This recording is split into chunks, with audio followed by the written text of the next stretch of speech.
Hi, I'm Brian Tracy, and welcome to the Phoenix Seminar on the Psychology of Achievement. Have you ever wondered why some people are more successful than others? Why some people earn more money, are happier, have better jobs, better relationships, better health, and seem to get far more out of life? Well, when I was 15 years old, this question began to preoccupy me.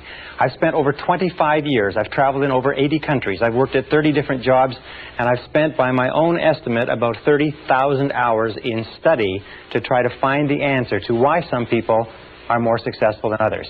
And you know something? I have found that this is one of the most studied subjects in the world, that there's more information available on it today than has ever been available before, and that today we can say with complete confidence that success is as predictable as the sun rising in the east and setting in the west.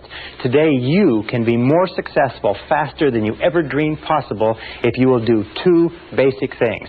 Number one, make a decision to exceed all your previous levels of accomplishment. Make a decision to be successful and to achieve your goals, whatever you construe them to be. And number two, learn how. This seminar has been assembled in order to teach you how. Since we put it together several years ago, over 150,000 men and women have been through this seminar in one form or another, and many of them have said it's like getting a brand new chance at life. One gentleman said to us it was like getting a blank check on the future. We're going to teach you in the next few hours some of the most important things that have ever been found, that have been discovered and rediscovered, that go back 4,000 years into history, science, religion, metaphysics, psychology, philosophy, and all esoteric fields of study have come to the conclusions that we are going to talk about in this seminar. If you will just use some of the things you learn in this seminar, it can dramatically change your results for the better. Now, in studying the subject of success, one of the things we have to do is put some preconceptions aside. One of the things that I began thinking was that in order to be successful, you had to be especially intelligent, or you had to have a great education, or you had to be terrific looking, or you had to have contacts, or you had to have luck. Do you know that these items have been examined thoroughly, and there's no correlation at all between success and intelligence, education, luck, contacts, and appearance? They are helpful in some cases, but there's no direct correlation. Success is based on other things. Now, before we go any further, let's talk about what we mean by success. When we look at the difference between animals and human beings, we find that animals have what is called a survival instinct. Animals work to get enough to eat, a place to sleep, to reproduce their species, and then they either hibernate and or die. Human beings have what you might call a success instinct. A success instinct means that human beings are driven internally to succeed. That it is as natural for you to be a success and to want to be a success as it is for you to breathe in and breathe out. That success, the drive to be and have and do and more, to fulfill your potential as a human being, is an absolutely essential part of your being. That we never are satisfied as long as we're alive. We always want to have more. We always want to be more. We always want to do more. The question, of course, is why is it that so few people achieve things in life? Let's talk about what the success instinct embraces. Now, I have looked at this for years and years, and in my estimation, success can be broken down and put under 7 categories. There are 7 ingredients of success, and if you have these 7, everything you could ever want in life can be put under one of these categories. So let's look at what we're talking about. Number 1, starting point of success, top of the hit parade throughout all of human history, is peace of mind. Peace of mind means that you feel content, at peace, relaxed inside. Peace of mind to a great degree means freedom. It means freedom especially from fear. Freedom from fear, freedom from stress, freedom from anxiety, freedom from want, freedom from lack, freedom from negative emotions, freedom from guilt, and so on. But peace of mind is the first and most important ingredient of success. Why? It's because if you get anything else in life and you don't get your peace of mind, you won't even enjoy it. Number 2 ingredient of success, health and energy. Health and energy. Health means that we have the health, we are freed from sickness, freedom from disease, freedom from pain, freedom from ailments, and so on, but also energy. We mean vitality. And today we know, as a result of exhaustive research in medicine and psychology, that there's a very close correlation between peace of mind and health and energy. Is that 80 to 90% of all the ailments that the human body suffers, including most of the reasons why we die before our time, have to do with disrupted peace of mind. Psychosomatic medicine is based on the discovery that psycho, the mind, makes soma, the body, sick. So therefore, as we strive for higher levels of peace of mind, we almost automatically have better levels of health and energy. Now, the third ingredient of success is loving relationships. Loving relationships means that we have the ability, the capacity to enter into long-term loving relationships with other men and women. It means that we have the ability to give of ourselves, to love, and to be loved. And the ability to enter into loving relationships is an essential part of being human. It is the one essential characteristic of our humanhood. And when we look at loving relationships, you'll find that almost all of the problems you have in life, about 80%, 85% of our problems in life, as they say, talk back. That 85% of all the success you'll ever enjoy in life is going to be determined by how well you get along with other people. The quality and quantity of our relationships is the true mark of how well you're doing as a human being. And as you know, that problems within your relationship, starting from early childhood all the way up through our adult lives, disrupt our health and energy, disrupt our peace of mind. If our loving relationships are stable, usually our health and energy is stable and we have great peace of mind. Now, how do you measure loving relationships? Well, one of the simplest measures that you can use is simply this. It is to ask yourself how much you laugh with another person. How much do you laugh? Because you'll find that the first thing that enters into a happy relationship is laughter, and the first thing that leaves when the relationship starts to go sour is the laughter. Laughter, because it is a completely spontaneous expression of life, is the true mark of a healthy personality and a healthy relationship, as you know from your own experience. Now, number 4 ingredient of success is financial freedom. Financial freedom means that you have enough money so that you don't worry about money. Now, some people have a tendency to say, well, success is just simply a matter of money and they're not interested in money. But the fact of the matter is that money is important. It takes money to buy clothes and books and to go to school and buy medical attention and to travel and to have all the good things in life. And every one of us, in order to be a success, has to reach the point where we know we have the capacity to earn enough money so that we don't worry about money. We have to reach the point where we can turn our minds to other things, higher things, to our relationships, to our health, to the improvement of our minds, to the expansion of our emotional and our spiritual life. But we all have to have the ability to earn more money. And the great majority of people, unfortunately, don't earn enough by their own estimation. In this course, you're going to learn how you can earn virtually all the money that you want in the course of your lifetime if you're willing to make the efforts and to pay the necessary price. Now, the 5th ingredient of success is worthy goals and ideals. Worthy goals and ideals. Sometimes when we talk about ideals, we mean values. And we know that values really lie at the core of the human being. What your values are determines almost everything that happens to you.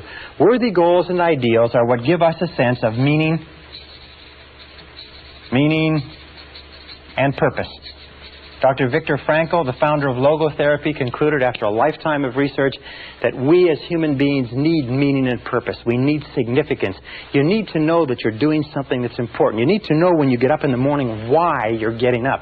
You need to believe in what you're doing. You need commitment. You need involvement. You need dedication. You need excitement in life. So therefore, worthy goals and ideals are critical. And worthy goals and ideals, of course, that are consistent with your values. What we have found, unfortunately, is probably 80% or more of people have little or no values. They have no sense of direction. They just wander. They do whatever someone else wants them to do. And this is a major problem that contributes to unhappiness. The 6th ingredient of success is self-knowledge, self-understanding. Self-knowledge, self-understanding. What does this mean? Well, it means that you know and understand who you are, why you do the things you do, what makes you tick. It also means that you have self-honesty. It also means that you have the character and the courage to face yourself honestly and squarely. As Shakespeare said, warts and all. You have the honesty to face your strengths and weaknesses. You have the honesty, if you like, and the integrity to look into yourself to fully understand why you do what you do.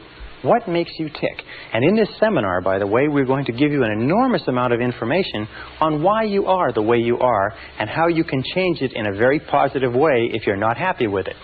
Now, the 7th ingredient of success is really a result, and it is a sense of personal fulfillment. It is a sense of personal fulfillment, what Abraham Maslow called self-actualization. Self-actualization is the feeling that you are becoming everything that you're capable of becoming. Self-actualization means that you feel every single day that you're moving toward the fulfillment of your inherent possibilities. And self-actualization comes as a result of having worthy goals and ideals, having loving relationships, having a high degree of self-knowledge and self-understanding, which generates health and energy, peace of mind, loving relationships, and so on. Now, the interesting thing is, the tragedy is the great majority of men and women today achieve so little. On a score of 1 to 10 in terms of human potential, the average person is functioning at far, far below what they're capable of. On a score of 1 to 10, the average person is scoring perhaps 2 or 3 on most of these scales. 84% of people working today are underemployed in that their jobs do not fully tax their abilities and their potential. 80% would rather be doing something else. In a study of married couples, what we found was that 38% of married couples would rather be married to someone else. We've also found that the great majority of people in our society, after a lifetime of well-paid work, retire broke. They retire poor, they retire on pensions. Only 1% become wealthy, only 5% become financially independent, 15% have some savings, and 80% are dependent on others. The average savings, lifetime savings of a retired couple in America or Canada today is less than $60,000. That's after earning between $500,000 and $1 million in an average working lifetime. Well, why is this? The number one reason is that we come into this world without an instruction manual. You can go through your entire education and never be taught anything about success. I personally believe that there should be a course on success in every single grade level, in every single school, in every single college and university. We come into the world like a computer. If you can imagine a computer, imagine that you bought this beautiful, sophisticated computer and you took it home. And you took it out of the box and you set it up, but you had no instruction manual. That you had to figure out how to work out this computer all by yourself. Or imagine a combination lock, being given a beautiful combination lock that is on a box that contains everything that you'd ever want, but you don't know the combination. We come into the world with no instruction manual, and we spend our whole lives trying to figure out how to do things right. Well, the key to success is, first of all, what we call understanding. Learning how to do things right. And this course is an instruction manual on success. You'll be able to get more out of yourself as a result of this course that you can possibly dream of today. The second ingredient is E, which requires effort. There are many people, as you know, lifelong students who study and study and study, but they never make the necessary or the correct efforts. The middle point is a multiplication sign, and understanding multiplied times effort equals results. In this course, what we're going to do is we're going to dramatically increase your understanding.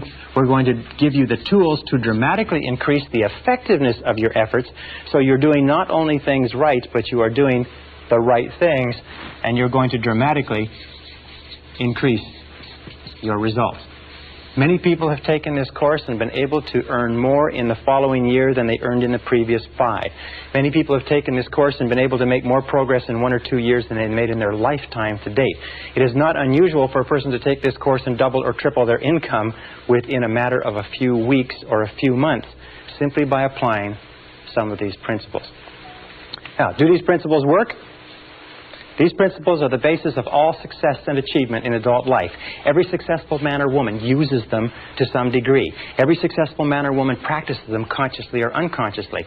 What we've done is we've developed them together in this seminar program as a system, very much like a process of learning anything, that if you will take it, if you will use it, if you will apply it systematically, if you will put it into action and you'll work with it consistently for even a short period of time, you're going to start to see changes that are absolutely marvelous. It is my contention that you can be, have, or do anything that you want in life.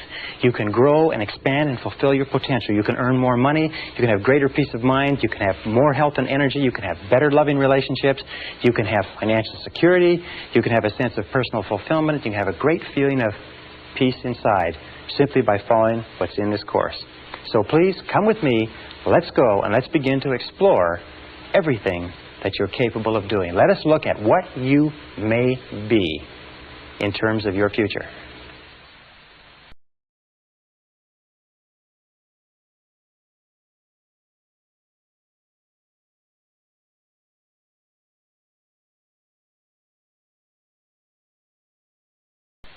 Session 2, 7 Mental Laws.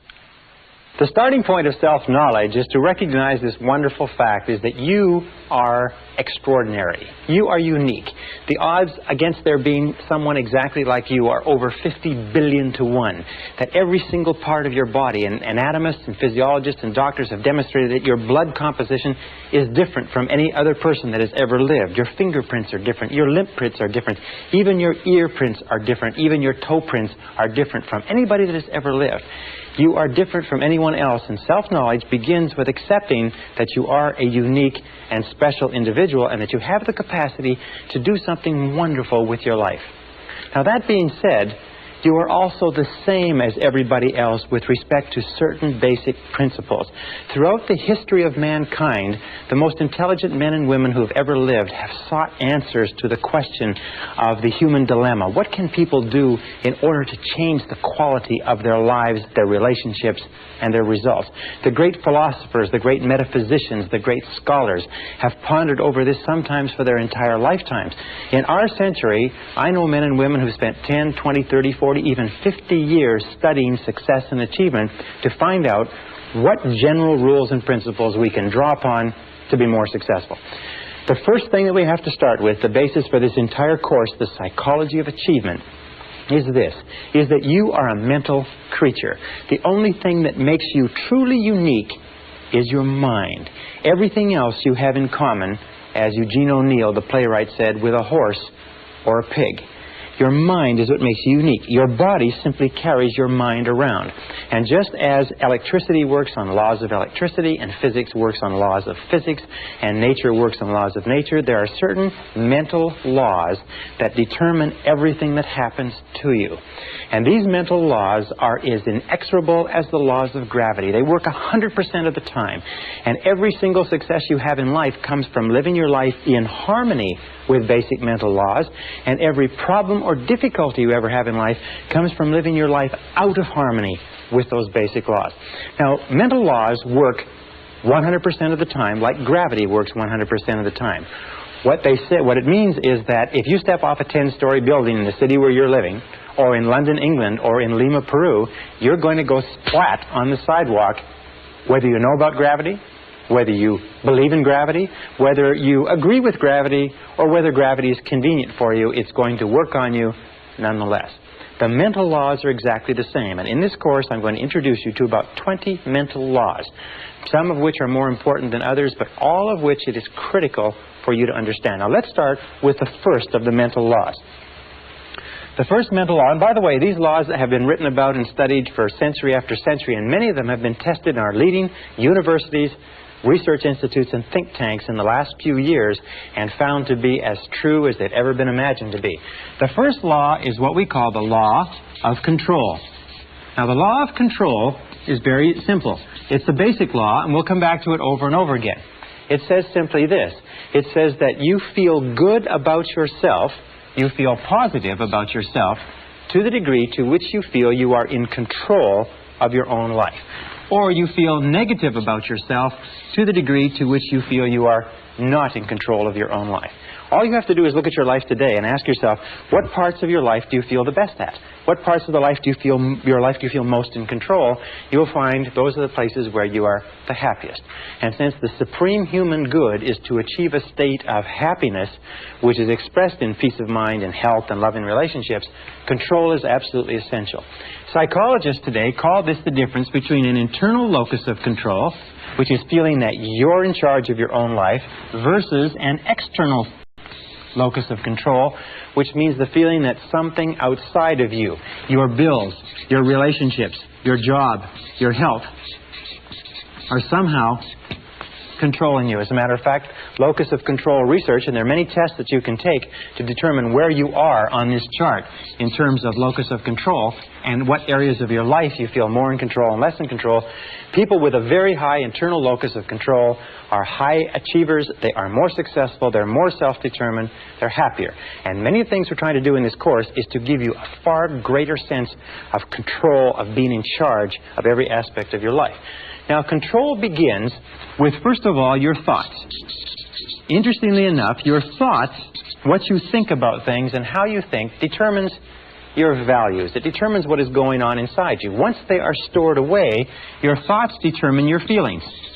It's how you think about something that determines your feelings, whether you are happy or unhappy, whether you are scared or confident.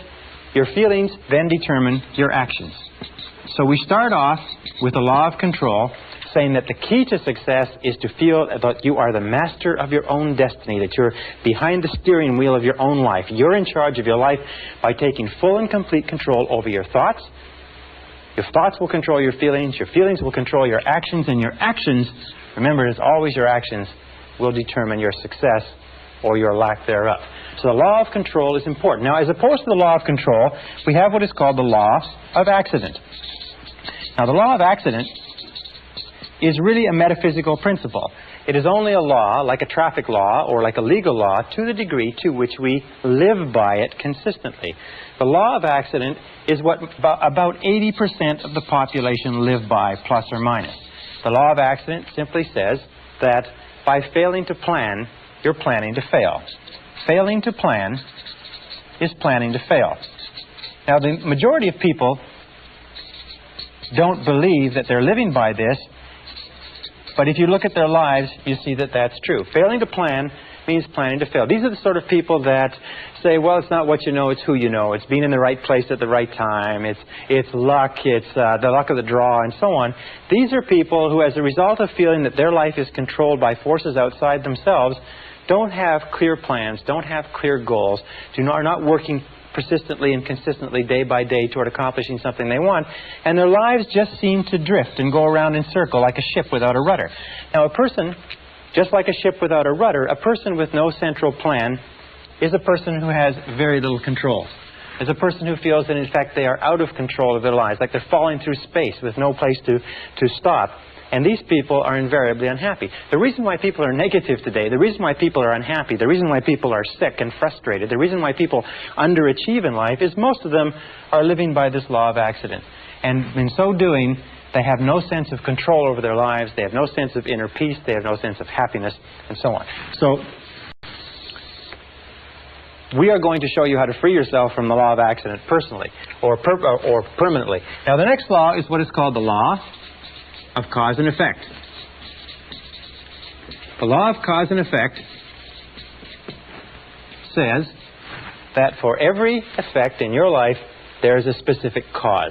That everything that happens in the universe happens for a reason. That nothing happens by accident. That failure does not happen by accident and success does not happen by accident. That happiness or lack of happiness are a result of cause and effect relationships. That if you have an effect in your life that you want to have more of, more success, more money, more happiness, better health, you can trace it back to a cause. And what you do is you repeat and duplicate the cause. If you have an effect in your life that you want to have less of, if you have problems, difficulties, and so on, you can also trace that back to a cause. All progress in human life and human society stems back from identifying the causes of what we want more of or less of and changing the causes. Now, the law of cause and effect, of course, is the iron law of the universe.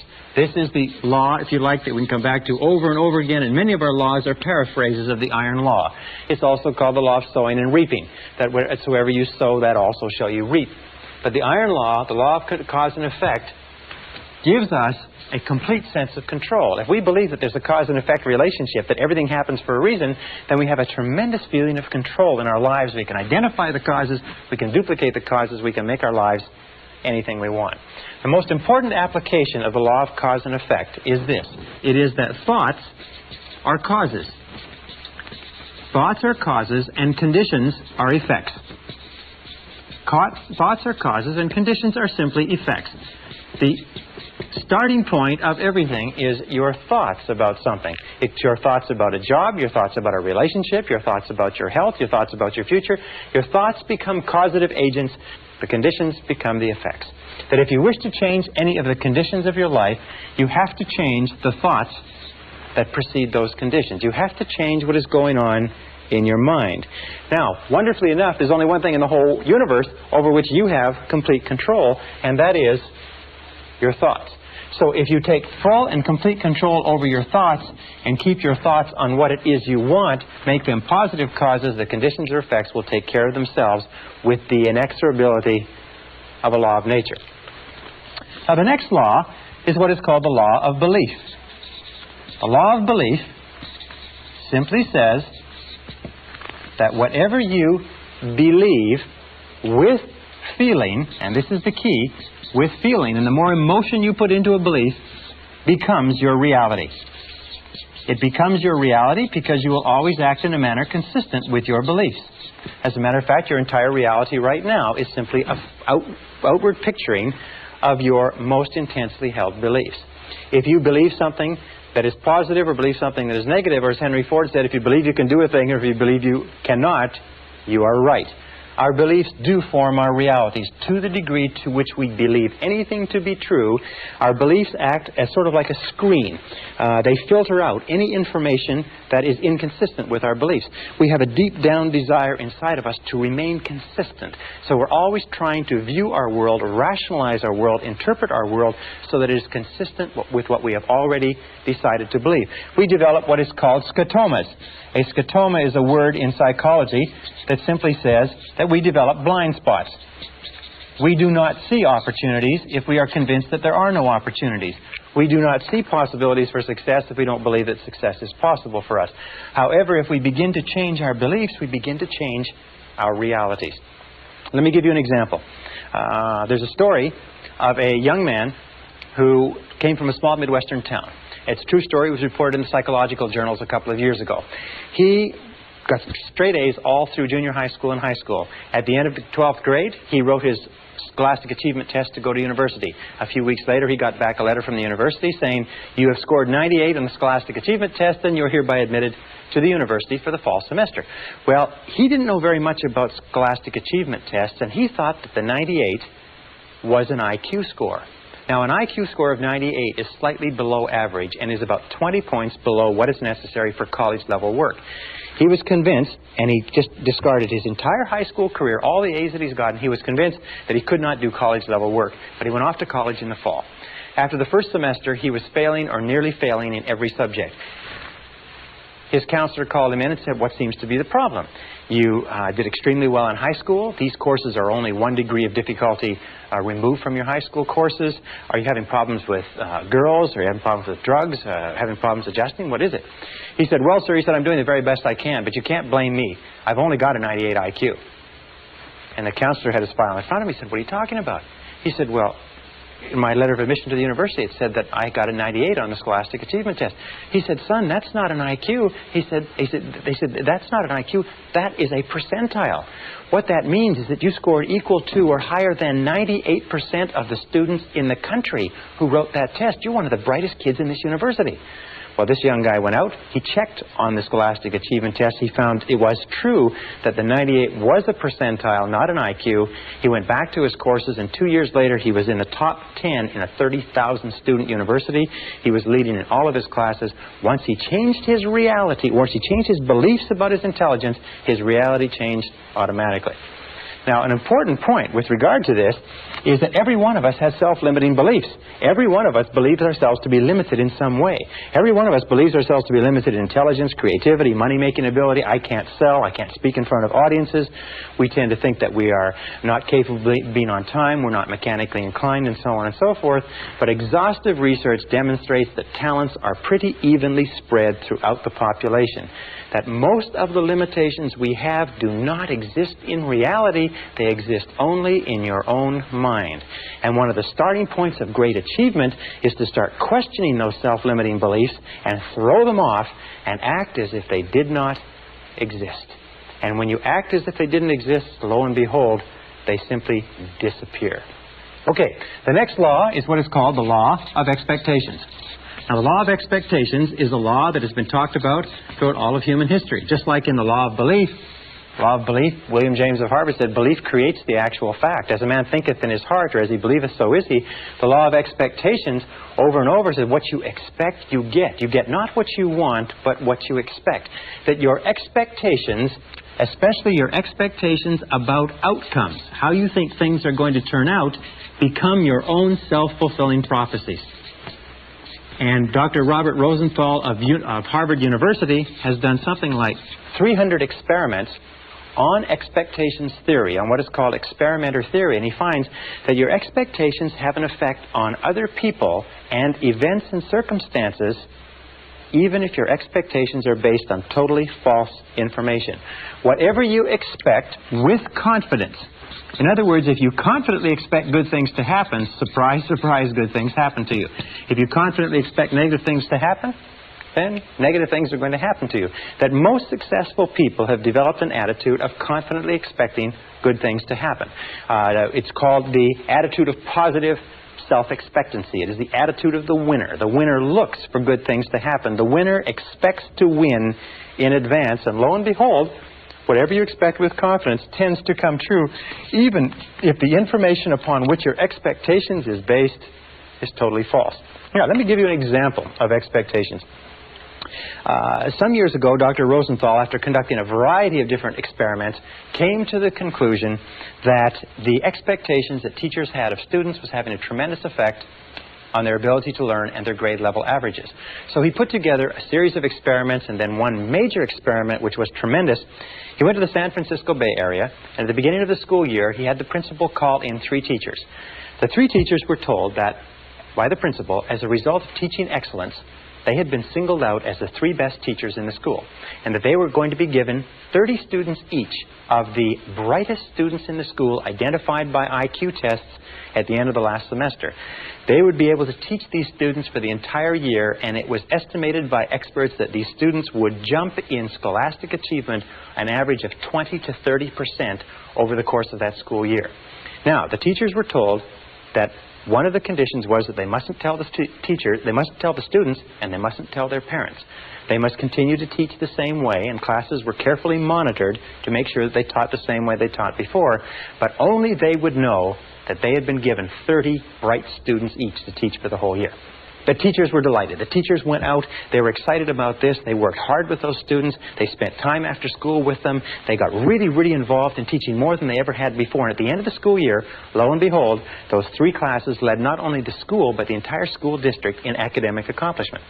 At the end of the year, they called the 3 teachers in. They sat them down and they said, well, you've had a good year. And they said, yes, well, it was great. Those kids were so bright. They were so eager to learn. They said, well, maybe we should tell you the truth, that this was an experiment. And the fact is that the beginning of the school year, we selected the names of 90 children by lottery from the school population at large and assigned them to your class. We didn't even know what their IQs were. They said, well, that's remarkable. Well, how could it have happened that they did so well? And then they looked at each other and said, well, of course, it's because we are the 3 most excellent teachers in this school. They said, well, the other side of it was simply this, is at the beginning of the school year, we put all the teachers' names in a hat, and yours were the first 3 names that were drawn. So this is what is called a double-blind experiment. They held constant for everything but expectations. Now, the expectations on the teachers were explicit. We believe that you are excellent teachers. The expectations of the teachers on the students were implicit. They were never spoken. The teachers just treated those students as though they were really intelligent, and the students bloomed and blossomed. And in one of the classes, a student from beginning of the year to the end of the year jumped 25 IQ points. In a subsequent experiment, a student jumped as much as 27 IQ points, which is to prove that high expectations teachers bring out intelligence in students that is completely unheard of. Marva Collins, the famous teacher in the Chicago inner city, has found that if you treat students as though they're intelligent and talk to them and work with them as though they are really bright, they will absolutely astonish you in terms of academic accomplishment. All right, this brings us to the critical role of expectations in your life. First part of expectations in your life, number 1, and where expectations affect you. Expectations of your parents. We have found that we have a tendency as adults to try to live up to or down to the expectation of our parents all our lives. If our parents were strong and supportive and loving and kind and encouraging and really believed in us, all our lives we will strive unconsciously to live a life consistent with those expectations. If our parents were critical and condemnatory and bitched and complained and griped about our grades and so on and so forth, we will find that all of our life we'll have a tendency to hold ourselves back. So be alert to that. What were the expectations of your parents? Were they positive? Were they negative? Were they boosting or were they discouraging? And how much are they affecting you today? Second area of expectations is the expectations of your boss. In all of our studies, we have found, especially in the studies on excellence in organizations, we have found that high expectations, bosses have high performance work environments. Now, if you work for a boss who's negative, critical, and condemnatory, if you work for a boss that has negative expectations or a negative attitude, chances are your performance will be at the very lowest. As a matter of fact, if you look at the course of your working career, you'll find that the times of your life that you've enjoyed the most is working under a boss that has high positive expectations of you and your ability. Isn't that correct? The third area of expectations is the expectations you have of others, especially of your children, especially of your spouse or your mate, especially of your subordinates or the people who look up to you. You see, we are profoundly affected by the opinions of anybody we respect, by the attitudes toward us of anybody we respect. And if you have high positive expectations of the people around you, especially your children, they will rise to fulfill those expectations. So the basic rule with regard to this is always expect good things of other people. In word and deed, tell them continually, I believe in you. And number 4 area of expectations is the expectations you have of yourself. In the final analysis, these are the most powerful. If you have high positive expectations of yourself, you'll be astonished at what it will mean to your life. Always expect the best. Always expect the best. And here's a little exercise which I learned from one of my graduates, one of our live seminars. He found that by starting off every day with this simple little exercise and saying to himself, I believe something wonderful is going to happen to me today. I believe something wonderful is going to happen to me today. I believe something wonderful is going to happen to me today. That this little exercise changed his whole attitude. That he went through the whole day with the attitude of somebody with a confident self-expectancy. That everything that happened during the course of the day, he thought, maybe this is something wonderful that's going to happen to me. And you know that if you will do this, if you will say before you go to sleep, I believe something wonderful is going to happen to me tomorrow.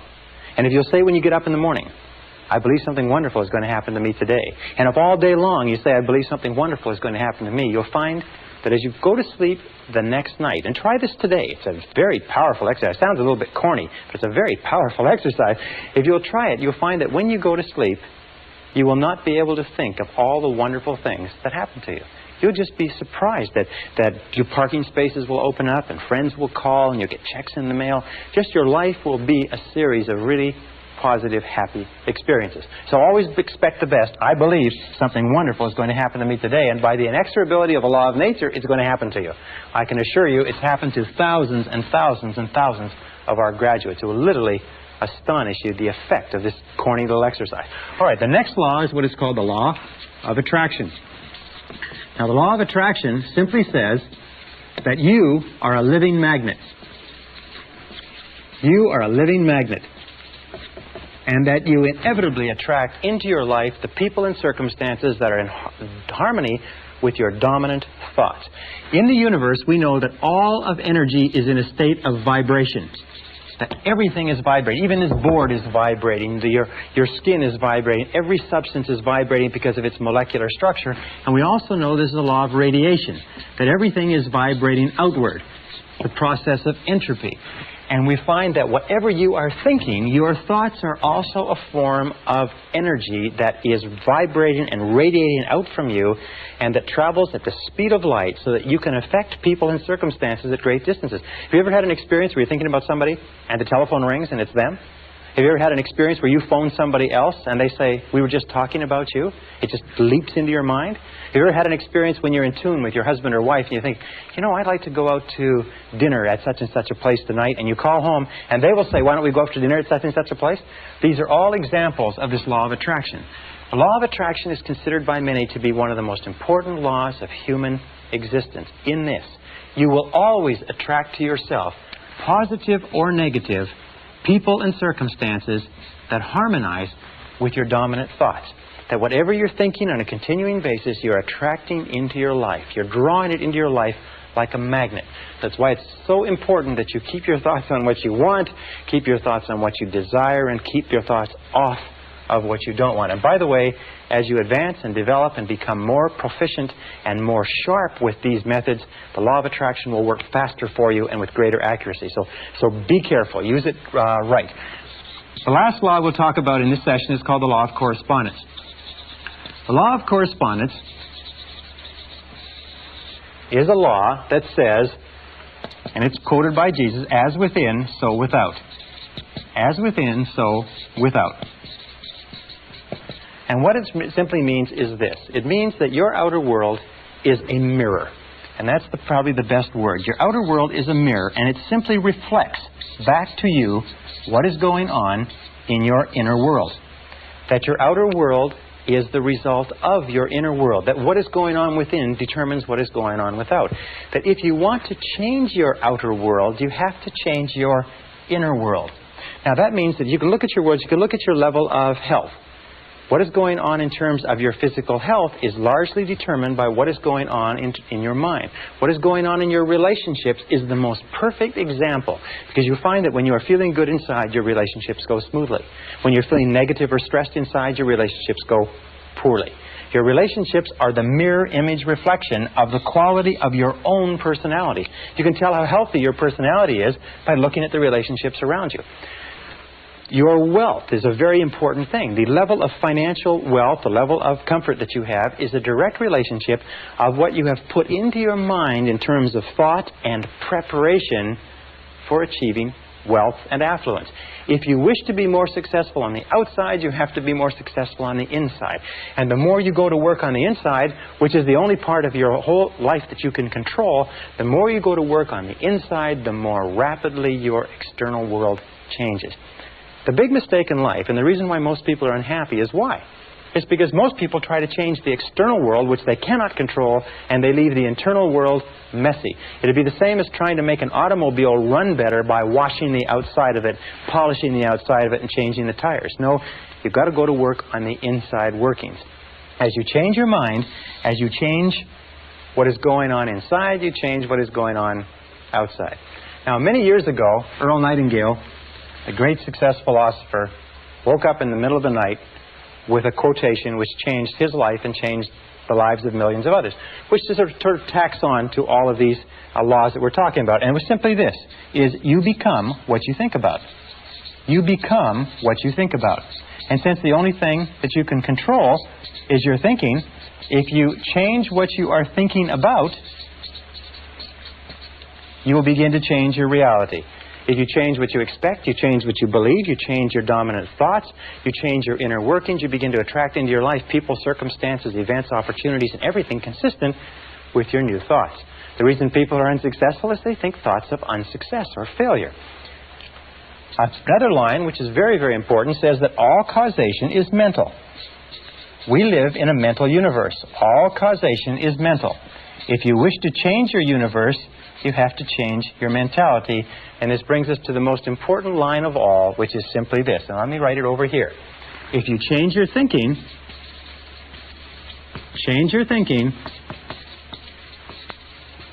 and you change your life.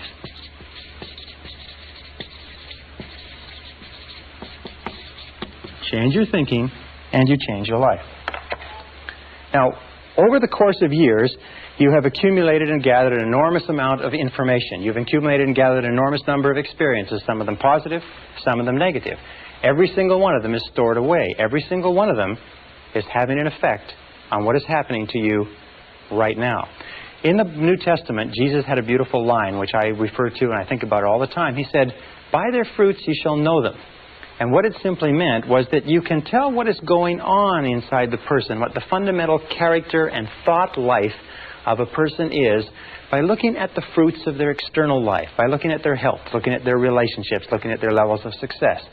If you change your thinking, you change your life. And as we proceed through this course, we're going to show you systematically how you can change your thinking and bring it into perfect correlation inside with a type of successful, happy, dynamic, vital, living, successful life that you desire on the outside.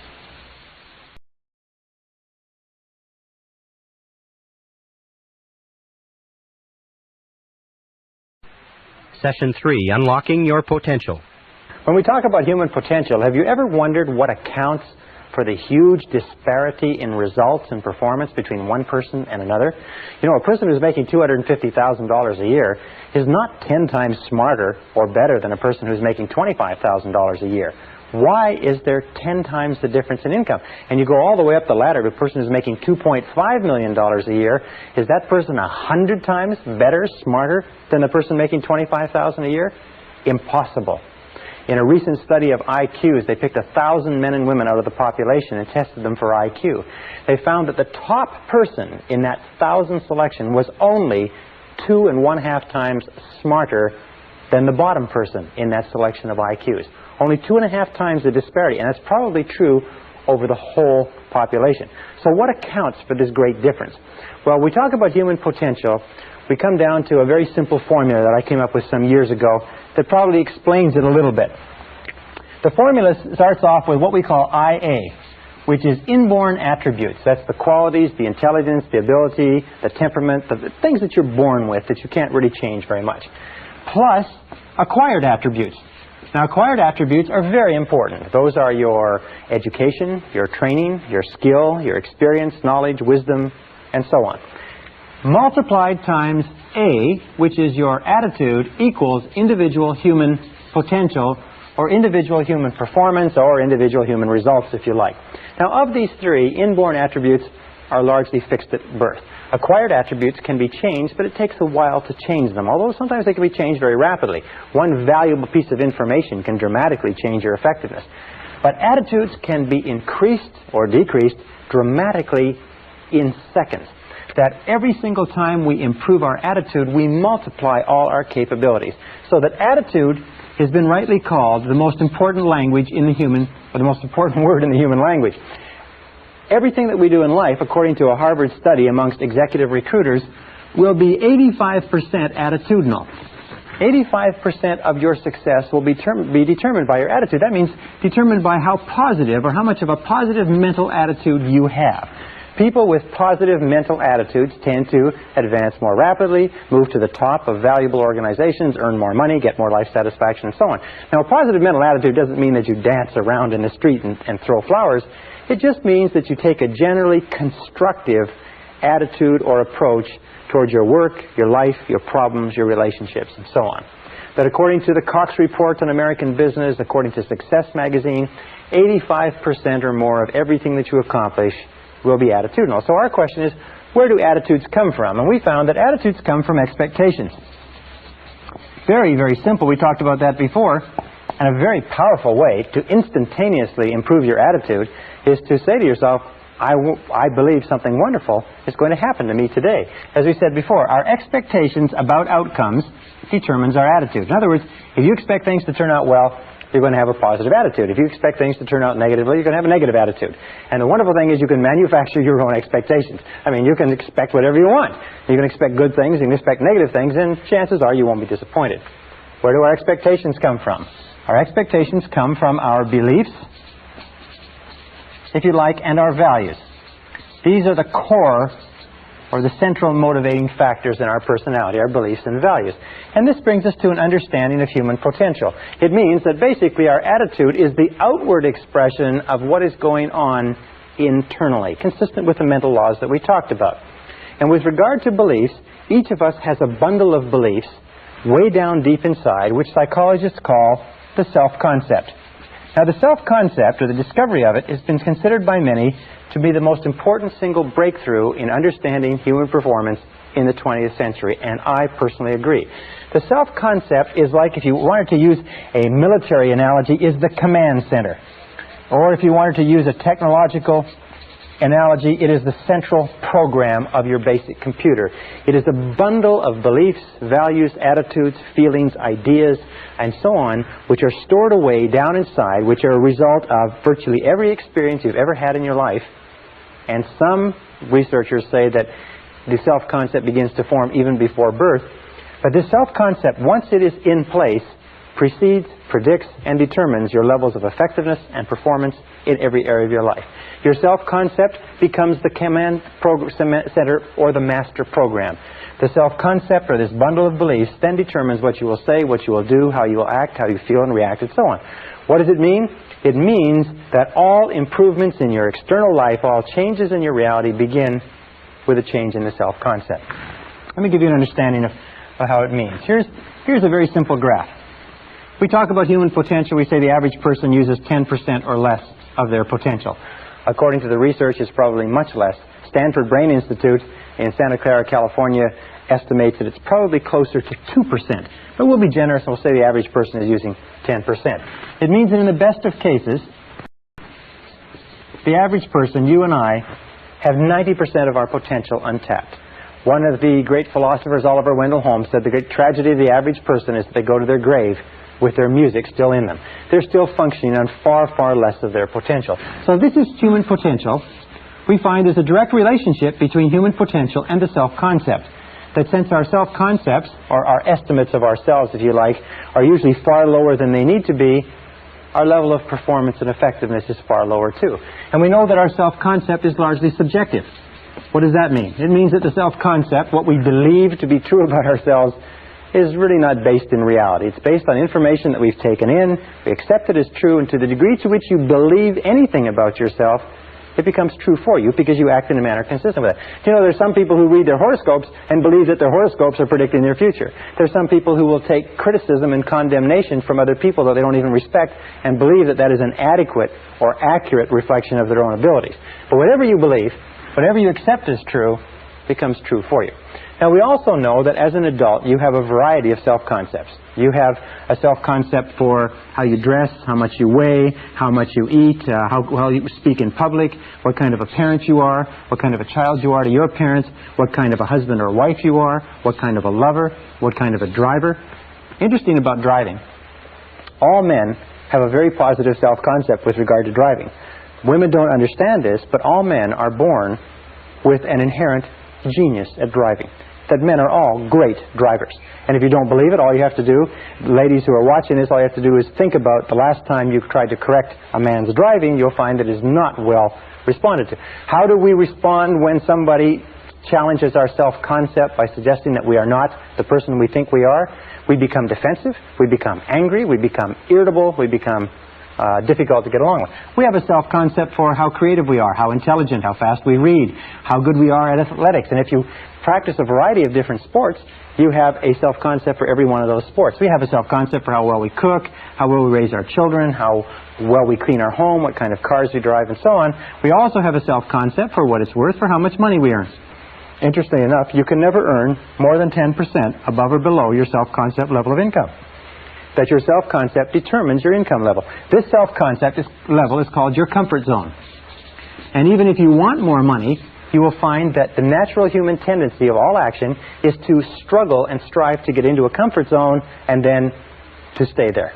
That if you earn 10% or more above your self-concept level of income, you will have an irresistible urge to get rid of the money. You'll give it away, you'll spend it, you'll blow it, you'll spend it extravagantly, you'll even lose it if you get enough. That's why people who win lotteries are often flat broke 2 or 3 years later. They just burn the money because the money is far beyond their self-concept.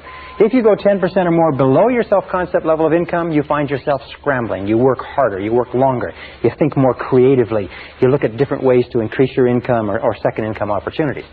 The only way to improve any part of your life, including your income, is to raise your self-concept level of income by beginning to think about yourself continually in terms of earning more money. If you want to lose weight, the only way you can lose weight is what? Is to think thin, by beginning to think of yourself as a thinner person. If you want to become a more popular, a more loving, a happier person, a healthier person, you have to begin to think over and over about those things until they become part of your new self-concept. And we'll talk about that a little bit later. It's an essential part of programming your mind for success. Your overall self-concept is determined by the average of your self-concepts in all the areas that you consider important. Now, your self-concept is made up of 3 critical parts. The first part of the self-concept is the self-ideal. The self-ideal is the person you would most like to be. It is your idea of what constitutes a winner. It is your vision or your mission or your ideal of the very best you that you can be. Now, one of the things that we know about successful people is this. Successful people have very clear self-ideals. They have very clear ideas of who they want to be in the future. Unsuccessful people have very vague ideals. Number 2 is your self-image. Your self-image is a picture of the way you see yourself and the way you think about yourself.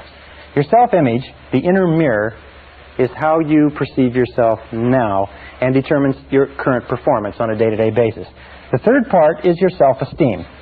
Now, your self-esteem is how you feel about yourself.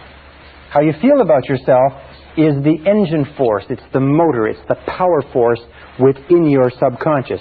It's the power force within the self-concept, and it determines virtually everything that happens to you.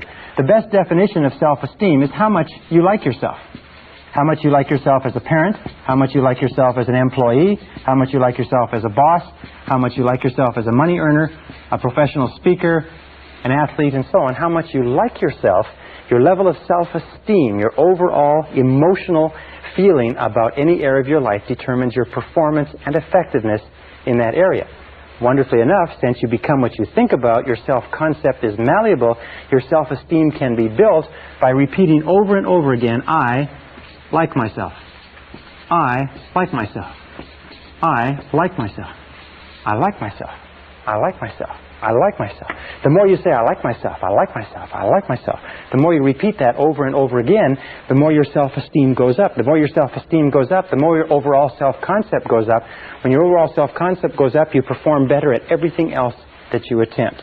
That every single time you say, I like myself, I like myself, I like myself, I like myself, I like myself, it's like pumping yourself up psychologically. Everything that happens that causes your self-esteem to go up causes you to perform better. Everything that happens that causes your self-esteem to go down causes you to perform worse, make more mistakes, be unhappier, and so on. Now, a critical point about liking yourself, about self-esteem and self-liking, is that number one is you can never like or love anybody else more than you like or love yourself. That your level of self-esteem is the determinant of the quality of the relationships you have with others. And number two is you can never expect anybody else to like or respect you more than you like or respect yourself. That how much you like and respect yourself determines their attitudes toward you. Every single school of psychology today is coming to agreement on the fact that how much you genuinely like and accept yourself as a valuable and worthwhile human being has an effect on everything that happens to you. How much you like yourself. And what you can do is you can improve your self-esteem by saying, I like myself, I like myself, I like myself, I like myself, I like myself. Well, this brings us to the question of where does self-esteem, where does the self-concept come from? And we found that self-concept, if anything, self-concept is malleable in that you are not born with a self-concept. Is that you're not born with any idea of yourself. You're not born with self-image or self-esteem, that you're born in a way as pure potential. It's probably the best way to put it. The average person comes into the world as pure potential and has no self-concept.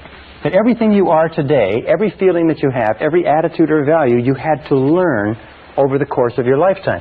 We also know that the child comes into the world with a very high need for love and touching. And a tremendous amount of research indicates that we need a lot of love and touching all of our lives, but especially in our formative years, because as a child, we learn who we are, how valuable we are, whether we're important, intelligent, attractive, lovable, funny. We learn all of these things by the way our parents treat us. If our parents, our siblings, our aunts and uncles, but especially our parents, treat us like we're really important kids, then we grow up thinking that we're really important. If our parents do not, then something else happens. We know that the first few years of life are the most important in developing the self-concept.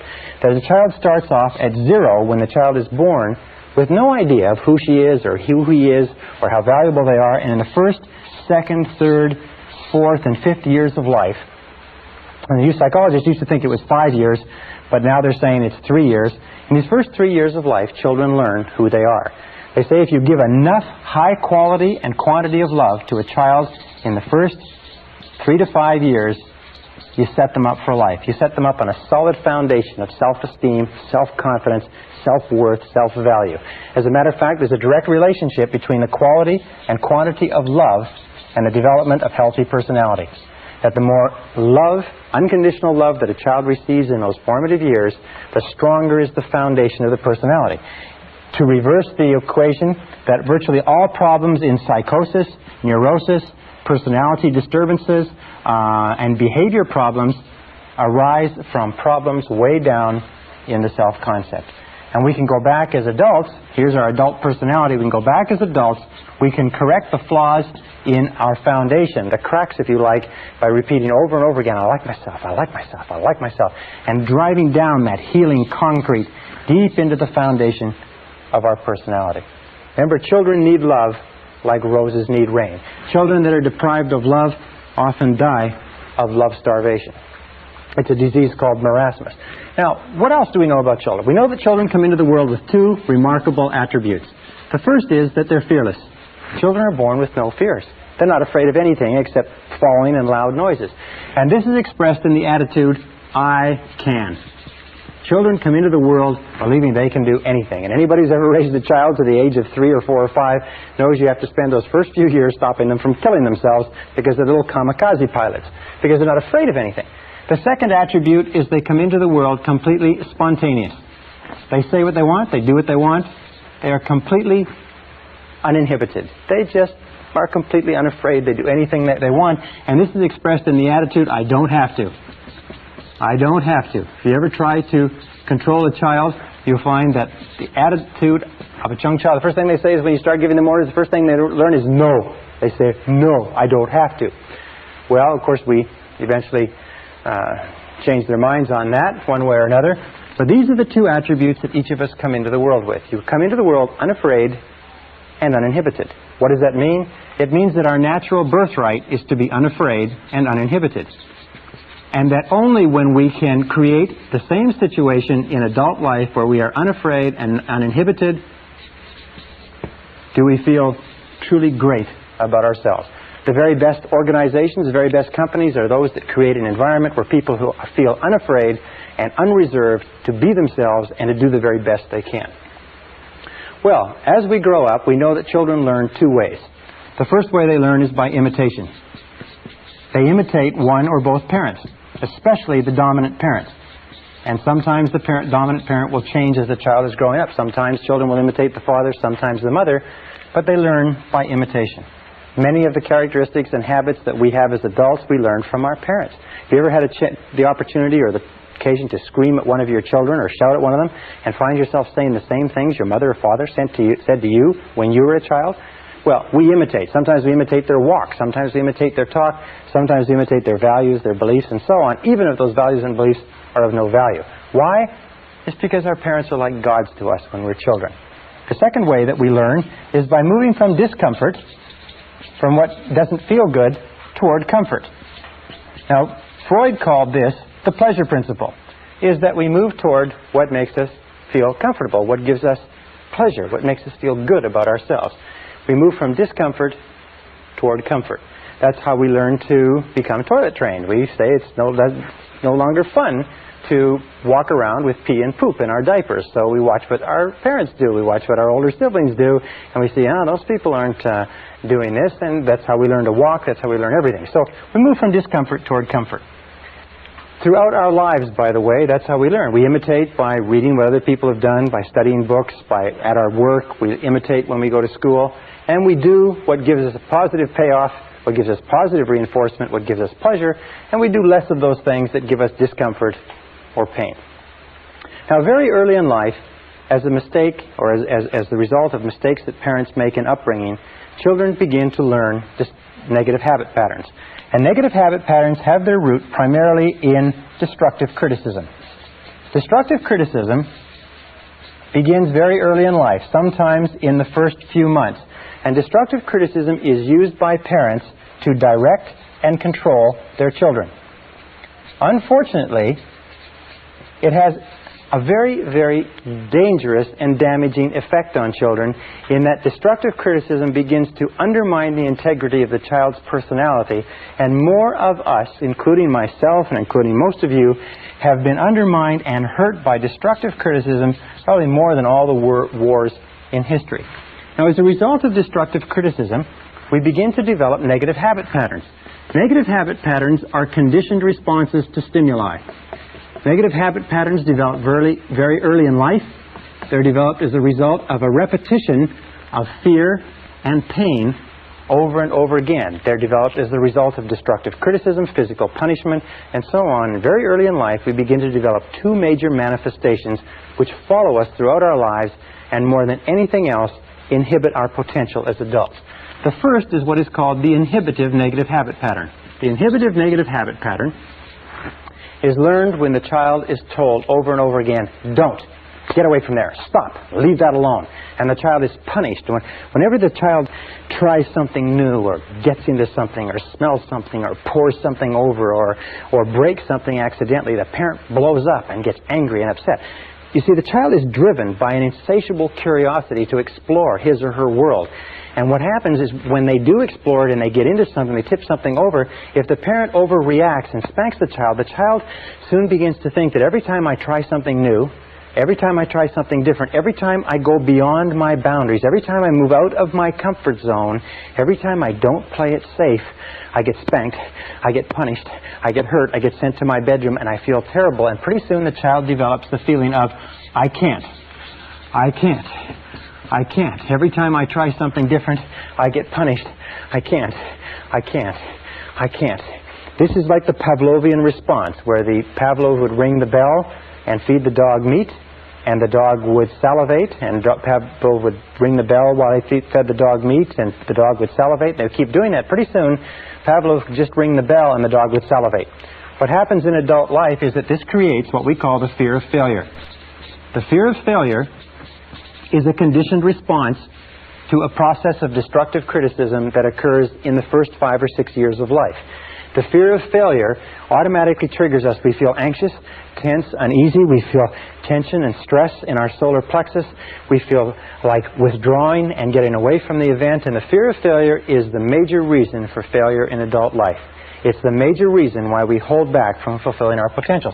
As a matter of fact, all negative habit patterns are experienced in the physical body. That you can tell a negative habit pattern because you actually feel it in your physical body. The inhibitive negative habit pattern, the fear of failure, the I can't, is experienced first of all in the solar plexus. You ever have an occasion where you have to speak in front of a group, or you have to go into a performance review, or you have to make a cold call? First of all, the solar plexus tightens up. If the fear situation continues, you start to breathe harder, and your heart starts to beat faster, your respiratory rate. And sometimes you get a headache, like a migraine headache in the front of your head. Sometimes your throat will tighten up, and you won't be able to speak. You'll go completely dry. Sometimes you'll get so tense and so frightened that you'll have to run and go to the bathroom. These are all manifestations. There's no physical danger, but there's a psychological danger, a conditioned response.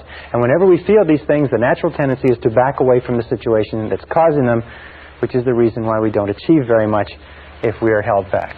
The second negative habit pattern is the compulsive. Now, the compulsive negative habit pattern is learned when children are told over and over again, you'd better or else. If you don't, you're in big trouble. Now you're going to get it. It's when children are made the recipients of what is called conditional love. Parents don't mean to do this, but what they do is they suggest to the child that you are not loved, therefore you're not safe, unless and until you do what we want. The child grows up feeling that I have to do what Mommy wants. I have to please Mommy. I have to please Daddy. I have to please other people. I have to please my siblings. Eventually I have to please my peers. I have to please my teachers. I have to please everybody. They grow up with this, I have to. I can't do what I want to do. I have to do what pleases other people. This compulsive negative habit pattern very early in life translates into the fear of rejection. The fear of rejection is experienced by men as adults as type A behavior. We'll talk about type A behavior later on in the course. Type A behavior is a compulsive, an obsessive-compulsive need to somehow please somebody with no standards of performance so that you can never accomplish it. The fear of rejection drives us. It makes us very, very sensitive to the opinions of other people. We do things that other people want. We don't do things that we want. We're always trying to please others. We have a preoccupation or a concern with the opinions and feelings and attitudes of others to the point where we deny our own needs. Now, the fear of rejection is felt down the back half of the body. You divide the body in half, it's felt right down the back half of the body. The first place you start to feel the fear of rejection is usually in the shoulders and in the neck. You start to feel stiff and sore and tense. Sometimes when you have a lot to do, you'll feel tremendous stress in the lower back. The muscles will start to pull in the lower back. Sometimes it'll manifest itself in phlebitis and varicose veins. Very often it can give you very bad headaches in the back of the head because the carotid arteries, which carry blood up into the head, the muscles around them constrict, and the amount of blood flow to the head slows down, and you feel this pounding headache in the back of your head. These two fears, the compulsive, or these two negative habit patterns, the compulsive and the inhibitive, which are the result of destructive criticism, the great destroyer of personalities, plague us all our lives. Now, the wonderful thing about these is because they are learned habits, we can unlearn them. We can overcome the fear of failure that holds us back. We can overcome the fear of rejection that causes us to do things that please other people rather than pleasing ourselves by working on our own self-esteem. Because there is an inverse relationship between self-esteem and the basic negative habit patterns. Is the more you like yourself, the less you fear failure. The more you like yourself, the less you fear rejection. The more you like yourself, the less you fear anything. And if you continue to repeat, I like myself, I like myself, I like myself, over and over again, if you continue to say this, eventually, over time, your self-esteem goes up higher and higher and higher, and your fears go down. As your self-esteem goes up, your fears go in the opposite direction. Now, how do you deal with destructive criticism if you have to give criticism to other people? Well, that's very simple. Many parents have asked us that. How do you control children? One of the keys to controlling children is to redirect them so that they're doing something constructive versus something that is destructive. Another thing to remember is that what you want to do is you want to give informational criticism or constructive criticism, which means that you tell children what they can do, or adults, what they can do to be better. Remember, the whole purpose of giving feedback of any kind is what? It's to improve performance. If you are a parent, or if you are a boss, or if you are a person in a relationship, if a person is doing something wrong or inappropriate, the whole purpose in giving them any kind of feedback at all is so that they'll do it better next time. However, there's a direct relationship between self-esteem and destructive criticism. Every time you criticize a person, their self-esteem goes down. Every time their self-esteem goes down, their ability to perform goes down too. Well, if you destructively criticize a person often enough, long enough, and hard enough, they reach the point where they won't try anything at all. They become what we call hypersensitive.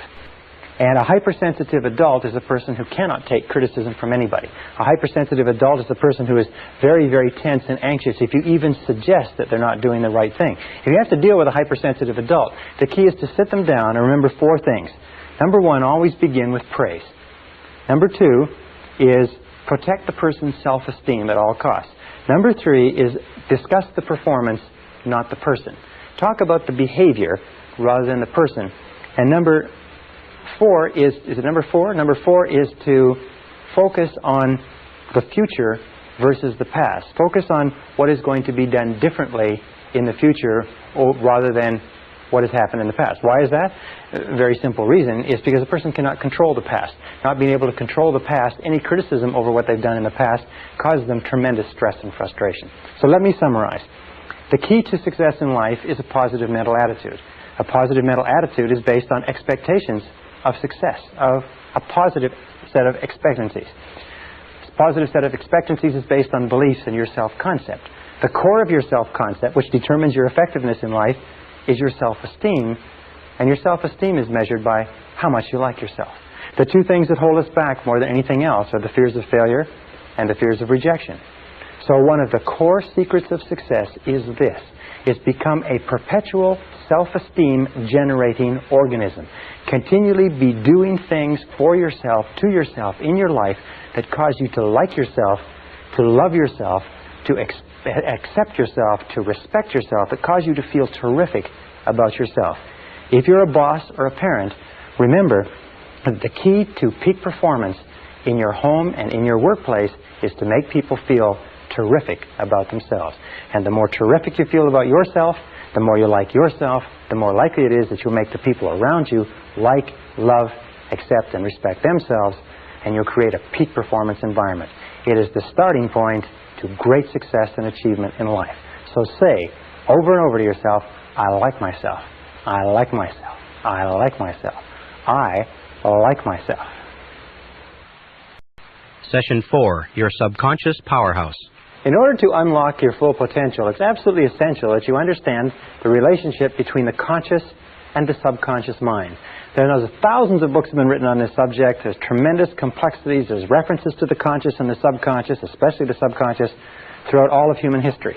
The subconscious is often called the powerhouse of your being. And we're going to talk about how you affect the subconscious more as we go through this program.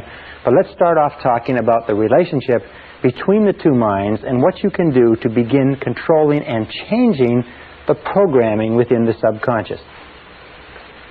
The conscious and the subconscious minds are very beautifully designed by a master designer, if you know what I mean, in that they have very separate functions and they work perfectly in tandem with each other. Probably a good way to illustrate it is to say this is the conscious mind and this is the subconscious mind. Actually, the conscious mind does about 10% of your thinking. It's responsible for about 10% of your conscious awareness, and the subconscious mind is at least 90% or more. When we talk about human potential and unlocking human potential, we mean unlocking the vast capacity or power of the subconscious. So what does the conscious mind do? Well, the conscious mind has certain specific functions.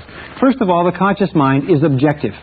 The conscious mind can look at the world clearly, if you like, with clarity, and think about it analytically, objective by meaning without emotion. Second of all, the objective mind, or the conscious mind, is rational. And it is also discriminating. These are three of the qualities. In other words, it can discern the differences between truth and falsehood. It can analyze. It is sort of like the mathematical or unemotional part of the brain. The conscious mind has four major functions. The first function is that the conscious mind identifies incoming data. Now, incoming data can come from a variety of different sources. It can be thoughts that you have, or it can be things that are happening to you in the external world. So let us say you're walking across the street. This is your mind. You're walking across the street and you hear the roar of an automobile engine. Your eyes immediately turn to the right to see what the sound is and to identify what is that sound. When you see the automobile, you identify, you attach the sound to the car. The second thing that the conscious mind does is it compares that moving automobile to all other moving automobiles of your experience. Now, if you live in a big city like New York, when you see a car and you compare that moving automobile with other cars, you've seen 100,000, maybe 1 million cars moving, and your reflexes are very, very sharp. If you live in a country that doesn't have very many automobiles, chances are when you see a moving vehicle, your reflexes will be very, very slow. The comparison is done by, if you like, making a quick inspection into the subconscious and checking every single previous experience that you've had with moving cars. As that is done, as the comparison is done, you instantaneously get a response back. As a matter of fact, it is said that the subconscious functions at about 30,000 times the speed of the conscious mind, in that you can just have one glance, hear one noise, or think one thought in the conscious mind, and you can instantly trigger a reaction that might take an enormous amount, hours and hours of evaluation if you were to do it consciously. The third function of the conscious mind is that it analyzes. Once it has a response back in its comparison, it analyzes the situation.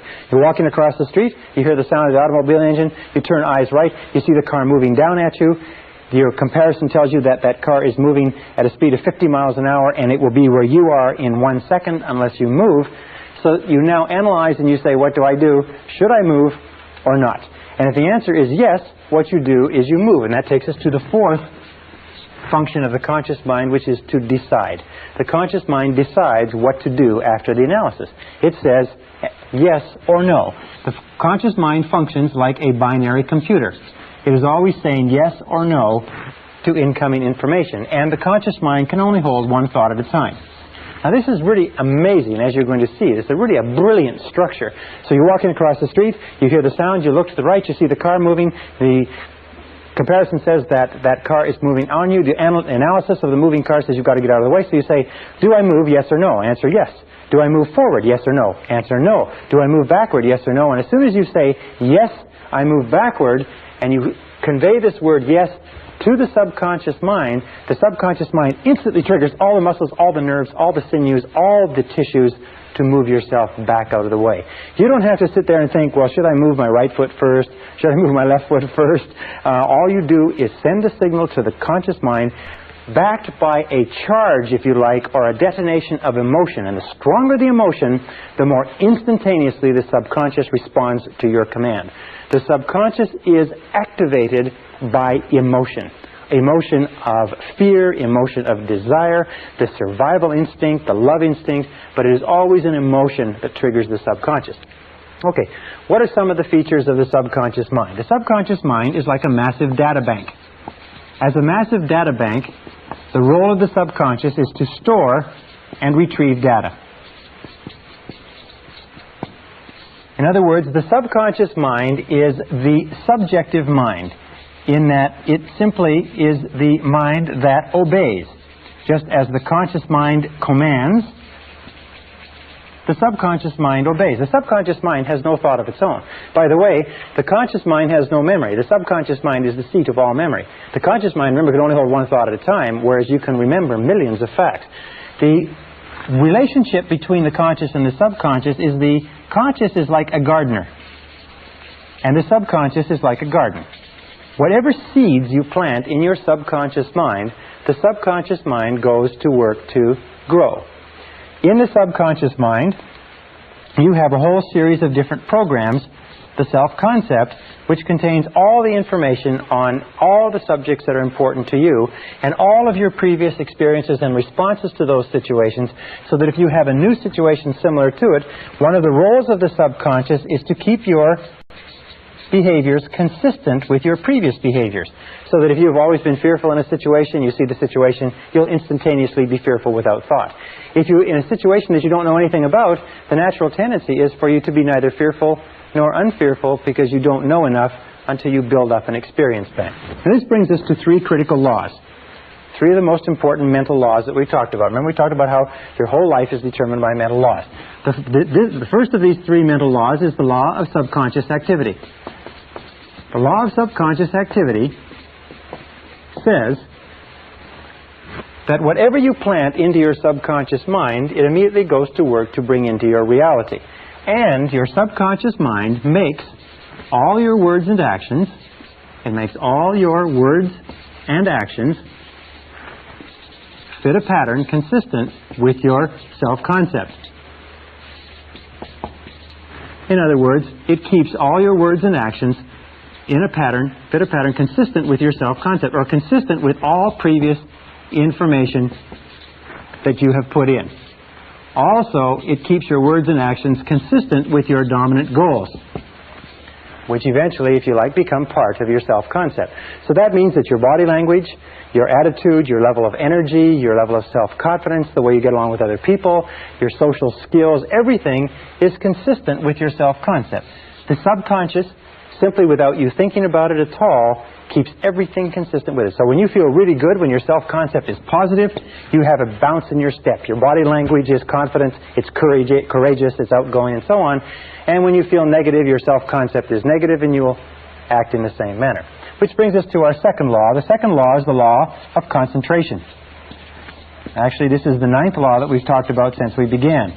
The law of concentration is very, very, very important. It's so important, as a matter of fact, each of these laws is so important in their place as to be enough in themselves to control your destiny. The law of concentration simply says this. It says that whatever you dwell upon grows. Whatever you dwell upon grows. Whatever you think about over and over again grows in your reality. It's very simple. I used to do a course on creative thinking, and the way that you explain it is you imagine that this is the total mental capacity that you have. And when you send a thought into this, it takes up this amount of space, and all the rest of the mental capacity is used to, this is your thought, is used to think about all of the other things in your mind. But the more you think, from the conscious down to the subconscious, the more of your mental capacity is committed to thinking about this one idea, until you reach a point where if you dwell upon something consistently, you reach a point where you think of nothing else. And as you think of nothing else, you begin to set up this vibratory field. The subconscious mind is the core of the law of attraction and the law of vibration and the law of radiation. You begin to set up this vibratory field that sends out thought energy from you consistent with what you are thinking about, and draws back into your life people and circumstances in harmony with those thoughts. So you just have to look around you and you have to say, What are you thinking about all the time? What are you dwelling on all the time? And the basic rule with regard to the law of concentration is to dwell upon, think about what you want to happen, not about what you fear. And this brings us to the third law in this series, and that is the law of substitution. Now, the law of substitution, I've had many of my graduates tell me this has been the most important law they've ever learned. It's a very simple law, and it's based on a fact that the conscious mind can only hold one thought at a time, positive or negative. If you want to get rid of a negative thought, the mind is not like a vacuum. It doesn't stay empty. If you want to get rid of a negative thought, you have to knock it out, if you like, with a positive thought. Is that you can replace one thought with another. You can replace one thought with another.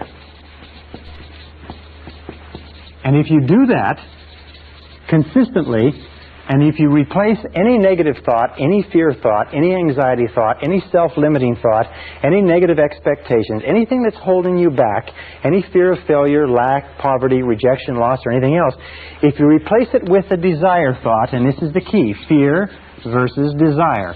If you keep your mind on what you want and keep it off of what you don't want, as you dwell on your desire, your fears diminish and get smaller.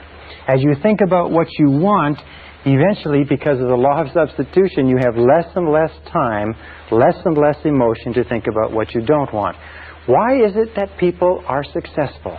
It's simply this. In the Bible it says, to them that hath shall more be given, and from him who hath not, even that which he hath shall be taken away.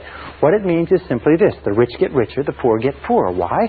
It's because the rich think about wealth and affluence all the time. And what do the poor think about? The poor think about lack, loss, and limitation, risk, danger, fear, failure all the time. So if you want to unlock your potential, if you want to go straight to the stars, you have to use the law of substitution to keep your mind on what you want. Use the law of concentration to dwell continually on the results you desire. Be solution-centered rather than problem-centered. Be goal-centered rather than loss-centered. And the law of subconscious activity will begin to adjust your words, your actions, your feelings, your emotions, and everything to the point where you will draw into your life the people and circumstances that will harmonize with it. Now, what's the most powerful thing you can do? It's very simply this. Success begins with taking purposeful, systematic control of the content of your conscious mind. Purposeful, systematic control of the content of your conscious mind. Everything comes back to the law of control, as we talked about at the very beginning. Purposeful, systematic control is best taken by saying over and over again, I like myself. I like myself. I like myself. I like myself. When you repeat, I like myself, or better, I love myself over and over again, you drive this thought into the subconscious mind. More and more you think of yourself in positive terms. More and more you push out thoughts of inferiority, negativity, fear, failure, rejection, and so on. More and more you reprogram all previous data in your subconscious computer so that it is consistent with high self-esteem, personal effectiveness, and excellent personal performance. Is that the key to your success in life is to use the power of your subconscious mind to program it with thoughts, words, pictures, ideas, and feelings consistent with high performance, and keep your mind on what you desire and off of what you fear. Remember, the only thing in the world you can control is your thinking. The only thing in the world you can control are your conscious thoughts, and if you will do that, everything else will become possible for you.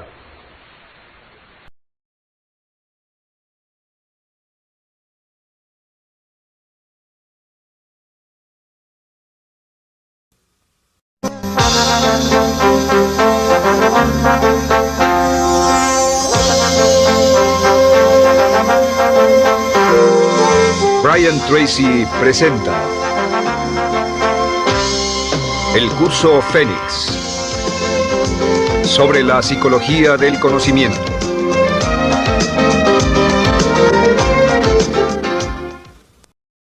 Session 5, Taking Charge of Your Life. We said in the first series of modules that the starting point of all peak performance is self-esteem. It's how much you like yourself, how much you love yourself, how much you accept yourself as a valuable and worthwhile human being. The second part of peak performance, I think the two key requirements, the second part is self-responsibility. Self-esteem plus self-responsibility, each reinforcing themselves. And what self-responsibility says simply is that you are the architect of your own destiny, that you are the master of your own fate, that you are totally self-responsible, that everything that you are or ever will be is up to you and you alone. Now, you can believe in a higher power, as I do, and you can say that the higher power is responsible, but God helps those who help themselves. And for this earthly life, you're in charge of your life. You're in charge of what happens to you. If you don't like the way things are going, it's up to you to change it. But there's no way that you can ever give away responsibility. And this whole subject of responsibility is one that is very controversial. And as you will see as we talk in this session, it's one that you have to understand with crystal clarity if you want to achieve your full potential as a human being. Now, we go over here. One of the things that we know is we start off as infants, if you like, when we're born. I'll just write I for infant. We start off as infants, and as we grow to become adults at the age of 18 years, we start off with zero responsibility. And as we grow toward becoming adults, we gain responsibility more and more, until by the time we become adults at the age of 18 years, if our parents have brought us up properly, if they have prepared us, if they've encouraged us to be self-reliant, if they've encouraged us to make our own decisions and think for ourselves and plan our own lives, at the age of 18 years, legally speaking, psychologically, morally, mentally, physically, and everything else, you are ready to take over your own life. Now, if your parents have not prepared you as an adult for total responsibility, it doesn't matter. At the age of 18, and from 18 onward, you are 100% responsible. For the rest of your life, you can never absolve yourself of responsibility. For the rest of your life, everything that happens to you is up to you, totally and without forgiveness. The slogan of the truly responsible person is, if it's to be, it's up to me. Which means, as Henry Ford said, never complain, never explain. Never complain, never explain.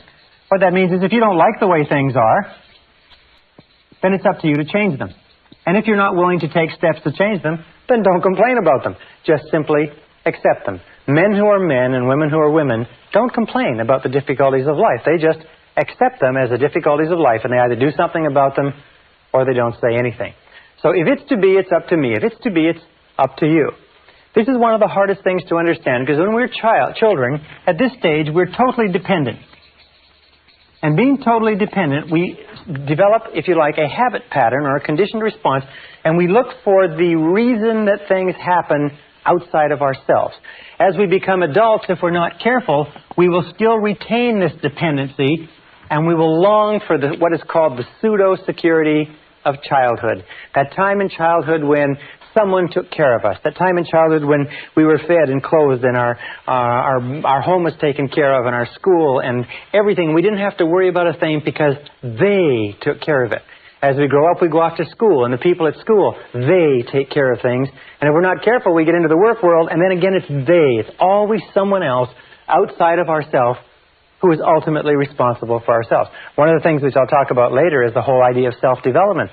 Most people, because they've been taken all their education in the public school system, think that it's up to them when they're adults to continue their education. If nobody comes along to continue it, they just simply don't do it. Now there's another point, and that's the difference between maturity and immaturity. And here's a very simple example. Imagine that this is the course of life, again from infancy to adulthood. And everybody reaches the stage, sooner or later, where they come to this great cliff and this great canyon. And this is the side of immaturity. This is the side of childhood. This is the side where we are dependent upon others and where we look to others for our answers and our solutions. We look outside of ourselves.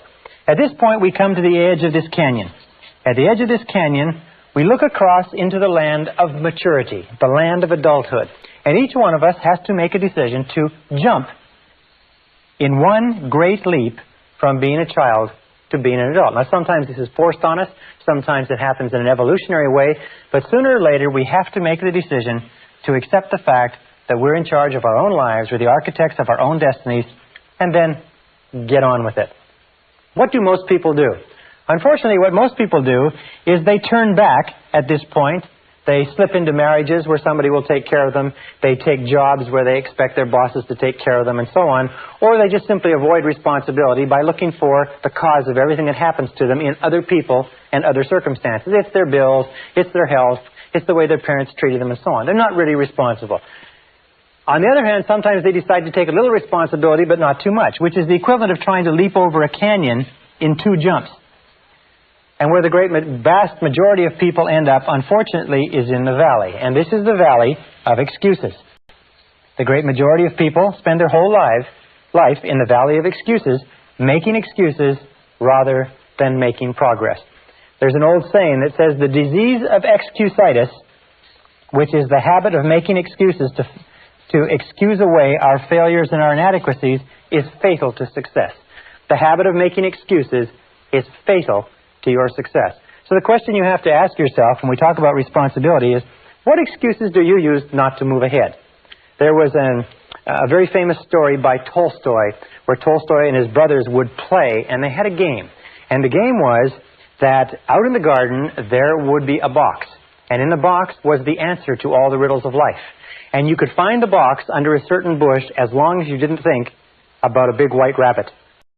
As long as you kept your mind clear of that big white rabbit and you didn't think about the rabbit, you could find the answer to all the mysteries of life. Well, of course, nobody ever found the box, or nobody ever found the answer to the mysteries of life because they couldn't stop thinking of the big white rabbit. The question you have to ask yourself is, what is your big white rabbit?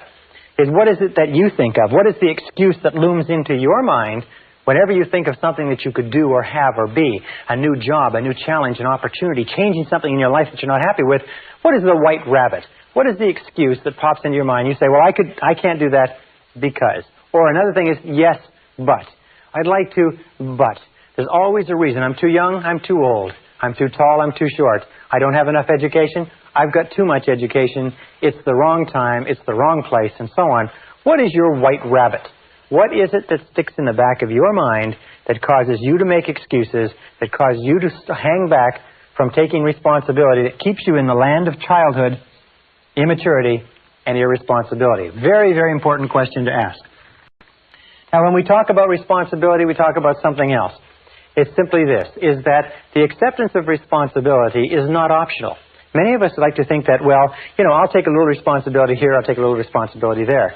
No, the acceptance of responsibility is not optional. From the time you become 18 years old, you are 100% responsible. You have no choice in the matter. As a matter of fact, there are very few things in life over which you have no choice, but you have no choice in this. It is mandatory.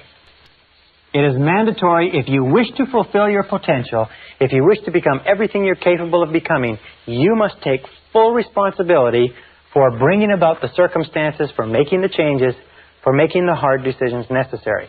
If you take the word responsibility, you can break it into 2 words, response and ability.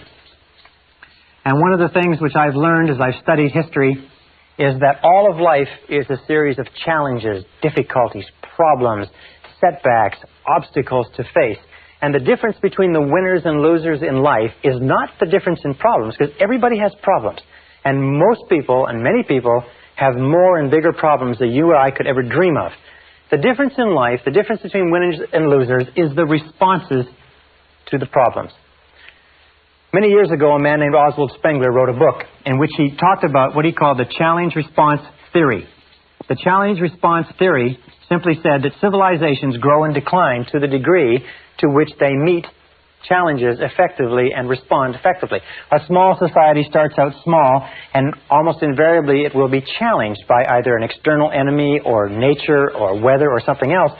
If the society responds in a positive and constructive way to the challenge, the society grows. As it grows, it triggers additional challenges, difficulties. If it responds to them effectively, it grows some more. Oswald Spengler studied the 21 great empires of human civilization and found that every single one followed this cycle. As long as the civilization continued to rise to the challenge, it continued to grow stronger and stronger. The reason why this analogy is so important is that we as human beings are exactly the same. We grow to the degree to which we respond effectively, to the degree to which we rise to the challenges without making excuses that life throws at us. And when we look at the great men and women of history, whether it's Albert Schweitzer or Winston Churchill or George Washington or Abraham Lincoln or Franklin Delano Roosevelt, we look at those great people, we find that they were always people that rose to the challenges of the time. If ever you wish to be capable of rising to great challenges, what you have to do is you have to start off on a daily basis rising to small challenges, which means no matter what happens, you accept the challenge, you accept the responsibility, you refuse to make excuses, and you go forward. Now, there's three areas in life, in our modern life, which you must be very, very aware of. The first area is the political area. If you look around you, you will find that there is a great drive toward the government doing it, the government being responsible. Make the government responsible. What people are doing is they want the government to be their parent. They want the government to protect them and take care of them. But as the more you vote for politicians to do things for you, the more you give politicians control. You see, you can never give away responsibility. You can only give away control. How do you give away control? You give away control in terms of voting for them to spend more of your money, regulate more of your businesses, tax away more of your income, and so on. The second area, so let me just finish this. The urge towards statism, collectivism, socialism, large government, and so on is all aimed at somehow making the government, that faceless bunch of bureaucrats, responsible for the challenges of our own lives. Now, the second area where this is prevalent is in the criminal justice system. In the criminal justice system, you will find that the one characteristic of all criminals is that they refuse to accept responsibility for their crimes. It was always someone else or something else. It was always their childhood or the background or the other guys. That the way that people get out of the criminal justice system is they accept responsibility for the crimes they've committed. And they say, I did this. Nobody made me do it. I am responsible. And they stop going back to jail. The third area is in medicine. Today we know that almost all of our problems in medicine are psychological in origin, or we inflict things on ourselves. The average American or Canadian is about 10 to 20 pounds overweight. In medicine, we expect the doctor to be responsible. Just imagine how we would take, what kind of care you would take of yourself if you were on a desert island for life, with no doctors, no nurses, no hospitals, no medicine, no nothing, where you had nothing to fall back on. Very, very important point. So all around you in society, you're going to notice this clamor, this demand, I am not responsible. Make somebody else responsible. But this is the key. Remember, you are always free to choose. You are free to choose your responses. You are free to choose the quality of your emotional life. Do you know that you decide how you're going to feel by how you are going to respond? You decide when to get angry, when to be happy, when to be unhappy. You decide what your attitude is going to be when you get up in the morning. You decide the quality of your physical life. You're the one who decides what you eat, what you drink, what you don't eat and drink. You determine the quality of your financial life. You're the one who determines the quality and quantity of the work that you contribute. In every case, you're free to choose what you want. If you want things to be different, the starting point is to accept full, unqualified responsibility for your life. I first discovered this whole concept of responsibility when I was 21 years old. I was living in a little apartment. I was working on a construction job. It was 35 degrees below zero outside. I didn't have a car. I didn't have any money in the bank. My clothes were old. I had failed out of high school. And I looked around me in that cold winter in that little apartment with no future and not much of a past. And I said to myself, if ever I want anything to change, it's up to me.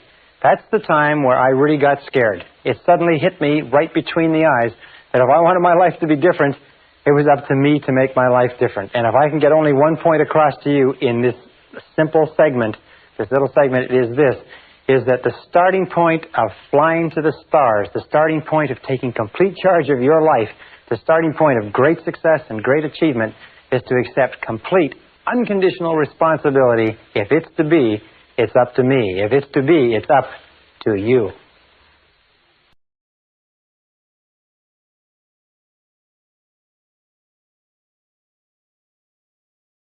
Session 6, Eliminating Negative Emotions. Continuing on the subject of responsibility versus irresponsibility, many years ago, back in 1972, I began a study in an area of metaphysics that dealt with the psychology of the evolution of human potential. And one of the things that leaped out of those pages at me, and I've never really have recovered from it, was the discussion of the connecting link between irresponsibility and negative emotions. And the fact that negative emotions are the great blocking emotions or crippling emotions of your life and my life. If the whole purpose of life, if you like, is to achieve higher levels of peace of mind, happiness, contentment, satisfaction, and so on, we have to sit down and we have to look and say, what stops us, or what is blocking us, or what gets in the way of us really enjoying our lives? And you find invariably it's negative emotions of some kind. Now, I'm not talking about the negative emotions that are associated with someone dying or with a great loss. I'm talking about the negative emotions that we experience on a day-to-day basis that rob us of peace of mind, rob us of health and energy, affect our loving relationships, get in the way of our financial independence, rob us of a feeling of fulfillment, and so on. So we're going to talk in this session about eliminating negative emotions, and I want to bring us back to this whole discussion of responsibility. This is one of the most important things that I've ever found in my life. It's simply this, is that if we take a graph or chart, and come with me for a second and let's chart this, and we take from the highest to the lowest, and up here we have a totally responsible person. This is a person who is completely self-assured, completely self-responsible, makes no excuses at all. And down here at the other end we have an irresponsible person, a person who makes excuses for everything. Now, this is the positive end of the scale, this is the negative end of the scale. Every one of us, you and I, are somewhere on this scale moving up or down with every decision that we take. Now, we've found, and this is what got to me, and I said a little bit earlier, that there's a one-to-one relationship between how much you feel you are in control of your own life and how positive or how happy you are. Well, there's a one-to-one relationship between the amount of responsibility you accept and the amount of control you experience in your life. And there's a one-to-one relationship between the amount of responsibility and control you accept and the amount of freedom that you feel that you have. Freedom is the indispensable requirement for happiness. That true success, true happiness in life means being free to live your life your own way as you decide, without anybody else telling you what to do. Living your life as a bird, free as a bird, to do whatever you want. Well, there's a direct relationship between responsibility, control, and freedom, and there's a direct relationship between these three and positive emotions. Now, positive emotions are the great emotions. Positive emotions are those of happiness and love and joy and vitality and energy and exuberance and enthusiasm and excitement and so on. Now, down at the other end, however, we have an attitude of irresponsibility. And what does that lead to? This is what shocked me so much when I first learned it. It leads to a lack of control. Is that to the degree to which we are irresponsible, we lose control. Our inner selves disintegrate and fragment. It also leads to a lack of freedom, because we no longer see ourselves as free agents choosing the direction of our own lives. We see ourselves as pawns, as victims, if you like, of external forces. And a lack of control and freedom leads to negative emotions. When I first began to understand this, I thought, well, yeah, but what about my parents, and what about my childhood, and what about my condition? I didn't have a very good job, and what about my friends? I had crummy friends, and what about my health, and what about the weather, and what about the economy? When I began to realize this, I began to realize that you can put all that aside. If your highest aim, your highest goal is positive emotions of happiness, joy, freedom, enthusiasm, and so on, then you have to stop making excuses. Now, Carl Menninger, the great psychoanalyst, said a very interesting thing some years ago. He said that physical ailments are all different, caused by different bacteria, different viruses, and so on. He said, but mental illness is the same illness, simply spread along a spectrum from the least to the worst. And Thomas Szasz, the psychiatrist, said in his book, The Myth of Mental Illness, that there is no such thing as mental illness. There are merely varying degrees of irresponsibility. So when we say that an irresponsible person is not only negative, we say an irresponsible person is also mentally ill. A totally responsible person is mentally healthy. How does this affect you? Well, I know you want to advance as much as you can in life, or you wouldn't be going through the efforts of taking a program like this. There is a direct relationship between the amount of responsibility you accept for the results of your organization and the amount of power, influence, position, prestige, and status you will have in your work now and in the future. At the top of the graph of responsibility, we have people who accept total responsibility, and power and opportunity gravitates toward them. Down at the other end, we have no power or powerlessness, until you reach the extreme example of a person who's totally irresponsible, completely out of control, who has to be constrained in a straitjacket and locked up in a padded room for their own safety and for the safety of others. Completely powerless, completely without control or freedom. Now, every time we make a decision to be self-responsible, we move up on this graph. Every time we make a decision to make excuses, we move down in this graph. So let's take it a little bit further, and let's talk about the relationship between negative emotions and irresponsibility so that you understand it perfectly clearly. And a perfect example is this. Imagine here is a tree. All right? Here's a tree, and here is the bushes. This is what is called the negative emotion tree. In the negative emotion tree grows the predominant negative emotions: fear, doubt. Many people have considered that self-doubt is the most destructive of all negative emotion, holds you back more than you can imagine. Also, hate is a negative emotion. Then there's envy. There's resentment. And then, of course, there's resentment's sister, guilt. These are all the big negative emotions. These are the ones that have led the hit parade for years. There's about 54 different negative emotions, but these are the top one. And if you take these negative emotions and you boil them all down, and you can put in your own favorite, by the way. Everybody has their own favorite negative emotion. Jealousy could be yours. Self-pity is a good, strong one. It's doing well. But if you boil it down, you find that all negative emotions eventually boil down to anger. Either inwardly expressed, that is where you make yourself sick, or outwardly expressed, that is where you make other people sick. And this negative emotion tree, if we just take a look at its structure, we find the negative emotion tree has a root system. Now, the root system is where the nutrients come from that keep the negative emotion growing and keep the fruit of the negative emotion growing and blossoming. We look at the root system, we say, what are the nutrients? What keeps negative emotions going? What are the fertilizer? What is it that you heap on the fire, if you like, or put into the ground? And we find that there's two things essential to keep negative emotions alive. The first is justification. Justification. That's merely telling yourself and anybody else who will listen why you are justified in having this emotion. And the other is what we call identification. Identification means taking things personally. That's why, of course, they suggest that a person who acts as their own lawyer has a fool for a client. Probably a person who acts as their own doctor has a fool for a patient, too. Because we become so personally identified with our own situation, and so do you, we take it so personally that we get all emotionally involved and wrapped up in it. So we find that it's not possible for you to be negative about anything for very long unless you can justify or have a reason for it and explain it to other people, or unless you can identify and take it personally. For instance, if somebody comes in from the parking lot and says they just ran into a car in the parking lot, it doesn't bother you at all, because you don't identify with it.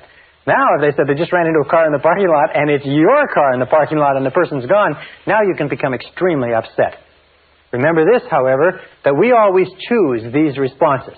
I'll come back to this in a second. So how do we get rid of justification? How do we starve the root system of the negative emotion tree? The way that we get rid of justification is by becoming non-judgmental. In the Bible it says, "Judge not that ye be not judged." And since the Bible is, amongst many other things, a book of philosophy and metaphysics and how to live, being non-judgmental means that you just refrain from judging. Hold back from judging. Instead of casting a judgment that somebody is guilty of something, somebody has done something, just remain open and neutral. Just remaining neutral, and that's the key, stops the negative emotion from getting going. One of the things that we know about negative emotions, and I've studied them for years, is that negative emotions start off like a spark.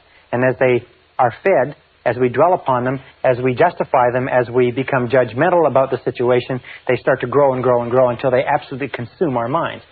Now, with regard to identification, which is taking things personally, what we do is what is called, we disidentify. We objectify, or we again remain neutral. We try to keep it at arm's length. We say there is a problem, but I am not the problem. There is a difficulty, but the difficulty is not me, and we keep it at arm's length. So these two, once we begin to stop justifying and stop identifying or taking things personally, stop getting emotionally involved. Have you ever had the situation where somebody comes to you with a problem and you get so emotionally involved with their problem that that you start to feel upset, and they go away and they don't have a problem anymore, and you're still there and you're upset. This is because we've taken it so personally. However, the key to getting rid of negative emotions, and this is the most important part of this, is the trunk. It's cutting down the trunk of the negative emotion tree. And the trunk of the negative emotion tree is blame. Blame is 99% of negative emotions. Now, it's very important to understand where negative emotions come from. Negative emotions come from inside you. Negative emotions are not contained in external situations. Negative emotions are not caused by other people or other situations. Negative emotions are caused by your response to other situations. Perfect example. Two people meet the same situation, a traffic jam, a rude waiter, whatever it happens to be, and one person gets all upset and uptight and angry, the other person lets it go off their back. Another example. The same person, 2 different days. One day they've had an argument or a flat tire or they're late for work, they get into a traffic jam and they're angry and they're uptight. The next day, they leave with plenty of time, they had a lovely breakfast with their family, they got lots of time to get to work, they have a traffic jam, it doesn't bother them at all. In both cases, it's an example of the negative emotion does not come from the situation. Is that you are always free to choose the quality of your emotional life. Is that you choose to become angry. Now understand this, nobody makes you feel anything. Nobody makes you feel angry. Nobody makes you feel tense. Nobody makes you feel upset. You always decide how you're going to feel, and then if you're not careful, you will fall into a negative habit pattern of blaming the other person. Blame is the core of all negative emotions. When you stop blaming, you cut down the negative emotion tree. You cut it off, you kill it, and all the negative emotions die simultaneously. It's almost exactly as if this negative emotion tree were a Christmas tree and it were plugged into the wall. And the negative emotions were Christmas tree lights. And you took this plug and you jerked it out of the wall, what would happen? Well, what would happen is that all the negative emotions, the lights, would go out simultaneously, just like that. How do you do this? You do this by using the law of substitution. Remember, the law of substitution says that the conscious mind can only hold one thought at a time. It's the thought that the conscious mind holds that determines how the emotions will react, how the subconscious mind will react. Since it can only hold one thought at a time, what you do is you knock out the thought that is causing the negative emotion, the blame thought, and you replace it with this affirmation. I am responsible. I am responsible. I am responsible. This, in conjunction with I like myself, I am responsible, is the most powerful, positive affirmation you can use, because the instant that you say, I am responsible, you exert complete control over your emotional life. The instant you say, I am responsible, suddenly you are back in the driver's seat. You cannot say, I am responsible, and feel a negative emotion simultaneously. The one knocks the other one out of your conscious mind. And you can start off, for instance, each one of us has a situation that causes us a lot of aggravation. You have a situation, maybe a person, but every time you think about it, you get angry. Every time you think about it, you get cross or you get distracted. What you do is whenever you start to think about that situation, neutralize it by saying, I am responsible. Wait a minute, I am responsible. Is it a relationship? Who got yourself into the relationship? Did somebody put you there at gunpoint, or did you get into it by yourself? Is it a job? Is it an investment? Is it a health problem of some kind? In every case, accept responsibility. Now, there's a big difference between acceptance and responsibility, and let me just write this up. It's responsibility versus blame.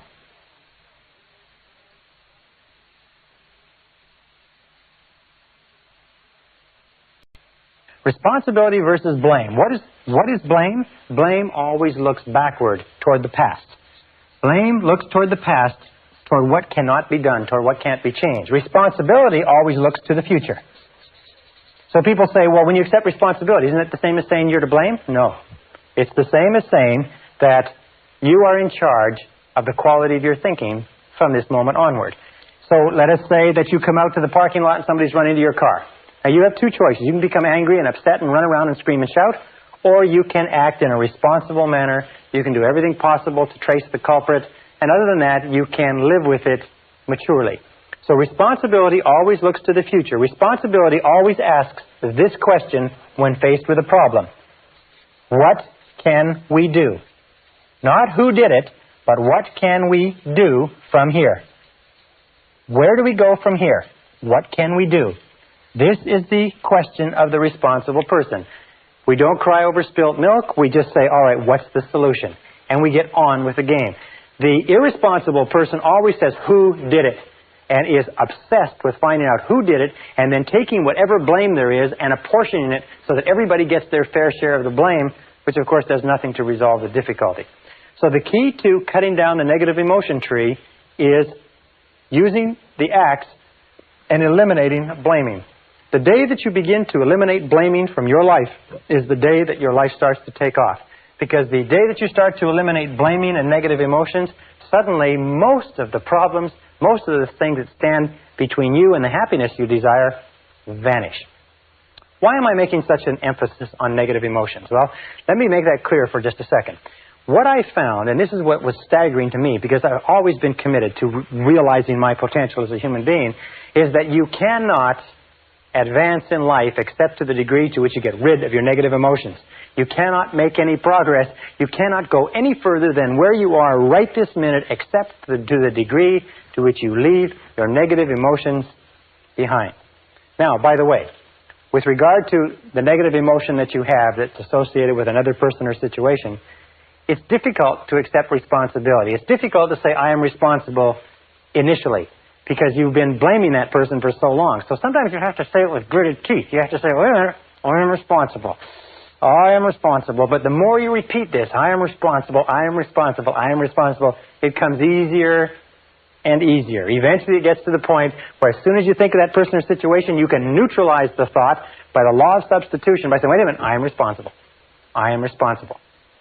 There's a beautiful line that you can use also in dealing with difficult people that goes back to self-esteem, and it also has to do with eliminating negative emotions, is say something like this: no matter what you say or do, I'm still a valuable and worthwhile person. Or, no matter what happens, I am still a valuable and worthwhile person. Or, no matter how this situation turns out, I am still a valuable and worthwhile person. The natural course of life is this. Here's the road of life. And when we're children, we start off with no negative emotions. All negative emotions, by the way, have to be taught to a child. They have to be taught, and the child has to learn them from their parents. Have you ever seen a negative baby? There's no such thing as a negative baby. Babies just laugh, and they're happy, and they cry when they have needs, but babies are not negative. But as we grow up, we watch the people around us, and we begin to develop our own negative emotions, which we carry in a sack on our back. As we become teenagers, this sack grows big enough to the point where we can even go to slumber parties, or we can get together with our buddies, and we can talk about how terrible our childhood has been, how rotten our parents are, how rotten our siblings, teachers, and everything else are. Now, when we become adults, what is the mark of adulthood in our society? The mark of adulthood is that you have a great gunny sack full of negative emotions because you have suffered. And what happens is you spend most of your time when you're with other people letting down your guards and telling them about how much you've suffered. What you do is you use exchanges of negative emotions as the basis for your relationships. You say, look, I'll show you my negative emotions if you'll show me yours. Remember, like we used to do as kids? And what you do is you get together like a couple of traders in an Arab bazaar, and you display your negative emotions. You say, oh, look at this rotten childhood I had, and look at this terrible relationship, and look at how crummy my boss is, and how rotten this is, and so on.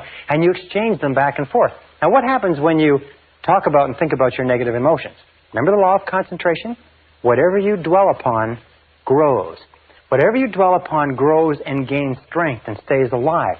Negative emotions, by the way, and this is another thing that I learned in the study, is negative emotions are very fragile and ephemeral things. Is that if you don't keep them alive through constant talking, through constant cultivation, you know what happens? They die on you. Yes. You see, negative emotions just die. It's like a fire. If it falls where there's nothing, or a spark, if it falls where there's nothing to burn, it goes out. Negative emotions, unless you talk about them and keep them going, unless you dwell on them all the time, they die on you. You ever had an experience where you're really worried about something, you're really upset about something, and it's preoccupying all of your time, and then you get to work or you get home and you get so busy doing something else that for about 3 or 4 hours, you don't have time to think of anything else. And about 3 or 4 hours, you stop and say, geez, I haven't worried about that for a long time. I've got to get back to worrying about it, because what's happening is going out. It's like a fire that's going out. So you've got to get back to it. You've got to think about it and talk about it and worry about it and hassle it to get it back up to the point where it's preoccupying your whole mind. How many times does that happen? Well, what the mature adult does is the mature adult leaves their negative emotions by the side of the road and gets on with the rest of their life. They get on with the rest of their life. They leave them there instead of dragging them along. They leave them like a big pile of garbage at a garbage strike. They just leave it there. And when people say, how are things going? You say, wonderful. You say, how's life? You say, terrific. You say, how's your relationships? Couldn't be better. How is your health? How are you feeling? I feel great. In other words, don't talk about negative things, because when you talk about negative things, you actually increase them and you draw more of them into your life. Look at the people that you know who have problems. You notice the people that you know who have problems all the time, never seem to solve their problems, are people who talk about their problems all the time. To him that hath shall more be given. From him who hath not, even that which he has shall be taken away. Now, this is another critical point with regard to relationships. And I learned this again in my studies. It is that each of us has a certain amount of suffering that we've gone through, and people fall in love with their suffering. People love their suffering. As a matter of fact, they feel that they've paid for it, they've thought about it, they've lived with it for so long that most people are very reluctant to give up their suffering. You can't talk them out of it. You say, well, why don't you just forget it? Why don't you just put it behind you? Why don't you just get on with it? They say, well, I can't do that. Do you know how much I've suffered? Do you know how much emotional investment I've put into this relationship, this job, this career, and so on? I remember, I can tell you 1,000 people who've come up to me who are in bad relationships. And they say, well, I've been in this relationship or in this marriage now for several years, and I'm miserable, I'm unhappy, we don't like each other, it's going nowhere. I say, why don't you do something about it? But after all these years? And what I say to them is I say, look, the average life expectancy of the average American today is between 75 and 80 years, and it's going up. By the time we reach the end of the century, the average life expectancy will probably be 80, 85, 90 years old. Do you know what that means? That whatever age you are now, and you may be 20, 25, 30, 35, it doesn't really matter, you subtract that from 80, you get the number of years that you've got left to live in this current situation. You ask yourself, do you want to live in this situation for the next 30, 40, 50 years?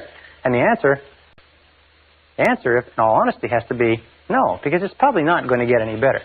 People love their suffering. They hate to give up their suffering. So what we've devised is a very simple bit of advice.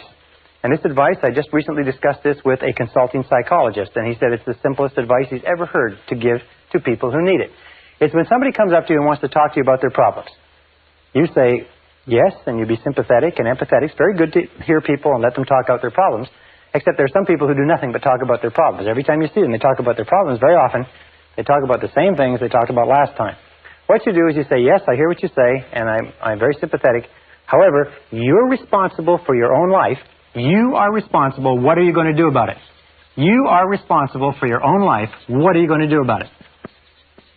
Now, what will happen is this, is that your good friends will say, yes, you're right, I am responsible. I have to make a change. I have to do something about it. And they'll go out and they'll do it. As a matter of fact, they'll come and they'll lay out all their problems to you, and all you say to them is this. You say, well, what do you think you should do about it?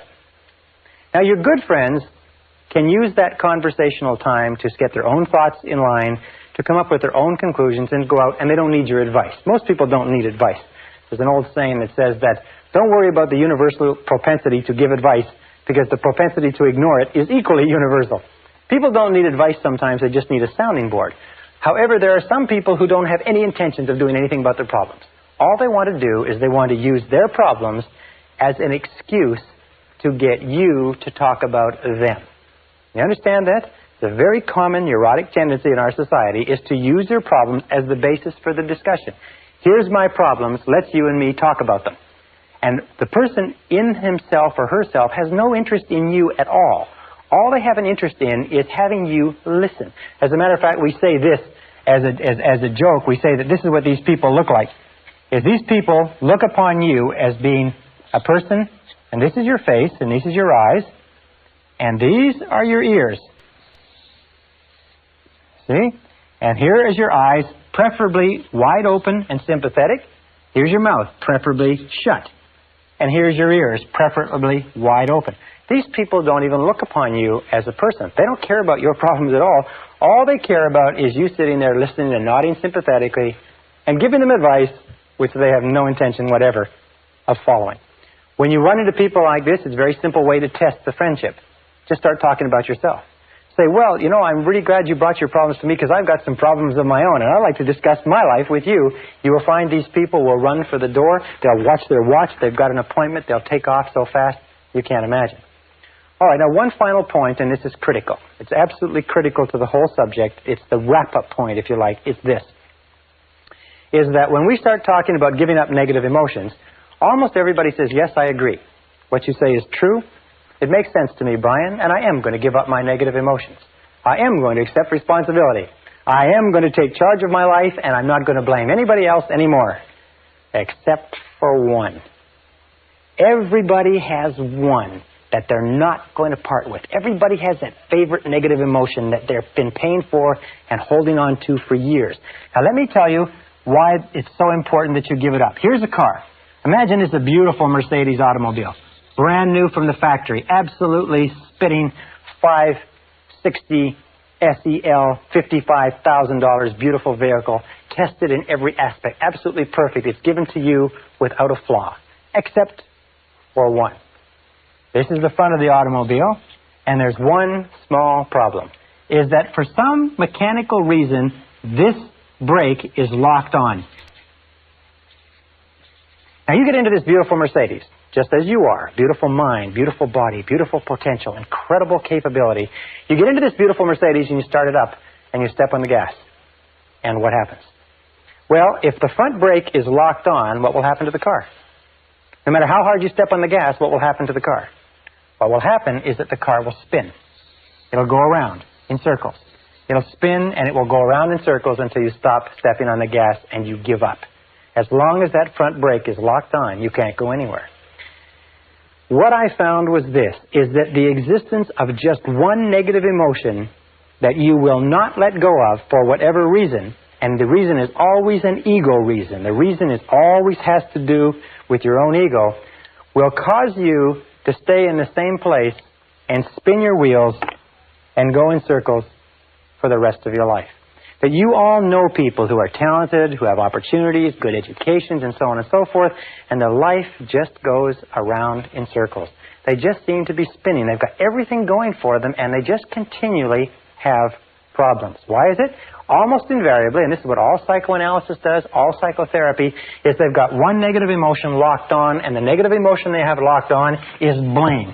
There is somebody that they are still blaming for something. There's somebody that they are not going to let off the hook because that son of a gun did something to them.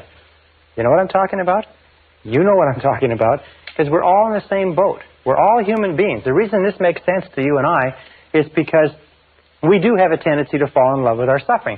We do have a tendency to gunny sack and to think that part of our humanity is all these negative emotions. We do have a tendency to see that other people are responsible. Other people have hurt us. They did cost us money. They did hurt us in a relationship.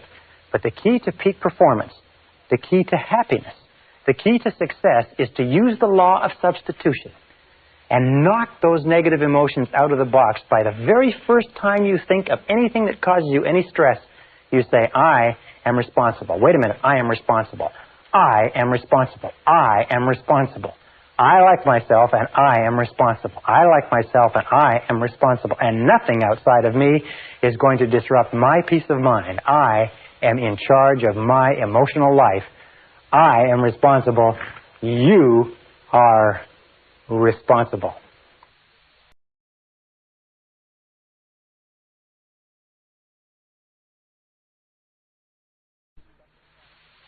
Session 7, Releasing Your Brakes. When I began studying negative emotions many years ago, the most critical point I discovered was that you cannot make any progress toward health, happiness, love, and fulfillment of your potential as long as you insist on keeping your negative emotions intact. Now, the only good thing about negative emotions, if there is any good thing at all, is that negative emotions are not permanent. Even according to Sigmund Freud, there is no permanent place for negative emotions in the subconscious. In other words, they are unwanted visitors. They are negative habits or negative response patterns that can be eliminated. And the starting point of eliminating them is understanding where they came from. Understanding what were the causative factors going back to early childhood that have triggered the development of negative emotions and have given us as adults a propensity to be negative in one way or another. That takes us to early childhood conditioning. Remember we said before that the starting point of inhibitive and compulsive negative habit patterns was destructive criticism. Destructive criticism is the great destroyer. Destructive criticism destroys people on the inside and leaves them walking around on the outside. More personalities have been undermined and destroyed. More self-esteem has been cast aside as a result of destructive criticism than anything else that we can possibly imagine. So destructive criticism is the great killer. Now, why is it so bad? Well, we know that children as infants, children as they're growing up, have a tremendous need for love and approval from their parents. In fact, many psychiatrists and psychologists have said that the number one reason for mental illness in adulthood is withdrawal of love, or love withheld. We know that any prestigious person, any person who is important to a child, has an inordinate impact on that child, and that children up to the age of 6 years have very little ability to discriminate between valid and invalid criticism. What this means is that anything that a parent or an older sibling or an older relative, anything that a prestigious person or important person says to a child is accepted as true. It's accepted as a valid representation of reality.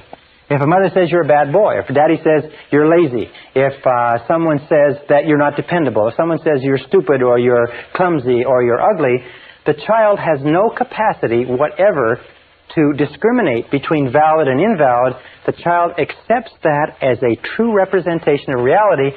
It bypasses the conscious mind, goes straight into the subconscious, and is stored. Many of us, as adults, are still living on the basis of negative information that was programmed into us when we were children. And then as adults, what do we say? We say, well, that's just the way I am. Or, I've always been that way. Or some people even say, well, it runs in the family. Your father was like that, children are like that. Or your mother was like that, and so on. But where did it come from? None of these things run in the family. For instance, when I was growing up, my parents had gone through the Depression. And the Depression had made an inordinate impact on them. So whenever we talked about buying anything, all the time I was growing up, my parents would become very, very tense, and they said, we can't afford it. We can't afford it. We can't afford it. We can't afford it. They had this lack mentality, this we can't afford it mentality all their lives. And I grew up, so even though I've never experienced the Depression, and you've never experienced the Depression in most cases, 10, 20, 30, 40 years later, we're still saying, I can't afford it. I can't afford it. I can't afford it. We're still going on the basis of those critical remarks, those emotionalized remarks that our parents said. Maybe your parents said, as my father told me over and over again, you never finish anything you start. You never finish anything you start. You never finish anything you start. Or you're lazy. You never finish anything you start.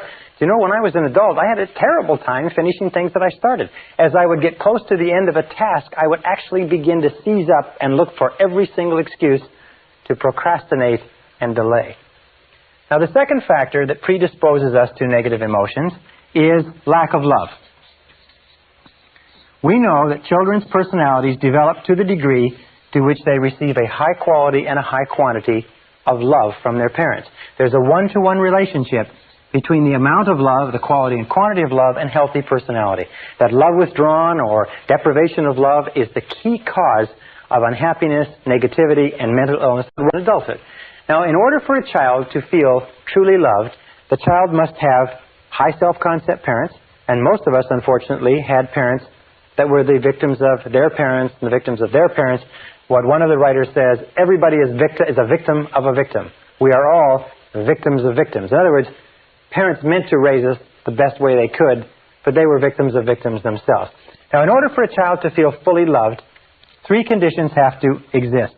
Number one condition is that parents must love themselves. Parents must love themselves. Remember, you can never give any more love to others than you have for yourself. If you don't love yourself, you can't love your children. If you have a little bit of love for yourself, you have to spread it over your children. If you have a little bit of love for yourself and that's all taken up by your husband or your wife, then sometimes, even though you want to love your children, you don't have the love. Even if your parents wanted to love you, in many cases, they didn't have the love to give. Why? It's because they never got it when they were growing up. The second requirement is that parents must love each other. In order for a child to grow up feeling self-confident, to grow up feeling loved, to grow up feeling safe and secure, he or she must grow up in an environment where the parents love each other. There is nothing that is more frightening to a child than to grow up in a household where the parents are fighting with each other, where the parents don't love each other, where there's difficulty, because the child always has a tendency, first of all, to be a victim, in that the child is shouted at and screamed at, and the child believes that the reason my mommy and daddy are fighting is it's my fault. Now, interesting research. Since there are so many single-parent families today, interesting research shows that when one of the parents leaves as a result of a separation or a divorce, the remaining child or children are invariably convinced that the reason the other parent left was because of something they did. And it's critical, if a marriage or a relationship is going to end and one is going to leave, that the remaining parent tell the children over and over again that the reason the relationship didn't work out has nothing to do with you. It has only to do with me and Daddy or me and Mommy. It has nothing to do with the child. The child needs to hear it many, many times before the child feels confident and secure. And of course, it's always better that a child be raised in a home with one parent that loves them rather than two parents that don't love each other. Now, the third condition that must be fulfilled if lack of love is not to exist is that parents must love the child. Parents must love the child. Well, this seems pretty obvious. I mean, it's pretty logical. The fact of the matter is, though, and this is the hardest thing for you or I as adults even to think about, but it is possible that our parents didn't love us. Not that they didn't intend to. I mean, they meant to love us, and they wanted to love us, and they had us intending to love us, and so on, but simply because they had conflicts with each other, and they had unresolved problems with their parents, and they had the war and the depression, and they had their careers, and they had other responsibilities, they just never got around to it. You see, that was the difficulty. They meant to, but they never got around to it. The only way that you can really love a child is by spending a high quantity and high quality of time with the child. High quantity, high quality with the child. 10 minutes a day doesn't do it. Children consider themselves valuable to the degree to which the most important people in their lives spend time with them. If the most important people in their lives, their parents, only spend little time with them, the children conclude that the reason for that is because they are defective. There is something essentially wrong with them, and that's why their parents don't spend time with them. The children don't think rationally, they think purely emotionally. They only think if the parent is here, he loves me or she loves me. If the parent doesn't spend time with me, he or she doesn't love me. So if any one of those three conditions or more existed when you were growing up, the parents didn't love themselves, the parents didn't love each other, or maybe the parents didn't love you because they never got around to it, although they meant to, then you will have grown up in conjunction with destructive criticism with what is called guilt. Now, what is guilt? Well, guilt is a feeling of not being worth very much. Where do we get this feeling? Well, when we're continually criticized by the important people in our lives, and simultaneously we are not given the amount of love that we need, we feel that we're not worth very much. We feel that we are worth less. And a feeling of guilt leads to a feeling of worthlessness. Worthlessness. And guilt, the feeling of worthlessness, is the underlying fundamental problem of the 20th century. It is the main source of mental illness. It is the main source of problems in relationships. It's the main source of psychosomatic illness. It is the main source of most of the problems that beset our society, is this deep down feeling of guilt and worthlessness, which is expressed or unexpressed in the thought or the attitude, I'm not good enough. I'm not good enough. I'm not good enough. You know, we talked about self-esteem and how important it was. Self-esteem means I like myself. I like myself. I like myself. I like myself. People who've been raised with destructive criticism and lack of life not only don't like themselves, they don't feel that they're good enough for anybody or anything, and in many cases, they are plagued by self-hatred. They hate themselves. Self-hatred or self-condemnation. And you will see this will come out in their conversation, and it will come out in their relationships with other people.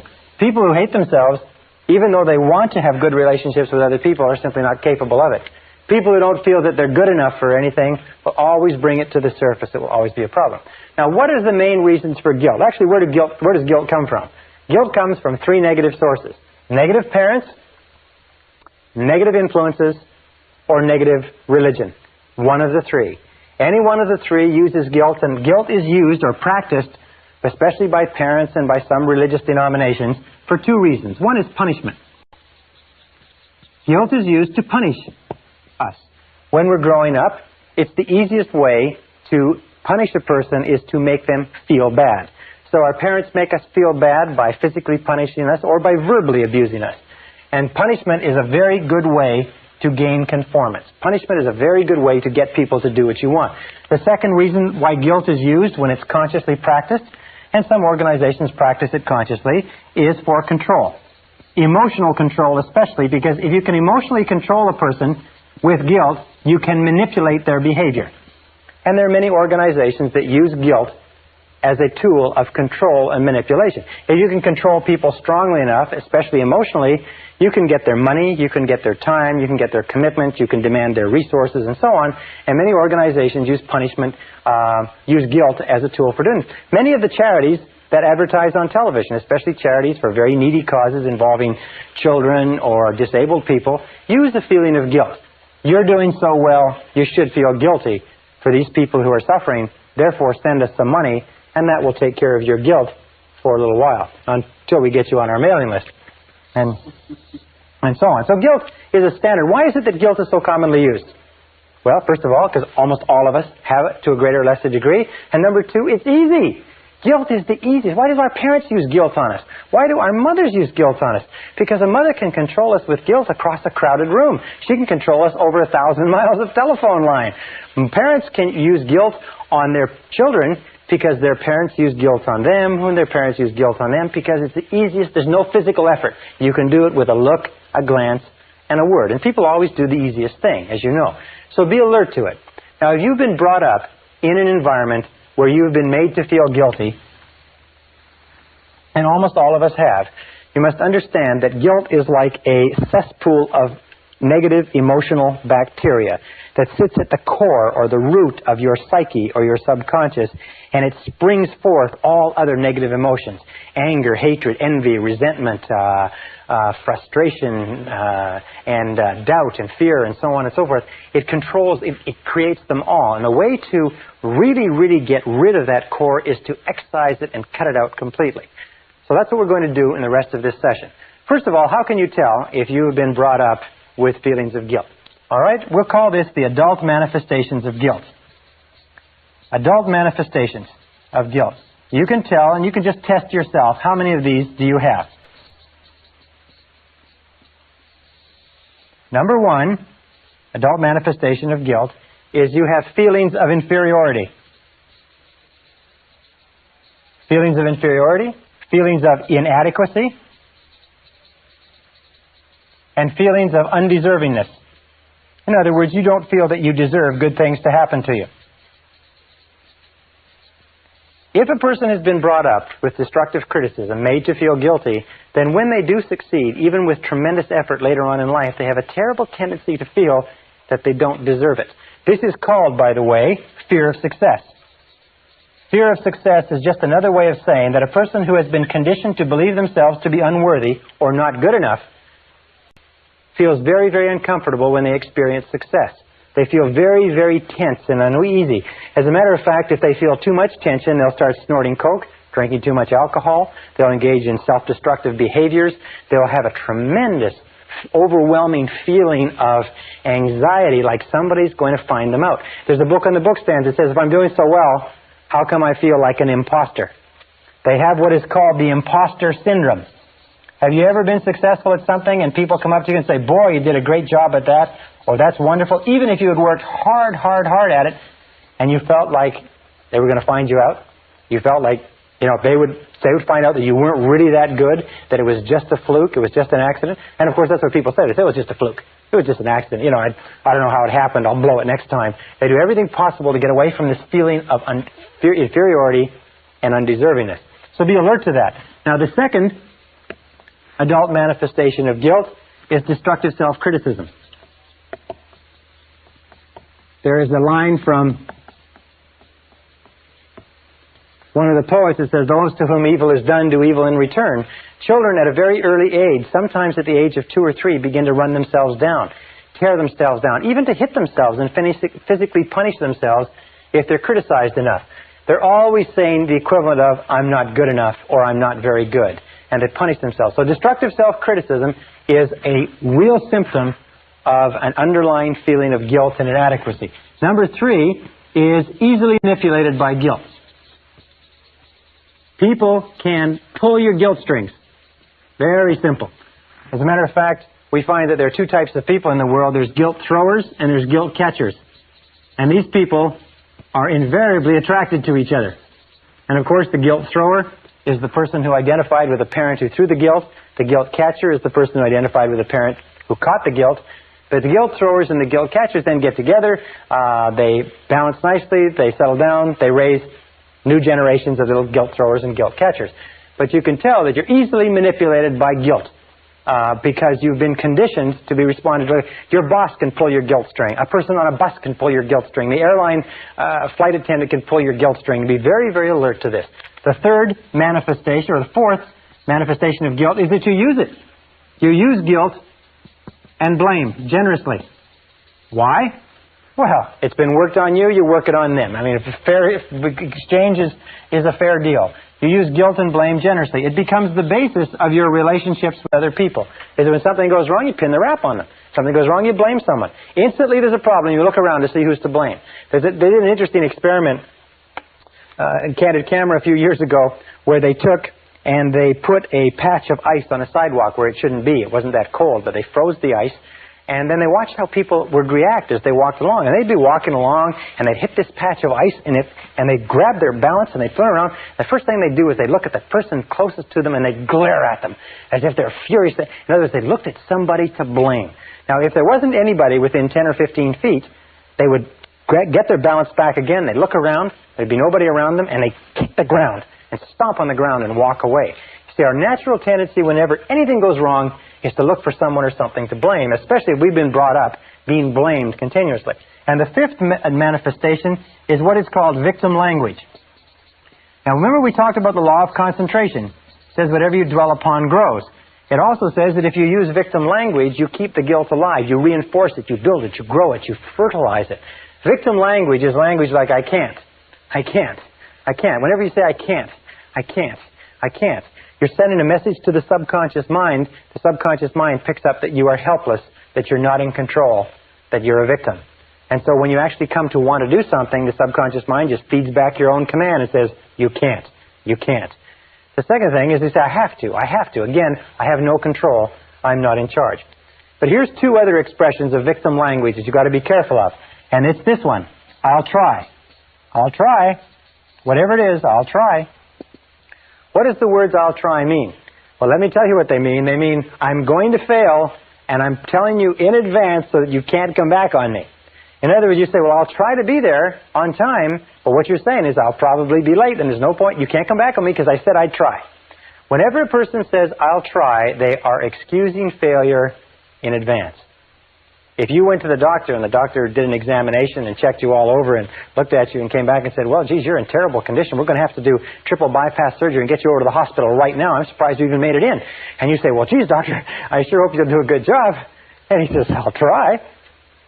And he says, I'll try. He said, wait a second. Maybe I got to get a second opinion. You go to a lawyer. You're charged with something. You go to a lawyer and you present your case to the lawyer and say, look, will you defend me? He says, I'll try.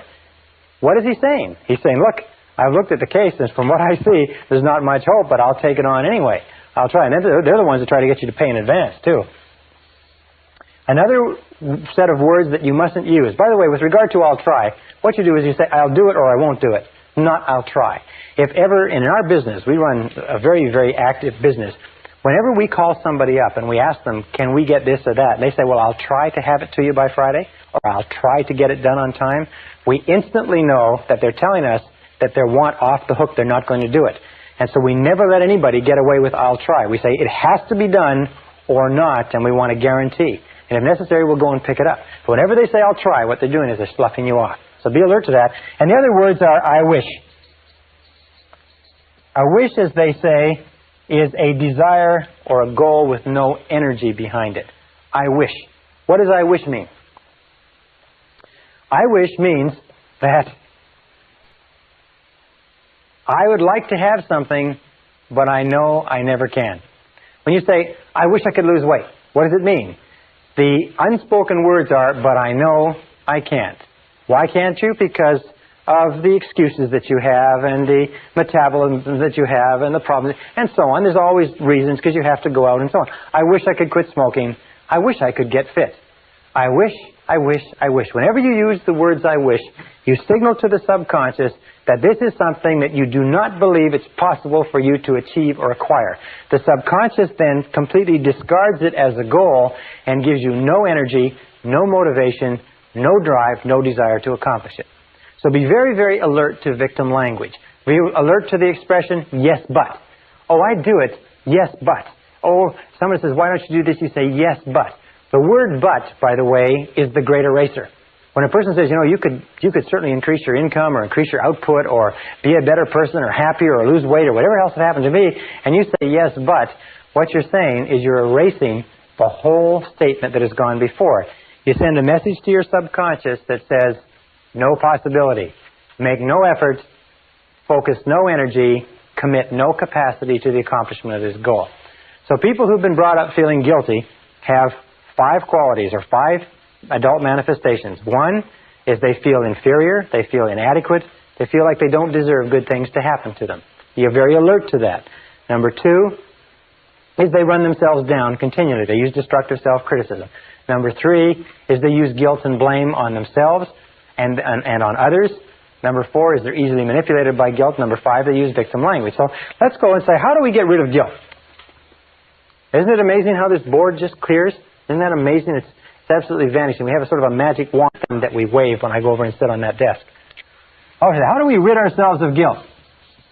Ridding yourself of guilt. Here's the process. It's got a few really critical steps. Number 1, top of the list, eliminate destructive self-criticism. Eliminate destructive self-criticism. In other words, never say anything destructively critical about yourself. Just don't say it. Here's the basic rule. Since your subconscious accepts whatever you say as true, as being a command, what you do is you don't say anything about yourself that you do not sincerely desire to be true. Don't say, I'm fat, I'm tired. Don't say, I can't, or I have to. Don't say anything unless you want it to be true. Remember, the words that come after the word I are the words that your subconscious records as commands, except for when you say, I wish or I'll try. So eliminate destructive self-criticism. Only speak in positive terms about yourself. I like myself. I like myself. I can do it. I will do it. I choose to do it. But not I can't or so on. Number 2 is refuse to be manipulated by guilt. Refuse to be manipulated by guilt. Because every time you allow somebody to manipulate you by guilt, you know what happens? You reinforce and make stronger the effect or the influence of guilt in your life. Now, when I grew up in a family that was greatly influenced by negative religion. As a matter of fact, my mother, God bless her, had a black belt in guilt, and she did a superb job on it. And it took me years to get over it. When I got married to Barbara, she'd also come from the same sort of family. So we have to come back, and we have a beautiful response. Whenever the other of us falls back into old patterns, we say, you're not trying to make me feel guilty, are you? You're not trying to make me feel guilty, are you? That's a beautiful way to do it. Just say, you're not trying to make me feel guilty, are you? And refuse to let people manipulate you using guilt. Number 3 is refuse to use guilt and blame. And announce that you're not going to use it. Refuse to use it on other people. And let your children and let your spouse say the same thing. You're not trying to make me feel guilty, are you? And just keep repeating it over and over again. And say, well, and sometimes they say, yes, I am. You say, well, it's not going to work. It's not going to work anymore. You see, guilt only works as long as you don't know that it's being used on you. Number 4 is what we call the law of forgiveness. This is the most important of all. It's really the core, it's the guts of this whole session. The law of forgiveness simply says that you are mentally healthy to the degree to which you can freely forgive and forget grievances against you. That your ability to forgive others is the key determinant of your happiness and success in life. Your ability to forgive others is the key way to eliminate guilt. Your willingness to forgive others and to let go past grievances is the single most important determinant of whether or not you are a fully integrated, fully functioning adult human being. Because the tendency to blame and to hold grudges is a childlike pathological tendency that is possessed by all people who are mentally ill. The ability to let go of grudges, to forgive freely, is the mark of the truly enlightened human being. Now, if you accept that as true, there's 4 people that you have to forgive. Number 1 is forgive your parents. Forgive your parents for everything that they've ever done that hurt you. Most of our research shows that almost all of our adult problems trace back to being unwilling or unable to forgive our parents for something that they did that hurt us. Forgive them 100%. Write to them, telephone them, tell them, or at the very least, forgive them in your heart, but forgive your parents. Number 2 is forgive others. Forgive everyone else. Forgive everyone who has ever hurt you in any way for anything. Just let it go. Now, some people say, well, I can't forgive that person because what a terrible thing they did to me. Remember this, that forgiveness is perfectly selfish. Forgiveness has nothing whatever to do with the other person. It has only to do with your peace of mind and with your assuring your own mental integrity. Number 3, forgive yourself. Forgive yourself for every wicked, senseless, brainless, foolish, stupid thing you ever did. Because every single person has done wicked, senseless, brainless, foolish, ridiculous things. But forgive yourself 100%. And finally, the last part of this is if you have done something to hurt someone else, go and apologize.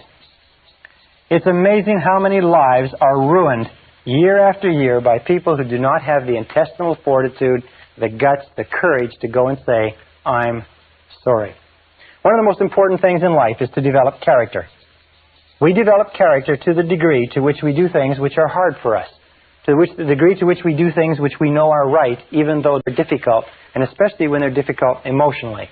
And the key to getting rid of guilt, the key to being a totally, fully functioning person, is to forgive others. Forgive people that you've been in relationships with. Forgive previous employers. Forgive friends who've hurt you. Forgive investments that went wrong. Forgive bosses that fired you.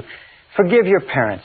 Forgive everybody. Develop an attitude toward life that you refuse to hold a grudge against anybody. Just repeat over and over again, I forgive him or her for everything. I forgive him or her for everything. I forgive them for everything. And let it go. The key to freeing yourself from negative emotions is to absolutely refuse to carry any negativity forward. Remember, it's a perfectly selfish act. You can be as selfish as you want. The act of forgiveness frees you and liberates the other person and guarantees that you will move rapidly toward the fulfillment of your potential.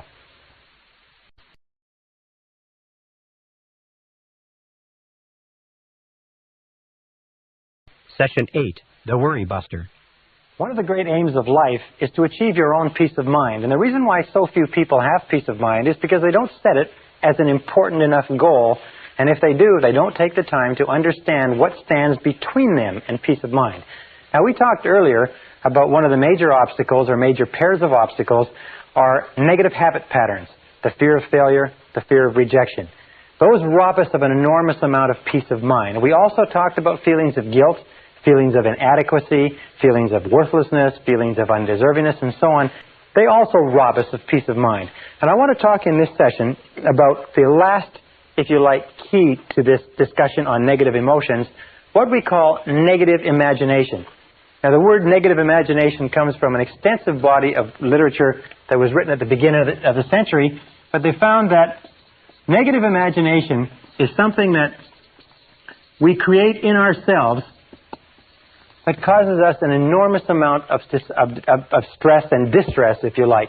Negative imagination creates fear. And one of the best definitions of fear that I've seen lately is what is called fantasized experiences appearing real. Fantasized experiences appearing real. In other words, these are experiences which we create in our minds and our imaginations, and we dwell upon them, and the more we dwell upon them, the more real they become to us. It's like I have 3 little children, and if I let them watch a scary movie, even if they insist upon it, they begin to feel that there are scary creatures under their beds and in their cupboards and so on. Is these fantasized experiences become real, and at one time, with little Michael, we couldn't get him to sleep in his bedroom at all because he was convinced that there were monsters in there. What do we call negative imagination? Well, another word for it is worry. Worry is a sustained form of fear caused by indecision.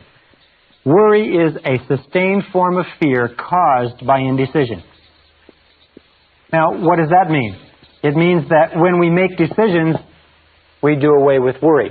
A study was done some years ago where many thousands of people were surveyed and asked what were they worrying about at the current time. And they accumulated it all up and they found this is what people worry about. 40% of the worries that people had were things that never happened. When they went back later, they found that the things they were worried about would never happen. They were going to be late, or they'd lose a job, or they wouldn't work out on a date or a relationship. The next figure, 30%, were things that were in the past, that had already happened and nothing could be done about. There were 12% of worries were worries about health. In most cases, needless worries. The thought that they had a pain or an illness or an ailment or something else that didn't turn out to be true. 10% of the things people worried about were petty worries. They were worried about whether or not they had enough change in the parking meter, whether or not someone would phone them. Really irrelevant worries. Only 8% of the worries were about anything substantial at all, and of those 8%, half, or 4%, were totally outside the control of the person. They were worried about whether Red China would invade northern Vietnam and things like that. I think things that the person could have nothing to do about anyway. So basically the research shows that as much as 96% of everything that we worry about or more is irrelevant. It never happens. It's not worth worrying about at all. But where does worry come from? Well, worry comes from a worry mentality. As a matter of fact, if you were brought up in a family where your mother or father was a worrier, they worried all the time, then you're probably a worrier too. It's a conditioned response. You saw them worrying, you want to be like your mommy and daddy because they're the most important people in your world, so you worry too. And I've seen little kids 4 and 5 years old that are really good, accomplished worriers, and they and their parents will sit together and worry, even though there's nothing involved. But it's fantasized experiences appearing real. Our job is to eliminate worry, and I'd like to give you 2 or 3 simple ideas that you can use. Number 1, which is one of the most popular of all, is just simply this. It's live one day at a time. Live one day at a time. Is don't worry about what might happen tomorrow. Don't worry about what may happen a year from now or 6 months from now. Just do the very best you can right now. There's a beautiful line from Teddy Roosevelt. He said something to the effect that do what you can where you are with what you have and don't worry about the rest. Do what you can where you are with what you have and don't worry about the rest. Live one day at a time. Just worry about getting through today and taking care of today.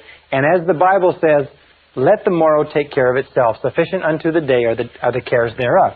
Number 2 key to dealing with worry, and I have an enormous number of challenges that I face in my business life, is get the facts. This is so important. Get the facts. Not the apparent facts, not the quick facts, not the facts that seem obvious, but get the real facts. Take the time to look into a situation and find out what the real truth of the matter is. I have found that most worry situations evaporate if you get enough facts. You hear that somebody has done something or not done something. You hear about a change in your business or your personal life or change in one of your relationships. Find out. Call the person. Find from the right information source the answer, and you'll often find that the facts eliminate the worry. Most people who worry are people who would much rather worry than take the time to ask and find out what exactly is going on. Ask people, do your research, do your reading, do your homework, get the facts. One of the most important requirements, by the way, for your success in business or any other thing, any other field of endeavor, is to get the facts that you need so that your answers are accurate and up to date. Now, the third method is what I call the worry buster. The worry buster is a word or an expression that came from one of our graduates. He said this expression literally saved his business and saved his mental health. It's one of the simplest of all techniques, and it is just dynamite. It consists of 4 steps. All right, step number 1 is when you have something on your mind, define it clearly in writing. Define it clearly in writing. Sit down, take the time to write it out. and say, what exactly is it that I'm worried about? And sit down and write it out. I am worried about this, and describe the situation exactly the way you see it. In medicine, they say that accurate diagnosis is 50% of the cure. Accurate diagnosis, defining it clearly in writing, is 50% of the cure. Now, an important point here is sometimes when you have what seems to be an overwhelming problem, you have more than one problem. You have what is called a cluster situation, where you have 2 or 3 or 4 problems all together. If you define it clearly in writing, sometimes you can write it out, 1, 2, 3, 4, that there are several little problems that are all together that are worrying you. And sometimes if you eliminate one of those difficulties, the rest of them evaporate. Sometimes one problem in a cluster of problems is the key, and all the others become irrelevant. So be alert to that, but define it clearly in writing. Number 2 is, once you define it clearly, this is the key. Determine the worst possible outcome. Determine the worst possible outcome. In other words, ask yourself, what is the worst possible thing that could happen as a result of this situation? Left to itself, if the worst happened, what would it be? Determine the worst possible outcome. Now, an interesting thing happens here. We find that in worry, we are not worried or stressed by the event. An event does not trouble us. What troubles us is anticipation of an event, and the resistance that we put up psychologically, wishing, hoping, praying that it doesn't take place. If psychologically we determine the worst possible outcome in writing, and you say the worst possible thing that can happen is this, and we make it concrete and we put it down on paper, you will find a remarkable thing. Your worries disappear. They just seem to evaporate as soon as we define the worst possible outcome. The stress comes from not wanting to face what it could be. We talk about this later, but it's the psychological phenomenon of denial. We deny, we don't want to put off. For instance, you have an investment, and the investment is getting worse and worse. So you have to say to yourself, what's the worst thing that can happen with this investment? And the worst thing is that you lose it all. Once you say, I lose it all, suddenly you're not so worried about it anymore, because, it just may happen. The third step, or let me go back a second, with regard to a relationship. Sometimes we're in a relationship that's very unhappy, and we say, well, what's the worst thing that can happen here? The worst thing that can happen here is that you lose the relationship. The relationship disappears. Then you have to ask yourself, will that kill me? Will the loss of the investment kill me? Will the loss of the job kill me? Will the loss of the relationship kill me? And the answer, of course, is no. You will recover from the loss of almost anything. So number 3, by the way, there are many people who get and have the signs of cancer, but they won't go to a doctor because they don't want to know. The stress of not knowing actually exacerbates the course of the disease, and finally, when they do have to go to a doctor, it's gone so far the doctor can't save them. But the stress of not facing the possibility keeps them away from a doctor long past the point where a doctor could help them. Number 3 is resolve to accept the worst should it occur. Resolve to accept the worst should it occur. This is not passive, and this is not fatalistic. Just say, if nothing could be done, and this were to happen, I will accept it. I have a saying which I use that is, what cannot be cured must be endured. What cannot be cured must be endured. So you say, well, all right, if this happens, I'll accept it, and I'll learn to live with it. I'm not going to let it break me. I'm not going to let it kill me. And then number 4 is begin immediately to improve upon the worst. Begin immediately to improve upon the worst. What does that mean? It means you've now accepted that it might happen, and you've now decided that you will live with it should it occur, and now you do everything you possibly can to work back and make sure that the worst doesn't occur. In business, by the way, this is called the minimax regret analysis. It's minimizing the maximum regret. In other words, it's saying, what is the worst thing that can happen, and how can I minimize that maximum regret? This minimax technique is a tremendous technique because it clears your mind considerably. And one of the best ways to use it is this. Really neat method. Take a piece of paper, draw a line down the center and a line across the top, and then work down the page. And right on this side, write WPO. Right on this page, your definition. In other words, this is a clear definition of what's bothering you.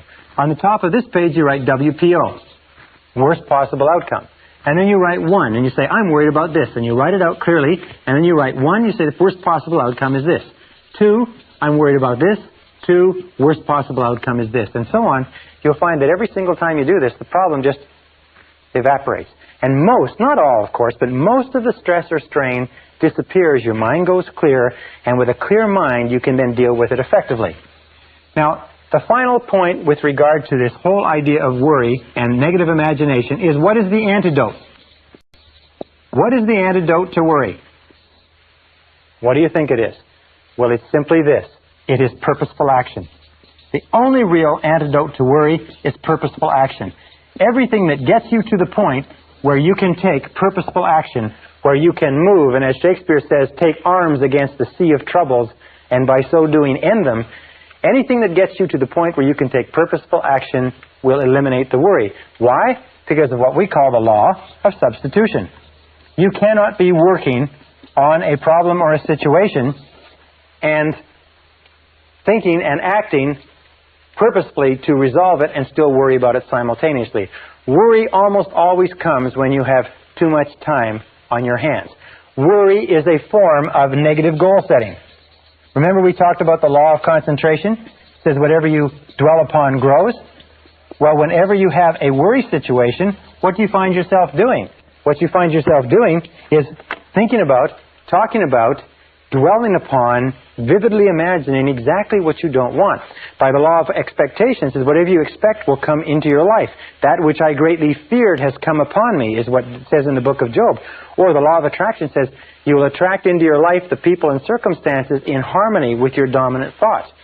The reason why we're taking a whole module to talk about worry is this, is that there are some people who don't worry about anything.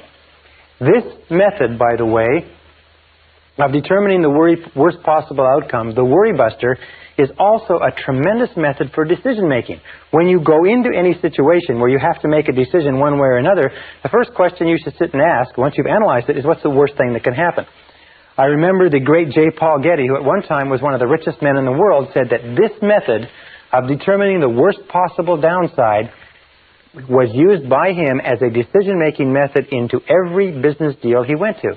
What he would do is he would say, no, what's the worst thing that can happen? And then he would make sure that the worst didn't happen.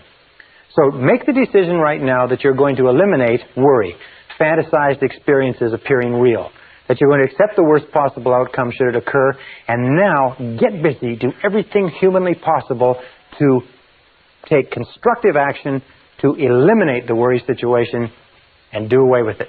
That's the key to eliminating the final of the worst of our negative emotions. This is the end of Side 2. Please fast forward the tape to the end to cue up Side 1 for your next listening.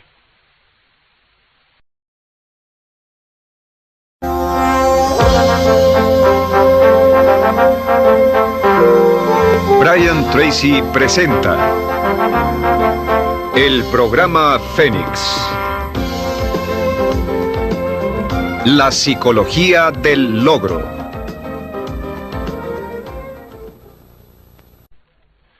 Session 9, Programming Your Mind for Success. Everything you are or ever will be is a result of what is going on inside your mind. This is the most awesome concept that I've ever discovered, that anybody has ever discovered, that you can dramatically change the outer realities of your life by changing your inner attitudes of mind, as William James said. We talked earlier about the various laws, the law of belief, that your beliefs do become your realities, that you actually see the world in terms of what you believe to be true about it. Beliefs create the actual fact. As a man thinketh in his heart, or as a woman thinketh in her heart, so are they. We also know that law of correspondence says that your outer world will always correspond with your inner world. That means that there is something in your inner world that corresponds to everything in your outer world.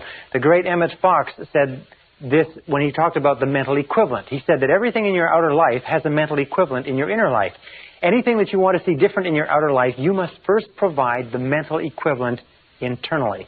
And the law of attraction says that anything that you keep holding your mind on a continuing basis, you draw to you.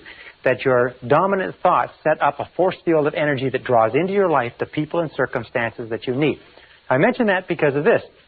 Many people say, well, how will I get a better job or a better relationship? How will I find the information I need or get the education and so on? You don't have to worry about it.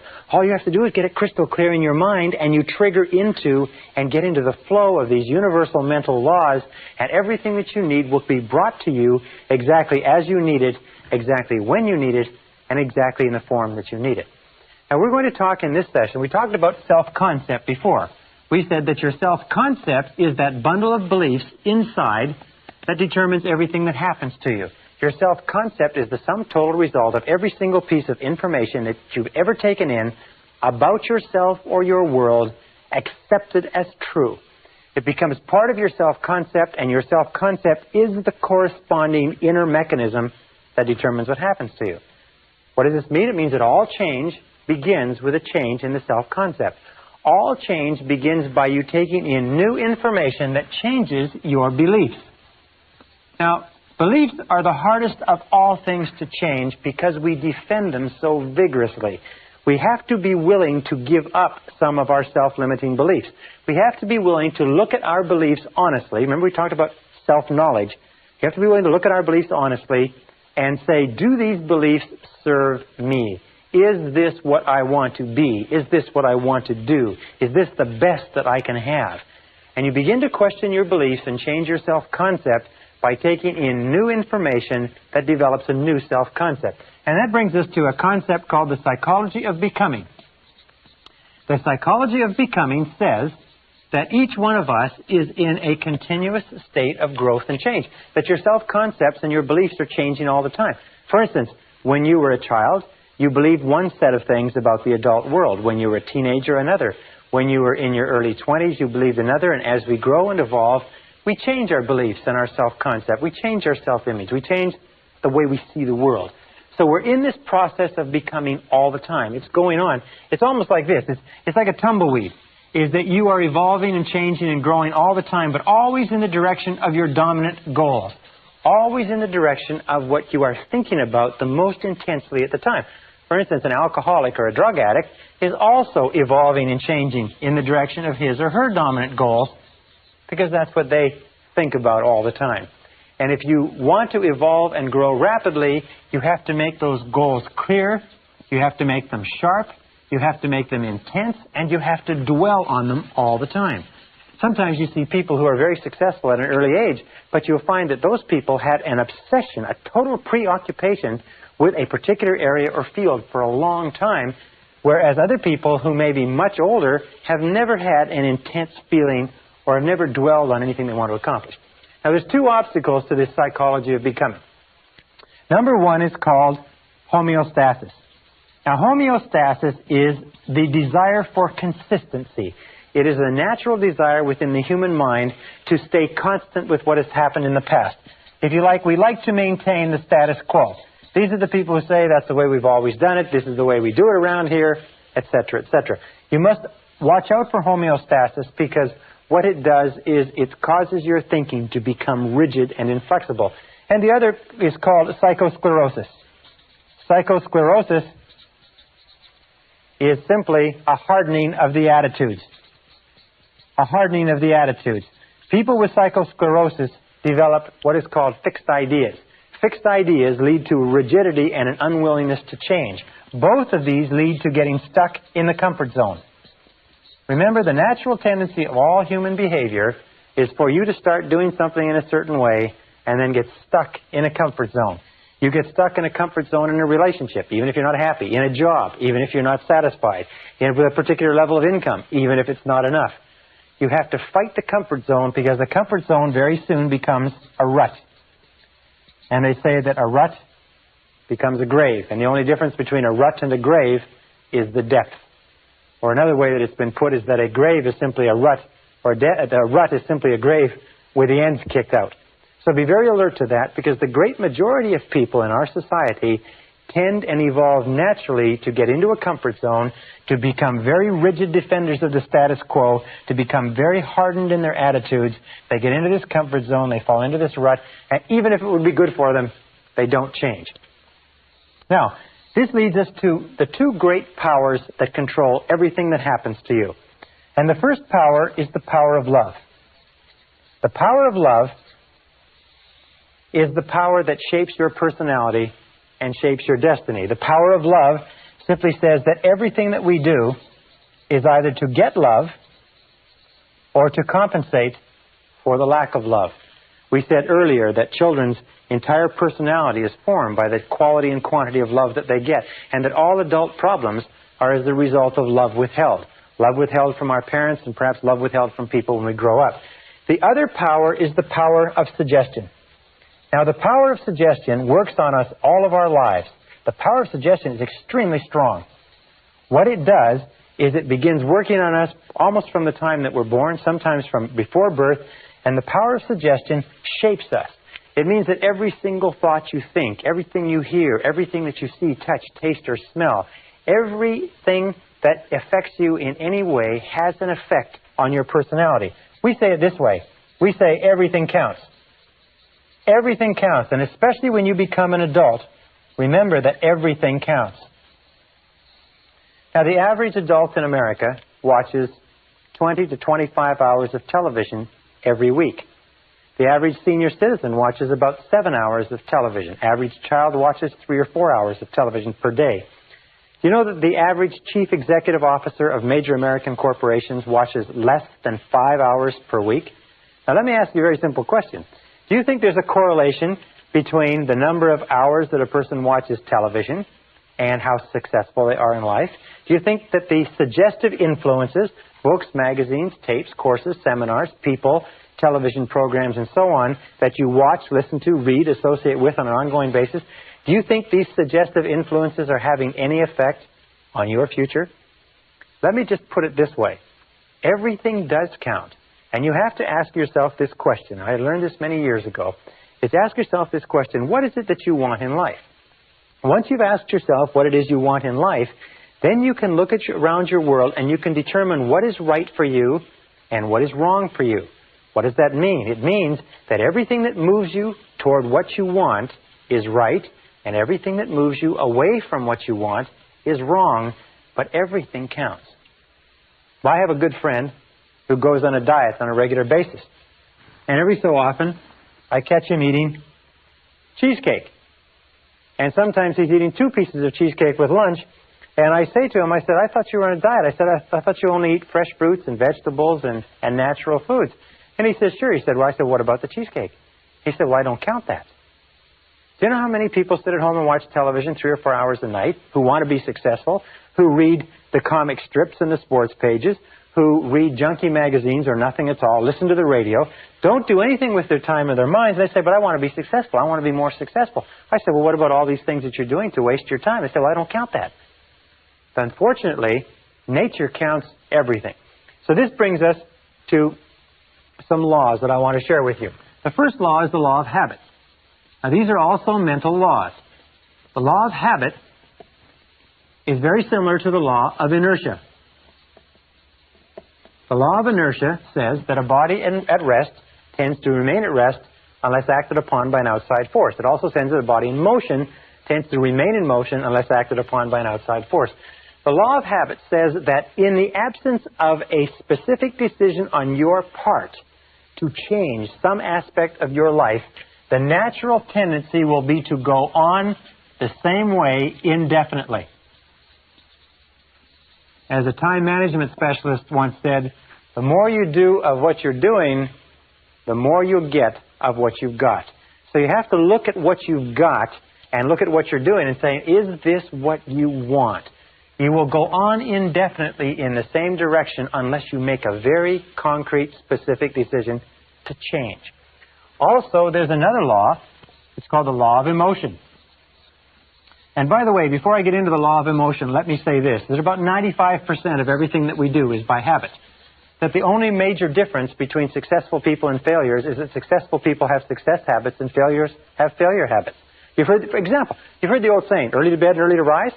They say, makes a man healthy, wealthy, and wise. Well, why is that? Why is it that so many successful people get up early in the morning? It's because they get a jump on the day. It's also because it forces them to go to bed earlier at night so they don't waste the evenings when they're the tiredest and least productive. So you find that over and over again, successful men and women are early to bed and early to rise. They have a success habit. Why is it that people don't go to bed early or don't get up early? Because they're too lazy, they're too undisciplined, they don't have goals that they want badly enough, they do not have success habits. 95% of your success is going to be determined by the type of habits you develop. And if you have good habits, you're going to be successful in spite of anything else. The law of emotion says simply this. It says that every decision that you make is based on emotion. Is that we used to say over and over again that people are 90% emotional and 10% logical. Well, one of the great discoveries that I've made in the course of my research is the discovery that we are 100% emotional, that we're not even 99% emotional. Every single decision we make is an emotional decision. If somebody says, well, it's the logical thing to do, what it simply means is they have more emotion invested in that, even though it sounds logical. The law of emotion says that every decision that we make is emotional, and it says this. It says that stronger emotion will dominate a weaker emotion. Stronger emotion dominates a weaker emotion. So whichever emotion is stronger will be the dominant emotion and will determine what you do. All action is determined by the emotion that is predominant at the time. And with whatever the stronger emotion, if it is fear, fear will determine what you do. If it is desire, desire will determine what you do. The two major emotions that wrestle within us all the time are fear versus desire. World Championship goes on over and over again. Your fears that hold you back, your desires that propel you forward. Now, how do you turn this equation so that your desires win? It's very simple. You use the law of concentration, and you think about what you want all the time. You dwell on what you want all the time. You keep your mind fixed on your desires.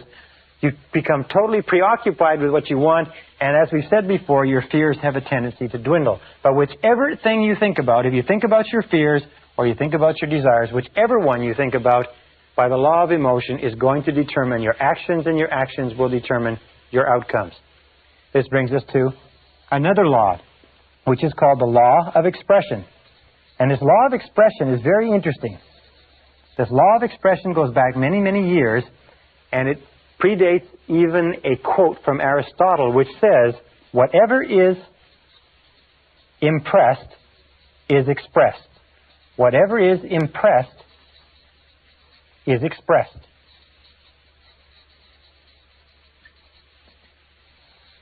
Whatever is impressed is expressed. Now, what does this mean? Let me go and sit down while we get the board cleaned off. It means simply this, is that whatever is impressed into your psyche for any reason, and from whatever source, whatever is mixed with emotion and dropped into your self-concept will eventually be expressed as part of your personality, part of your reality. It says, in effect, that you see the world through your self-concept. You actually see your concept of the world. You do not believe what you see what you believe. Whatever has been impressed on your mind as a fact, or as a truth, or as a reality, will then be expressed in your reality, or expressed in your world, because that is what you will see. If you believe that a certain type of people are good, then you will see goodness in those people. If you believe that members of a particular political party are fools, then all members of that political party will appear foolish to you, even the wisest and most intelligent.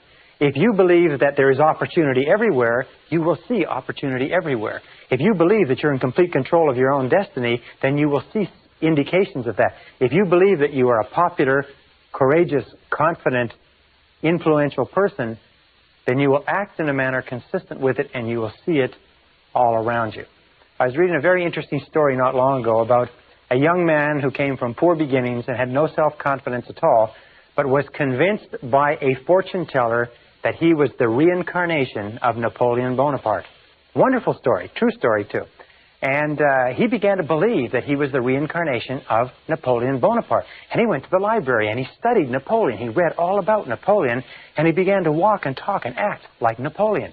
He began to think like Napoleon. He began to imagine great plans like Napoleon would have imagined. He began to act with courage and confidence in the face of uncertainty as Napoleon would have. Over time, he became absolutely convinced that indeed this person who was shy and retiring was truly the reincarnation of Napoleon. And as he did, his career improved.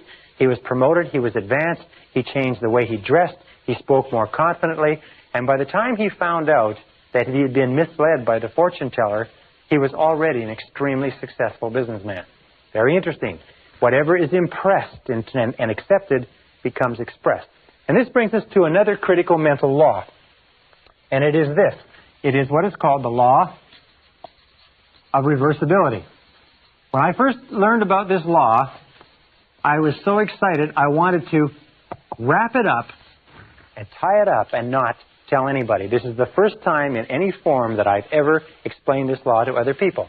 The law of reversibility says simply this, is that if you achieve a certain level of success, a certain level of health, a certain quality of relationships, then that quality of relationships will create a subjective state. A subjective state means a feeling or an emotional state. In other words, if you win a prize, you will feel like a winner. If you fall in love, you'll feel like a lover. If you succeed in business, you'll feel like a success. The objective creates, in other words, the objective reality or the fact actually creates the subjective or the emotional state. That makes sense to you? In other words, something happens, you feel great, you get the feeling. However, the law of reversibility says this. If you can grasp this, this one fact alone can change your life because it has changed mine. Is that if you can create artificially the subjective state, the feeling will trigger the law of attraction and correspondence into motion and will draw into your life the people, circumstances, and opportunities necessary to create the objective that is constant with the subjective. And here is the method. It's so simple, it's astonishing. It is this, is whenever you think of something that you really desire, imagine that you have it already. Imagine that you have it already. It sounds like a game, like children would play. But it is so powerful that it is awe-inspiring, and all I suggest you do is try it for a little while. Just imagine, close your eyes, driving along, think about it if necessary, stand, relax, do whatever you want, but just imagine that you've already accomplished it and try to get the feeling. Get the feeling. As though it were already a success, as though it were a past tense, as though it were already accomplished, that you don't have to worry about it again. You've already got the feeling. And if you will play that feeling over and over again, this law of reversibility will create this feeling.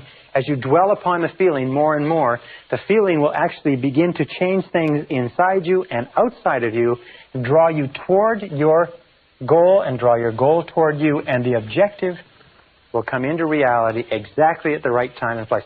You don't even really have to worry about the process between the two or what the steps are. All you have to do is hold that feeling very, very intensely. And we'll talk about this a little bit more when we talk about mental programming methods. Now, the next law is the law of practice. The law of practice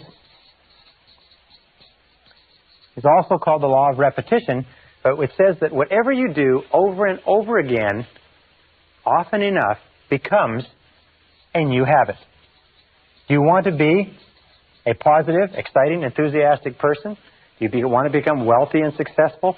What is it that you want in life? Whatever you want in life, if you will practice it over and over again, it eventually becomes a new habit.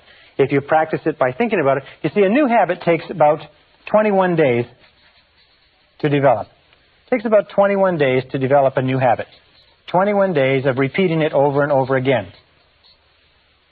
Now, what we're going to ask you to do as a result of this course and as a result of what we've talked about is we're going to ask you or suggest that you go on what we call a 21-day PMA diet. That means that for 21 days, we're going to ask you to do a very difficult thing. One of the most difficult things you'll ever do in your life is for 21 days, we want you to keep your mind on what you want and keep it off of what you don't want. Keep your conversation on what you want. Keep your conversation off of what you don't want. Keep your dreams, your imagination, your thoughts, your feelings, everything in your environment consistent with what you desire, and keep it off of what you don't want. It's very simple. It's not very complicated. It's one of the most difficult things that you'll ever do. Now, why do we pick 21 days? Well, a very good reason. You see, it takes 21 days for a chicken that has a brain the size of a pea to sit patiently, calmly, faithfully on an egg to hatch the egg. Now, we feel that if a chicken with a little brain like that can sit on an egg for 21 days without seeing any change, just in faith, for 21 days it can sit there on that egg, then we could probably ask adults who have brains that are the size of 3 pounds, that have 12 to 20 billion cells, and have the capacity to remember and retain all the knowledge known to man, if their brain could be tapped, we ask them to keep at it for 21 days. If you will go on a positive mental attitude diet for 21 days, keep your mind on it, the goal is to become what we call a purely positive person. A purely positive person. Because we know that if you're a purely positive person, if your conversations, your acts, and your relationships are purely positive, what we call a PPP person, and you practice that for 21 days, you will find that your life will change. That everything around you will change. Your health, your relationships, your work, your opportunities, and everything else. It's simple, but it's not easy. If you can do it, if you can practice it, it will become a new habit. The very law of reversibility, the very law of emotion, the very law of habit that we talked about will actually begin to be changed. Now, what are the 4 things you need in order to make this great change? Number 1 is you need desire. Desire is the starting point of all change. The most important question that you have to ask yourself in life is, how badly do you want what you want? How badly do you want it? Or do you want it at all? You see, there's an awful lot of people who want an awful lot of things. But how badly do they want it? If you want it so badly, if you want it with tremendous intensity of desire, there's really nothing in the world that can stop you from getting it. There's an interesting story was told about Socrates, and Socrates was talking to one of his students, and the student said, I am hungry for knowledge. What can I do to increase my knowledge? And Socrates said, knowledge is something that is readily available and easy to get if you want it bad enough. He said, I'm sure I want it badly enough. And Socrates said, come with me. And he walked him offshore into the ocean, and walked him offshore into the Aegean Sea. And they got about 3 or 4 feet, and Socrates, a very, very strong man, grabbed the young man and put his head under the water. And the young man began to struggle and struggle and struggle, and finally became incredibly frantic, and finally brought him up. And he said, now what did you want while you were under the water? And he said, all I wanted was air. He said, all I could think of in the whole world was air. He said, when you want knowledge with the same intensity that you wanted that oxygen, you will get all the knowledge that you could desire. And when you want anything with great intensity, if you have the desire, you'll get it. Now, the second step is decision. Over and over again, where I travel, I find that the major change in a person's life begins when they make a decision. I also find that the great majority of people are incredibly indecisive. Is that they're very reluctant to make decisions to cut off their options. They are very, very reluctant to make a commitment of any kind. And in not making a commitment, they just drift. They unfortunately condemn themselves to living by the law of accident. So the next step is to make a decision, a very clear, unequivocal decision, is that this is what you want and you are willing to pay the price to get it. There's a very interesting little book called The Ultimate Secret by Michael Hernacki, and he said that the key to success, after he's studied many, many successful people, says the key to success is simply this, is be willing to do whatever is necessary. Be willing to do whatever is necessary. Be willing to do whatever is necessary. That means once you've made the decision, be willing to go the extra mile. Be willing to do whatever is necessary. And the interesting thing is that you won't ever have to do everything that's necessary, but you must be willing to do it. And it's that unequivocal decision, that do or die, that complete, total, 100% commitment that makes all the difference in your success. Most people are unwilling to make the commitment. And if they do make the commitment, they hold themselves back. They say, I want it, but I'm not willing to do this, or I won't do that, or I won't move, I won't go back to school, I can't sacrifice this, and so on. I've spoken to many parents, for instance, who have undergone great sacrifices so that the mother can stay home with the young children during their first 3 to 5 years. And people say, well, you're crazy, you need the money, you can't take trips, you don't have enough money to pay bills when you're not one or two people working. They say yes, but our decision is to give our children the finest grounding and the finest emotional basis possible. And we feel that the way to do it is for the mother to be home with the children. So they are willing to make the sacrifices. And of course, everybody has to make their decisions with regard to what sacrifices they want to make. The third is determination.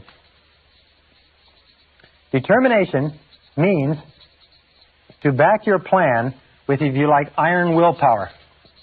Again, every single study that I've looked at, and I've spent, in the course of my lifetime, I've spent almost 30,000 hours studying the subject of personal and corporate success, is that iron willpower is absolutely critical. Determination, the willingness to stick in when the going gets tough, the willingness to persist in the face of adversity. That kind of determination is absolutely critical to developing the new habit patterns of thought that will guarantee your success. And finally, discipline. This is my big favorite. It's usually the only place in this course where I mention this, but discipline is the master key to riches. Discipline is the master key to riches. Discipline, the willingness to do what you know you should do, when you should do it, whether you like it or not, is the critical key to your success. Why is it that people fail in life? It's no miracle. It's no mystery. The reason people fail in life is that they're not willing to do whatever is necessary. They're not willing to pay the price. Half the time, three-quarters of the time, they don't know what they want, and the ones that do know what they want are not capable of disciplining themselves. So the next time you sit there watching the television, next time you drive along listening to the radio instead of listening to an audio cassette program, you have to ask yourself quite honestly, in terms of the wonderful life that you are capable of enjoying, in terms of all the things that you want, is this moving you toward it, or is it moving you away from it? Because the truth of the matter is that everything that does not move you towards your goal moves you away from your goal. That nothing is neutral. That everything counts. That the sands of time are running. The clock, the meter is going right now. A very good friend of mine said, remember, this life is not a rehearsal for anything else. This is the real one. And the question you have to ask yourself is, are you serious about being and having and doing everything that's possible for you? If you're going a 21-day mental attitude diet, a PMA diet, if you will keep your thoughts on what you want for 21 days, if you will practice the law, develop new habits, practice repetition over and over again, practice the law of reversibility, and visualize and imagine yourself as the person you want to be, and practice the law of expression, that whatever is impressed on your mind will be expressed in your reality, you will see dramatic changes start to take place in your life, and sometimes far faster than you can currently imagine. Believe me, I know I have tried and practiced everything that I recommend to you. Thousands of my graduates have done it, and the results they have accomplished have been stupendous. They will be stupendous for you, too, and we'll talk about more of that in the next module.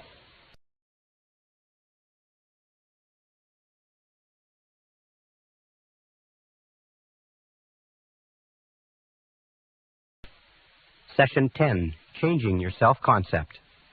To repeat, all change in your life begins with a change in your self-concept. And that brings us back to what we talked about when we talked about the three ingredients of self-concept at the very beginning. We said that there were three parts: the self-ideal, the self-image, and the self-esteem, or how much you like yourself. And what I'd like to do now is I'd like to talk a little bit about what we call the self-ideal. Because the self-ideal is the person that you would most like to be. When you start thinking about changing your personality, improving the quality of your life, your inner and your outer life, you have to start off with a target. You have to start off with something to shoot for, something to aim at. So let's talk about this. The self-ideal is a fundamental part of your personality. The self-ideal is a combination of all of the qualities of men and women that you have read about, studied about, associated with, or admired throughout your entire life. Your self-ideal is sort of like a role model for you, an internal role model. And this internal role model acts as a directional mechanism within your psyche that determines your words, actions, thoughts, behaviors, and so on. As a matter of fact, you are today, in many respects, the sum total composite of all the different men and women whose qualities and characteristics that you've ever admired. If you read a biography, an autobiography, a story about a person who has done something that you think is admirable, displayed qualities of intelligence or character or compassion or perseverance or persistence or courage and so on, if someone has done those things and you have a tendency to admire them, if you admire them, what happens is you have a tendency unconsciously, even without your knowing it, to try to be more like them. Now, there is a difference between the self-image, which is where you see yourself now, and your self-esteem. which is how much you like yourself. And there's a difference between your self-image and your self-ideal. The distance between these two, the way you see yourself now and the way you would ideally like to be, has a major impact on your self-esteem. People who see themselves working progressively toward becoming more and more like the people they want to be have high self-esteem. People who see themselves as having an enormous, almost unbridgeable distance between the person they see themselves as now and the person they know they should or could be usually have low self-esteem. So the starting point of change in the self-concept, to repeat, comes with defining clearly what it is you want to look like. Now, when I was about 17, 18 years old, I sat down with a notebook and I wrote out a description of the person that I wanted to be when I grew up. I wrote several pages. I described my personality and my height and my weight and how I would get along with people and so on. And many years later, 10, 15, 20 years later, after I had traveled around the world twice, after I'd been in 80 countries, after I had done a great variety of things, I came across those notes in an old suitcase. And I looked and I read them. And you know, the surprising thing was that I had become, over the course of that time, the person that I had described in that notebook. So I suggest to you this, is you start off by saying, who is it and what is it that you would like to look like 1 year, 3 years, 5 years from now? Or let's put it this way, and here's a really good question. Name 3 men or women, living or dead, that you really admire, that you really feel are wonderful, fine, upstanding role models. And then ask yourself the question, why is it that you admire them? Why is it that you like them? What is it about them? What are their qualities, if you like, that you consider outstanding? Because those are the qualities, if you can identify them, that you'll begin moving toward accomplishing in your own life. Remember, we said that desire, discipline, determination, and decision are the keys to success, but also definition. You have to define clearly what you want to be. I remember a wonderful story of a young fellow who decided he wanted to improve his life, and he was working for an insurance company. And he sat and looked around him, and he was number 28 or 29 out of 30 people in an insurance company selling insurance, and he'd been there for several years, and his career was going nowhere. And he began looking about him, looking at this, and he said, now, who do I admire? Who would I like to be like? Who would my ideal be? And he decided he wanted to be like the top salesman in the branch. And he started to look at the top salesmen and the top 1 or 2 salespeople in the branch, and he started to think about them and think about what they did. And he began to talk to them and get advice from them. And over the course of the next few years, by using this process, by patterning himself after the people he admired, he became more and more like them. He dressed like them. He walked like them. He talked like them. He worked the way they did. He studied the way they did. And in time, he became not only the top salesman in the branch, the top salesman in the region, the top salesman in the division, eventually the top salesman in the country, and he became a marketing vice president for one of the biggest insurance companies in the nation, simply by establishing a self-ideal and then working progressively toward it. Well, what are the stages? The first starting stage, as we say, of changing the self-concept, of changing your mind, becoming a new or a different person, is that the change must be perceived by you as being both desirable and necessary. In other words, you must see that if you were to make this change, it would be a worthwhile change, and in terms of what you want to be, have, and do, in terms of the future of your life, it's necessary that you make this change if you want to get ahead. I'll give you another example of a famous gentleman from a Fortune 500 corporation, was promoted to president, came up through engineering, left brain, had no people skills at all, was very, very concerned about this part of his personality in that he didn't know how to get along with people. He preferred problems that didn't talk back. But he recognized that a change in his self-concept, a change in his ability to communicate effectively with others was essential to his success. So he began taking courses on interpersonal communications. He began taking courses on relationships. For 2 solid years, he read books, listened to tapes, took courses, and became an authority within the company on human relations, and then put together a course of his own and went throughout the company as the president of the company and taught this course within his company, becoming the things that he was teaching. In other words, he decided that to be very good with people was both desirable and necessary for himself, his company, and his future. And then he went about through the process of gradual defining the ideal and began working progressively toward it. In 2 years, he had rounded out his personality from being a lopsided, left-brain, linear, analytical person to being a totally rounded, fully functioning human being.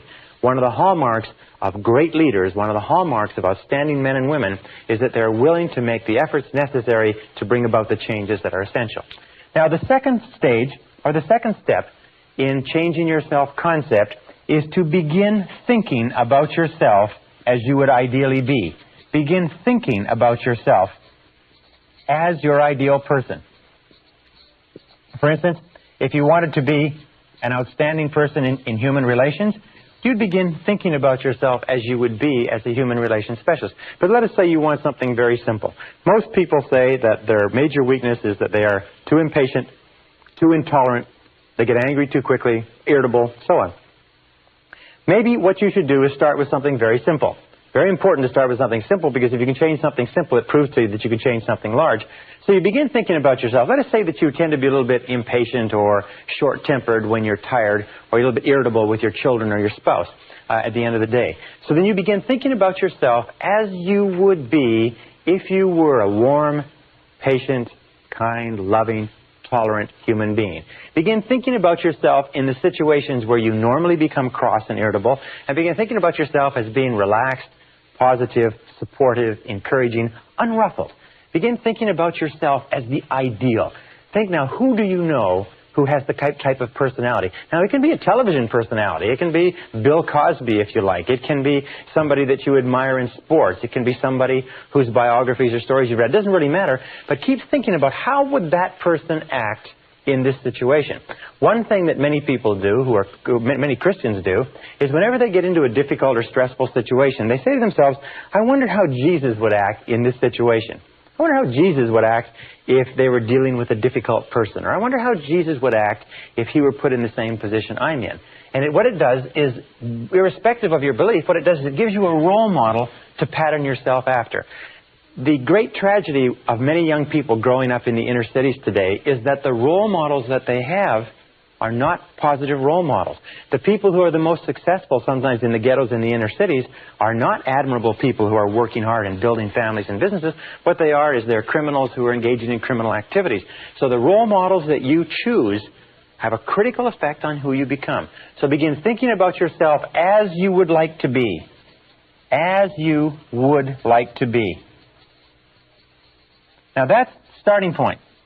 Because of the law of expression, whatever is impressed is expressed. If you begin thinking about yourself, you begin finding it's almost like turning the wheel of your personality. You begin to become a different person. Now the third stage, the third step, is you begin to visualize. Now what does visualize mean? Well, there are thousands of books written on visualization. One of the most powerful of all human abilities is the ability to create clear mental pictures. You see, your subconscious, which is where all of your programming takes place, is activated by mental pictures combined with emotion. So when you create clear mental pictures, when you begin to dwell on a clear mental picture of the person that you would like to be, you begin to close your eyes or think about the person that you would like to be, the subconscious cannot tell the difference between a real experience, one that is actually happening to you, and one that you vividly imagine on the screen of your mind. And this method of visualization, of creating a clear mental picture, and then remember we talked about the law of practice, which is the law of repetition. By practicing it over and over and over again. Imagine, for instance, that you wanted to become a proficient public speaker. Simple as that. And let us say this is you, and this is your eyes, and here is your conscious mind, and here is your unconscious mind. Let us say you wanted to become a proficient public speaker. Well, if you went out and you gave a whole series of talks, and you got positive response, and people applauded and told you that it was a good talk, and you did this over and over again, no matter how terrified you are of public speaking right now, if you did it often enough, gradually you would store up enough memories to the point where you would feel no uneasiness at all about speaking publicly. Now, the reason I mention speaking publicly is that something like 54% of the American public would rather die than give a talk in public. They put the fear of public speaking ahead of the fear of death. It's one of the greatest of all fears in our society. However, no child is born as afraid of public speaking. No child comes into the world with a fear of speaking in front of audiences. As a matter of fact, every one of us gave our first public talk stark naked, upside down, in front of a room full of strangers, if you remember that, and it's been downhill for most of us ever since. If you have a series of external experiences, however, and all of those experiences are positive, then they're stored away as positive reports in the public speaking file. However, let us say that you have a tremendous feeling of anxiety about speaking, and that can come from 100 different reasons, but you begin to play on the screen of your mind. You have this continuous real projector. You begin to play on the screen of your mind a picture of yourself speaking effectively in front of a group. You begin to read about other people who speak effectively. You begin to read the books of successful speakers who tell how they did it and how nervous they were. You begin to take a course and you begin to study and you begin to learn how to do it. You begin to learn how to prepare and to outline a talk. And you begin thinking about yourself over and over again as capable of doing it. The picture that you play on the screen of your mind is accepted by the subconscious as a real experience as long as you vividly imagine it. And this is the key. It is the vividness of the picture. The more clearly you visualize it, the more frequently you visualize it, the more emotionally or intensely you visualize it, and the longer you visualize it, the more of an impact it has on the subconscious mind, so that you can, in many respects, actually become halfway or three-quarters of the way toward being a competent speaker or being competent in almost anything simply by visualizing and playing this picture over and over again. By the way, I use the example of speaking in public for a very specific reason. Most of us are afraid of it. And what I have found is that if you can use these methods of mental programming to eliminate one major fear that may be holding you back in life, you will prove to yourself forever that you can eliminate any self-limiting belief and overcome it and go on to accomplish what you want. I have given this advice to thousands of people. It's simply this. If you have an uneasiness with regard to public speaking, or any other fear, but public speaking for this example, make the decision right now to get over it. Now, here's two ways that you can get over it. Toastmasters. Does this method work? Well, I'll guarantee you that it works. Toastmasters was set up in 1923 as an organization, a voluntary organization. Groups of men and women come together, small groups. They meet once a week, and they have breakfast, lunch, and or dinner meetings. And at each meeting, each person has a chance to talk. People who are so terrified of public speaking they could not lead silent prayer in a phone booth, after 10 or 15 weeks in Toastmasters are capable of standing up with 1 minute's notice and giving an extemporaneous talk in front of an audience of strangers. Toastmasters works. Why? It's because every single time a person stands up, they get positive feedback, they get correction, they get advice, they get applause, they get support. Eventually, what you do is you build up a whole series of positive reports in your subconscious mind that says, when it comes to public speaking, it's easy. If you want to be effective at selling, if you want to be effective at leading, if you want to be effective as a parent, if you want to be effective with other human beings, all you have to do is practice over and over again, and practice in your mind over and over until eventually you will find that when you think about whatever it is, the fear level will go down, confidence level will go up. By the way, one other area that you can go to if you want to learn to be more capable speaking is Dale Carnegie. Dale Carnegie has a wonderful course, which is just called the Dale Carnegie course, which really helps people become proficient in public speaking. Over 10 to 14 weeks, you get an opportunity every single week to get up and speak in front of your peers. The next is affirmations. Now, with affirmations, your potential is unlimited. Affirmations are the most powerful words that you can possibly say. Affirmations are based on what we would call the 3 Ps. In that with affirmations, we reprogram ourselves unconsciously. Affirmations are strong, positive, assertive statements that you say about yourself, to yourself, and believe. And they're based on the 3 Ps. And the Ps are, first of all, personal. All affirmations, all statements that you say to yourself have to be couched in the personal tense, the I. If you say, I like myself, I like myself, I like myself. When you say, I like myself, it accesses the subconscious directly. Every single command that begins with an I opens the subconscious mind and says, valuable information coming down. Prepare or get ready. And also, positive. All all affirmative statements must be couched in the positive tense, because the subconscious mind filters out negatives and only takes the words that the positive expression. For example, if you wanted to quit smoking, you wouldn't say, I don't smoke anymore. I don't smoke anymore. You would say, I am a non-smoker.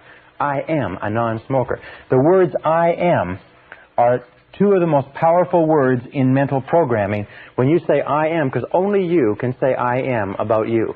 In the whole world, nobody else can use those two words with regard to you. And your subconscious recognizes it. When you say I am responsible, I am responsible, you can actually feel the impact of these words on your unconscious mind. You can feel the words I am responsible and feel their effect on your emotions.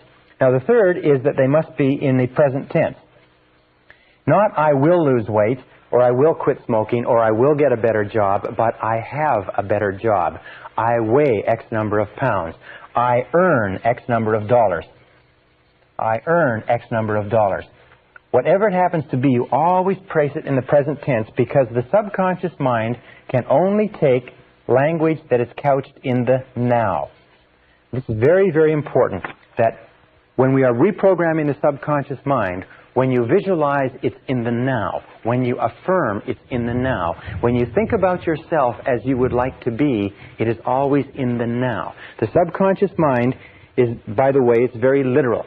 So when you create affirmations, and you can recreate affirmations for every goal that you can imagine. I earn X number of dollars. I weigh X number of pounds. I am a kind, loving human being. I am disciplined and industrious and fastidious. I am a good driver. I am punctual. I like myself. I am responsible. I feel great. I feel happy. I have health. I have energy. Interesting affirmation. If you repeat the affirmation over and over again, I have health. I have energy. I have health. I have energy. You can actually build up your body's resistance to things like colds and flus. We'll talk about this a little bit later, but very often we get sick because we decide to get sick, or we get sick because we let our minds and bodies coast, and we can actually drive a cold out of our systems by repeating the affirmation over and over again. I have health. I am healthy. I am strong. I feel great. I feel wonderful. So couch your affirmations and your visualizations. When you close your eyes, see yourself as though you had the characteristic or quality right now. Speak in terms of having the characteristic or quality right now. And as we said before with regard to emotion, imagine the feeling that would accompany the mental picture. Imagine the feeling that would accompany the words. When you say, I like myself, you don't say, I like myself. You say, I like myself. I like myself. I like myself. Imagine when you say, I am responsible, you don't say, I am responsible. You say, I am responsible. I am responsible. In other words, emotionalize it. Wrap it up with emotion. Drive it into the subconscious mind like a detonator, and the effect that it will have on your personality and on your feelings will be tremendous. Now, again, with regard to affirmations, what I use is I use a series of index cards. And you can put your affirmations, your positive, present tense, personal statements on affirmations, and review those affirmations over and over again. Every time you review them, every time you think about them, every time you repeat them and drive them into the subconscious mind, every time you impress them, you increase the potential for them to be expressed externally. Now, one final thing is when you use affirmations, try to keep your daily words and actions consistent with your affirmations. Try to keep the things that you say when you're walking around and the things that you do consistent with the words that you say to yourself in private. All right, the next thing that we do is what is called verbalization. Verbalization is speaking aloud, speaking your affirmations aloud. Now, there's two ways that you can do this. Best to do it in private, but basically you increase the impact of an affirmation by as much as 80% and even more when you say it out loud. If you say to yourself, I like myself, but if you say, I like myself, or I feel terrific, or I feel wonderful, or I am responsible. I earn $50,000 a year. When I first learned about this process, my goal was to earn $50,000 a year, and I realized that the only way I could ever earn $50,000 a year was by repeating this over and over again. And surprisingly enough, when I began doing it, I was not making anywhere near $50,000, and I was very, very skeptical of whether or not it would work. I can only tell you from the bottom of my heart that it does work. So verbalize it. Another thing that you can do is in front of a mirror. If you verbalize in front of a mirror, you have two impacts working simultaneously. You have the impact of what you can see, plus what you are saying, plus if you emotionalize what you are saying, you have three access points to reprogramming the subconscious working simultaneously. So you stand in front of a mirror, you can say, in front of the mirror, you can say, I feel terrific, or I look great, or I look great, or you can say, you look great. Because when we talk to ourselves in front of a mirror, now you mustn't do this in a public washroom when there's other people around, because they may think you're a little bit strange, but nonetheless, verbalization is a very important part of driving this message into the subconscious. Remember, the key to this is whatever you can hold in your mind on a continuing basis, you can have. The only question is, can you repeat it long enough and hard enough, often enough, to impress it permanently in the subconscious mind? Once you impress it permanently in the subconscious mind, it takes on a power of its own that will eventually bring it into your reality at exactly the right time and in exactly the right way for you. And this brings us to the next method, which is the method of assume the role. Assume the role. Assume the part. You see, one of the most important discoveries that we have made in behavioral psychology is this, is that if you feel a particular way, if you have particular emotions, the feelings will lead to actions. We've talked about this before, that we act in a way consistent with our feelings. However, what we've found is that most of us do not start off feeling motivated. Most of us do not start off feeling positive. Most of us do not start off feeling confident and capable of accomplishing our goals. Most of us start off feeling average to negative.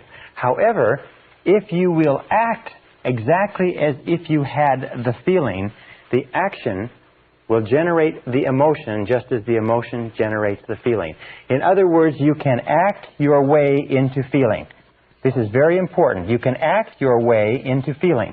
Have you ever had the occasion where you are sitting comfortably, relaxed, and somebody says, come on, let's go and do this, or let's get up and do that, and you say, no, I'm comfortable. Remember, you're into your comfort zone.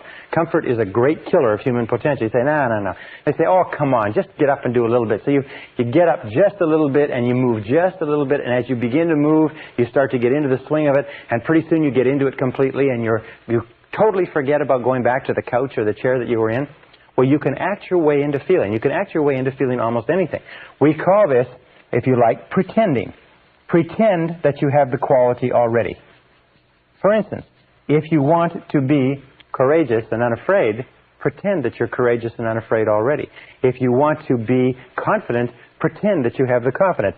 There's an old saying that says, fake it until you make it.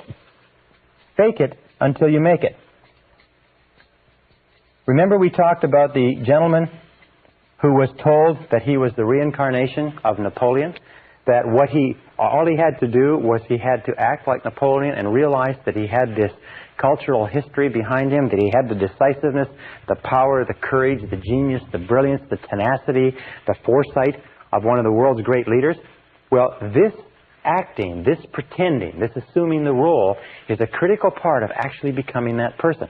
If you want to be the finest salesperson in your organization, if you want to be a superb executive, if you want to be a tremendous technician, if you want to be an excellent medical professional, if you want to be the best mother or the best father, if you want to be excellent in athletics, there's an entire body of work today in neurolinguistic programming and what is called the inner game of winning that says that if you want to be a better tennis player, for instance, what you do is you imagine that you were a championship tennis player. Imagine that you are Arthur Ashe or Jimmy Connors or Chris Everett Lloyd or Maria Navatra, whatever her name is, Navatra, or one of the great tennis players, and play tennis exactly as if you were one of those.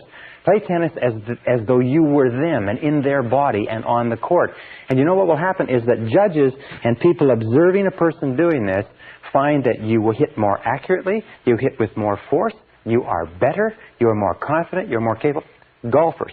Another example is if you want to be a great golfer, is imagine that you are already a great golfer. If you want to be a great salesperson, imagine that you are already a great salesperson and walk, talk, carry, act as though you had the part already. Dress the part. Look at yourself in the mirror and say, do I look the part of a great golfer? Do I look the part of the executive, the salesman, or the saleswoman, or whatever it happens to be that I would like to be? These four, we call this the VAVA.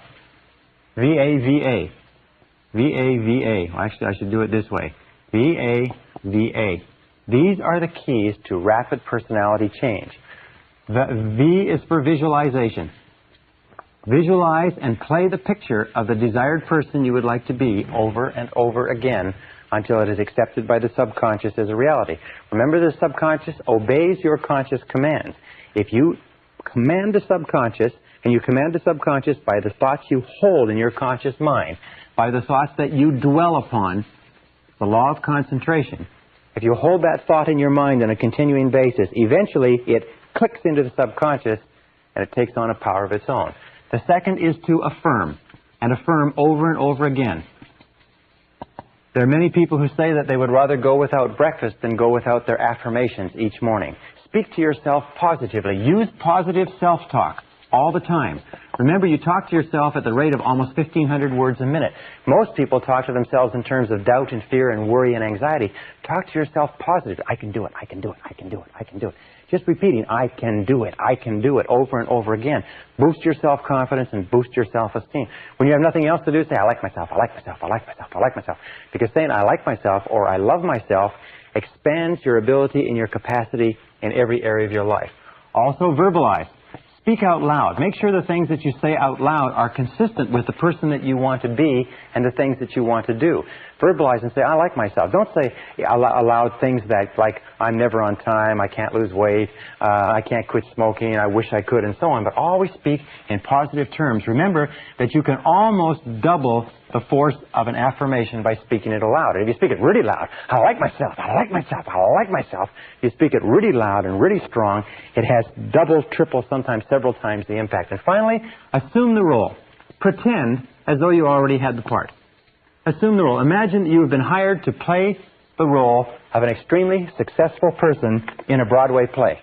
And in this role, what you are going to do is you're going to walk, talk, and act as though you were the success, as though you were the role model, as though you were the ideal image of the perfect person that you want to become. And if you walk it, talk it, pretend it, visualize it, think it, and affirm it over and over again, that is the person that you become as inevitably as the sun rising in the east and setting in the west. And in the next session, I'll tell you more about how to incorporate these personality attributes into your character.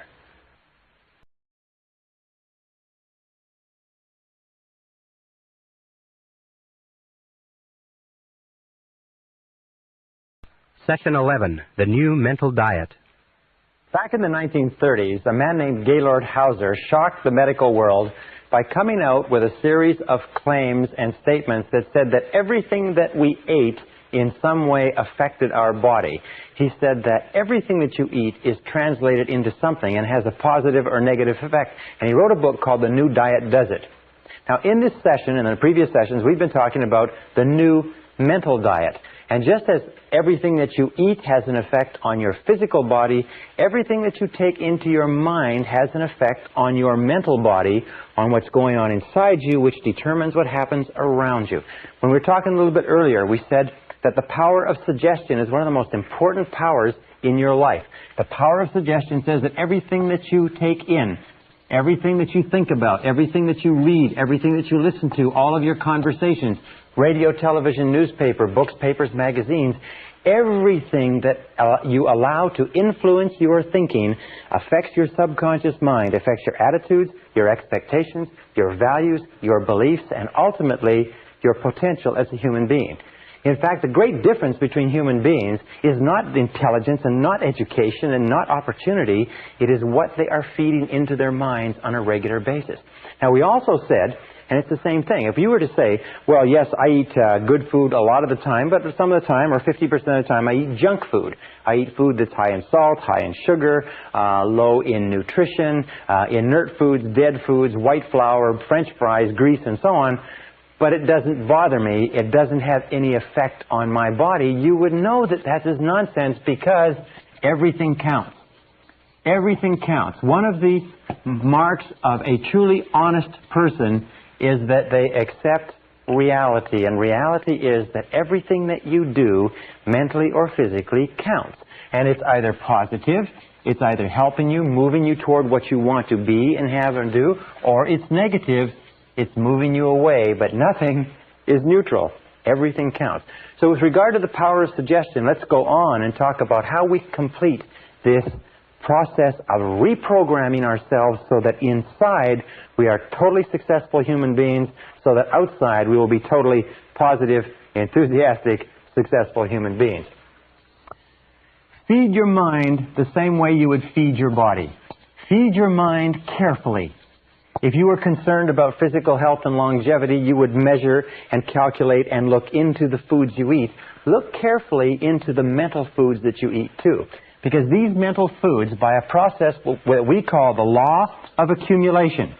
Now, the law of accumulation is both a mental law as well as a physical law.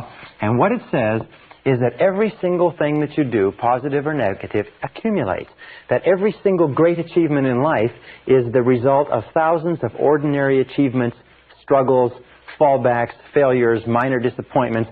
Every single big accomplishment is preceded by thousands of tiny little accomplishments. Every overnight success is preceded by years and years and years of working off-Broadway. Every single great fortune. By the way, in studying self-made millionaires in America, do you know what we found? Is the average time that it takes to become a millionaire in America is over 20 years of hard work. In other words, we see a person who is wealthy, got a beautiful home, beautiful car, financially independent, but we don't realize that there are years and years and years of hard work, struggle, and sacrifice that preceded it. We see the person, we see the end result, and we say, isn't that person lucky? Well, the fact of the matter is that there's no luck. There's just this long process of accumulation, and everything counts. Every single honest effort that you make toward becoming a better person accumulates like a snowball and has an effect. Every single time you do something that takes you away, that wastes your time, wastes your mind, wastes your thought, and so on, that has an effect too, and that accumulates. Now, the great mistake that many people make is they go a little bit forward and a little bit backward. They do a few things that are good for their mind and a few things that are crummy for their mind, and a few things that are good and a few things that are crummy. And you know where they end up? Exactly where they started. The good offsets the bad. What you have to do is you have to put yourself on the side of the angels so that your predominant intakes of mental food are positive and constructive and moving you in the direction that you want to go in. So, we say feed your mind. Number one is read. Only reading is reading. Many people today don't like to read, but all leaders are readers. All leaders are readers. Read, and try to read an average of 1 hour per day. We know that if you read 1 hour per day, over the course of the day, in something that builds your mind, something positive and constructive that builds your mind, not newspapers, not wasted things that just preoccupy your mind, but something that builds you and develops you. 1 hour per day can change your life. Research shows that 1 hour per day, in 2 to 3 years, you will be an authority on your subject, on studying any subject, from time management to nuclear physics. 1 hour per day will make you an authority. 3 to 5 years will make you an expert, and 5 to 7 years will make you an international authority, make you one of the most knowledgeable people in that field in the world, in just 1 hour a day in any subject. And you can pick anything from medicine to molecular biology. So read an hour per day. Recent study shows that the average adult in North America reads less than 1 book a year. That 58% of adults in the United States and Canada never finish a non-fiction book after they leave high school. When they leave high school, you know what they say? Or they leave university, they say, thank heavens this is over, I'll never read another book as long as I live. And they can't understand why they stop growing. It is only reading that causes your mind to stretch and grow. Conversation is good. Listening is good. Courses and classes are good. Watching videotape instruction is good, of course. But only reading is reading, and there's no substitute. People say, well, I'm not a good reader. I didn't learn to read well in school. Good. Then set that as one of your goals, to become an excellent reader. In 1 year of remedial reading at an evening course, you can be reading 300, 400, 500 words a minute, and it will change your life. In fact, according to the Gallup organization's poll on who's who in America, the Great American Success Story, they found that the top people, the top 1% in this country, read an average of 12 nonfiction books per year. That means that you can join the top 1% in the nation by simply reading one book per month. One nonfiction book that develops your mind and expands your ability to think in a subject that interests you. One book a month will put you in the top 1% in a very short period of time. If you were to read 30 to 60 minutes each day, as I'll recommend later, 30 to 60 minutes each day would translate into a book per week. A book per week would translate into over 50 books a year. Now just imagine if you were to read 50 books a year for the next 10 years. How many books would that be? That would be about 500 books, if you can work it out. Now let me ask you a very simple question. Do you think that if you read one book a week for the next 10 years, in a world where the average person reads less than one book a year, do you think that would give you the edge? Do you think that would affect your life in any way? Do you think that would change your career and your income? Do you think it would change your environment? Do you think it would change everything that goes on around you? You bet your bippy it would, because by the power of suggestion, by feeding your mind with new information, 500 books in 10 years will transform your life in such a way that you will never be able to recognize it. Right, the next thing with regard to feeding your mind is listen to tapes. The discovery of audio cassette learning has been considered the greatest single advance in education since the discovery of the printing press, or the invention of the printing press.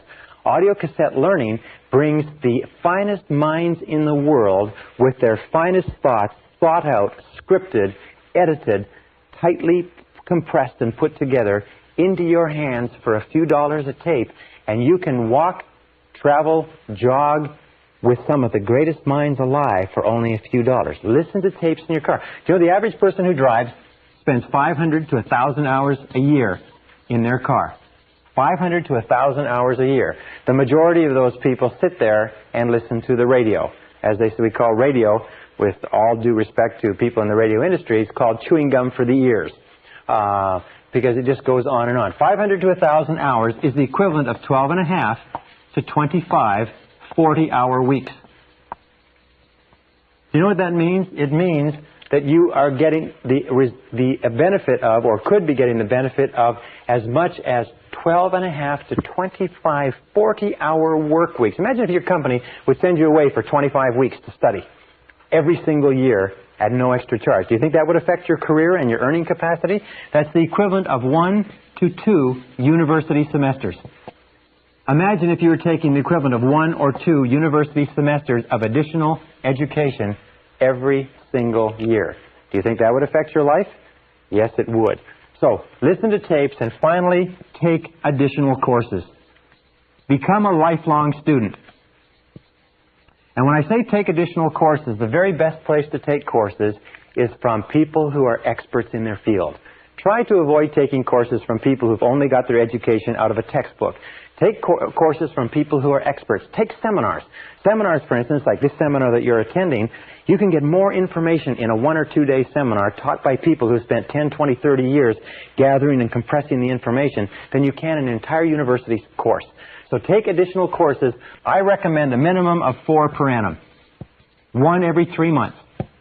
In a world where the average person never takes an additional course, 80 to 90% of people never take a course after they leave high school or university. If you take 4 per year, listen to tapes in your car and read on a regular basis. And by the way, where do you get the time for reading? Just don't read so much newspaper. Simple as that. Just cut back on the newspaper a little bit and expand the amount of self-development reading that you do. Where do you get time to listen to tapes? Just don't listen to so much radio. I'm not saying don't listen to the radio at all, but just don't listen to so much of it. Where do you get time to take additional courses? Instead of sitting around on the weekends, take a course. Instead of watching television in the evenings, go and take a course. But remember, the clock is running.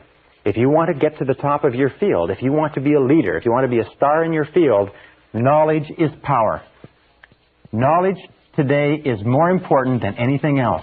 knowledge is the great power in our society, and the more knowledge you have, the more practical knowledge that can be put to purposes that can help other people and benefit yourself and the people around you, the more knowledge you have, the more power you will have, the more self-esteem you will have, the more status, the more position, the more security, everything. The most insecure person in our society is the person who has stopped learning and growing, and they know it. All right. By the way, one other thing. According to the Harvard studies, one of the keys to self-motivation is perpetual growth. As long as you're growing and learning and feeding your mind with new material, you will be continuously motivated exactly as if you were taking psychological vitamins. As soon as you stop growing, you start stagnating. When you start stagnating, your self-esteem goes down, your energy level goes down, your health level goes down, you become prone to more diseases, and so on and so forth. So as long as you're learning and growing, you'll be vital physically and mentally. The next part of feeding your mind is what we call the reference group. Or put it another way, get around the right people. Get around the right people.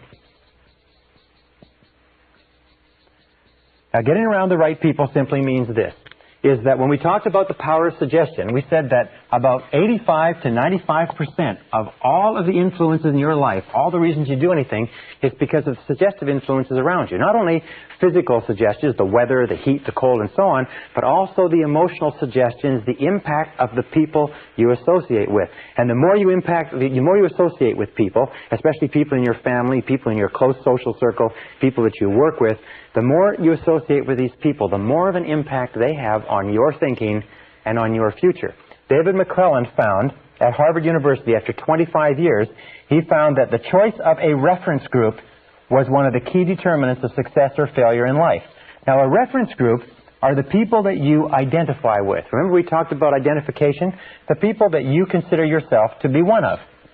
It's as simple as that. Who do you identify with? Well, let me give you an example. I was reading the story of a self-made millionaire not long ago, and he had started off as a young man when other kids were collecting baseball cards or football cards or hockey cards. He became fascinated with executives of Fortune 500 corporations. So he began reading his father's Business Week, Newsweek, Fortune magazine, Wall Street Journal, and he began keeping files on executives who were in the news. And he began to identify with those executives. He began to think about being in a Fortune 500 corporation, and he began to think about being an executive in a Fortune 500 corporation at a time when some people were thinking about being hockey stars or baseball stars. The interesting thing was that as he grew up, this directional mechanism, this role model, this reference group that he identified with began to affect what he read in school, what he studied, how much he applied himself, how hard he worked, what companies he went to work with, what company he went to work with when he came out of high school and university. And by the time he was 25 years old, he was an executive of a Fortune 500 corporation, one of the youngest executives of a Fortune 500 corporation in business history, but it's because he started at the age of 12 identifying with those. Question, who do you identify with? Now, whoever you identify with today, one of the things you have to ask yourself is, who would you like to be like? Who do you want to identify with?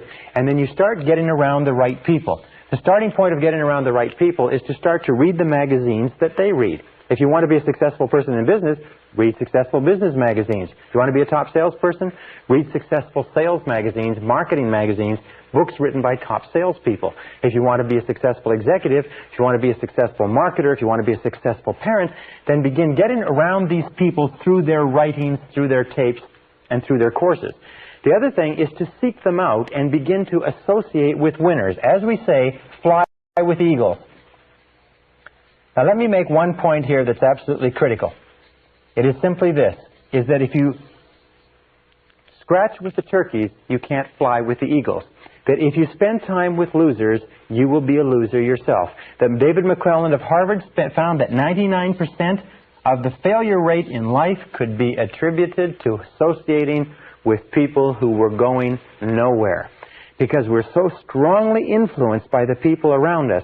We talk like them, we walk like them, we take on their attitudes, their values, their beliefs, their expectations, even their self-concepts. If we associate with negative people, critical people, cynical people, lazy people, people who waste their time, we will become exactly like them. Every one of us has the tendency to be like a chameleon. We take on the colorings and the behaviors of the people around us. So it's very important that you make a decision what you want to be like, and you begin to associate with people who are like that. And especially get away from the losers. Get away from the no-hopers. Get away from the negative people, because these people will drag you down as surely as an anchor would drag you down if it was tied to your leg. Many people come to me and say, well, I'm working for a negative boss, or I'm in a negative relationship. And I say this, if you're working for a negative boss, you'll never realize your potential working for that boss. You'll never be happy, and you'll never accomplish everything you're capable of accomplishing. They say, well, if I'm in a negative relationship, what do I do? I say, you have to ask yourself this question. Do you want to fulfill your potential as a human being or not? If you want to fulfill your potential as a human being, here's the facts. I'm not making the facts up. I'm just telling you, here's the facts. But if you associate with losers, you'll be a loser. And it's been worked out for 25 years, and they can't find any exceptions to it. And I've spoken to thousands of people who've told me that coming to terms with this is one of the hardest things that they ever did. Because sometimes it means that you have to say goodbye to family, say goodbye to friends, say goodbye to relatives, say goodbye to relationships. But if that is the fact, the sooner you do it, the better. It's almost like taking out a rotten tooth. The sooner you do it, the less pain you suffer. Now, with the next part with regard to reference group is this. It's what is called the Mastermind Alliance. And that is to pick one or two or more people in your environment whom you admire, who are positive, who are going places, who are ambitious, and start to get together with them at least once per week for breakfast or lunch just to talk. Get around them. Something about the fertilization and the synergy of positive minds coming together, talking about your problems, talking about your challenges, talking about the future, talking about what's going on. Try to get together with a mastermind alliance once a week. We have found in the research that I've done, the research that Napoleon Hill has done, that associating with other positive people is one of the triggering influences to peak performance. It's one of the guarantors that you will become a great success. You can't do it by simply associating by yourself. All right, now another way to influence your mind, very, very important, is start each day right. Start each day right. Now this is based on the fact that there are 2 times of the day when you are most suggestive, when your subconscious mind is most open to new information. And that is nighttime before you go to sleep, just when you fall off to sleep, and morning. These are the 2 times when your conscious mind is most relaxed and your subconscious mind is most alert. So you must use these times as what we call key programming opportunities to put new information into your mind. And this is what I suggest you do, and it's very, very powerful. Before you go to sleep at night, feed your mind with a stream of messages consistent with what you want to be and have and do the next day. In other words, program yourself for the next day, the same way you'd program a computer. And what I do is I lie down and I close my eyes and I say, I wake up in the morning, present tense, and I feel terrific. I wake up in the morning and I feel terrific. I wake up in the morning, I feel wonderful. I feel full of energy. I believe tomorrow is going to be a great day. I wake up in the morning and I feel terrific. And then when you get up in the morning, the first thing that you say, the first thought that you program into your subconscious computer is, I feel terrific. I feel terrific. I feel terrific. I feel terrific. I feel terrific. What you do is you get up and you say it 1, 2, 3, 4, 5 times, and you repeat it over. I feel terrific. I feel terrific. You don't get up in the morning and say, geez, I'm tired. Geez, I'm tired. Geez, I'm tired. Oh, God, I'm tired. You get up in the morning and say, I feel terrific. Somebody says, how you feel? You say, I feel terrific. Even when you feel terrible, say, I feel terrific. You see, your subconscious mind can't tell the difference between a real fact and one that you vividly imagine. And if you repeat, I feel terrific, very loud, I feel terrific. Try it yourself. I feel terrific. I feel terrific. I feel terrific. What happens is the subconscious mind believes that maybe you do feel terrific, and it will actually give you a surge of energy that will wake you up and clear your mind even before you have coffee. Now, the second thing that you do in the morning, this is number 1. Second thing that you do to start your day off well is to read for 30 to 60 minutes. Get up early enough to read for 30 to 60 minutes in something that is motivational, something that is inspirational, something that is educational, something that uplifts your mind, what we call mental protein. Not newspapers, not magazine, not television, not radio. Get up in the morning, sit down, and read something really good for yourself. Read something that makes you feel really good about yourself and your day. I read spiritually oriented material every single morning. And this is called, by the way, the golden hour. If you will do this as a result of attending this seminar, if you will begin to read every morning for 30 to 60 minutes in something that uplifts your mind, This alone will be worth all the time you spend in the seminar. This habit of using the golden hour, the first hour in the morning when your mind is wide open to new information, using it constructively is one of the most powerful success techniques I've ever found in my entire life. I've had hundreds of people come back to me and say this has changed their life. Just getting up a little bit early so you can sit and read quietly. You will become so addicted to using that golden hour that you will not be able to do without it. Even if you have to get up tired, even if you have to get up long before you have to go to work, get up and milk that golden hour. Fill your mind full of rich mental protein, beautiful thoughts and ideas. Uplift your mind and you'll find that your whole day will go better. And the third step is review your goals every morning. Review your goals every morning. Every morning before you start out, review your goals. Just the same as if you were on a long motor trip, or if you were at sea, you'd look at the map. You'd shoot the stars and the moon. In other words, you'd take a look at where you are and you would plot your destination and you would think about it, because when you review your goals, you program them into your subconscious mind. Well, programming them into your subconscious mind by repeating them every day and using that wonderful technique, that golden hour. I learned this many years ago, and I've been absolutely astonished. Those 3 points: wake up in the morning and say, I feel terrific. Read for 30 to 60 minutes and write and review your goals every single morning. And the most remarkable thing that happens is you start off every day supercharged. You start off every day feeling positive. You start off every day feeling energetic. So let's just review for a second, and I'm going to wrap up with 2 really critical points. We talked about the power of suggestion. Remember that everything counts. Everything that you read, everything that you listen to, everything that you watch on television, every magazine that you pick up, every conversation that you have, positive or negative, is affecting your subconscious mind, which is programming your future. Remember, your external world is a reflection of your internal world. Your external world is a reflection of your internal world. If there is negativity, concern, anxiety, fear in your internal world, then it's going to be reflected in your external world. So be sure that what you're taking into your mental diet is just as pure as what you would take into a physical diet if you wanted to sustain high levels of physical health and energy. Absolutely important. Feed your mind with books. Feed your mind with tapes. Feed your mind with positive conversations. Feed your mind with courses. Go and attend them. Listen to experts. Feed your mind with positive people. If one of the recommendations that one of the business philosophers says is poor people should take rich people out to lunch. Why? Because taking a rich person out to lunch is an opportunity to learn from that rich person, to get information from that person that you could not buy at any price. Poor people should take rich people out to lunch. Get around the winners. Think about the winner that you want to be and look around you in your world and say, who is like the person that I want to be? Here's another very important point in terms of mental programming. It's simply this, is discard past labels. Discard past labels. Don't ever allow anybody to tag you with the way that you used to be. If you were late before, don't allow anybody to say, well, you're always late. You say no. You say, in the past, I was late, but now I am punctual. You can't control your eating. In the past, I overate, but now I eat sensibly and soundly. You're irritable and impatient. No, in the past I was, but now I am. These are the words. In the past, I was. Past tense. In the past, I was.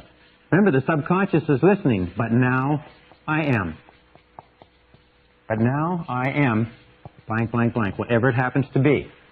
In the past, I didn't work very effectively, but now I am an effective worker. In the past, I didn't manage my time well, but now I manage my time well. Now, if you make a mistake and you fall back, then what you do is you just simply cancel the mistake by saying, well, next time, I'll.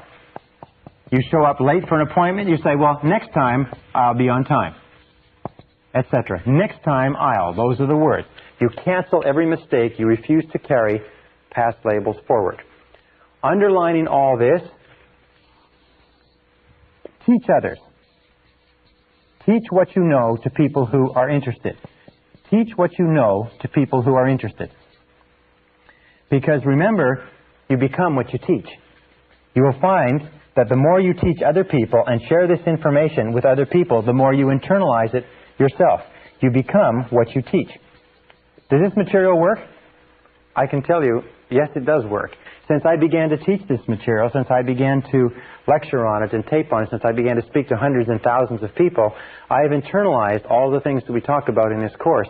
And everything that I talk about here when I first began teaching, I hoped it worked, I thought it worked, I sort of believed it worked, but now I know it works. Having taught it, I've internalized it. Having internalized it, I have seen examples of every single bit of this.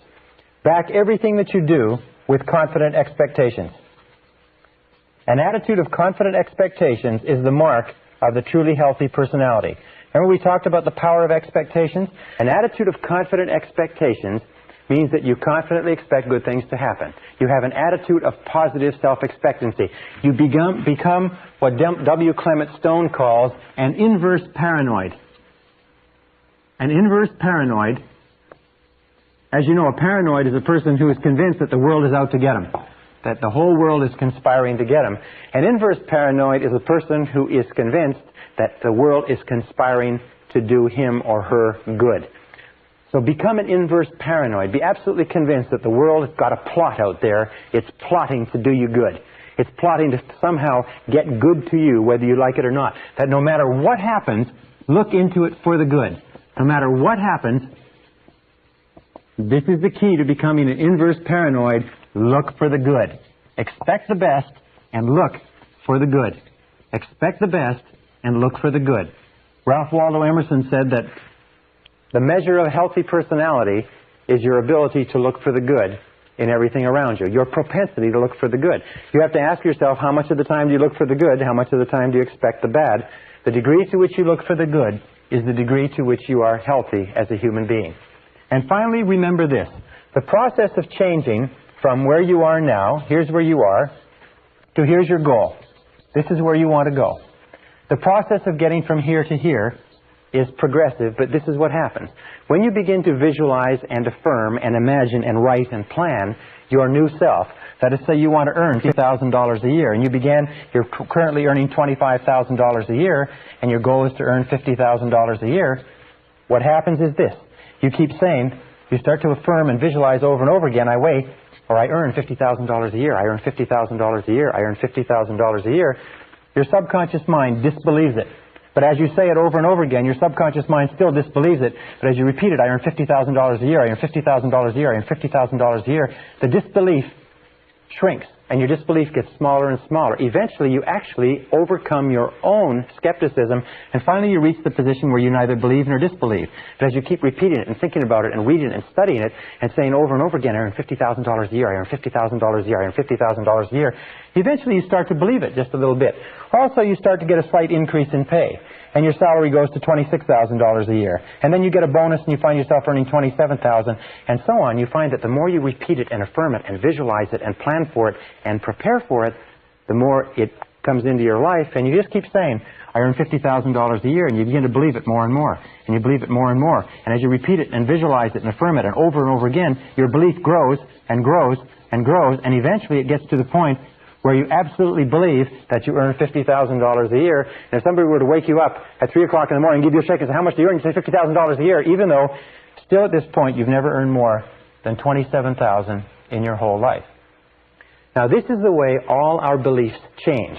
We start off with where we are now. We look at where we want to be in the future, and we begin to feed our mind with new mental food consistent with where we want to be. As we feed our mind with that new mental food, we start off with a lot of disbelief and skepticism. As a matter of fact, your skepticism and disbelief is the biggest obstacle to your success. But as we repeat it over and over again, as we continue to work on ourselves and to work on the situation, we begin to believe more and more that it's possible. We begin to impress the possibility of it deeper and deeper into the subconscious. Now, in propaganda, this is called the big lie.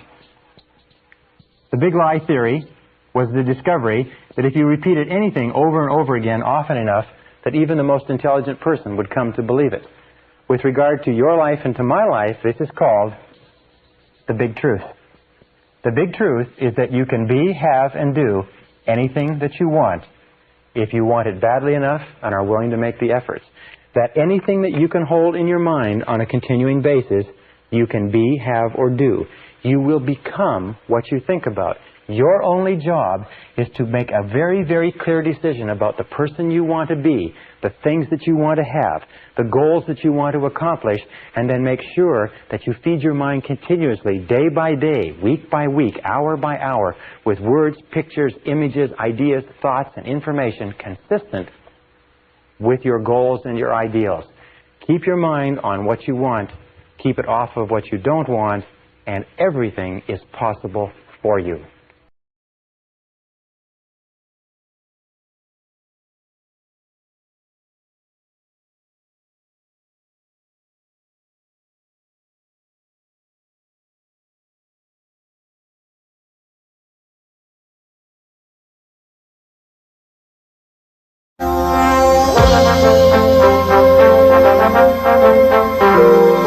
Brian Tracy presenta el programa Fénix. La psicología del logro.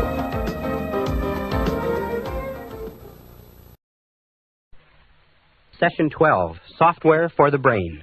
What is the most precious resource in your life? Well, if you're like I am, your most precious resource is time. And according to all the recent studies that have been done lately, adults in America and Canada and other countries value time ahead of money in almost every instance. Now, as a result of what we've talked about in our previous sessions, with the fact that if you change your internal world, you change your external world, one of the things that begins to well up inside of you is impatience. If you believe that if you do change your internal programming, your external world will change to conform with it, then you're probably in a hurry to change that internal programming. And in this session, we're going to talk about how you can bring about rapid and permanent internal programming change. We call this session Software for the Brain. Now, I don't know a lot about computers, but I do know this. I do know that a computer has a certain amount of utility as a piece of hardware, but what makes a computer work are the programs that you run in it. And the more sophisticated and complex and productive the programs, the more valuable is the computer. So what we're going to do today is we're going to take the things that we talked about in terms of mental programming, visualization and affirmation and so on, and we're going to combine them into a series of techniques that you can use to multiply or to speed up the process at which your new thoughts and ideas are accepted by your subconscious mind and then go to work and attract them into your reality. And the first technique we're going to talk about is what I call written programming technique. It's one of the simplest of all, and yet it is so powerful that it's almost scary. Again, I've said this to many audiences, but I'll say it to you, is that if you just practice this one technique, it will be worth 10 times the time and price of this program. If it's all you learn is this one technique, it will have an astonishing difference on your results. When I first learned about this and applied it some years ago, I couldn't believe how effective it was. And all it requires to use is discipline plus one of these. Now, this is what I use. It's a spiral notebook. It costs here $1.99, Walgreens Drugs. All it has is lined pages.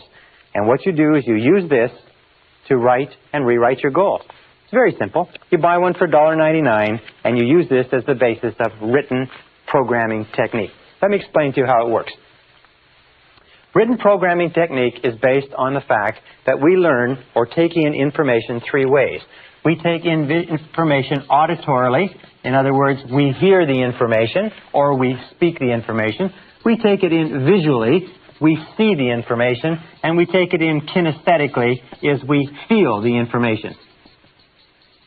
Now, any one of these is a good way of learning, or if you like, bringing in information to the unconscious mind.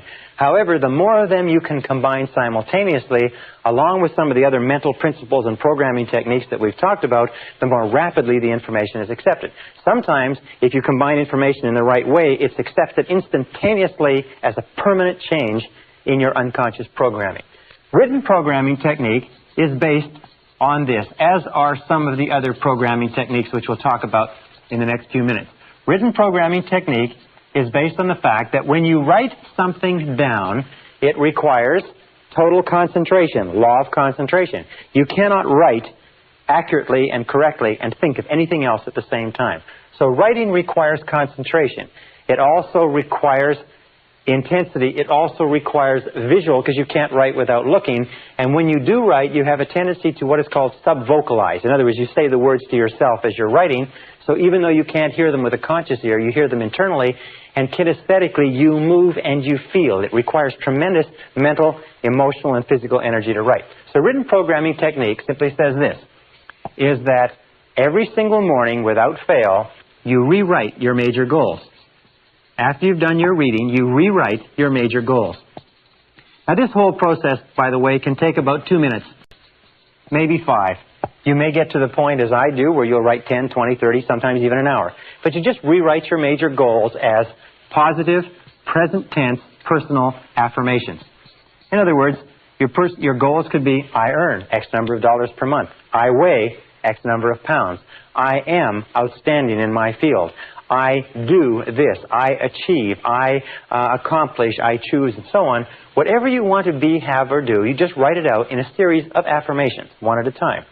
Now, you'll find, and we'll talk about goal setting later on, you'll find that as you write your goals over and over again, an interesting thing will happen, is that your more important goals will tend to be rewritten first, and they'll tend to become clarified and to become sharper and more distinct. And every single time you rewrite your major goals, you are driving them, you are impressing them deeper into the subconscious, which leads to the guarantee that they will be expressed in your reality. Every time you rewrite your major goals, you're programming them into your subconscious, and you're setting them as a directional mechanism, the same way you would set the directional mechanism on a guided missile, so that it will move you unerringly in the direction of accomplishing it. Number 2 is close your eyes after you've rewritten your goals. Close your eyes and visualize your major goal or goals of the day as accomplished. Visualize them as a reality. What would they look like? Now, a very valuable thing to do, by the way, is cut out clippings from magazines and books and put them in your notebook so that you can actually look at a picture. Do you want to own a brand new car or a beautiful house or something like that? Well, then get a picture of it and make a very clear picture, so when you write out the goal, you can look at the picture and then close your eyes and feed that picture into your subconscious mind. And then the third part, which is most important, is imagine the feeling of pleasure you would have. Imagine the feeling of pleasure you would have if you already owned it. Just imagine that it is already a reality. The way that you imagine that it's a reality is imagine that you are on a path toward your goal, and your goal is on a path toward you, and that there is a predestined time when you are ready and it's ready, when everything is ready, that you and the goal will meet. And that you cannot speed up the time. You can't make it go faster and you can't make it go slower, but what you can do is continually repeat the picture and the feeling and the description over and over again, and at exactly the right time and place, it will meet. Someday you'll probably write me a letter and you'll tell me how remarkably this has worked in your life, because it's worked remarkably in my life and the life of many other people. Now, the second point, and before we go on with this, let me give you a key point. It's called the law of relaxation. The law of relaxation is one of the most important mental laws. The law of relaxation simply says this, that in the physical world, if you want to drive a nail, the harder you hit it, the more physical effort or energy you put behind it, the faster you accomplish something in the physical world. If you want to drive a car faster, you step on the gas, which causes the engine to work harder and propels it forward. However, in the mental realm, it's exactly the opposite. The law of relaxation says that in all mental working, effort defeats itself. In all mental working, effort defeats itself. What does this mean? It means that the harder you don't try, the better it works. Now, it's interesting. I'll give you a perfect example. Relationships. You will notice that in any relationship of yours that works, the harder you try to make a relationship work, the more difficult it is. Because a relationship is basically a meeting of minds. And whenever you just relax and let the relationship flow, the relationship unfolds exactly the way it should. If ever you try to speed something up or slow it down out of its own time, you create a crisis. You create tension, stress, and anxiety. So anything that has to do with mental working, anything that has to do with minds, and all interactions between people have to do with minds, anything that has to do with goals and dreams and plans requires that you just relax and let it unfold. That's why we say, close your eyes, visualize, imagine the feeling, and just relax. without making any effort. And the more relaxed you are, the more rapidly the idea is accepted by the subconscious mind. Now, the next technique is what is called the quick affirmation technique, or quick programming technique. Quick programming technique is used specifically before any non-recurring event of importance. Before any non-recurring. That means an event that happens only once. For instance, if you're going to be in a sports event, or if you're going to go into an interview for a job or a raise, or if you're going to make a sales presentation. By the way, all top salespeople use this quick programming technique. Very, very powerful. What it does is it has a temporary effect, but it sets you up psychologically, physically, mentally. It programs your self-concept and your subconscious to give you the words and actions and behaviors that are perfectly appropriate to the situation. All athletes use this, as we'll talk about in a second. Now, how do you use quick programming technique? Well, let us say that you have a talk coming up. A good friend of mine just gave a very important talk to 2,500 people. And he was very tense and worried about it. I said, look, this is all you have to do is each time you think about this talk that's coming up, just close your eyes and use this technique and just think like this. First of all, visualize the perfect outcome. Visualize the perfect outcome. In other words, visualize, if you could script what was coming up, the interview with your boss, the sales presentation, so visualize the perfect outcome. In other words, the perfect outcome for a discussion about a raise would be the boss giving you the raise. The perfect outcome of a sales conversation is the person signing the sales order. The perfect outcome of a job application is getting the job. In this case, my friend's situation, his perfect outcome was a standing ovation. So he visualized a standing ovation.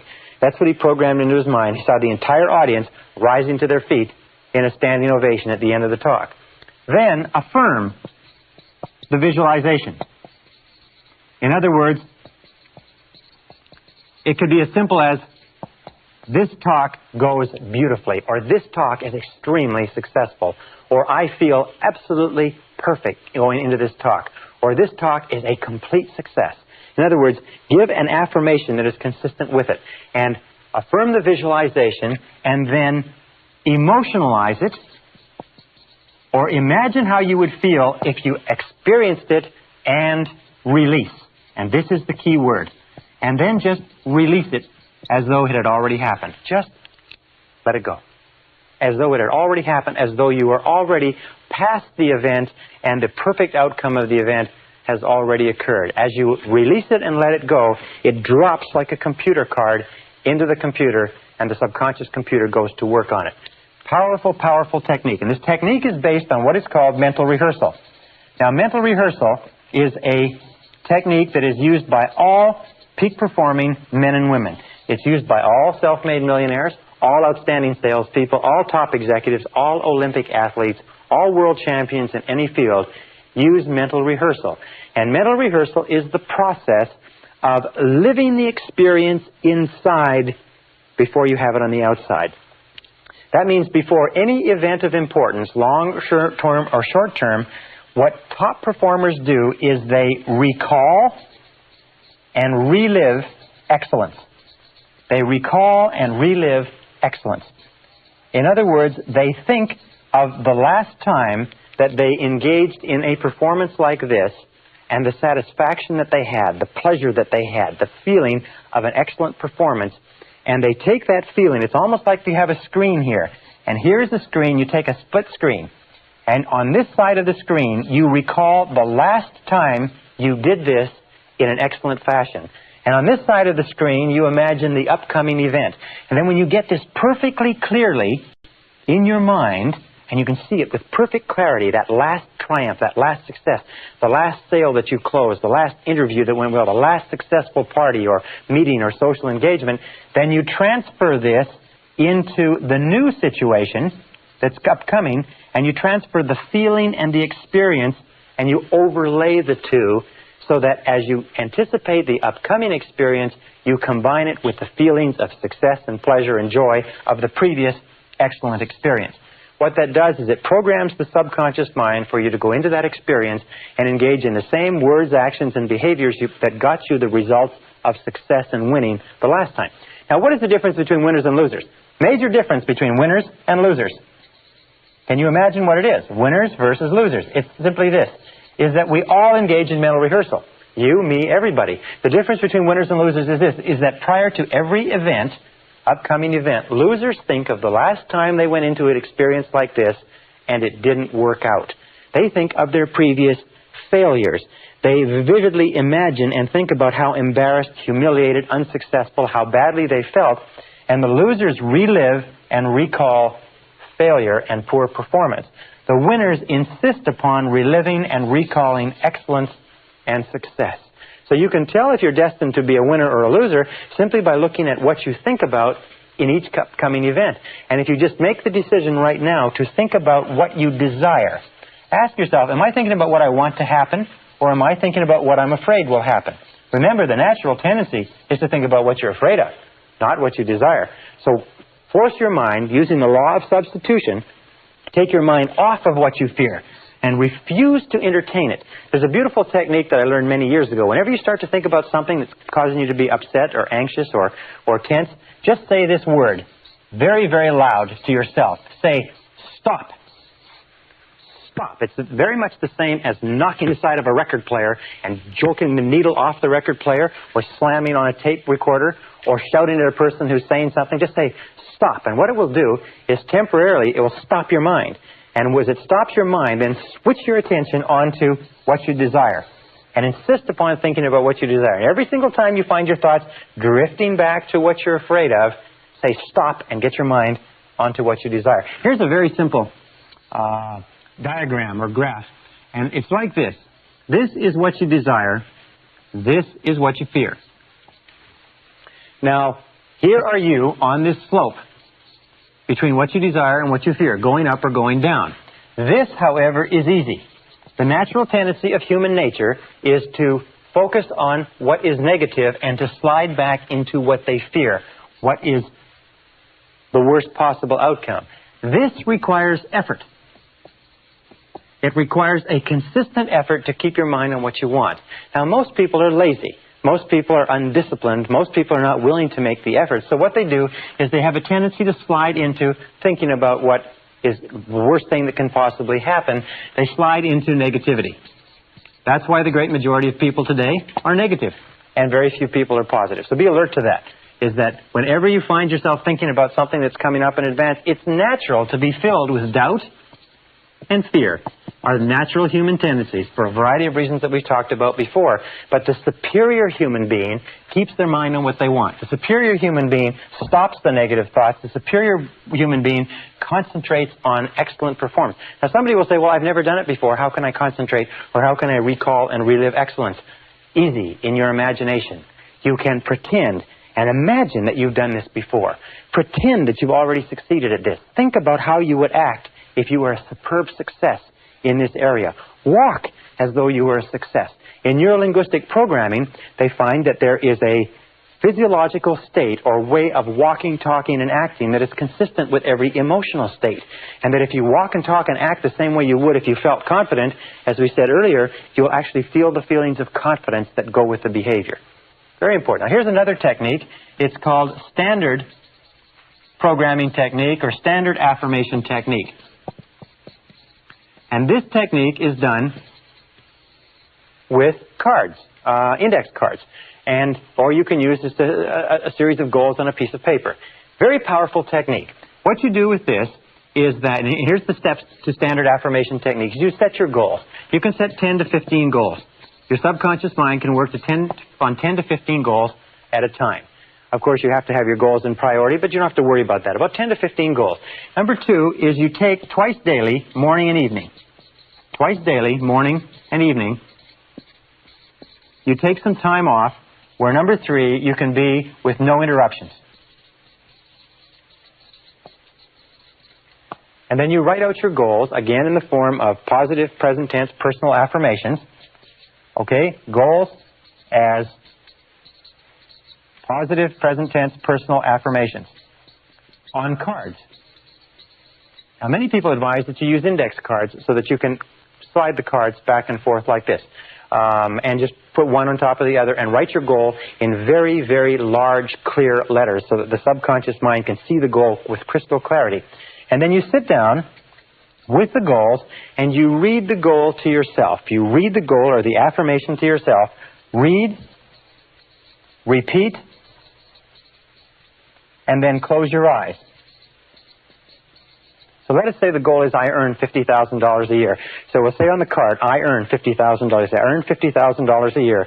You read it, you repeat it, I earn $50,000 a year. Close your eyes and repeat it 3 to 5 times.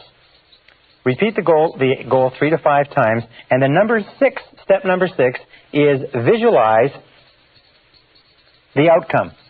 In other words, if you earned $50,000 a year, what would be the outcome? Would it be a bigger car? Would it be a bigger house? Would it be a trip to Tahiti? Would it be a different wardrobe? Would it be a Rolex watch?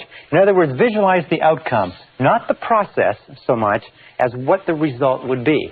Or another thing that you can do, by the way, is you can visualize the work. Let us say that you are going to earn $50,000 a year and you imagine you will earn it in your existing profession. Then visualize yourself doing the work in such an excellent fashion that it will actually generate the income. And then step number 7 is imagine the feeling. Imagine the feeling that would accompany the accomplishment of your goal. Imagine the feeling. Close your eyes, and as you sit there with your cards, looking at your cards, imagine the feeling of satisfaction as though the goal is already accomplished. Imagine the feeling of pleasure.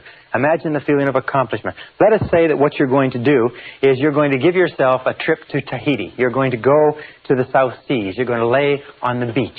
You're going to swim in the beautiful surf. You're going to soak up the sun and get this beautiful tan. Then start thinking about that. Another thing that you can do, by the way, is get brochures on Tahiti.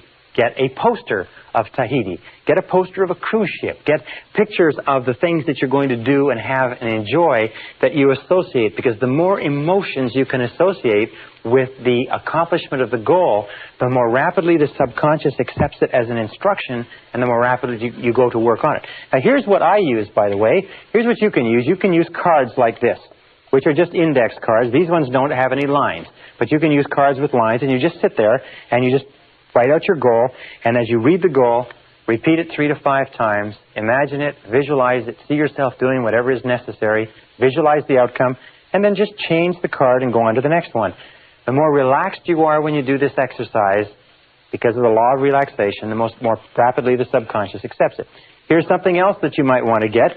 It's one of these spiral cards with index cards throughout it that you can write a variety of different affirmations on, carry it around with you, and just flip it. Write affirmations down. Whenever you think of something that you want, write it down, and then just take some time every so often to review your affirmations.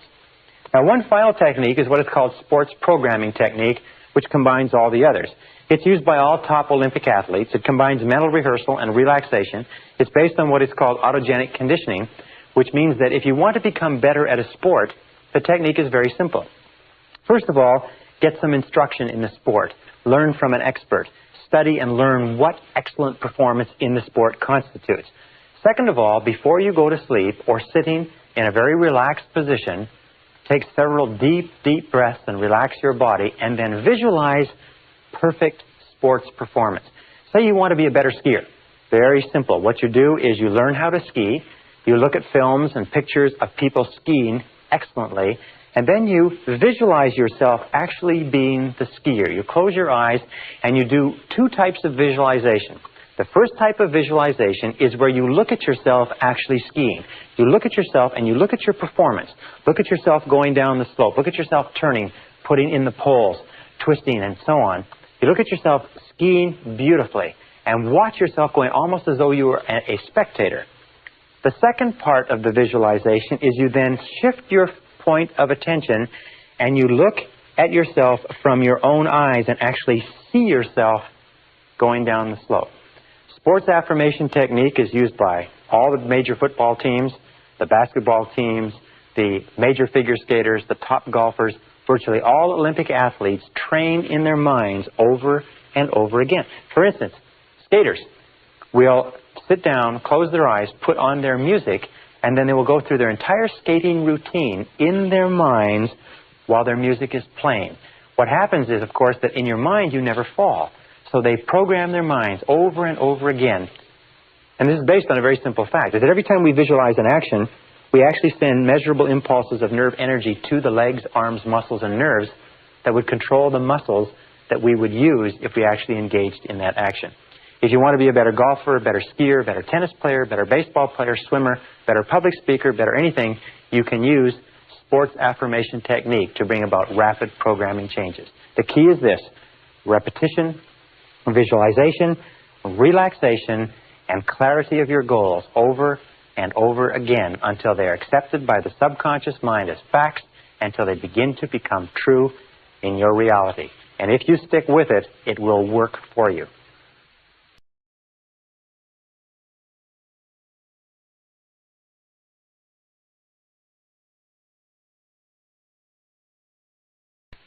Session 13, Rapid Learning Techniques. At the beginning of this seminar, we talked about human potential and about how the average person uses less than 10% of their potential, how Albert Einstein's brain was removed from his cranium when he died, and it was studied at Cornell University, and they found that he never used more than 15% of his mental potential in his entire lifetime, one of the great geniuses of this century. What does this mean, mental potential? Well, it means the ability to use our thinking capacity. It means the ability to activate the brain cells in what is called the neocortex, or the thinking brain of mankind. And one of the things we're going to talk about in this session is how you can use your brain more effectively, and some of the things that have been done to help people develop and learn rapid learning techniques, or what we call whole brain learning, accelerated learning, or even super learning. One of the things that we know is that the average person really uses not much more than 1 or 2% of their thinking capacity. That we don't use 10%, because if you could use 10% of your brain, you could accomplish anything you could dream of on this earth. Our role in this session is to show you how to use more of it. We know some things about the brain. We know one thing with regard to intelligence, is that intelligence is not a matter of IQ. Intelligence is a way of acting and a way of thinking. When we look at people who are apparently extremely intelligent, we find one thing. We find that they are not much more intelligent than you or I, but they have developed their intelligence. So let's put it this way. Intelligence is developed through effort. Intelligence is developed the same way that muscles are developed. A person who has an intelligence with regard to a business or a profession, a lawyer or a doctor or a business person, is not necessarily a person who was born with that genius. It's a person who has developed it as a result of years and years of study and practice. So look upon intelligence like a muscle. IQ is malleable. IQ, or percentage points, or mental ability, is malleable over a broad range. Remember we talked about the case of positive expectations where one student's IQ jumped 25 points in the course of one school year. This is very common. We've had many cases on record where IQ points, in other words, the total thinking ability of an individual has jumped 10, 20, 30 points as the result of a particular way of learning or a particular way of studying. And we'll talk about some of these ideas. So IQ is malleable over a broad range. What I'm saying is that you are far smarter than you know. You are far more intelligent than you've ever given yourself credit for. We also know that IQ is a matter of self-concept. There are many people who have been found to be extremely intelligent, but because they've been brought up in negative environments, had been convinced at an early age that they weren't particularly bright.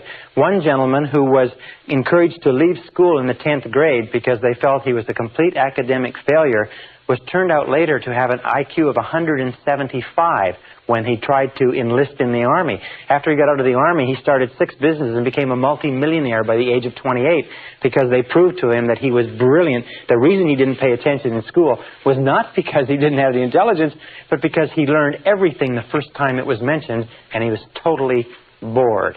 You find that many people are far smarter than they realized but as a result of previous experiences, their self-concept has them functioning at levels far below their intelligence, and that is true for you in almost every single case.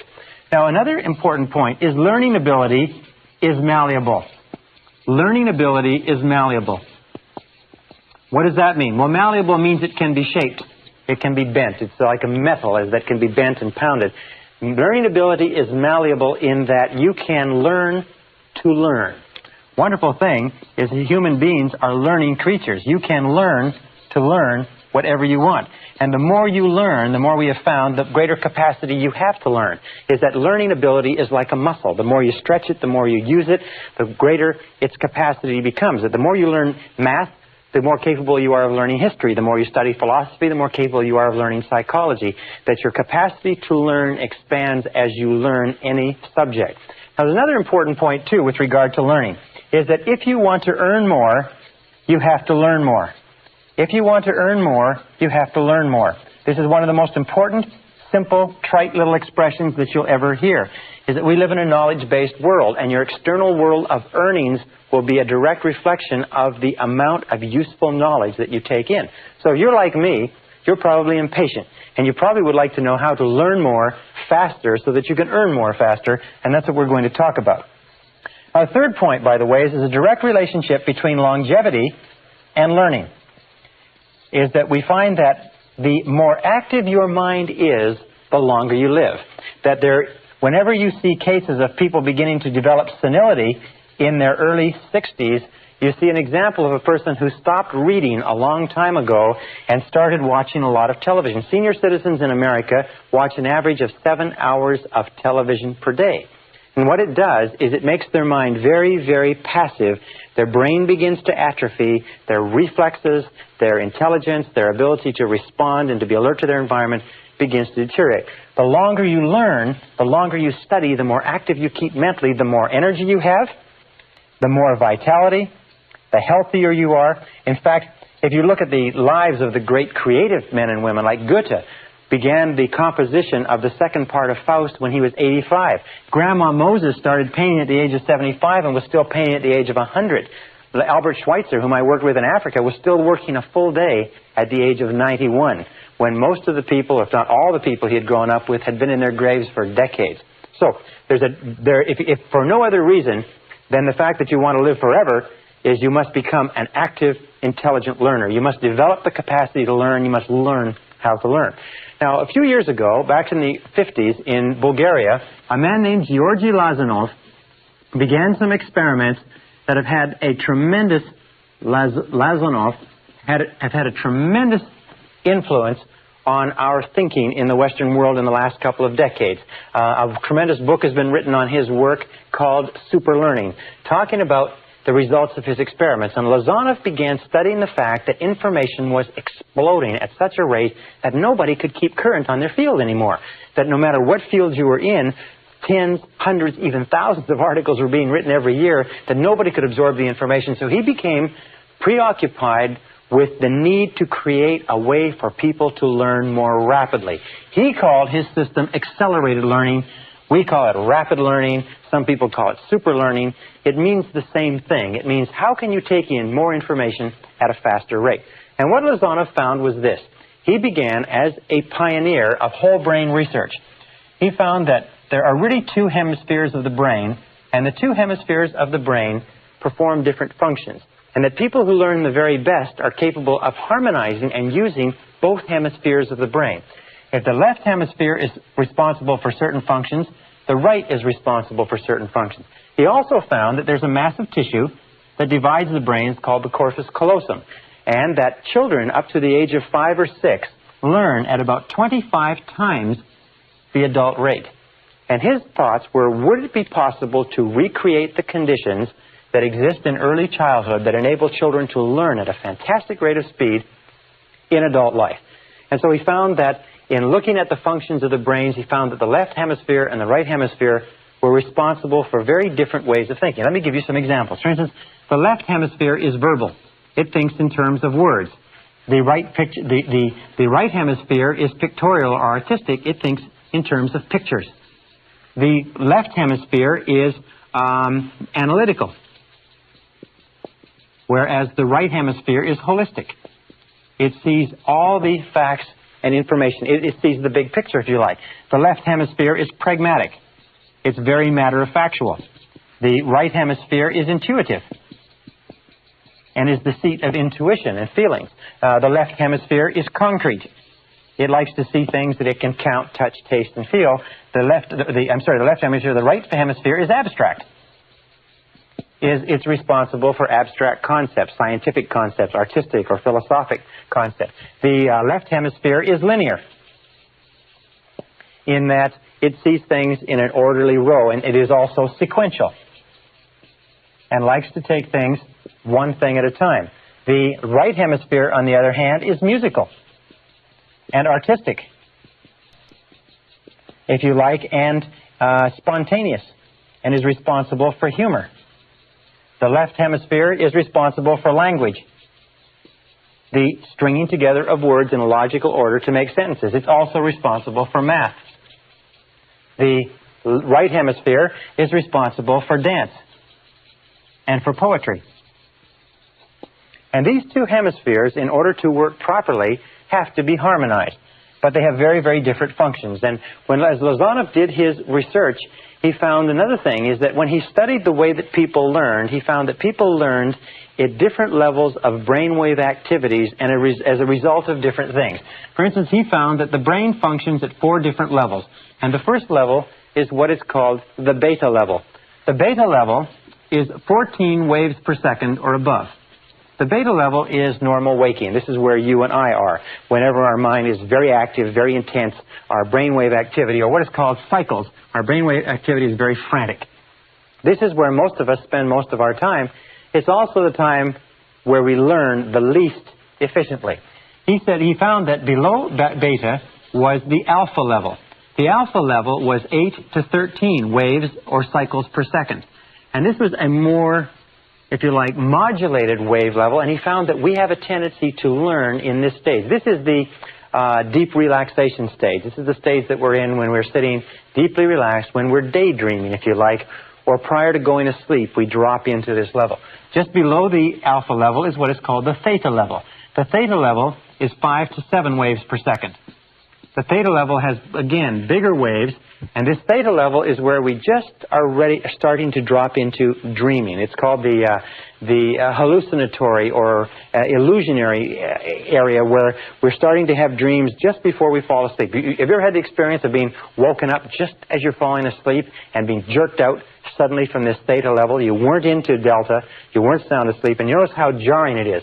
But what Lozanov found was the alpha theta level. This level in here is where we do our best learning. And that when we are learning at this level, our ability to learn is dramatically increased. And just below theta is delta, and delta is 1/2 to 4 waves per second. And these are long waves, if you like. Now, of course, below half a wave per second, you are no longer working. As a matter of fact, the cessation of brainwave activity on an electroencephalogram is one of the clinical definitions of death. Now, what Lozanov tried to do was, he said, would it be possible to bring people down from beta, where they're awake, into this alpha theta level and somehow activate the right and the left brains so that they work simultaneously? And he came up with a method using music and relaxation. And he began his experiments back in 1965-66 in Bulgaria. One of the most interesting experiments, he started off with language. And the language he chose was the language of French. Now, if you were to take a French course at your local university as an adult, you would be expected in a 3-hour period, and 3 hours seems to be the ideal study period for a language, you would be expected in 3 hours to learn approximately 25 to 40 words. And you'd be expected to have a retention level up until the final exam, with due study and so on, of about 80%, and maybe less.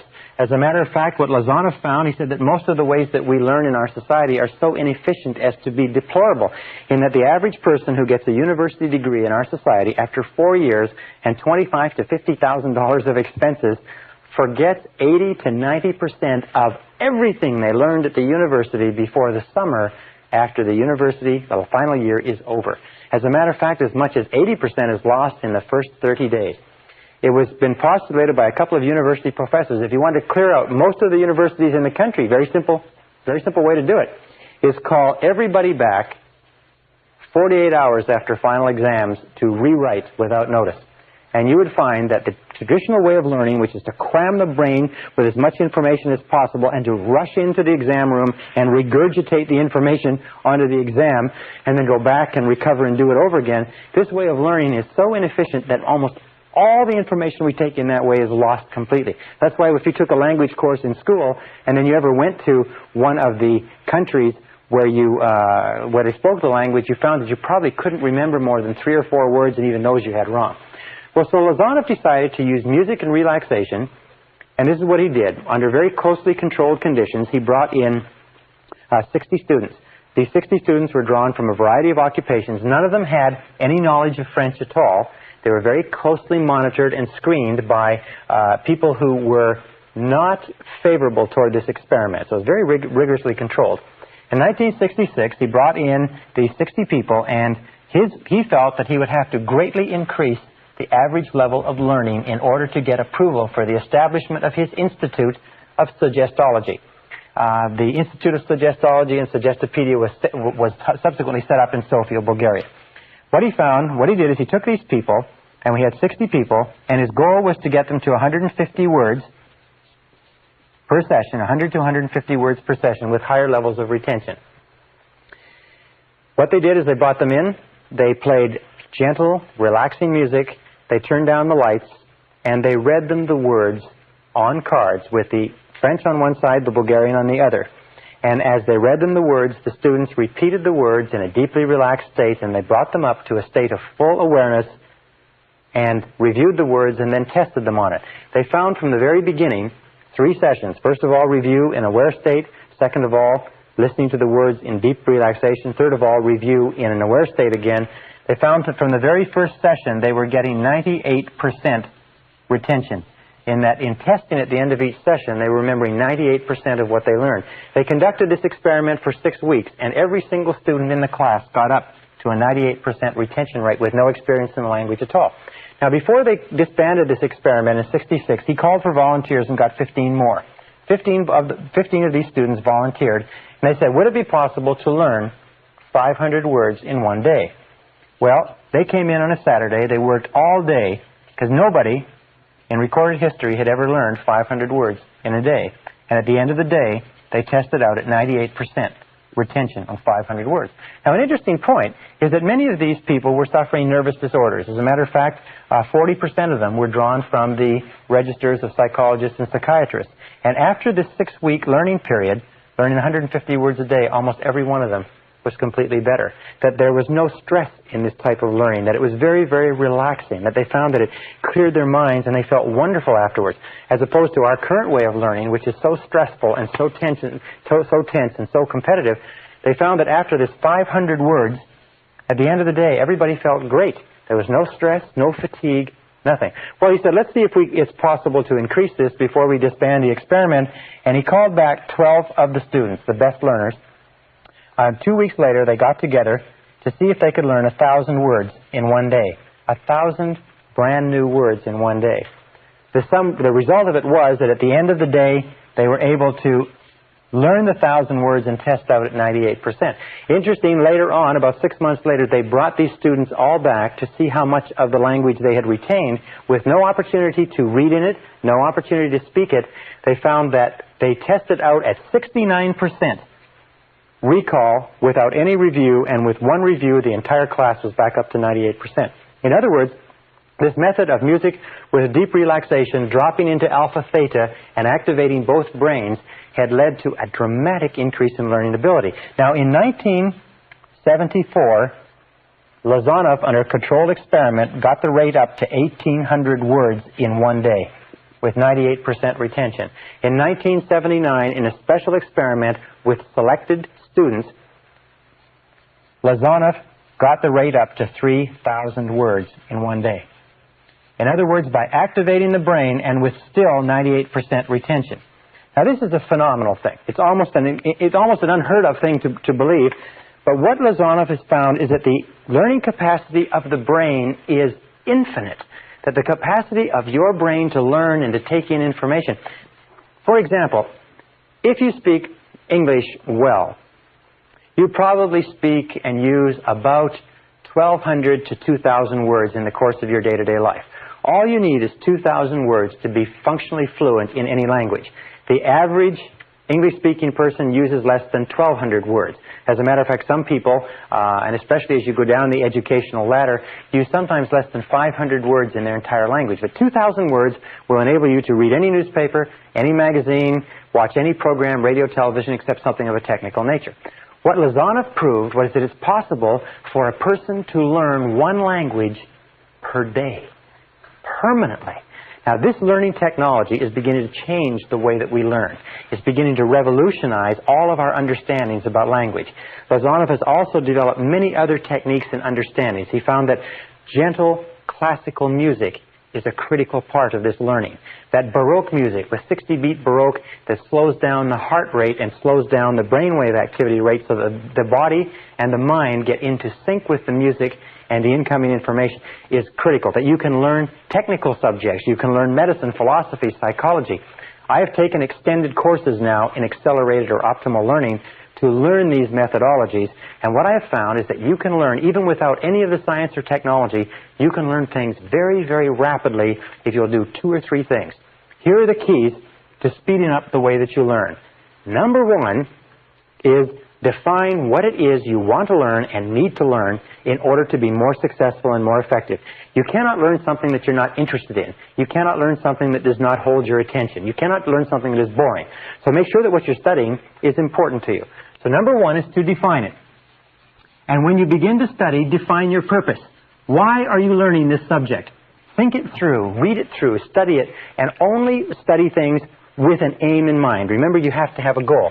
Number 2 is you must have an intense desire to learn. You must have a desire. In other words, you cannot learn because somebody else wants you to learn. Number 3 is always study, when you can, with classical music. Gentle classical music with no words. Gentle classical music of any kind, especially music from the classical period of Mozart, Bach, Brahms, Dvorak, Beethoven, and Stravinsky, for instance.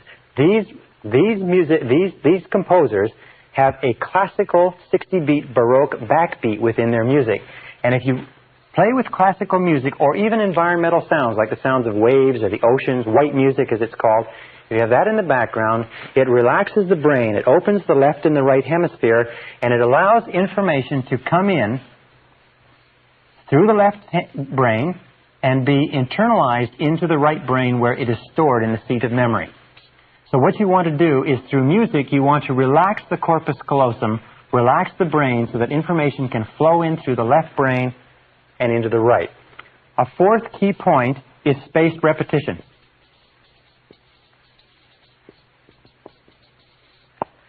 Spaced repetition is important. Now, some people say, why is it, or how is it that I can give a seminar like this all day without notes? And I sometimes do day after day after day of seminars without notes. I must have a great memory. I don't have a great memory. I just study all the time, and I use spaced repetition, and I review it over and over again. There's another thing, too, by the way, is that the more you learn, the more you learn. When you start to study, remember that it takes practice to learn how to learn. It takes practice, practice, practice. Is that the more you practice learning how to learn, the more likely it is that you'll learn. The first few days when you're studying a new subject, you'll find it takes tremendous effort. Now, here's another important point, and that is variety. Variety of stimulation is critical. The number of different ways that you stimulate your mind, different books, different magazines, plays, different exposures to different conversations, different subjects, and so on. If you bombard your mind continuously with stimuli that challenges your mind, you will find that you'll develop the capacity to learn and remember more. And number 7 is, remember this, it's called attention span, is the time when you learn the most is at the beginning of a period of study and at the end of a period of study. What does this tell you? It tells you that instead of studying or reading for a long period of time like this, say 2 or 3 hours, what you do is break it up and take several breaks so that you have a series of breaks. And you'll always remember what you learn at the beginning of the break, at the beginning of the period, at the end of the period, the beginning and end. So the more breaks that you can take, the more variety that you can put into your studying, the faster you'll learn. The key to remember this is that everything that you are or ever will become is going to be as a result of the information you take into your mind. The practical, usable information that you can take and use to bring about some kind of improvement in the world around you. If you want to earn more, you have to learn more. If you want to be happier, you have to learn more. If you want to realize your full potential as a human being, you have to learn more, which means read, study, and learn how to learn. And if you'll do that, you'll be amazed at how much of your mental potential you can release.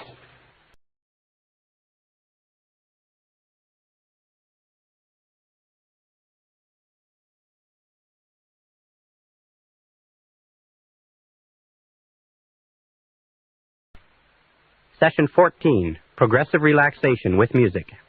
The work of Georgi Lazanov in establishing the sciences of suggestology and suggestopedia, which is the application of the power of suggestion to the process of learning, also have applications with regard to you and I in terms of reprogramming our subconscious mind. You see, if we can learn a subject like French or English, if we can learn history or mathematics, if we can learn something very, very fast as a result of deep relaxation with music in a systematic, organized process, can't we also learn new belief systems? Can't we also learn new ideas, concepts, characteristics, qualities? Can we develop confidence, courage, the ability to earn more money, the ability to be better parents, better bosses, and so on, using the same techniques? Yes, we can. Now, over the years and over the centuries, over all the course of mankind, great mystics, great leaders, great religious teachers, great philosophers, and thinkers have found that by relaxing deeply, even without music, just relaxing deeply and meditating or dwelling on particular thoughts or ideas, whether it's a quality or a mantra or something else, deep relaxation and meditation on a particular thought enables us to internalize the thought. Let me talk about this for a second. The key is deep relaxation. Remember, we talked about the law of relaxation that says the harder that you don't try, the better it works. In all mental working, effort defeats itself. Therefore, whenever you present new information to your mind in a state of deep relaxation, it is accepted far more rapidly. If you want to become a positive, outgoing, enthusiastic, wealthy, influential, successful human being, you must change your mental programming so that your internal programming, your beliefs, your self-concept, your essential fundamental convictions are consistent with what you wish to experience in the outside, and deep relaxation is the key. That relaxation is the key to the vault of riches. That relaxation is what unlocks your tapped potential. And most of our modern times have been spent on finding ways to do things harder, to force things, to drive things, but we're finding more and more as we study the history of man and the Eastern religions and the research that's been done in this field that deep relaxation is the key. Even Harvard University has done experiments on relaxation and found that even one process of deep relaxation changes brainwave activity over that of people who don't. Now, there's several ways. One is meditation. Well, what is meditation? Meditation is simply closing your eyes, taking a deep breath, dropping into alpha. It's as simple as that. As you take a deep breath and close your eyes, you drop into alpha, and your brainwave activity from here just goes here. When you sit on a park bench and daydream, you're in a form of meditation with your eyes closed. Meditation is very, very healthy, restful, very refreshing, and many people have gotten into what is called transcendental meditation, which is really a systematization of the process of meditation, where you take a mantra and you sit down, close your eyes, relax, and you repeat the mantra. Now, what is a mantra? A mantra is merely a meaningless word. Dr. Herbert Benson at Harvard University found that if you just repeat the word one over and over again, that'll be good enough. In terms of closing your eyes, repeating the word one, each time you exhale, you'll drop into a state of meditation in a matter of a few seconds, even if you've never done it before. Now, meditation is very healthy. What does it do? It relaxes the whole body. It relaxes the mind. It integrates the personality. It causes you to feel more calm and more assured. It lowers your flashpoint in that it causes you to be more self-assured and less likely to get angry, to get tense.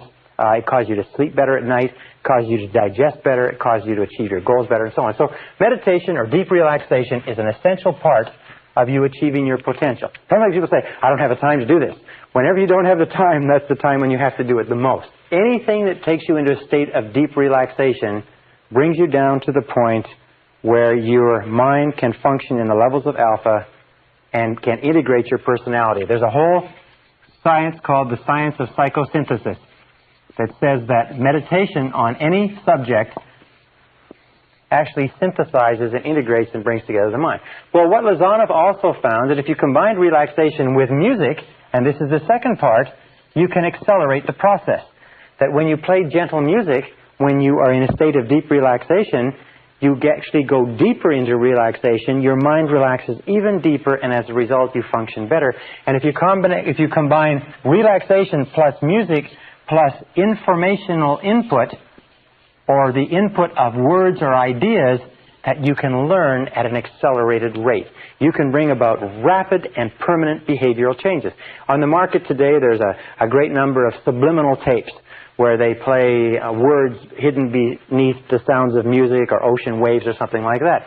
Now, there's a tremendous amount of research that shows that subliminal tapes work. Many of the subliminal tapes that are sold are not based on that research. They're based on other principles, and I suggest you look at it very carefully before you buy them, because some of them are completely useless, overpriced and useless. Some of them are excellent. But music plus informational input causes the conscious mind, which is the mind that says, wait a second, I'm not taking in that information, causes the conscious mind, the guard at the door of the subconscious, it causes it to relax and fall asleep. And when the conscious mind falls asleep, the words with the music combined flow straight into the subconscious mind, change and revise all previous programming, and bring about permanent behavioral change. We call this the process of taped affirmation, which I'm going to explain in a second. But let me give you just a brief explanation with regard to Muzak. There are many systems now that have been developed, Muzak systems, which play sort of neutral music as background music in offices, warehouses, and stores. In a Montreal experiment, in a Dominion stores experiment some years ago, they put under the Muzak system a series of messages that said, do not shoplift. Shoplifting is bad. If you shoplift, you'll be caught and you'll be prosecuted. If you shoplift, when you're prosecuted, you'll get a criminal record. So shoplifting is something that you shouldn't do. And they repeated these messages over and over again, but they were inaudible to the human ear. The only thing that shoppers could hear was music. Now, this was a store that was in an area where there was a lot of shoplifting. They found that they played this for a period of 2 months. For 2 months, they played this message under the Muzak system, and in 2 months, the level of shoplifting dropped 50% in that store. They left it on for 2 months, and it stayed at that level, and then they put back the regular music. Over the course of the next 2 months, the level of shoplifting went right back up to normal. They are now using this same process, by the way, where they will put Muzak. There's sales messages, for instance, in sales organizations, they will put a whole series of messages behind the Muzak system. They'll tell everybody that they're there, because they'll say, you love to sell, you're a great salesperson, you love this product, you eagerly make calls, you are a good closer, you're a good prospector, you manage your time well. A whole series of messages like that, which will be played behind the Muzak system, and they will find that sales will go up 10, 20, 30, 40, 50%. In some warehouse operations, they have systems where they'll have a Muzak system that says, do not steal from your employer, do not pilfer from the warehouse, and so on.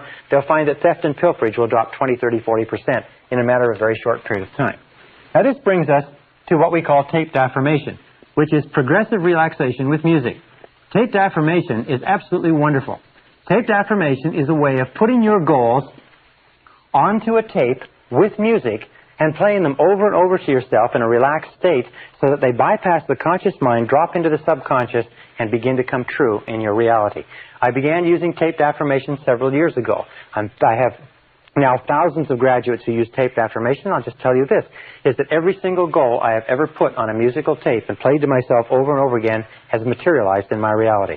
Every single one of them has come true, and some of them in a surprisingly short period of time. This is one of the most astonishing discoveries. Like taped learning is one of the most astonishing discoveries in education. Taped affirmation is one of the most astonishing discoveries in the whole process of goal setting and goal achieving. You can change your personality, achieve goals, increase your income, lose weight, quit smoking. You can do remarkable things with your life, and you can do it rapidly and permanently using this method. Now, here's some of the keys to taped affirmation that you should understand. Number one is a form of progressive relaxation with music. Progressive relaxation is a method of going through the body with words and relaxing each muscle group. So when you play the tape, you will hear a voice that will count you down and be more and more relaxed, and each part of your body relaxes deeper and deeper and deeper, and you get more and more and more deeply relaxed. You'll find that all the tension is let out of your whole body. And as your body completely relaxes, you'll find your conscious mind relaxes and you drop into alpha. Now, a second is that this is a form of what is called heterogenic conditioning. Now, heterogenic conditioning means hetero means other and genic means mind. So in this, we use the word you. It's a conditioning process so that when you listen to the tape, it always says you. You like yourself very much. You really like yourself. Or you accept complete responsibility for your life. It uses affirmations that are very simple and clear, positive, present tense, but they in the you case. Why? It's because whenever we listen to another voice, even if you make your own tape with your own voice, you always use you. Whenever we take in information from another voice, we are accustomed from infancy to our parents or someone else saying you. Now, there are some people who say that you're supposed to put on the tape the words I earn or I weigh or I like myself. But whenever we listen to somebody else talking about themselves, it makes no impression on our subconscious. So when you make a tape that you listen to, it's always you taking the message in. When you speak to yourself, it's always I. I am, I can, I do. Our third point is that this is healthy. This is relaxing. And this is refreshing. You will find that if you play this tape, which is about 20 minutes, and we're going to give you this tape in a little while, if you play this tape, when you come home in the evening, if you play it in the middle of the day, it's better than a nap. It's better than taking a sleep. It's better than a steam bath because it will relax you, it will refresh you, and you'll feel healthy. And even if it does nothing else, it makes you feel great. Now, a third or fourth requirement is that you do it twice daily. Optimum is to do it twice daily, morning and evening, and do it on an empty stomach. The very best time to play this tape is in the morning before you have breakfast, and the evening after you come home but before you have dinner. If you can only do it once a day, do it in the evening. It's better than a drink. It's better than a Valium. It's better than a Librium. It will refresh you, pick you up, smooth your personality, make you feel just great about yourself. So do it twice daily. Number 5 is that we use relaxing, gentle music. Now, you can use almost any music you like. The slower, the more relaxing, the more classical music that you use. You can use Baroque. You can use the sound of the ocean. You can use gentle classical music from any piece that you like. But relaxing, gentle music in the background is what causes the mind to relax and relax and relax. You can use flute music. You can use guitar. You can use violin. You can use anything that is relaxing to cause you to calm and settle down. But not music or anything that has words to it. Now, another characteristic of this is that the position that you use, and we call this assuming the position, is to sit erect, relaxed, eyes closed. We call this assuming the position. And basically the position is you sit in a chair, you sit completely erect, you put your hands on your lap, not touching, close your eyes, take a deep breath, and just listen to the tape. The tape is complete. All you have to do is put it on, and it will count you down into a state of deep relaxation, very much like this, into a state of deep relaxation. While you're in that state of relaxation, it will play a series of 10 affirmations, 5 each. And at the end of the 10 affirmations, it will then count you back out to a state of full awareness. The entire process takes 21 minutes, maximum. Very simple. It's completely harmless. You don't have to worry about it. Now, it's very important with regard to this position that you be sitting erect. Some people say, well, can I do it before I go to sleep? Well, what happens if you try to do it in bed or laying down is one of two things. Either you'll fall asleep, and when you fall asleep, the message stops going into the subconscious mind, or number 2 is you will become so relaxed and refreshed that you'll wake up and you'll be unable to sleep. The best time to do this is not before you go to bed, unless, of course, you're having difficulty sleeping. We've had many people who've been going through stressful periods in their life who have found that by playing this, sometimes 5, 6, 7 times a day, they've been able to completely calm down get over their insomnia, and sleep deeply for the first time. So number 7 is do it with no interruptions. Go somewhere where you can play it where there's no interruptions. If you're near a telephone, disconnect the phone or go away from the phone. There's nothing worse than playing this tape and having a telephone go off in the middle or having somebody walk in on you. Sometimes people say, well, can I play it in my car? I say, yes, you can play it in your car as long as you drive your car with your eyes closed. People say, well, can I do it when I'm jogging? Yes, if you jog with your eyes closed. Because if your eyes are open, this is critical, if your eyes are open, your eyes are bombarded with so much stimulation that you do not drop into alpha. So it's important to remember that. Remember, no interruptions. Do it twice a day. Do it on an empty stomach. Don't do it after drinking anything. Don't do it after eating anything. And don't do it after smoking anything stronger than a cigarette. Now, what will happen as a result of this? This process takes just 2 things. It takes discipline, which is what most people lack, which is why most people fail, and it takes repetition. It's very simple. Repetition. What will happen? Well, the first time that you use this, you will notice a deep relaxation. As a matter of fact, many people have said they've relaxed more deeply with this tape than with any other process they've ever tried. And these are people who've tried meditation and tried a lot of other things. Second of all, you will find that in a very short period of time, about 2 or 3 days, you will find yourself feeling far calmer. You feel far more relaxed. You feel sort of good about yourself. And you find that your flashpoint, your levels of tension have dropped. Within a week, the people around you will know the difference. They'll say, you're doing something different. Within a month, people who only know you marginally will notice that there is a difference in your personality. A good friend of mine, who's a psychologist, pointed out to me that the way that he first noticed the effect of this tape was that he used to get very, very tense in traffic. He'd be driving along in traffic and somebody would cut him off, or he'd be stuck in traffic. He'd get very, very angry. And what he would do is, he found when he played the tape, is that he didn't get tense anymore. He would just relax and found that he might get angry, but he would be only angry for a few seconds, then he'd be calm again. So it's very, very healthy. By the way, you cannot play this tape and be a stressful type of person. Now, how many goals can you work on? Well, you make your own tape, and you can work on 10 to 15 goals on your tape. When you write out the goals, what you do is you repeat at the beginning of each goal, which is a positive present tense affirmation, you repeat, yes, I agree, or yes, that's true. What this does is it reinforces the affirmation and drives it deeper into the subconscious. For instance, you're listening to the tape, you close your eyes, the tape says, you like yourself unconditionally, you really like yourself, and you say, yes, that's true. Yes, I agree. So when you say that to your mind, you're acknowledging to your subconscious that this is a true statement. Remember, in affirmations, the most powerful effect on your subconscious is what you say to yourself and believe. If a person were to say to you, you sure look good today, and you say, yes, I do. Notice how much better you would feel about that than if you say, no, I don't. I look a little bit ragged. So always agree and accept it. Repeat it. The number 11 important point on this is to do it over and over again until it becomes a habit. Put your own affirmations. Take your own affirmations with regard to your goals. For instance, if you want to lose weight, put your ideal weight on there. If you want to increase your income, put your ideal income on there. If you want to change your temperament, put your temperament. If you want to be a better time manager, put better time management. If you want to be more creative, then put creativity on there. Do you want to have more energy? Then put energy on there. Do you want to sleep at night? Then put sleep at night on there. Anything that you desire in life, you can accomplish using this method and using the instructions that we've given you. If you want to make your own tape, it's very simple. Pick a piece of relaxing music, play it on your record player, put a cassette on a separate cassette recorder, and with the music in the background, read the script onto the cassette program, and then read your own affirmations and repeat each of them 5 times.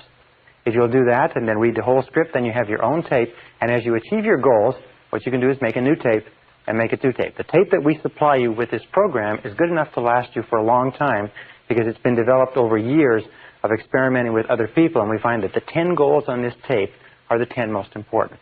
If you use this method of taped affirmation in a very short period of time, you'll notice changes in your life, changes in your results, changes in your health, changes in your temperament, changes in your personality. And I will repeat what I said before, I have never set a goal on taped affirmation that I have not accomplished exactly at the right time, exactly in the right way, and it will work for you as it has worked for me. Good luck.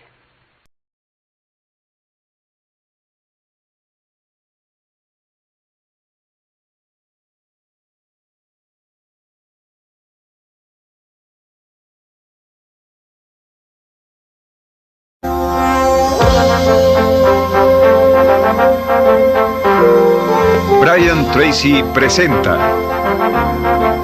el programa Fénix. La psicología del logro. Session 15, 5 Keys to Goal Setting.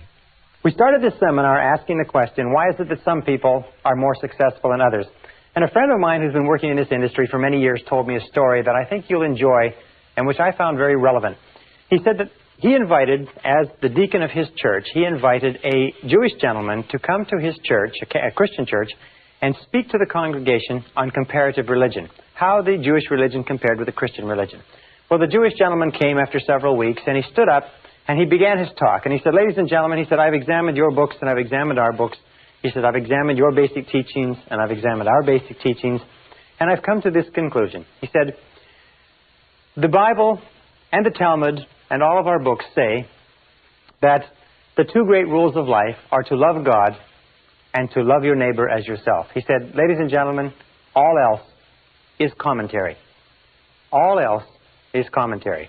He said, we've been working in the field of success for 25 years, and we sat down around the table not too long ago, and we said, what is success? What are the determinants of success?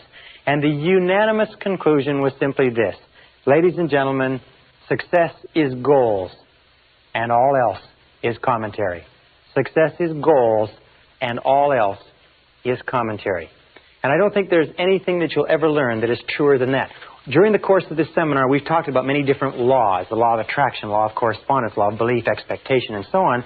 But you find that the only way to utilize all of those laws, or the easiest way to utilize all of those laws, is just to simply set a goal. When you set a goal, what do you believe in? A goal.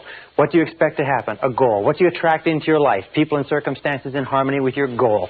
What does the law of correspondence affect? Your outer world will harmonize with your inner world with your goal. What do you concentrate on? Your goal. What do you plant in your subconscious? Your goal. What do you use for the law of substitution? A goal. A goal makes it possible for you to bring to bear all the laws of the universe to help to make you successful, without even thinking about any of the laws. That's why in every single study of successful men and women, you find intense goal orientation. And yet even knowing that success is dependent upon goals, crucially dependent upon goals, we find that less than 5% of the population have goals at all. I once wrote a paper or an article for a newspaper, and the quote they pulled out of the newspaper was, those who do not have goals are condemned forever to work for those who do. If you don't have goals for your life, you're condemned forever to help other people achieve their goals. In fact, in 1953, one of the famous studies, in 1953 at Yale University, they did a survey amongst the graduating class of seniors, and they asked them, amongst other questions, do you have goals and have you made plans for their accomplishment? They found that only 3% of the graduating seniors of one of the most favored classes that ever graduated from an Ivy League college in America had goals. Well, they went back in 1973, 20 years later, and they asked them, amongst other things, how much money are you worth today versus how much you were worth in 1953? And they found that the 3% who had set goals at the beginning of their careers were worth more in financial terms than the entire other 97% put together. Now, this is a phenomenal accomplishment, but it is not unusual. As a matter of fact, every statistic that I've looked at in studying goal setting, and I have been a fanatic on the subject of goal setting for years, shows that only 3%, 1 in 30, has clear, specific, written goals with action plans for their accomplishment. Now, let me say this, is that the ability to set goals and the ability to make action plans for their accomplishment is the master skill of success. It is the master skill. It is the most important single skill that you can ever learn. And through the course of what we're going to talk about now, if you can learn to set and accomplish one major goal, it can be the most important thing that you ever discover. More important than math, more important than science, more important than computer technology, more important than sales skills is the ability to set goals. Because once you have set goals, you trigger into force what is called the cybernetic goal-seeking mechanism of the brain. The cybernetic goal-seeking mechanism is this mechanism that once you've programmed the brain or impressed the brain into your subconscious, you tend to move automatically and unerringly toward the goal, and the goal tends to move toward you. It's almost as if you've set into motion a whole series of cosmic forces that cause you to move unerringly even though you do not know where the goal is. And we'll talk about that and why that works a little bit later. It is to say that within you is a mechanism that will lead you unerringly toward what you want to accomplish as long as you know what it is. The great H.L. Hunt, the oil billionaire, was asked his secrets of success on a television program some years ago, and he said there's only two things you need to know to be successful. He said, number one, he said, decide exactly what you want. He said, number two, determine the price you're going to have to pay, and then resolve to pay that price. But the problem is that most people don't know what they want. In our civilization, in our society, you can have anything that you want in life, but 95% of the population has either a vague idea of what they want or no idea at all. And by the time this session is over, I'm sure that will be changed a little bit for you. Setting goals is the master skill of success. I think that goal setting should be taught in kindergarten and first grade and second grade, right up to every single year of school. There should be some module and some process of teaching young people to set goals. It would guarantee greater success, faster and easier in life than any other single skill that a person can develop. No matter how old you are, no matter where you are today, the sooner you learn to develop the master skill of success by practice and repetition over and over again until you become completely focused as a goal-achieving human being, the sooner you learn it, the faster you will accomplish great things in your life. Now, an interesting point. Each of us has what we call a failure mechanism in life. The failure mechanism goes off automatically. The vast majority of people fail to live up to their potential. They fail to become everything they're capable of becoming, over 80%. And the failure mechanism is what we call the comfort zone. It's the tendency to fall into a comfort zone, to do what is easy, not to avoid making the efforts necessary to succeed. Now, this failure mechanism goes off automatically. From the time we are infants, we talked earlier about the pleasure principle. We always move toward what is pleasurable, what is easy, what is fun, what is enjoyable, and we move away from what is uncomfortable, what is difficult, what requires discipline, what requires effort, and so on. However, the only way to override this failure mechanism is by activating your success mechanism. And your success mechanism is triggered by a goal. Whenever you write out a goal, you override the failure mechanism. Whenever you think about a goal, you override the failure mechanism. You see, when you set a goal, it releases positive energy. It builds up drive and desire. It gives you persistence. It gives you clarity of thought. It gives you intensity of purpose. And it moves you forward towards your objective. The only way you can break out of the comfort zone is by setting goals that are progressively higher than anything that you've accomplished. And all leaders in every study that I've looked at in the last few years make a habit, a conscious habit of not getting stuck in a comfort zone. They're always aware. Natural tendency is to slide, to take it easy. So they're always setting goals that are just a little bit higher than they've ever accomplished before. They're always striving, always reaching out beyond anything they've done before. And that's what keeps them growing. That keeps them alive. It keeps them alert. It keeps them bright. And it keeps them successful. Now, we know, by the way, that achieving goals is automatic. You have this cybernetic mechanism that once you've programmed a goal into your mind, you go off toward it automatically. The problem is not in achieving goals. As human beings, you are a goal-achieving organism. The only time you're happy is when you have a goal. The only time that you are fully alive is when you're working towards something that's really important to you. You need that sense of meaning and purpose, that sense of direction, that sense of significance in your life. The question is not why is it that people don't achieve goals, because achieving goals is automatic. The question is why is it that people don't set goals? Now, I've heard for years before I began working in this subject, you're supposed to set goals, you're supposed to set goals. And yet I talk to people who've read the books and taken the course. I say, do you have written goals? They don't have any written goals. So I began to look into the psychology of goal setting, and I found that there are 4 major reasons why people don't set goals. Even though they know they should, they know they're important, they've been told over and over again, 4 major reasons. And until you understand these 4 reasons and how they work on you unconsciously, we can't go on to the next step. So let's talk about them. Why don't people set goals? Number 1 reason why people don't set goals is they don't realize the importance of goals. They don't realize the importance of goals. Now, what does this mean? Well, it means that you and I are the products of our upbringing. You and I are the products of our parental influences, our brothers, our sisters, our friends, our family, and so on. If you grew up in a home where your parents did not emphasize goals, did not talk about goals, did not encourage you to set goals at an early age, do you know what happens? Is that you can grow up and you can become an adult and you can not even be aware that there's such a thing as goals out there. In the studies on who gets ahead in America, they found an interesting thing. They found that the conversation around the family dinner table is a major determinant of the character of the children who grow and come out of that home.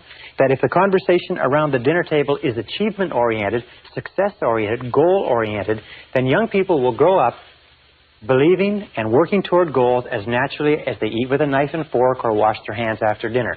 So, people don't realize the importance of goal setting.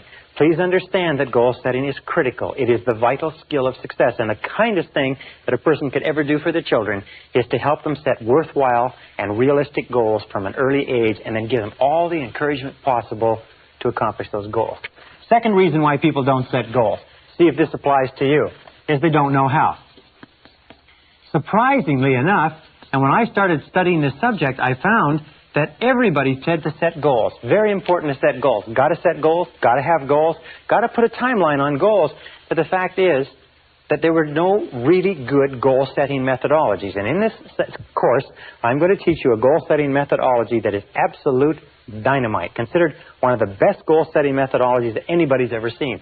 But if you don't know how to set goals, I can tell you how to set goals, to tell you to set goals all day, and it wouldn't do you any good. You can go through 12 to 15 years of school in our society and never get 1 hour on goal setting.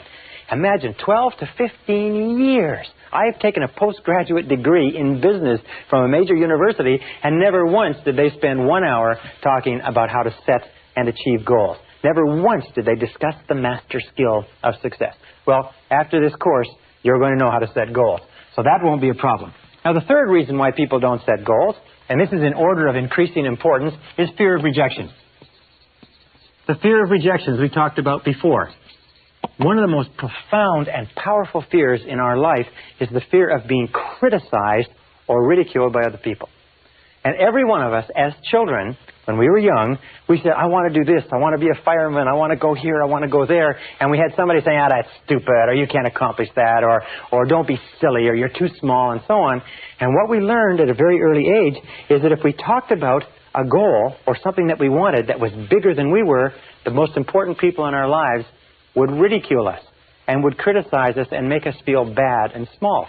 So unconsciously we made a decision, if you want to get along, you've got to go along, so we don't talk about our goals. That way nobody criticizes us.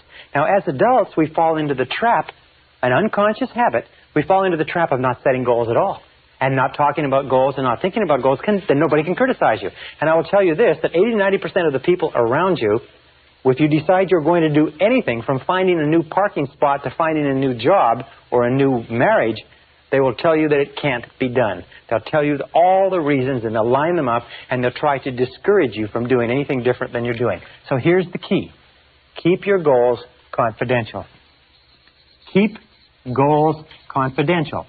Don't discuss your goals with anybody, except that the great majority of people are threatened by anybody who has a goal. They're worried. It makes them feel inferior and inadequate because they don't have goals of their own. So only discuss your goals with people who also have goals of their own. Discuss them with the people close to you whose help you need to accomplish them, but just don't discuss your goals with people at random, and don't give them a chance to shoot the goals down. Now, the fourth reason why people don't set goals. This is the top of the list. This is the worst of all. It's our old friend, our old enemy, if you like, fear of failure. The fear of failure is the number one reason why people fail in adult life. The fear of failure, the fear that I can't. I might lose my money. I might lose my time. I might lose my investment. I can't. It causes us to become tense and stressed. It causes our heart to pound and our stomach to churn. This fear of failure is the number one reason why people underachieve and fail in life. It's because the fear of failure holds them back from ever trying. The reason why people fear failure is they don't understand failure. They don't understand this critical point. If you can understand this point, it can turn your whole attitude around. It's simply this, is that it's impossible to succeed without failing. That failure is an indispensable part of success. Failure is essential to success. That if you avoid failing, you cannot succeed. That every single great success in human history has been a failure up until the moment of their success. That the key to success is to fail and fail in a forward direction, is to continue to learn from everything that goes wrong. To every setback, every obstacle, every disappointment, step back and say, what can I learn from this situation? Use the law of substitution and derive a valuable lesson from every single failure. Remember we talked about the becoming an inverse paranoid, confident expectations? Every time something goes wrong, look into it and say, now I wonder why this is happening to help me. And you'll find that in every single setback or disadvantage, as Napoleon Hill said in his book, there's a valuable lesson, an opportunity, or a benefit that you can find if you look for it. That successful people, leaders, are people who never use the word failure. They never think of the word failure. Thomas J. Watson, the founder of IBM, was once asked by a young man, he said, Mr. Watson, what can I do to be more successful? And Watson said without hesitating, he said, double your failure rate. Double your failure rate. Why? It's because, let me put this down. It's because if you look at the life stories of successful men and women, if you look at the life story of a person like Thomas Edison, one of the greatest failures in history. Thomas Edison, in the course of his lifetime, patented 1,052 devices at the U.S. Patent Office. Over 1,000 of those devices were actually turned into commercial products that made enormous amounts of money. Watson, or Edison, was also the greatest failure in the history of invention. He failed 17,000 times to come up with a plant that from which natural latex could be drawn. He failed thousands of times in other experiments. He failed over 11,000 times in his attempt to come up with a filament for the electric light bulb. After he had failed 5,000 times, and it was in the newspaper, it was called Edison's Folly, this attempt to somehow light the world with an incandescent light bulb. Everybody knew the world, people were supposed to light their way through the world with a kerosene lantern. A reporter came to him, young reporter, said, Mr. Edison, why do you persist in spending all of this time and money after you failed 5,000 times? And Edison said, young man, he said, you don't understand how the world works. He said, I haven't failed at all. He said, I've just successfully discovered 5,000 ways that will not work. He said, that puts me just 5,000 ways closer to the way that will work. It was over 11,000 experiments before he found the tungsten or the carbon impregnated filament that lit the first electric light bulb and changed the world. Colonel Sanders went to over 1,000 restaurants. A 66-year-old man went to over 1,000 restaurants to try to sell his recipe initially before he found one restaurant that would pay him a 5-cent a chicken royalty. But he kept on. Would you keep on after 100, 200, 500, 1,000 people had told you no? Sanders did, and became one of the richest and most well-known and most respected men in America. So you have to understand that success and failure go hand in hand, that wherever there is a possibility for success, there's also the possibility for failure. There is nothing wrong with failing as long as you learn from every lesson. And remember, if you have a certain number of failures that you have to go through in order to learn the lessons and gain the experience in order to achieve your great success, the sooner you do it, the faster you get on with it, the more mistakes you make, the more times you fall on your face and pick yourself up and learn from it, the faster you're going to achieve what you're capable of achieving. All right. This brings us to the second part of goal setting. And these are what I call the 5 keys. Now, these 5 keys are 5 key parts of the process of goal setting for you to keep in mind on a regular basis. The first key part, number 1, is this, is that the scariest thing in human life today is change. We know, however, that change is inevitable, that change is a part of progress, that there's no progress without change, that your life cannot even improve with change. We know that change is scary. And there's a natural tendency, what we call homeostasis, There's a natural tendency for people to resist change, to push it back, to avoid it, to dig in their heels, to get into that comfort zone. And as I've said before, the comfort zone is the greatest single enemy of human potential. Change is scary unless it is goal-directed. Unless it is goal-directed. And this is the key, is that we can overcome this persistent unconscious fear of change by one simple technique, is by taking control of it. Remember we said that the law of control is the critical law of human harmony, that you only feel positive about yourself to the degree to which you feel you are in control of your own life. Well, goals allow us to control the direction of change. We know that life never goes on in a straight line for any period of time. Life is either getting better and improving, or life is getting worse and deteriorating. That just happens to be the fact. However, when we set goals, we can control the direction of change. And controlling the direction of change is the key to our success. So that everything that happens in our life is goal-directed. It is towards something that we want. It is toward improvement. It is in the direction of our highest ideals rather than random. See, nobody fears change if it's in the direction of something that they want.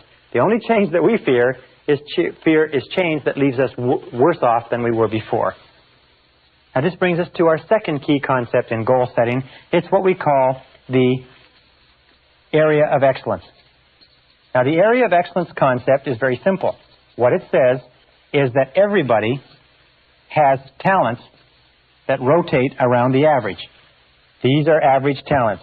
So we are better at cooking, worse at math, better at communicating, worse at selling, better at speaking, worse at history, and so on. We all have talents, but it also says that every one of us has talents somewhere that are in the exceptional range. That every single human being has an area of excellence in which they are extremely capable if they can find it. That every single person, we'll talk about this earlier, has genius in some area. And one of the great jobs of adult life is to find your area of excellence and to throw your whole heart and soul into that area of excellence and into becoming very good in the area where you have unique gifts and abilities. For instance, 3 keys to your area of excellence. 3 critical keys. Number 1 is attention.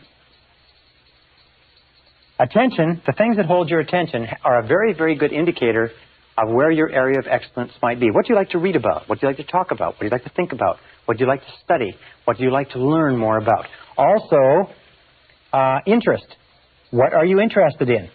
What has held you or been a fascinating subject for you throughout your life?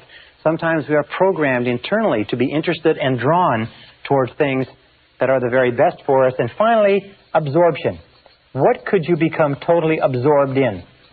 What absorbs your attention completely? When you're working at it, when you're thinking about it, when you're reading about it, it absorbs your attention completely. Attention, interest, and absorption are the 3 keys to finding your area of excellence. And one of the most important responsibilities of adult life is to find your area of excellence. Because until you do that and commit yourself to it, you will never achieve your full potential. And everybody has an area of excellence. Now, the next key, number 3, area of excellence is number 2. Next key is what we call the acres of diamonds. And the acres of diamonds theory comes from a story about an old farmer who went off seeking diamonds in Africa, sold his farm, wrapped up everything, went off seeking diamonds, ran out of money, and finally died, poor, impoverished, and alone.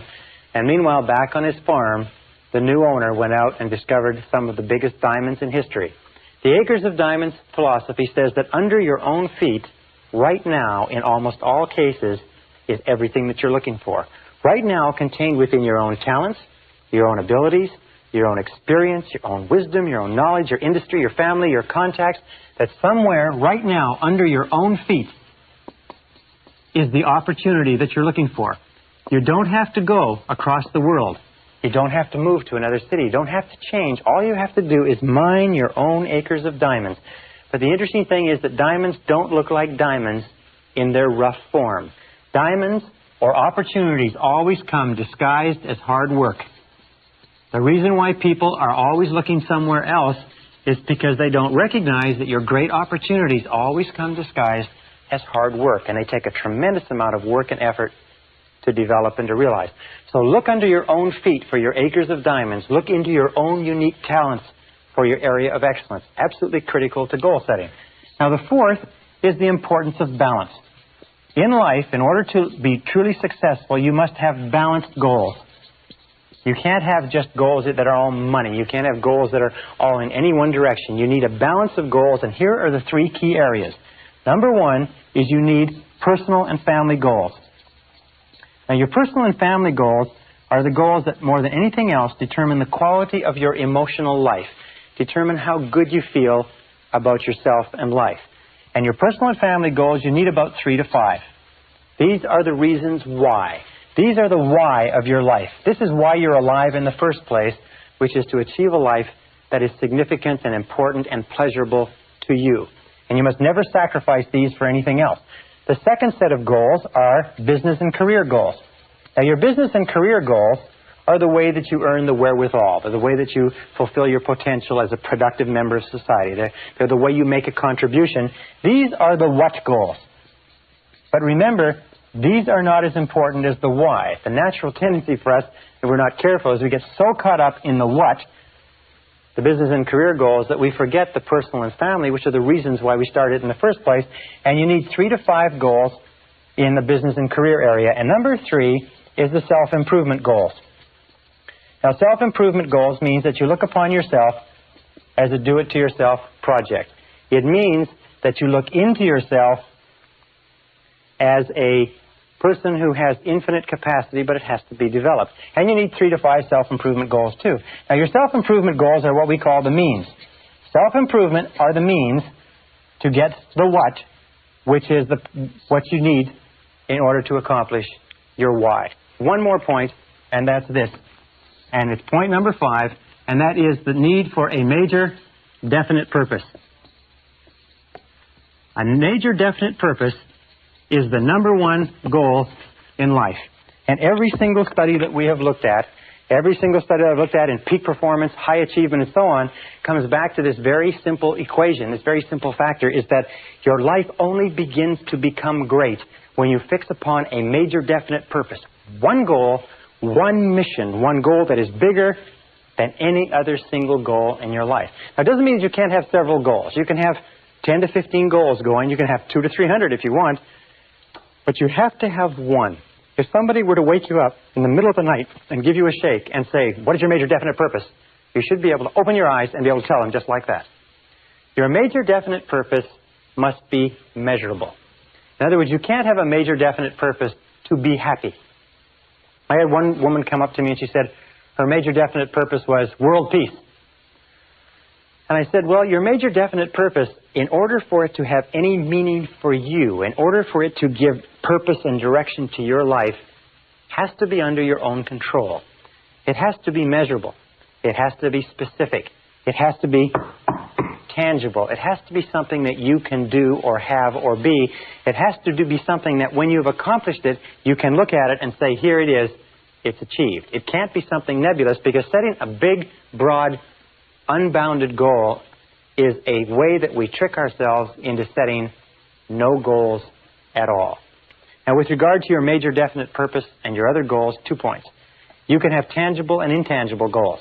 In other words, you can have qualitative goals that have to do with the quality of your life, and you can have quantitative goals or tangible goals that have to do with your income, weight loss, bigger car, bigger house, and so on. And you need a balance of those. And finally, you need short-term and long-term goals. Now, your short-term goals, ideally, are about 90 days for maximum motivation. Your long-term goals should be about 2 to 3 years for maximum motivation. And your major definite purpose or your major goals should be 2 to 3 year goals, maybe shorter, maybe longer, broken down into 90-day periods. That having been said, I'm going to give you a brief goal-setting exercise. I'm going to ask you 7 quick questions. I'm going to give you between 30 and 60 seconds to answer these questions. And what I want you to do is write as quickly as you possibly can the very first things that come to your mind. Now, the first question is this. Are you ready? Get out a pencil of paper, pencil, clean sheet of paper, goal-setting exercise. Here it is. Question number 1 is, what are your 5 basic values in life? What 5 things do you value most in life? Number 1 question. You have 60 seconds to answer this question. It's counting right now. What things do you value most in life? Your home, your car, your family, your income, your job, your career, your spiritual development, your health, your wealth, your stereo set, your new hubcaps, your intelligence, your intellectual growth. What 5 things do you value most in life?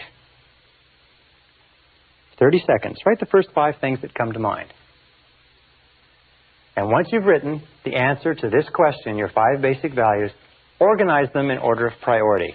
What is the first one? What would be number 1 if you had to throw away the other 4? What would be number 2 if you had to throw away the other 3? What would be number 3, and so on? Organize them in order of priority, number 1 through number 5. All right? 5 seconds. 4, 3, 2, 1. Question number 2 is write your 3 most important goals in life right now. You have 30 seconds. What's your 3 most important goals in life right now? Counting. 25 seconds left. Write the first 3 goals that pop into your mind. If you can't think of anything else, write money, money, money. But write the first 3 goals that pop into mind, quickly. Okay, 10 seconds. This is an easy question. 5, 4, 3, 2, 1. Question number 3. You have 1 minute. What would you do, how would you spend your time if you found today that you only had 6 months to live? How would you spend the last 6 months of your life if you only had 6 months to live? Write everything that you do in the last 6 months. Time is counting now. Write it as though everything you put on this list you can do in that last 6 months, but if you don't write it down, you can't do it. How would you spend your time? Who would you spend your time with? Where would you go? What would you do? What would you want to finish up? What would you want to start? Who would you want to see? What phone calls would you make? What bills would you run up on your charge cards? Okay. In other words, what would you do if you had 6 months to live?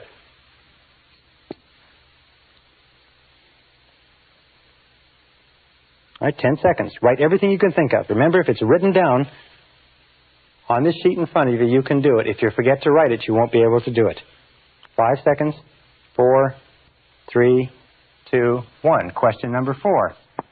What would you do, how would you change your life if you won $1 million in the lottery tomorrow? If you became an instant millionaire, what would you do differently from what you're doing today? If you became an instant millionaire, what would you do differently? You've got 1 minute to write. Everything that you write, you'll be able to do with that $1 million. If you don't write it down, you won't be able to spend it. The $1 million won't be given to you. Interestingly enough, when most people are asked this question, the average amount that they can spend is about $200,000. They can't get their mind around $1 million. What would you do differently? Good question. Would you continue working at the job you're working at if you won $1 million? If the answer is no, it means you're in the wrong job for you and you are wasting your life. Would you stay in the relationship that you're in? Would you continue spending your time the way you spend it? What would you do if you won $1 million? All right, 5 seconds left. Write down everything you can think of. I had a farmer in one of my courses once. He said he'd just keep on farming until it was all gone. Anyway, number 5. You have to be a farmer to appreciate that. Number 5 is, what have you always wanted to do but been afraid to attempt? You've got 30 seconds. What have you always wanted to do in life but been afraid to attempt? 30 seconds. Right? The first thing that pops into mind. Run for public office, give a professional talk, start a new relationship, start your own business. Half the population would like to start their own business. Did you know that? Over half the population. But they don't do it because they're afraid of failure or rejection or something else. 10 seconds left. What have you always wanted to do but been afraid to attempt? This is a very revealing question. Write whatever comes down on the page. All right? Question number 6. What sort of activities in life give you your greatest feeling of importance? What sort of activities give you the greatest feeling of pleasure, self-esteem, happiness, joy, and fulfillment? What do you really like to do? Look back over your life and ask yourself, when have you been the happiest? 30 seconds left. 30 seconds to go in this question. When have you been the happiest in life? When have you been the most fulfilled? When have you felt the very best about yourself? When have you had the greatest amount of peace and personal satisfaction? What sort of circumstances? What were you doing at the time? Who were you doing it with? Where were you going? What were your goals? What were the circumstances? And so on. Very, very important question. All right, 5 more seconds. And then here is the key question in determining your major definite purpose is this. Imagine that I could give you a pill that was a magic pill, and if you took this magic pill, you could accomplish any one thing in the whole world. And the question is simply this. What one great thing would you dare to dream if you knew you could not fail? What one great thing would you dare to dream if you knew you could not fail? All right, 45 seconds. What one great thing, what one goal would you dare to dream if you knew beyond a shadow of a doubt that you could not fail? You're absolutely guaranteed of success. What would it be?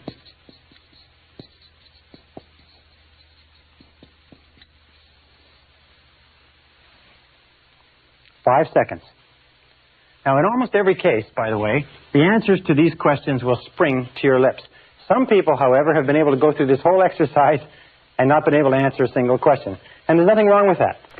The whole purpose of this exercise is to help you begin crystallizing your goals and especially your major definite purpose. Let's look at these goals. Let's look at these questions, and I suggest that you take this exercise every single month until you can pop out the answers to every one of these questions and they begin to improve and crystallize. 5 basic values in life. We said that self-esteem is the key to peak performance. Well, self-esteem only comes when your goals and your values fit like a hand in a glove. That the most successful men and women in our society are people who know what they believe, who know what their values are, and they organize their time so that it's consistent with their values. And you'll find that most stress, most unhappiness, most irritability, most health problems, most burnout comes from living a life that is inconsistent with your basic values. So always be asking yourself, what are my values? What do I believe in? And make sure that your outer life is consistent with your inner life. It's the key to peak performance, the key to self-esteem, the key to happiness. Number 2, what are your 3 most important goals in life? Whenever you're given only 30 seconds to answer that question, the 3 goals that the subconscious pops to your mind will almost invariably be the 3 most important concerns or goals that you have right now. This is a very revealing question, and you can give it to yourself and give it to other people. What would you do if you had 6 months to live? If you only have 6 months to live, it refers you back to your basic values. It tells you what you really value in life. And an important question is this, is that how much of your current life is consistent with what you would do if you only had 6 months to live? Would you spend more time with your family? If you would, are you spending more time with your family now? Remember, you never know when you only have 6 months to live. What would you do if you became an instant millionaire? Perfect question. That simply asks you, what would you do if you had all the time and money in the world? What would you do if you had no fear of failure and no fear of rejection? What would you do if you were free to choose? If you had complete freedom to choose, the fact is that anything that you could write down as an answer to question number 4, you can accomplish. You don't need $1 million. All you need to do is set it as a goal and make a plan and start working toward it. You may not get it as fast as if you were a millionaire, but you'll get it nonetheless. Asking the question simply frees your mind. Question number 5, what are you afraid to attempt? That may tell you what the self-limiting belief or block is that's holding you back from achieving your full potential. Question number 6, what gives you your greatest feeling of importance? This is simply asks you what gives you a feeling of self-esteem, and this will lead you unerringly to your area of excellence, because you will always and only become excellence doing what gives you a tremendous feeling of importance. And question number 7, what one great thing would you dare to dream if you knew you could not fail? Let me just say this as we close, that whatever you wrote as an answer to that question, whatever you wrote as an answer to the question, what one great thing would you dare to dream if you knew you could not fail, you can be, have, or do. The only question is, how badly do you want it, and are you willing to pay the price? Because if you are, and you're willing to pay the price and work toward it, you can accomplish everything on that list, and sometimes far faster than you can possibly imagine. The question is, how badly do you want it?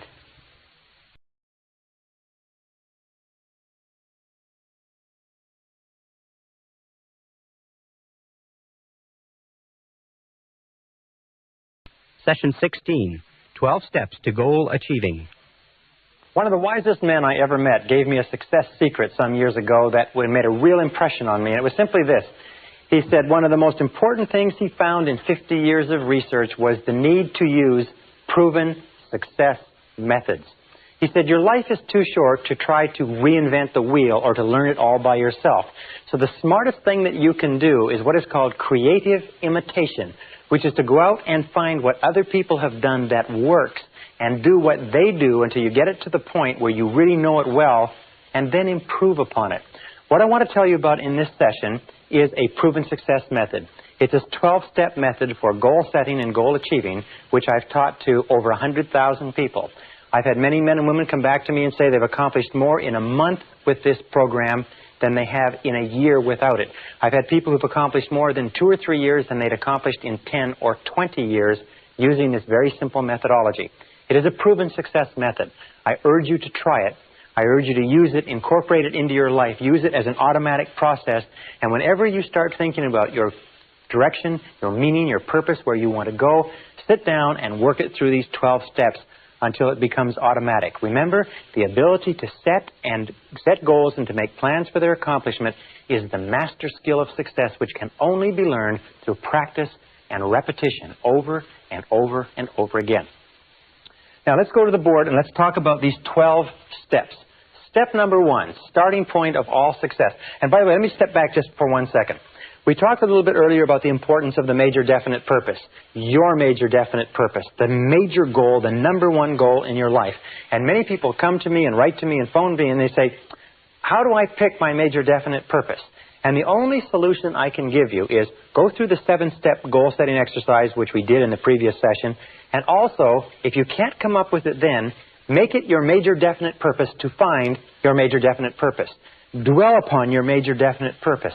Ask yourself, what could it be? What should it be?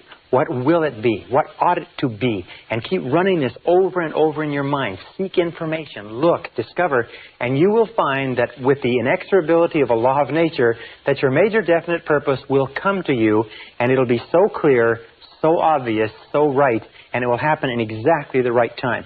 We'll discuss that when we talk about the superconscious mind a little bit later. But for now, if you don't have a major definite purpose, make finding your major definite purpose your major definite purpose. And when you do find it, run it through this exercise the same way you would run something through a computer to get an answer out the bottom. Step number 1 in goal setting is desire. And the more intense the desire, the more burning the desire, the more you want something, the more likely it is that you will accomplish it. As a matter of fact, it's been said over and over again that burning desire is the starting point of all great accomplishment. Why is that so important?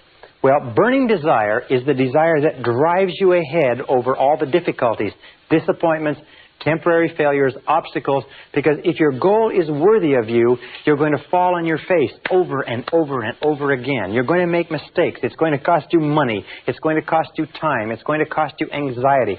As a matter of fact, if you're not laying in bed at night staring at the ceiling with your heart pounding at least 3 nights a week, you're probably not trying hard enough.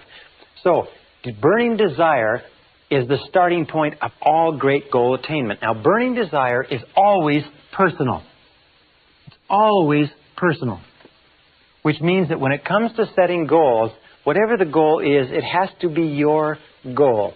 You cannot want a goal for someone else, and someone else cannot want a goal for you.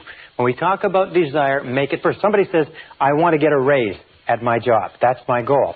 That's setting a desire for your boss. I had a young man say to me, I want to marry this particular girl. That's setting a goal for the girl. Only you can set goals for yourself. But be very certain that the goals that you do set are yours.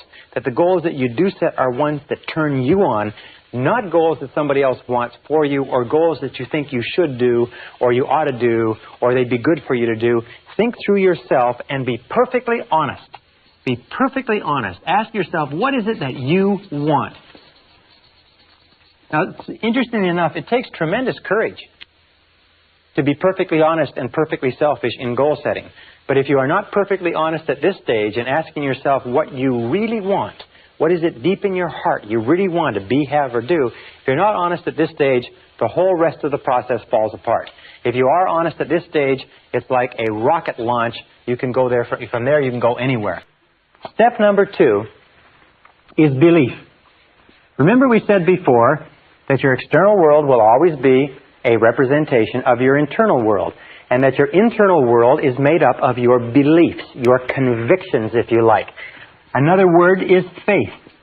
It's what you believe or what you have faith in deep down inside. There's a great talk by Reverend Ike where he talks about fascination, and he says that what you are fascinated by becomes your reality because you are drawn toward it and it is drawn toward you. What you believe in, what you have faith in, what interests you, what draws you, what fascinates you is critical. And another word is conviction. You have to believe that it is possible for you to accomplish the goal. You have to believe that it is possible for you to achieve it. For that reason, it's very important that you make your goal believable. Many people, when they learn these new ideas about goal setting, they make a mistake. They think, wow, I'm going to go out and I'm going to make $1 million in a year. And the fact of the matter is that $1 million, if you're making whatever you're making now, to jump to $1 million in most cases is so big that your conscious mind rejects it as being illogical, not acceptable, impossible. And if your conscious mind rejects it, it never gets to the subconscious mind. Remember, your subconscious mind can only accept as a command something that you totally believe in the conscious mind. So make it believable and make it achievable. It's better to set a smaller goal at first and accomplish that, and then a larger goal and accomplish that, and then a larger goal and accomplish that. For instance, 2 examples. If you want to lose weight, don't say I'm going to lose 20 pounds or 30 pounds. Lose 5 pounds. You see, 5 pounds you can believe. You can get your mind around 5 pounds. If you want to increase your income by 50%. Question mark plus. Increase your income by 50%. If you're earning $10,000 a year, say, my goal is to earn $15,000 a year. I earn $15,000 per year. You can get your mind around 50%. That's less than 4% a month compounded. You can get your mind around 5 pounds. And as you begin to move your income up or begin to move your weight down, then adjust the goal and make it 5 more pounds. Make it 50% more, and so on. But keep your goals believable. According to the work at Harvard University, your goals should have a 50-50 probability of success. 50-50 probability. And each goal should be aimed at what is called your next step. Your next logical step on the road to accomplishment. So if you want to run a marathon and you've never run before, the first thing is to run a mile. Then run a mile without pain. And then run 2 miles and then run 3 miles. But to go from 0 to running a marathon has been found to be a self-defeating exercise. It'll actually hurt you more than it will motivate you. Remember, in order for a goal to unlock the motivational capacity that lies within you, you must be able to believe that it's possible of accomplishment. So better to set it lower to start with and then raise the standard than set it so high that it defeats you right at the beginning. Number 3 is write it down. Now this is very important because most people don't write their goals down. Only 3% of the population have written goals. Only 5% have goals at all. Only 3% have written goals, and I venture to say that probably you don't have any written goals either. And if you do have written goals, you probably don't have them written out in any detail. Write the goal down. Remember the reasons why people don't set goals. One of the reasons why they don't write the goals down is that when you write a goal down, you make it concrete. Suddenly, your subconscious wakes up and says, ha, you mean business. When you don't write it down, you are avoiding making a commitment. Unconsciously, the reason why people don't write their goals down is because of the fear of failure. The reason they don't write their goals down is they don't want to make a commitment to it. You see, if you never write it down, then nobody can ever tell you didn't accomplish it. If you don't write it down, well, then you're not really locked into anything. You keep your options open, if you like, and you go on to fail and underachieve in life. All the successful people have written goals. And if you want to be successful, you really have no choice. So write the goals down, make it concrete, make a commitment. A 100% commitment to accomplishing your goal will do more to drive you towards your goal than you can possibly imagine. Now, when you write it down, make it clear. Don't make it fuzzy. Don't say, I want to be happy or I want to be rich. Make it clear. Make it specific. If you want to earn a certain amount of money, make it a specific amount of money. Make it after-tax dollars. If you want to start a business, make it a profitable business. If you want to get into a relationship, make it a happy relationship. But make it clear, specific, and use vivid words or vivid language. Because the more vivid the language is, the more rapidly the subconscious accepts it. Emotional words like warm, exciting, powerful, loving, happy, dynamic. These are the kind of words that drive the goal into the subconscious mind. It's absolutely essential that it be a written goal. This is, by the way, where the winners part from the losers, because the losers always have a reason not to write out their goals. Number 4 is ask yourself this critical question. Why do you want it? Why do you want it? This is one of the most important of all questions because it will answer 3 things. First of all, it will make sure that it's your goal and not somebody else's. Second of all, it will intensify your desire because the more reasons that you have, these are what is called your reasons why. Your reasons why, in most cases, are more important than the goal itself. The goals can change. The reasons why stay the same. Do you want it because it will make you happier, healthier, more popular? Do you want it because it will fulfill your deepest needs? It will give you a sense of meaning and purpose in life? Why do you want it? You see, the more reasons you have to want something, and if you make a list of them, list the reasons. The more reasons you have, the more desire you'll have, because reasons are the fuel in the furnace of achievement. Reasons are the fuel in the furnace of achievement. The more reasons you have for accomplishing something, the more likely it is you'll accomplish it. For instance, if you say, well, I'd like to earn $50,000 a year, or $30,000 or $100,000, doesn't matter. The person says, why? And if you just say, well, just so that I can earn that kind of money, it has almost no motivating power. But if you say, so I could get a car, so I could take care of my family, so I could take my wife or my husband on a trip, so I could buy things for my children, so I could change my wardrobe, get a different house, buy a different car. The more things that you list under there, the more likely it is that you're going to accomplish it. Because when you list your reasons, you intensify your belief, your faith, and your conviction that it's possible. Number 5 step in goal setting is to analyze your position. Analyze your starting point. Now this is important because in analyzing your starting point, you know what your next step is. When we say analyzing our starting point, what do we mean? Well, let me give you a couple of examples. In analyzing your starting point, you have to ask yourself, what are your strengths? What are your basic strengths and what are your basic weaknesses? What is it that you need to learn? What is it that you need to improve? You see, before you accomplish any big goals, major efforts are necessary. Before you bring about any major change in your life, you're going to have to bring about major changes in you. Before you accomplish anything extraordinary, you're going to have to do a lot of ordinary things. So you have to ask this question. If you want to lose weight, what's the first thing you do? Is you weigh yourself. If you want to increase your income, the first thing you do is you figure out how much did you make last year? How much are you making right now? And then if you want to increase your income and you're in the business of sales, then you say, how many calls am I making on a daily basis? How many closes am I making? What is my average sales volume? What is my average sale? How many of those do I have to have? How much do I have to increase it, and so on? If you want to build a bigger business, you analyze your starting point and you say, where am I in the marketplace? How am I fixed with regard to capital resources? How am I fixed with regard to manpower? How am I fixed with regard to market opportunities and credit? And you sit down and you do a very, very clear analysis, exactly the way a military commander would do a strategic analysis of his or her position before launching a major battle campaign. One of the big mistakes that people make in goal setting is they launch without taking the time to think through what their launching pad is. And when they find themselves driven back, if you like, or falling on their face, they don't have a foundation underneath it. So those are the 6 starting points. Determine what it is that you desire. The 5 starting points. Determine what it is that you desire. Believe that you can accomplish it. Write it down. Determine the reasons why. Analyze your starting point. And number 6, set a deadline. Set a deadline. You see, a goal without a deadline is not really a goal at all. A goal without a deadline is an exercise in self-delusion. So be very alert to that. Set a deadline on your total goal and then set mini deadlines. Not many, but mini. So, if you have a 1-year goal, then set 12 one-month goals. Write 2 6-month goals, 4 3-month goals, 12 one-month goals, and then 4 one-week goals. Set mini deadlines and establish a reward schedule. This is one of the most important findings in psychology is establish a reward schedule.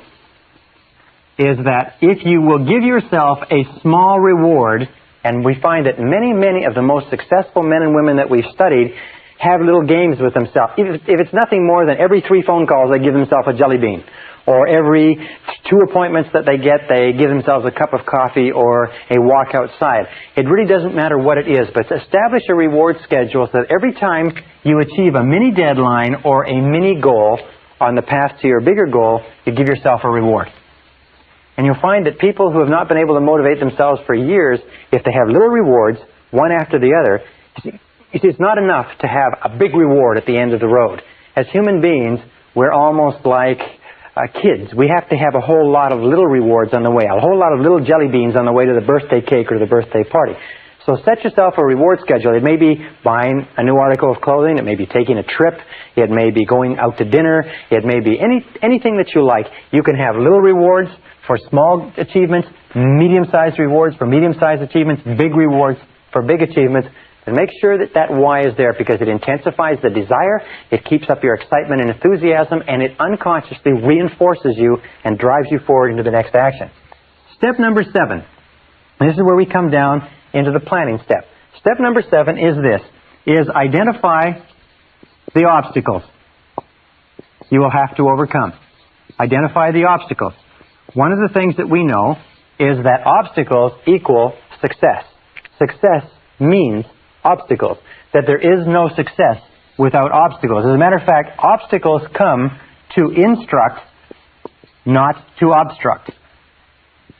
Instruct versus obstruct. Remember this, every obstacle or difficulty that you meet on the way to your goal has come to instruct you in some way. So identify the obstacles you're going to have to overcome on the way to your goal. One of the things that holds people back from great accomplishment is that they see that there's an enormous number of obstacles that they have to overcome. It's like the settlers coming across the prairies 100 years ago saw those enormous Rocky Mountains and said, how are they ever going to get through that massive mountain range of mountains? Until some of the trappers and some of the scouts found that there were valleys that they could find that would lead them through the mountains. And all they needed was one valley through one set of mountains in order to be on the other side. So identify the obstacles and then list the obstacles. Ask yourself, what are all the things that are holding you back from accomplishing the goal right now? Why aren't you at the goal right now? You see, if there aren't any obstacles, then it's not a goal at all. It's just an activity. So what's standing between you and the obstacles? Also, be grateful for obstacles, because it's obstacles that assure that there is success at the other end. Where there are no obstacles, where there are no difficulties, where there are no challenges to overcome, there's no possibility of success either. Then, set priorities on your obstacles. In other words, look at them and say, of all the things that are standing between me and my goal, which one is number 1? Which is the number 1 obstacle? Imagine that this is you, okay? Hope you can see that this is you, and here is your goal. Well, now, on the way to your goal, there's a road. And the road twists and turns. And on the way to the goal, there's a few obstacles, and there's pitfalls, and there's deadfalls, and so on. But somewhere on the way to this goal, there's also what we call the rock. Now, your rock is your major obstacle. The rock is the major thing that is stopping you from achieving your goal in the quality and the quantity that you desire. One of the most important things that you can do is ask yourself, what is your rock? What is the major boulder? What is the big obstruction that stops you from getting from here to there? Identifying the rock is one of the marks of the strategic thinker, and identifying the rock is one of the key things you do. Why? Because if you get rid of all of these other little obstacles on the way to the goal, the rock is still going to be there, and you're still not going to accomplish the goal. If you're not very careful, if you don't set priorities on your obstacles, you'll tend to work on a whole lot of irrelevant things and leave this rock undisturbed. However, the intelligent person focuses on the rock. The intelligent person says, this is the major obstacle, and they go to work on that rock. And they work day and night. They work as long as is necessary. There's a beautiful expression that says, swarm all over it. When you have a major problem, a major obstacle, a major difficulty that's in your way, swarm all over it. Concentrate all of your effort and attention. Work at it day and night, week in and week out, to get rid of it, because getting rid of that one obstacle will get you further towards your goal than getting rid of all of the other obstacles put together. So, in terms of your major definite purpose, what is your rock? What is your major obstacle? What's stopping you from going ahead? It could be internal. It could be lack of self-confidence. It could be self-doubt. It could be fear of loss. It could be a lot of things. That's quite normal. Or it could be external. It could be lack of money. It could be lack of information or knowledge. It could be lack of support from other people. It could be health. It could be a variety of things, but whatever it is, if you're determined to accomplish your goal, find out what it is and go to work to remove it. Now, number 8 is identify the knowledge you're going to require. Identify the knowledge that you're going to require. You see, we live in a knowledge-based society. There's no question about that. Is that no matter what it is that you want to accomplish, you're going to need more knowledge than you have now. The basic rule of life is that to a greater or lesser extent, you have gone as far as you can go in your life at this moment with what you now know. That's why I've emphasized so strongly the need for in continuous self-development, reading, learning, taking in new information, because you need more knowledge. Now, there's 2 ways that you can get knowledge. You can go out and get original knowledge, which is to read, research, and find it yourself, or you can get knowledge from other people. But in any case, identify the knowledge you require. What do you need to know? For instance, if you want to be successful in business, one of the things that you have to know is marketing and sales. If you want to be successful in your own business, the critical skill in entrepreneurial success is salesmanship. The critical skill in executive success is the ability to sell your ideas to others and to persuade others. So maybe what you need, maybe the critical knowledge you need is persuasion skills. Or it could be the knowledge that you need has to do with the law, has to do with accounting, has to do with technology. 2 points is set priorities on your knowledge.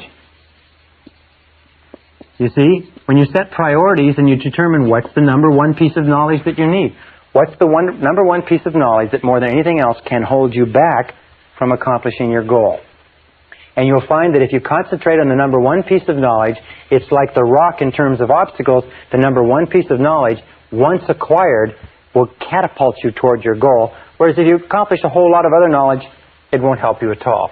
Now, finally, and this is the last part with regard to knowledge, is ask your way to success. Ask your way to success. This is one of the pieces of advice by a great success counselor is ask, ask, ask. What he said, and what every person who's ever studied this has said, is that this 3-letter word, ASK, is the key to your success in life. Ask the people who have the knowledge.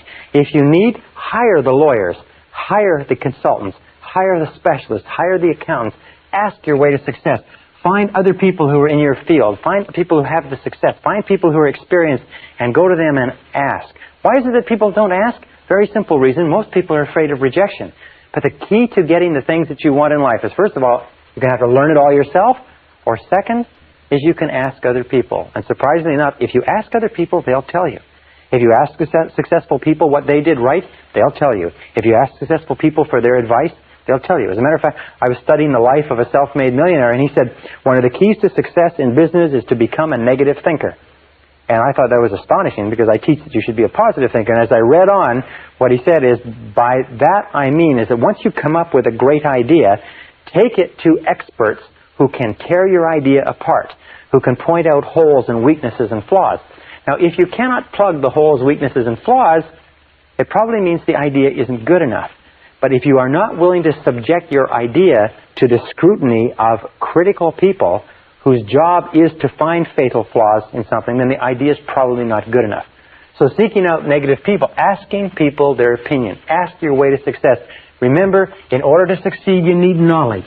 You need more knowledge than you've got. You don't have very much time. You've got to get the knowledge the fastest, cheapest way possible. If necessary, buy the knowledge you require. Don't be cheap when it comes to knowledge. Number 9 step in goal setting is identify and ask yourself, who is your customer? Who is your customer? This means that you have to identify the people, the groups, and the organizations whose cooperation you require in order to be successful. Who are the people? Who are the groups? Who are the organizations? You see, in life we have a very simple equation, is that everybody makes their living by satisfying or serving somebody. That you and me have a customer, and that we move ahead in life to the degree to which we satisfy our customer. So we are all in the business of customer satisfaction. Now, if you work for a company, your customer may be your boss. If you're a salesperson, your customer may be your boss on the inside and the person who buys your product or service on the outside. If you're a nurse, your customer is the head nurse. Whoever you are, there is somebody in your environment. If you have a business person and you have to expand, one of your customers is your banker. Another one of your customers is your staff, your employees. Another customer may be your family. But there are always people that you have to work with in order to accomplish your goals.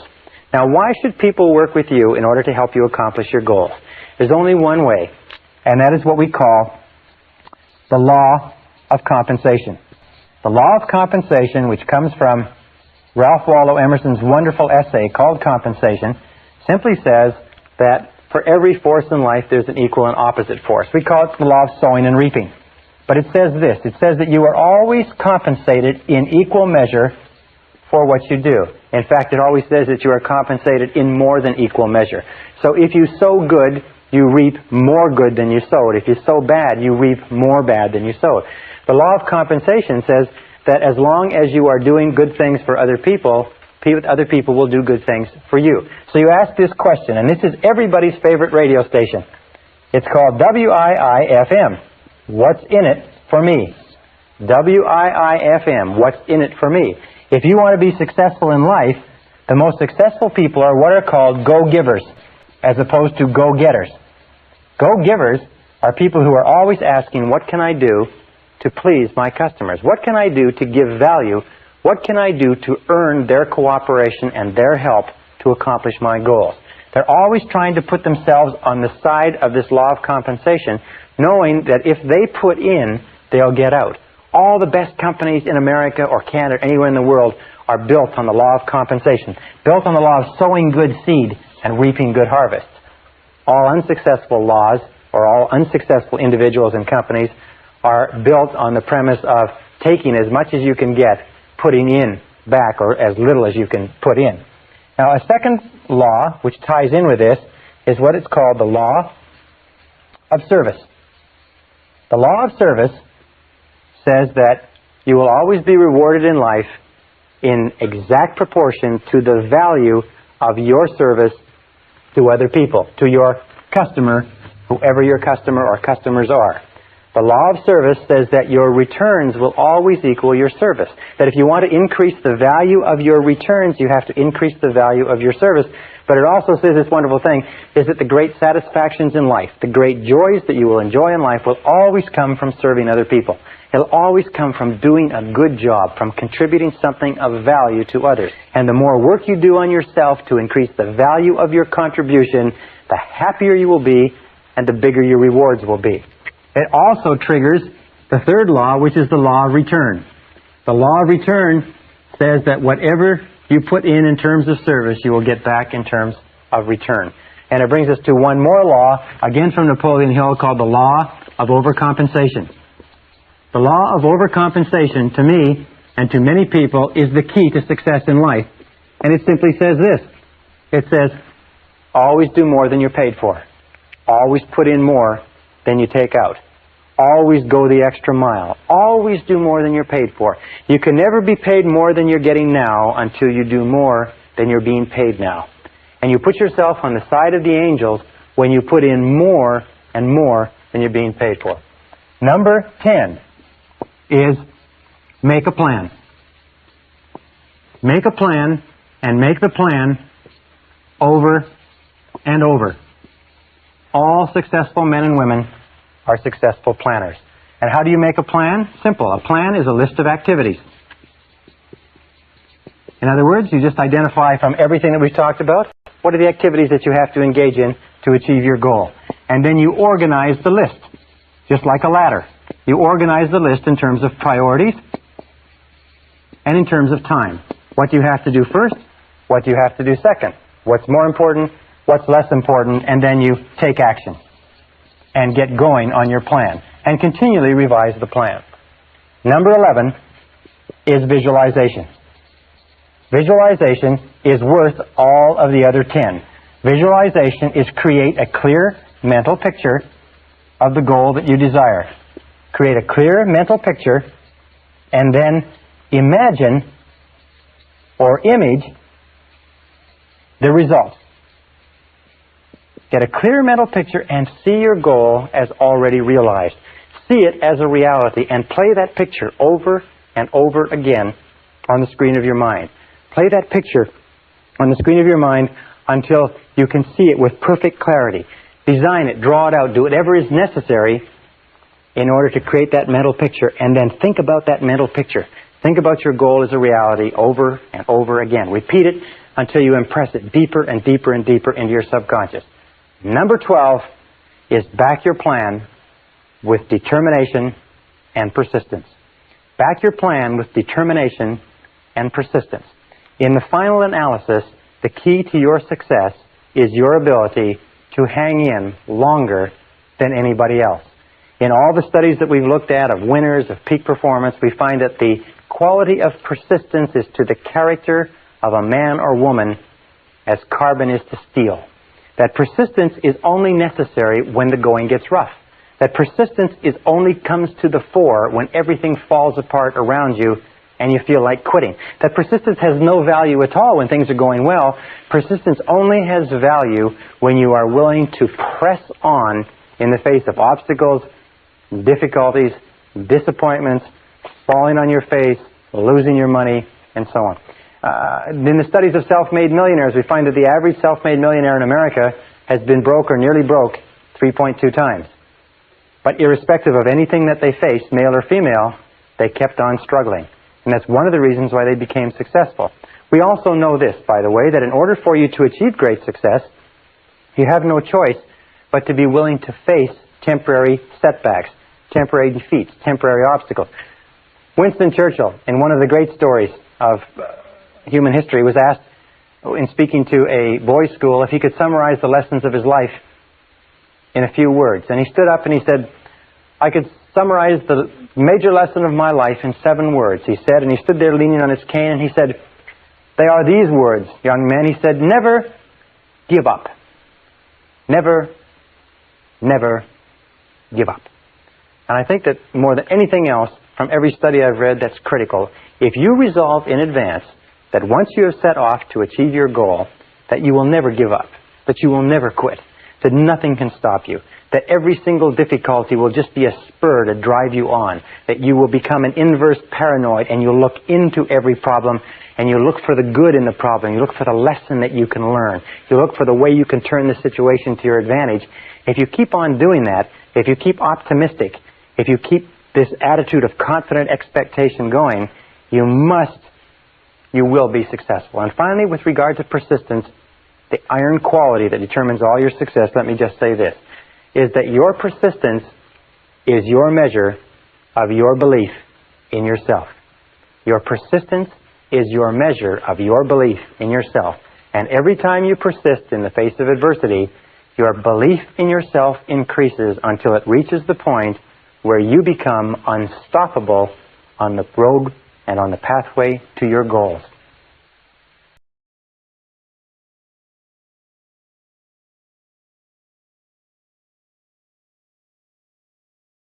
Session 17, Time Management Strategies.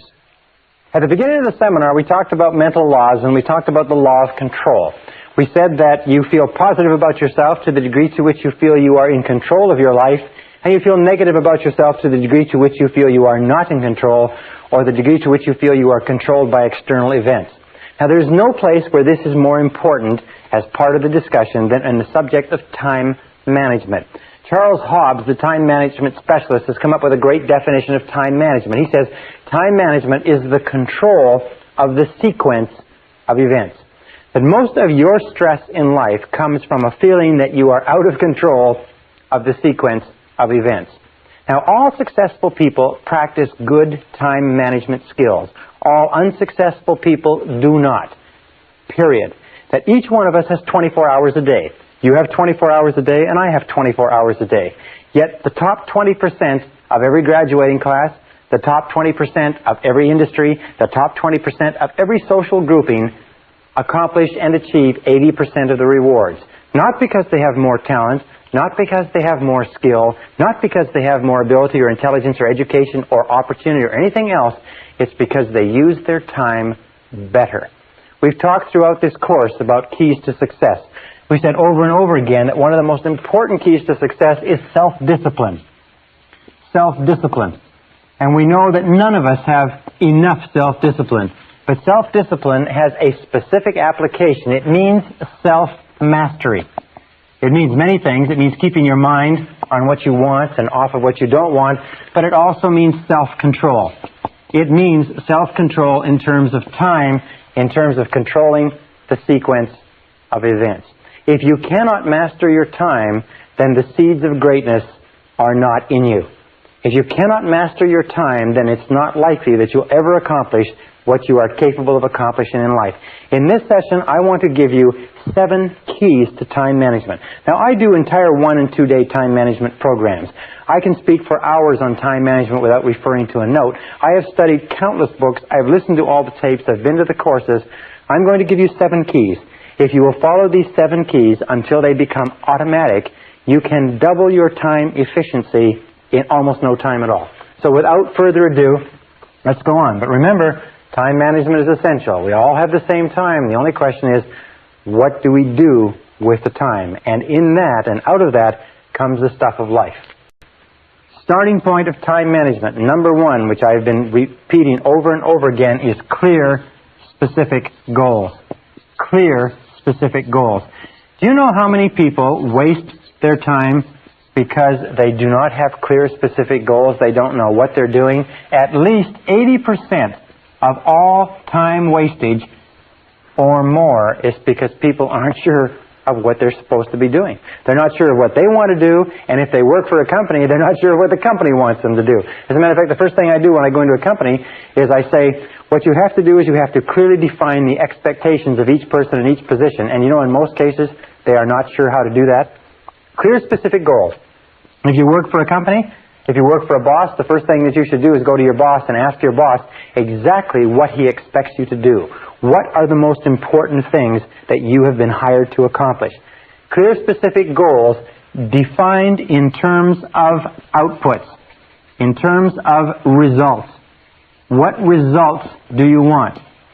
In fact, when you set your goals, you should always ask yourself, what outcomes do you desire? Rather than goals, ask yourself, what outcomes? Now, what do I mean by outcomes? Well, here's a perfect example. A person says, I want to be successful in my job. What does that mean?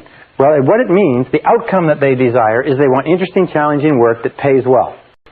And sometimes we find ourselves working at a job where it's not interesting or challenging, and we can't understand why we can't get any satisfaction out of it. Or a person says, I want my relationship to work. However, what are they saying? What they're saying is, the outcome I desire is I want to be happy in my relationship. And it doesn't matter who you're happy with, if the outcome is clear that you want to be happy in a relationship, that's very different from insisting upon being happy in this relationship. Another thing, a person says, I want to be rich. Well, you say, what does rich mean? What would rich look like? What would your outcome be if you were rich? How much would it take to accomplish that outcome? And then you start looking, you say, well, if I had a certain amount of money, I'd be able to do this, I'd be able to do this, I'd be able to do this. And sometimes you find that it's possible to achieve that outcome without accomplishing that kind of financial acquisition. Sometimes you find you cannot achieve the outcome you desire in life from the work that you're in. So be alert to outcomes. Clear, specific goals written down. Step number 2 is clear, written plans. As we talked about before, clear, written plans. And organize your plans, if you like, in a list of activities so that you know all the things that you have to do. These 2 alone, taking the time to plan, they say every minute spent in planning will save you 5 to 15 minutes in execution. And action without planning is the cause of almost every failure. Action without planning is the cause of almost every failure. So clear written plans and clear list of activities to work on, as we talked about in previous sessions. Step number 3 is make a list. All successful time managers work from lists. All unsuccessful people don't bother to write lists. Make a list for every day. Make a list for every week. Make a list for every month. Be a chronic list maker. When you have a series of things to do, the first thing you do is grab a piece of paper and write a list. Think on paper. All good time managers think on paper. They make a list of everything that has to be done. They don't try to carry it around in their minds. Consolidate all of your thinking. If you have to accomplish something, write down every single thing that you're going to have to do in order to accomplish it, and then begin working on your list. Call it a to-do list. By the way, the best time to make a daily list is the night before. Because if you make a list the night before, the subconscious goes to work on it while you're asleep, and in the morning, sometimes the subconscious has organized it, processed it, and gives it back to you and solves problems for you while you're asleep. Step number 4, once you've made a list, and this is the key to time management, is set priorities. You see, there's never enough time to do everything if you're living a busy life. But there's always enough time to do the important things if you can decide what they are. Setting priorities means using the 80-20 rule. The 80-20 rule says that 80% of the value of what you do comes from 20% of what you do. If you have a list of 10 things to do, that 2 of those things will be worth all the rest put together. Setting priorities means always looking at what is called the vital few versus the trivial many. The vital few versus the trivial many. The 1 or 2 things that you can do that make a real difference. Now, most people waste their time not because they're not working hard or not because they're not busy, it's because they're working on the trivial many, and no matter how many of them they do, it doesn't make any difference. The truly successful people do a few things, they do the right things, they do things 1 at a time, and they stay with them until they're complete. So set priorities. A very simple time management system is what is called the ABCDE system. The ABCDE is very simple. A stands for top priority tasks. Number 1 must be done. B is secondary priority tasks, things that should be done. C are not particularly important tasks, which could be done if you have enough time after you've done your A's and B's. And D is delegate, and E is eliminate. Then what you do is you take and you list all of your A goals from your list, and then you write A1, which is the most important of all.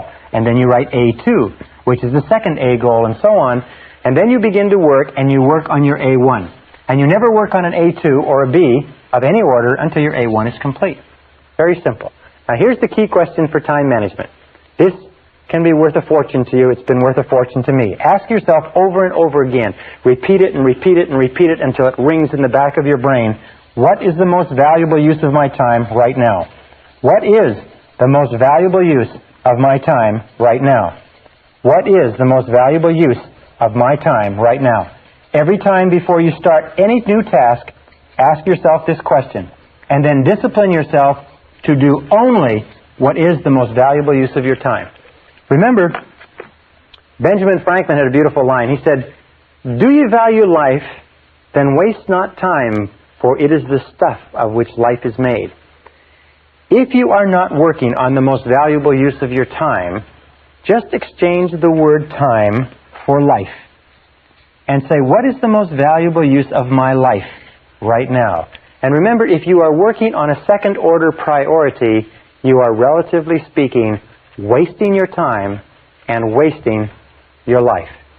Number 5 is concentration of power. Again, a beautiful word from Charles Hobbes. Concentration of power means that you do first things first and second things not at all. Do first things first and stay with them until they're complete. Surprisingly enough, in the studies of every effective man or woman whose lifestyle has been examined, we find they're always doing first things first. They do things 1 at a time, and they stay with them until they are 100% complete. They don't do a lot of things, but they do the most important things.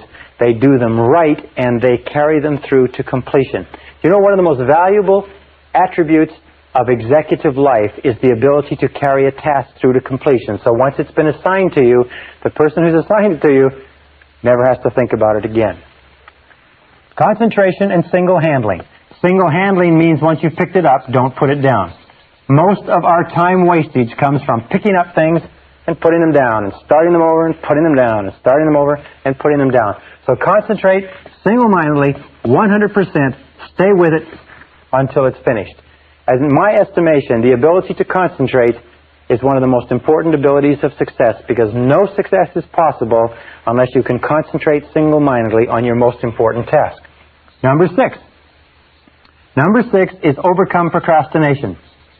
Overcome procrastination. It's not the thief of time, it's the thief of life. And the way that you overcome procrastination is by using affirmations.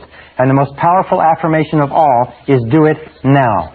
Do it now. W. Clement Stone built a billion-dollar fortune by rehearsing and then getting everybody in his company to say 50 times every morning, do it now, do it now, do it now, do it now, do it now. Drive that, impress that into your mind. When I first learned this simple technique, I used to find myself procrastinating just like we all do. But the more I repeated this, do it now, do it now, do it now, do it now, do it now, do it now, the more you repeat it, the more you find that eventually it works automatically. And it has a tendency to drive you to start a task when your natural tendency is to put it off or procrastinate. The most important quality that you can develop with regard to this is what is called a sense of urgency. A sense of urgency means that you get on with it and you do the job fast. We said earlier that time is your most precious resource. Time is the scarcest and most precious resource of accomplishment in our civilization. And that people who have a sense of urgency are always the most valued people in our society. Develop what is called fast tempo. Fast tempo is essential to success. Fast tempo is essential to success. What that means is that the harder and the faster you work, the more energy you have. The harder and the faster you work, the more drive you have, the more you get accomplished. The more you get accomplished, by the way, the more tasks you conclude, the more energy and self-esteem you have, because every time you finish a task, you get a jolt of positive energy. Every time you procrastinate on a task, it tires you out and makes you depressed. So whenever you find yourself procrastinating, say to yourself, I have to develop a sense of urgency. I have to develop a sense of urgency. Do it now. Do it now. Do it now. And then work fast. Work fast. Work quick. You will find that if you will just pick up your tempo, you can get to a tempo that will enable you to go through more in 2 hours than the average person goes through in an entire day. In a study done by a business journal amongst 104 chief executive officers of major American corporations not long ago, they found a very interesting thing. They asked them what qualities would put a person most rapidly onto the fast track in their corporations. They said the two most qualities, 84% of them agreed, the two most important qualities, number 1, the ability to set priorities. Number 2 is a sense of urgency to get on with it and get the job done. And number 7, the 7th key to success is balance. Keep your life in balance. Make sure that you take time every day to spend with the people who are close to you. Make sure that you take time every day to think through your values. What is it that you really care about? Why are you doing what you're doing? What is it that you believe in that is relevant? And who are the people that you love? Who are the people that you care about and who care about you? Keep your life in balance. Don't let it get all work. Don't let it get all play. Don't let it get all anything. Keep your life in balance. Spend time with the people that you care about. Work hard when you work. Play hard when you play. Manage your time well. Control the sequence of events. And you can become anything that you want to become.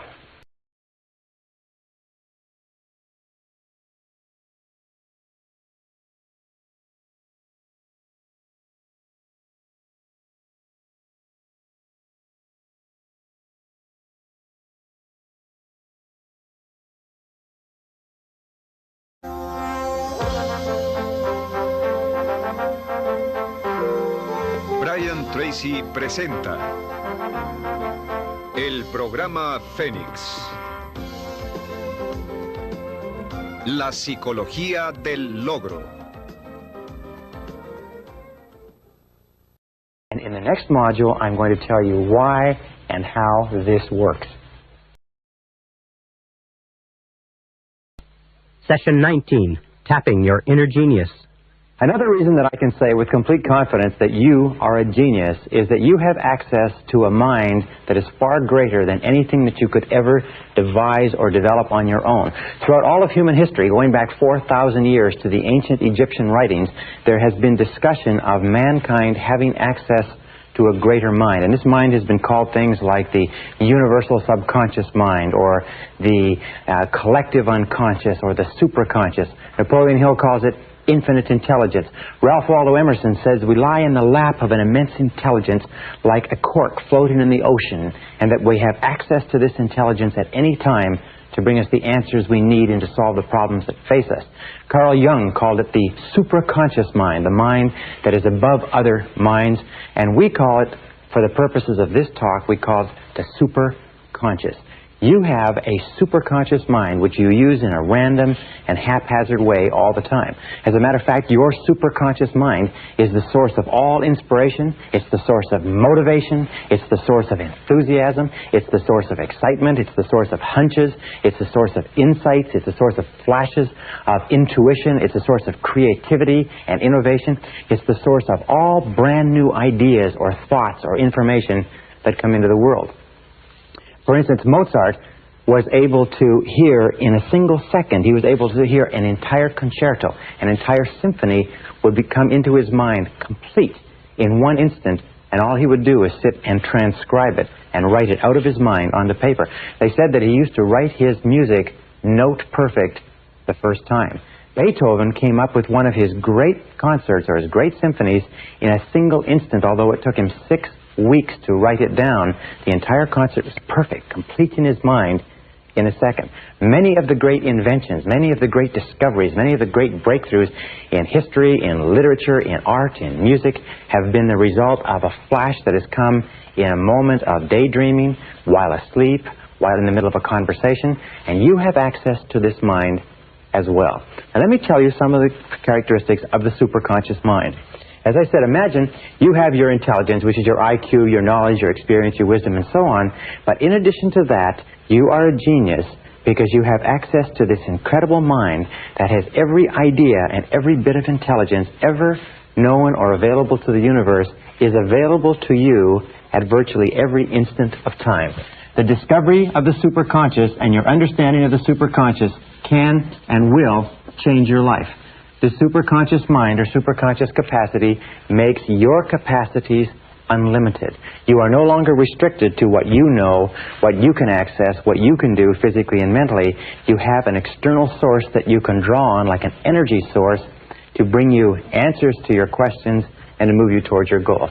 Now, one of the characteristics of the superconscious mind, for instance, that when it computes on a problem or a difficulty that you have, it has access to all data stored in your subconscious mind. It has access to all data stored in the subconscious. That means everything that you've ever learned in your life, every bit of information you've ever read, every experience you've had, every conversation, every movie, television, radio, magazine, it's all stored in your subconscious mind permanently. As they say, we have permanent memory, but we have lousy recall. Every experience you've ever had in your life has been permanently stored. However, when the superconscious mind calculates or computes, it has access to everything you've ever learned.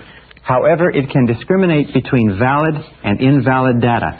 In other words, when the superconscious mind computes on a problem that you are working with, it will give you an answer that is based only on valid information. There are many things that you have in your mind which you can think to be true, but they're not true at all. You may have read them, you may have heard them, you may have surmised them or concluded that a certain thing was true, but the superconscious, in bringing you an answer, knows the difference between what is true and what is not true. Sometimes you'll come up with an idea or a solution that will seem to be inconsistent with what you thought was the truth or what you thought was reality, but when you pursue it a little bit, you'll find that what you thought was true was not true, and your answer is correct. Now, a second characteristic of the superconscious mind is it has access to data outside your experience. It has access to data outside your experience. That means that you can get answers outside your own experience. You don't have to know everything or have everything in your mind. That it has access to data, it can bring you ideas, information, and insights. For instance, with regard to this, we reckon in calculating that every single person has, on the way to and from work, about 4 ideas per year, is the estimate done by one researcher. 4 ideas per year, any one of which could make you a millionaire. You'd be driving along. How many times have you had the experience where you're driving along or you're going about your day-to-day business and you see the need for a product or a service, and you say, now why doesn't somebody do that? Or why doesn't somebody make that or sell that? And you say, well, Must be a good reason, and you forget all about it. Then a year or two later, somebody comes out with that same product or service and makes $1 million, and you say, I thought of that.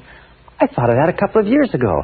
The difference was that the person who came up with the idea may have come up with it at the same time you did. Maybe you tapped into this energy source simultaneously, but that person had confidence or faith in their ideas, and you did not. There's a funny line from Groucho Marx, and Groucho Marx once said, I would never join a club that would have a person like me for a member. Very often we turn down our own ideas because they're our ideas. We say, that's my idea, it can't be any good.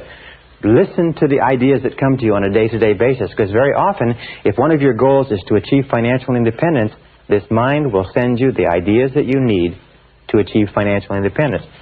Here's a third characteristic of the superconscious mind, is it functions on a non-conscious basis 24 hours a day. It functions 24 hours per day when you are going about your normal business. That means that once you have programmed a goal or a problem or a difficulty or any question at all into the superconscious by thinking about it, dwelling upon it, getting it clearly defined in your mind, you can put it aside and go on with the rest of your work. And what will happen is that it will compute and work, and then it will bring you exactly the answer you need. And we'll come to that in a second. The superconscious mind automatically and continuously solves every problem on the way to your goal. Automatically and continuously solves every problem. All right, put a line here. Solves every problem. That's why you don't have to be able to see your goal. You only have to take the first step. And as you take each step and resolve the difficulty that is immediately facing you, in the Bible there's a beautiful line that says, this one thing I do, forsaking all others. If you just do one thing, the superconscious will resolve the next and the next and the next. You take them one step at a time, like a hurdler takes one hurdle at a time, like a journey is one step at a time. The superconscious mind will automatically and continuously solve every problem on the path to your goal, exactly as you meet it and exactly in the way you require. Now, a fifth quality of the superconscious mind is that it is capable of goal-oriented motivation. Sometimes people say, well, I'm not motivated. And invariably, when you talk to a person who is not motivated, you find that there's nothing that they want very badly. When you decide upon a goal or an objective, something you want to be, have, or do, the superconscious mind releases motivation. It is the superconscious mind that gives you the energy and the enthusiasm and the excitement that moves you toward it, but it requires a goal that you intensely desire. That's why we talk so much about goals in this course. Goal-oriented motivation, it releases ideas and energy for goal attainment. The superconscious mind is a source of what is called free energy. In other words, you can actually tap into this energy, and when you're excited about a goal, it doesn't matter how physically fatigued you are, you seem to be able to tap into a source of energy outside yourself that can run you and propel you, sometimes day after day, week after week, on only a few hours sleep a night. Everybody's had the experience of being caught up and involved in something that's really important, really exciting, really driving, requiring tremendous commitment, and you just have energy flowing continuously. Nikola Tesla, the great electrical genius, was actually able to tap this free energy to run the electric lights and the electric appliances in his home in a way that we still don't understand. But in order for goal-oriented motivation to be released by the superconscious, you must have clear, specific goals. This is the key. The goals must be clear. Clear, specific goals are what release this motivation. There's an old saying, which is a little bit trite. It says, feeling listless, make a list. What it means is that if you're feeling listless and you make a list of 10 things that you want to accomplish in the next year, you will find that just writing that list of 10 things will give you a jolt of energy, almost like a detonator going off. Now, a sixth characteristic of the superconscious mind is that it responds to clear, authoritative commands. Responds to clear, authoritative commands. Now, what are clear authoritative commands? Well, one example of clear authoritative commands is positive affirmations. Whenever you use a positive affirmation, whenever you say, I earn X number of dollars, I weigh X number of pounds, I like myself, I am responsible, I feel terrific. Whenever you use these commands and you emotionalize the commands, that's why they must be authoritative and they must be emotionalized. You drive this message from the conscious into the subconscious, and the subconscious accesses the superconscious. So emotionalize your words. Use clear authoritative commands, and every time you use a clear authoritative command, it drives the idea deeper, it activates your superconscious abilities. It also responds to decisiveness. It's very interesting. There's an expression which I like to share with you, and it's simply this. It is, get serious. I have met men and women all over the country over the last few years, and I noticed there's an interesting thing that successful people say. When I ask them, how did you come to become so successful? I mean, what was the turning point? Where did it change? You know, the words they use over and over again are these. They say, well, I finally decided to get serious. I finally decided to get serious. You see, we talked earlier about desire and decision. That there's a lot of people have desires. A lot of people want things, and they want to be things, and they want things to change for them, and they want things to be better. But they never make the decision to do something. They are going to make the decision, and they hope to make the decision, and they plan to make the decision, but they just haven't quite gotten around to it yet. And an important part of this is commitment. If I can put this down here, is that nothing great in life happens until you make a commitment. And a commitment means you decide to do one thing to the exclusion of almost everything else. You get serious. You make a total commitment, and when you make that total commitment, when you become decisive, when you start using clear, positive words, I will do it, I do it, I can, I shall, I choose, I want, I earn, I am. When you start using commands like this, you trigger the superconscious mind, and sometimes more can happen for you in a matter of a few weeks than it's happened for you in a few years. And many of you know exactly what I'm talking about. Number 7. The superconscious mind, in a way, is like a muscle. It grows in capability as it is used and believed in. It grows in capability as it is used and believed in. That means that you can actually get it to the point, as I have in my own life, as many of my graduates have, you can get it to the point where you're plugged into the superconscious mind continuously, and you just go with the flow of life. That all the things that you require, the answers that you need, the solutions, the people, the circumstances, will be drawn into your life in exactly the order, exactly the sequence that you require. And the people that you don't need, the circumstances that are old, the circumstances that have nothing to do with where you're going, they fall off as exactly as they're no longer needed. And the more you use it, the more you believe in it, the more you trust to it, the more rapidly and dependably and predictably it works. Now let me tell you this. In all my studying of the biographies and autobiographies of great men and women, I found one thing, is that you only begin to become great as a human being to the degree to which you tap into and go with the flow of this superconscious energy. Other than that, life is always a struggle. But once you get into the flow of this energy, life seems to be on the downhill side. You seem to be going with the current. An 8th characteristic is that the superconscious mind functions best or operates best with an attitude of confident expectations. Operates best with an attitude of confident expectations. You see, confident expectations is an attitude of positive emotion. Remember we talked about before becoming an inverse paranoid, always looking for the good, always expecting the best, always believing, trusting, being absolutely convinced that something good is going to come out of everything that happens to you. This attitude of confident expectation seems to be what puts the foot on the accelerator of the superconscious mind and brings things into your life and people and what you need into your life faster and faster and faster. Another characteristic of the superconscious mind, number 9, is that it operates best under 2 conditions. Operates best under 2 conditions. Condition number 1 is when you are concentrating 100% of your time and attention on the problem. 100% concentration on the problem. And the other time when it works best is when you are concentrating 0%, when your mind is busy elsewhere.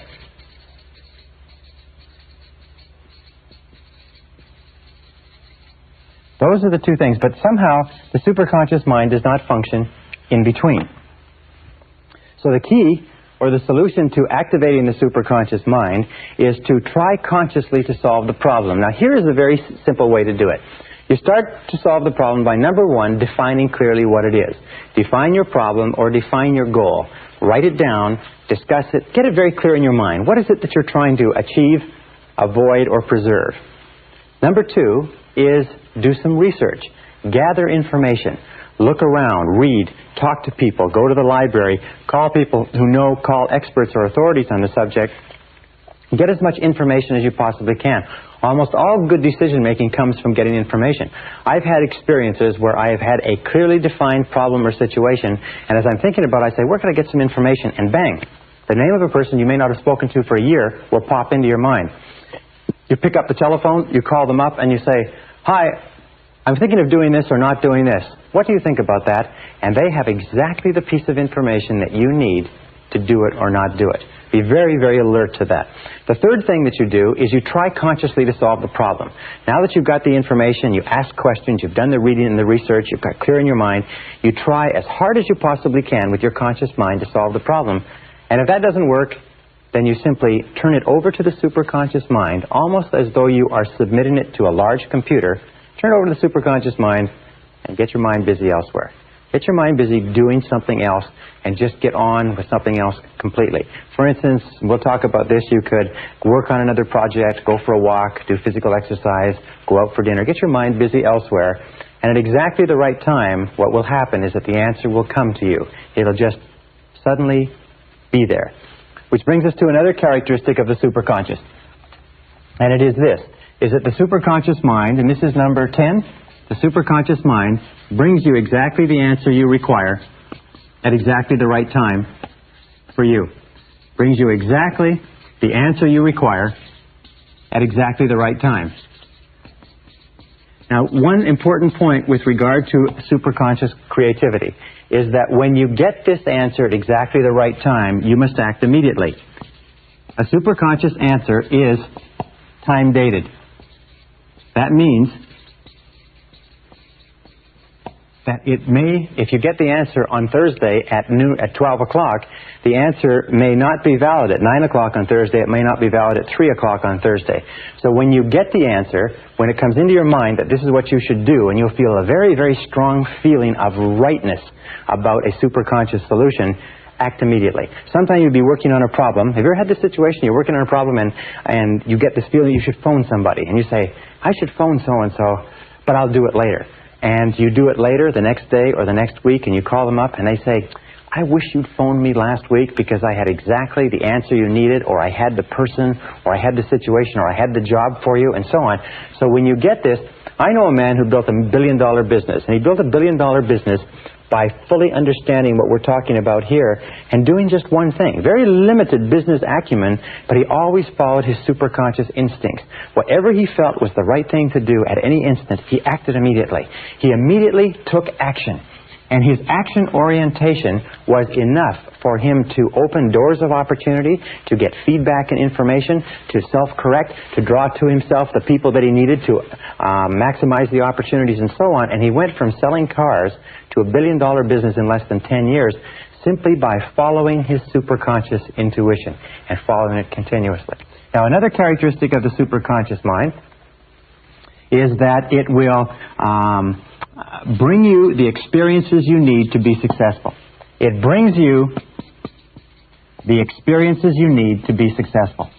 This is one of the most incredible things I've ever found in my life. It brings you the experiences you need to be successful. And it'll bring you a whole bunch of different experiences. Now imagine that this is you here. All right? And let's say that you decide that you want to increase your income by 50% a year for the next 5 years. Let us say over the course of your lifetime you decide you want to become financially independent. Well, now you normally, if you're working at a job or in a field, your line of sight, as they say, is that you will somehow find a way to do it in your existing field, within your existing experience and knowledge. However, once you have set this clear goal in your mind, once you have this idea of what your goal or your star is, as you start off, you'll often find that your life will go into almost like a crazy obstacle course. It'll seem to go through a whole series of convolutions over and over, and very often you will find a year, 2 years, 5 years, you will find your goal in a totally different place, doing something totally different, something you never expected. In studying self-made millionaires in America, we find that almost half of them made their fortunes doing something totally different from what they started off doing. As they moved down the road of life, they found there was an insurmountable obstacle or barrier in that direction. The market collapsed, the technology changed, the interest rates went up, it didn't matter what it was, and they found that they had to change course and change direction, and they had to go over a hurdle. Now imagine that you're running a race and you have to go over a hurdle, and each one of these hurdles, big hurdles and small hurdles, when you look back on it, and look back on anything that you've ever accomplished that's required a tremendous amount of time and effort, and as you look back, you will see that a whole series of different things happened to you that looked like setbacks at the time, but in retrospect you say, wasn't it good that that happened? Because if that hadn't happened, then this wouldn't have happened, and this wouldn't happen, that wouldn't have happened, and so on. And you'll find that your whole life is a series of remarkable coincidences that initially looked like difficulties or setbacks, but in retrospect they contained within them valuable lessons that you needed to learn in order to achieve the goals that you've achieved. Perfect example. In relationships, when we start going out with members of the opposite sex when we're growing up, we have a lot of relationships that don't work out. Trial and error, we experiment, we learn what it's like to get along with other people and not to get along. And we think at the time that the relationships are not working out that this is a terrible situation. It's very emotionally stressful. But then when we finally find the relationship that's right for us, we look back and we say, boy, wasn't it good that we had all those difficult problems, because if we hadn't, we'd have never reached the point where I am now, which is being in the relationship that you wanted. I think the way they say it is you have to kiss a lot of horny toads before you meet the handsome prince or princess. So each time we go over one of these lessons, we learn a valuable, each time we go over one of these hurdles, we learn a valuable lesson. Now let me tell you this too, is that very often your greatest success comes just before, or just after, your greatest failure. In Napoleon Hill's study of over 500 successful men and women, he found that almost every one of them had faced their greatest failure, the point where they felt they should have quit, there was no point in going on, everybody else told them it was ridiculous. At that point, they persisted a little bit further, and wham, they made their greatest success. You notice Thomas Edison, one of the greatest inventors of the century, was broke or nearly broke many times. And Henry Ford went bankrupt almost 3 times in the course of building his fortune. Many of the most successful men and women have fallen on their faces over and over and over again until they have finally arrived where they wanted to arrive. Now what does this mean? It means that you have to adopt the attitude that every single time you run into a roadblock, every single time you fall down, single time you lose some money, you lose some emotion, you lose some time as a result of a temporary setback, you have to believe that this has been sent to you as a valuable experience that is moving you toward accomplishing your good. And here is a very simple technique that you can use. And I call it the movie technique. All right? Now imagine that you go to the movie. And you get there and it's very, very late. All right? And you get in, and they let you get in even though it's toward the end of the picture, and the new picture is going to be starting in a little while. And you go in, and you watch the last 10 minutes. So we call this the last 10-minute technique. All right? You watch the last 10 minutes. You see how the movie ends. You see how everything comes together. You see how the hero advances. You see how everybody achieves. You see how it all falls together, and everybody ends up happy, and so on. Now, having seen the last 10 minutes, you then sit through the whole movie. However, now you sit through the whole movie and you see the danger, the drama, the tragedy, the unhappiness, you see the misunderstandings and so on. However, you see, as you watch the movie, you know how it ends. You know that there's a happy ending because you've seen the last 10 minutes. Now, this is the critical attitude. As you look at the difficulties that you face on a day-to-day basis, have this attitude that these are just what happens, but in the last 10 minutes, everything comes out right and you achieve your goal. So take a look and take this philosophic attitude toward every difficulty as this is part of the movie, but I know that in the last 10 minutes, it's all resolved. Just pretend that you already know the end of the picture, and that pretending will make the movie come out exactly as you desire, and probably better for you.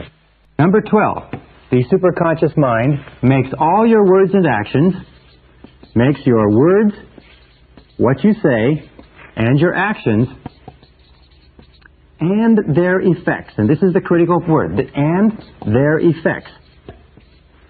In other words, the result of your words and actions fit a pattern consistent with your self-concept and your dominant goals. Fit a pattern consistent with your self-concept and your dominant goals. What does that mean?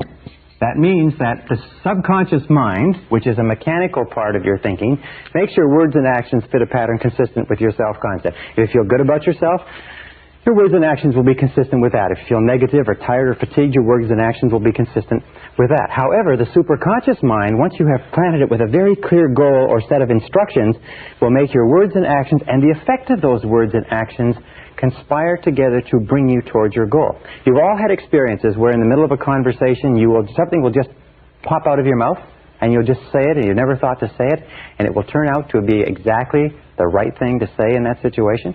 It may be in a date with a member of the opposite sex. It may be in a business meeting. It may be on a sales call. But you'll find that you'll just naturally say exactly the thing or the words that are appropriate for the situation. And you'll find that if you just trust to this and you have this feeling that you should say something, or let me tell you this also, every so often you'll be in a conversation where you're planning to say something. You're planning to bring out a particular point, you're planning to make a particular presentation, but something inside you will be saying no, it'll be blocking it. Or the other person will keep saying things that stop you from making this. What you do then is the superconscious mind is telling you don't say this because it's not consistent with your ultimate aims and desires. So whenever you feel that you're not sure whether or not you should say something or bring something up, the best rule is don't do it at all. Just hold off and you'll find out it was the best thing to do. Now there's two words, by the way, which are very popular today. One is called serendipity. Serendipity is the process of making happy discoveries. It's found that there are certain people who have the capacity to always find the things they need, the people they need, they find the book they need, the particular spice they need, the particular piece of cloth or furniture and so on, but they're always stumbling across the things that they need. And this is called serendipity or serendipitous behavior. The interesting point is when we've discovered when we've studied people who have this serendipitous capacity, we find that the discoveries that they make are all consistent with goals that they have set. In other words, you only find things when you're looking for things. That people don't make happy discoveries unless they are looking for something to contribute toward their goals. And there's another word called synchronicity. And synchronicity is the process or the coincidence of events where two or three things that are totally unrelated happen simultaneously, and we call this synchronicity or synchronizing of events. And the interesting and only factor in synchronicity is that all three of the events conspire together to help you achieve your goal. Now there's some interesting work done on synchronicity. It says that there is a higher order or a higher organization of events where events are organized on the basis of meaning. And the meaning that they have, the significance that they have, is defined by you and what your goals are. So very often you'll get a phone call, read a book, hear about an article, and visit a person, and all of those simultaneously will come together to bring you what you're after. Be very alert to these two happening. Now number 13 is the superconscious mind contains all monitor circuits. Contains all monitor circuits. That means that you can pre-program the superconscious mind, and it will work for you. Two ways that people pre-program the superconscious mind all the time is parking spaces. Many people find that by confidently expecting there to be a parking space wherever they're going, there always is. That you can pre-program your mind, sometimes 10 out of 10, 20 out of 20, to get a parking space even on a busy street, even in a busy shopping center.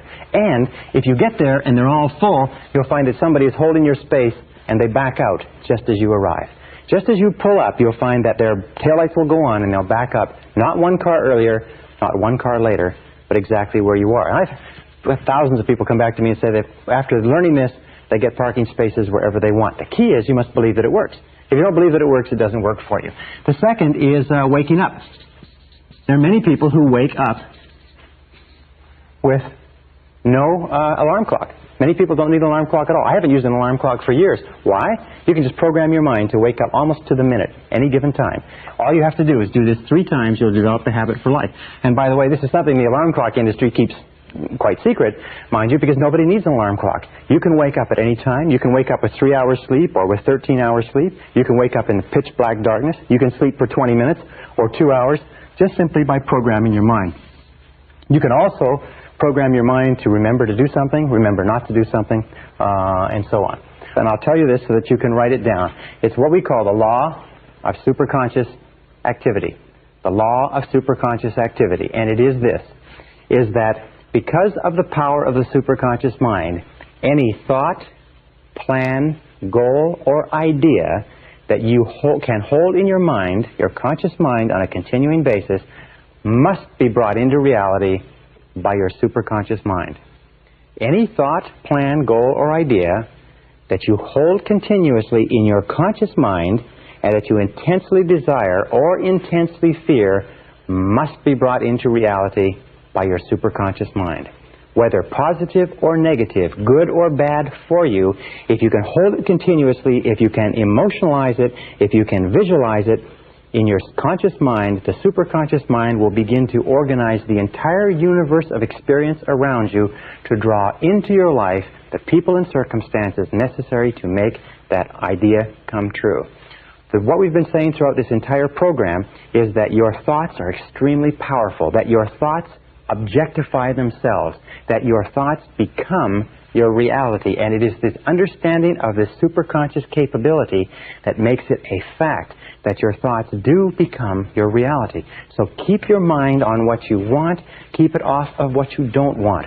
Think continuously, think non-stop, think all the time only about what it is that you want, and keep your mind completely off of the things that you don't want. The reason why so many people are unsuccessful and unhappy today is because they think continuously about the things that they don't want. The reason that a very few people, the elite, are successful, happy, prosperous, growing, and so on, is because they keep their mind on what they desire. In the Bible it says the rich get richer and the poor get poor. Or it says, in the Bible it says, from him who hath, even that which he hath shall be taken away, but to him who hath, even more shall be given. The rich get richer and the poor get poor. What do the rich think about? What do the rich dwell upon? What do the rich concentrate on? What do the rich attract to themselves? What is the law of correspondence with regard to the rich? It is the rich are always thinking of production, affluence, money, wealth, and so on. What do the poor think about all the time? Yes, the poor think about poverty, lack, loss, limitation, ill health, how little money they have, and whatever you think about on a continuing basis, you draw into your life and you make into your reality because of this superconscious capability. No matter how big your goals are, no matter how far away they are, if you can hold them in your mind on a continuing basis, you can make them your reality. Well, how do you activate the superconscious mind? Here is the most powerful of all. We call this the master method of activation. It is called solitude. You activate the superconscious mind with solitude. Now, how do you use solitude? We call this go into the silence. Go and sit down quietly by yourself for 30 to 60 minutes. 30 to 60 minutes. Most people in our society have never sat quietly for 30 to 60 minutes in their entire lives. Yet I will tell you this method works 100% of the time. That any problem that you have, any difficulty, any challenge, any goal that you want to accomplish, if you'll go into the silence and sit quietly and then listen to the still small voice within. Listen to the still small voice within. The still small voice within. This is the key. You will find that at a certain point, probably at about 25 to 30 minutes, your mind will go completely clear. And then a flow of ideas will start to flow into your mind. You'll feel energy welling up inside you. And at a precise moment, as you sit there in complete silence, no cigarettes, no coffee, no music, nothing, just complete silence, at a particular moment, your mind will go clear and wham, exactly the answer you need will come at exactly the right time. And if you will get up and go and carry out that answer, it will turn out to be exactly perfect. There's a lot of things that you can do to stimulate the superconscious mind aside from solitude. Visualization, affirmation, daydreaming, relaxing, classical music, natural environments, meditation, taped affirmation, all activate the superconscious mind. Now there's three sources of a superconscious solution. Three critical sources. Number one is intuition. It'll come from inside. You'll get a very, very strong feeling that this is the answer. Number two is chance encounters. You will meet people, or you will meet books, information, material, ideas that will give you the critical answers that you require. And number three is unexpected events. Unexpected events. Things will happen that are totally unexpected, either within your life or in your external environment. And if you look into them very closely, you find that very often they contain exactly the answer, exactly the insight that you're looking for. So be very alert to intuition. Be very alert to chance encounters. Be very alert to unexpected events. Now, how do you tell a superconscious solution?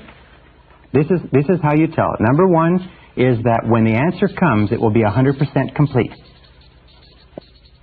It will answer every aspect of the problem. It will be, that's it. That's the answer. It'll be so clear, and it will be simple. This is a wonderful thing. It'll be very, very simple. Number two, it'll be a blinding flash of the obvious. You will say to yourself, why didn't I think of that? Why didn't I think of that? That's so obvious. It's so logical. A blinding flash of the obvious. Now, one other key is the emotional component. Is that when you get a superconscious solution, that means exactly the right answer for you, it is always accompanied by a burst of joy and energy. Your self-esteem goes up, you feel positive, you feel happy, you have what is called a feeling of elation. You feel great that you say, wow, this is perfect, this is the answer. You get so excited sometimes you have to run and go to the bathroom, but you want to call and tell somebody, you want to do something. A superconscious solution always comes with the energy necessary to implement it. For instance, if you get a superconscious solution, just as you're going to sleep or in the middle of the night, you will wake up with your heart pounding and your mind racing and your blood streaming, and you won't be able to get back to sleep again. So let me conclude by saying this. Again, the law of superconscious activity, the most important single law that determines your destiny and everything that you do and everything that you'll ever accomplish, is that any thought, any plan, any goal, any idea that you can hold continuously in your mind must be brought into reality by the superconscious. This is the reason for the greatness of every man and woman who ever lived, every great leader, writer, author, poet, or business person, and you can tap into this at will simply by defining with crystal clarity exactly what it is you want, and then thinking only about what you want, keeping your mind only on what you desire, and keep it off of everything else until it comes into your reality.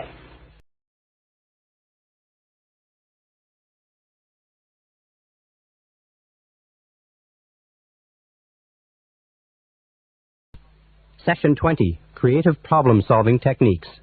Remember when we talked about that survey that was done where they checked the IQ of 1,000 people at random, and they found the difference in IQ between the least intelligent and the most intelligent was only 2.5 times? And we talked about, with regard to income, how people earning $250,000 a year are not 10 times smarter than people earning $25,000 a year. Well, this subject has fascinated me for years, and I've put together courses which I've taught to major Fortune 500 executives and administrators, and I've come up with some pretty interesting ideas with regard to intelligence and IQ, and I'd like to just sort of impress upon you one thought, which is this, is that intelligence is a way of acting. Intelligence is not a matter of IQ. It's not a matter of education. It's not a matter of background, contacts, grades, or anything else. There are many extremely intelligent people who can't make a living. There are many people with extended university degrees who are unemployed. But there are also people who didn't finish high school who are running major corporations, because intelligence is a way of acting. What I found was that if you study the way intelligent people, by which I mean people who can get the results they want, act, and you act or you use your mind the way they use their mind, you will actually start to function with the same level of intelligence that they function at, irrespective of your IQ or anything else. So let's start off with this basic sentence. Intelligence is a way of acting. In other words, if you act intelligently, then you are intelligent. If you do not act intelligently, then you are not intelligent, irrespective of how smart you are or how well educated you are. With regard to this, one of the studies that I conducted a couple of years ago was looking at some research on geniuses. What are the characteristics of geniuses? People who perform by the judgment of their peers at exceptional levels of intelligence. People who are over 140 IQ and going up right to 150, 160, 170, 180, and so on. And I found that there are 4 keys to genius. And all 4 of these keys are learnable behaviors. If you learn the 4 keys, you can function at a level of intelligence that is double your level today. So what are the 4 keys? Number 1 key to genius is clarity. Clarity is absolutely essential. As a matter of fact, I find over and over again the reason people fail in life is because they don't know what they want. They're unclear about where they're going. Their goals are vague. Their values are vague. Their alternatives and their options are kind of fuzzy, whereas all successful people have tremendous clarity. Imagine that you have a camera, and every single time you bring your camera into focus so that the subject is perfectly clear, you're on the beam. That means every single time somebody asks you or you think about your goals should be particularly clear. That's what we've talked about. Write them down, clearly describe them, make them time-bounded, make them measurable, make them specific. Use vivid language to accomplish them. Because the more clear your goals are, the sharper your mind is in accomplishing or achieving those goals. Another thing that you have to be clear about is what are your problems. Remember I said identifying the obstacles that stand between you and your goals and finding out what are the big obstacles, what are the small obstacles, and being crystal clear. In medicine, what do you do in medicine? In medicine, you just simply go through a process of diagnosis until you find specifically the problem that's causing the ailment. And the more clear you are about the problem, the easier the solution is.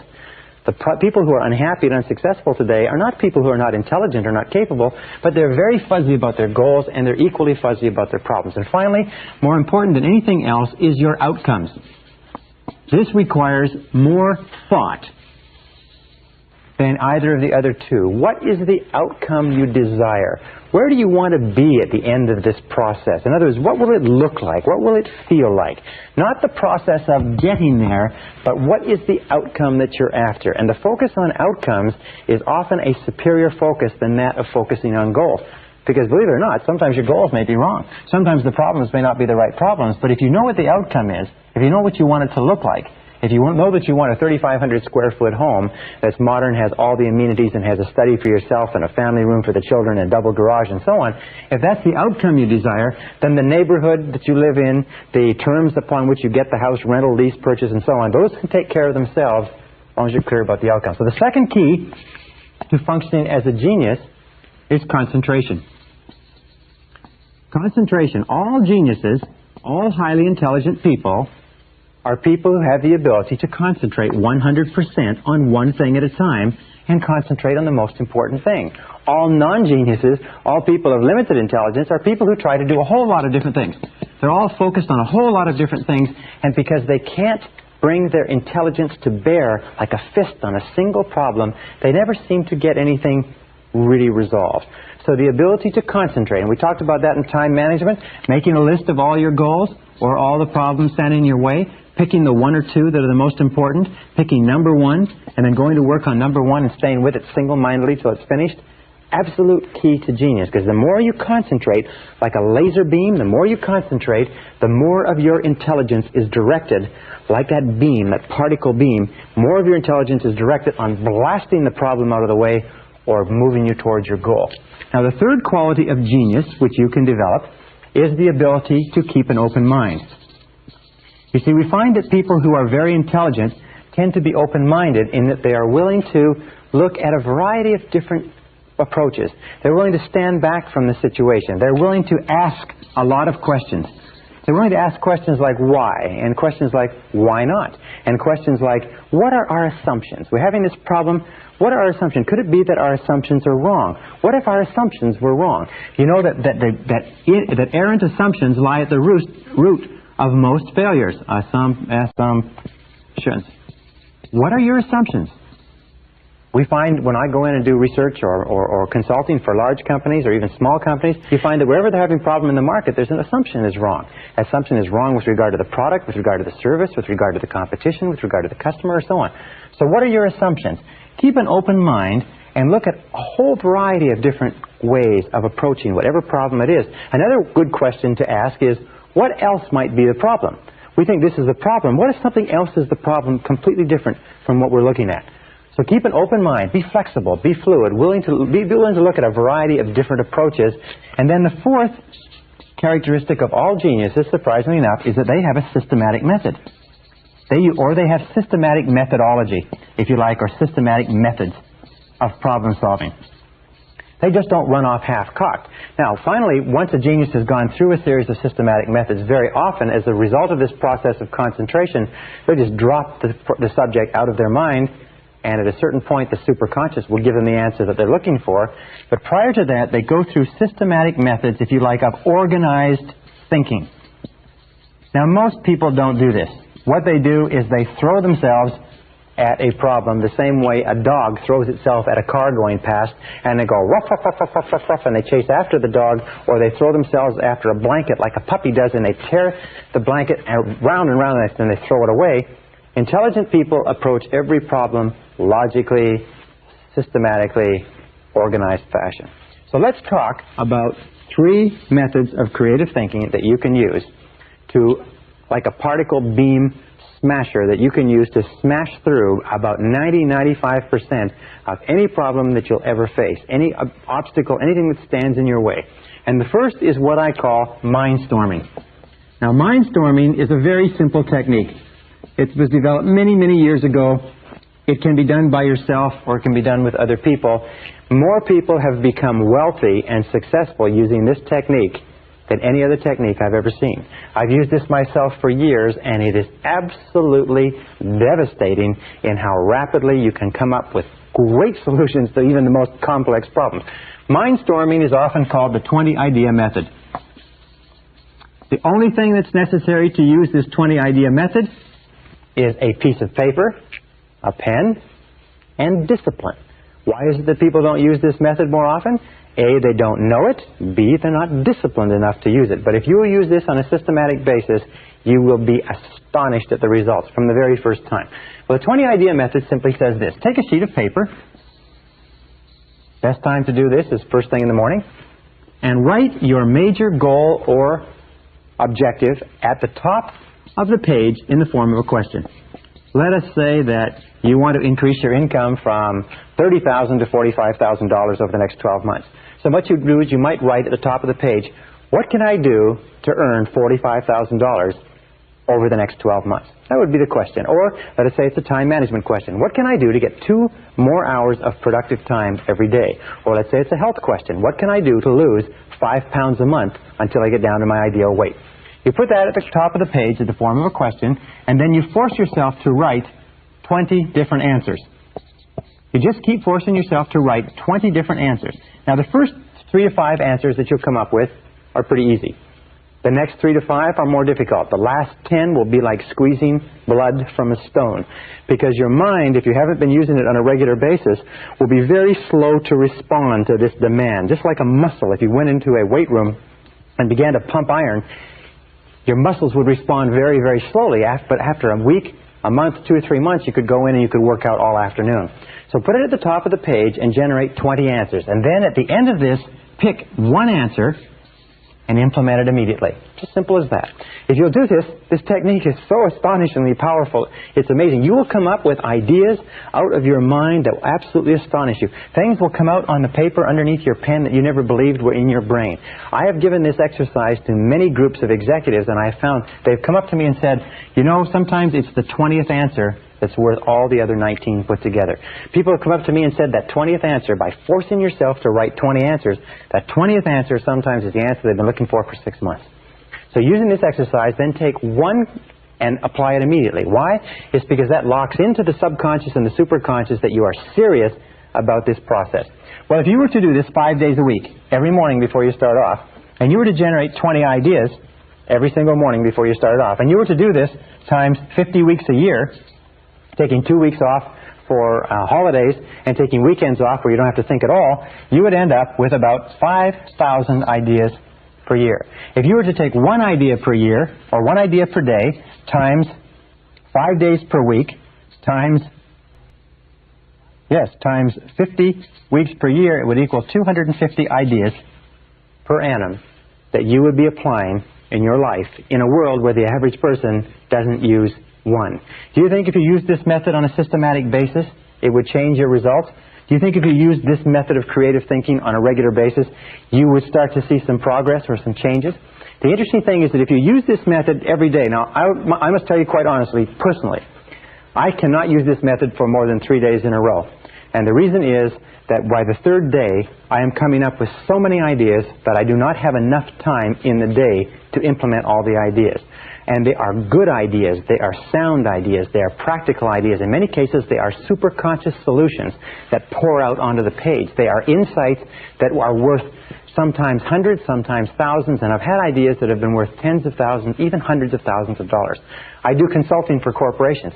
Occasionally I'll come up with an idea when I'm doing a consulting assignment for corporations with this exercise that will be worth hundreds of thousands of dollars to them because it will be a unique distillation of a series of factors that suddenly crystallize like a flashbulb catches the photograph with all the details. It'll suddenly crystallize in a superconscious way and bang, there will be the idea. So I strongly urge you to use this method starting today. Take any goal, any problem, any difficulty, write it as the form of a question and try it once. And you will be astonished at how effectively it works. As a matter of fact, I've had many people come back, hundreds of people come back from my seminars and say that idea changed their whole career, changed their whole business, changed their whole family life, changed many, many aspects of their life. All right, now the second method that I want to teach you is a method that you can use by yourself, but you can also use it with groups. You can also use it as a sort of a form of group problem solving, and it's a systematic method, part of which was developed at Harvard University, and part of which was developed by a series of other creative thinkers and in think tanks, and which I've combined into one method. This method is absolutely amazing. It's like firing a cannon at tissue paper. I have never seen a problem that cannot be dealt with this simple method. All right, it's got about 9 steps. Step number 1, starting point, is confident expectations. Confident expectations seems to open up the mind, relax the right brain, activate the superconscious, and seems to tune you in to solving a problem or difficulty at a higher level. So confident expectations are very simple. Assume a logical solution. Whenever you're faced with any kind of difficulty, assume a logical, workable solution. Say to yourself, well, there's a logical, workable solution here. No problem. As it says, what does the Australians say? No worry, mate. Just say the same thing. No worry, mate. No problem. There's got to be a solution here somewhere. This attitude of confident expectations seems to open up the creative mind and make it work far, far better. Step number 2, in order to keep your mind positive and optimistic, use positive language. Use positive language. Now, what do we mean by that? Well, there are certain words in the English language or any language that can raise or lower blood temperature, that cause us to be anxious or fearful or happy or elated. So word usage is important. Using the proper words is important. For instance, the word problem. The word problem is a negative word.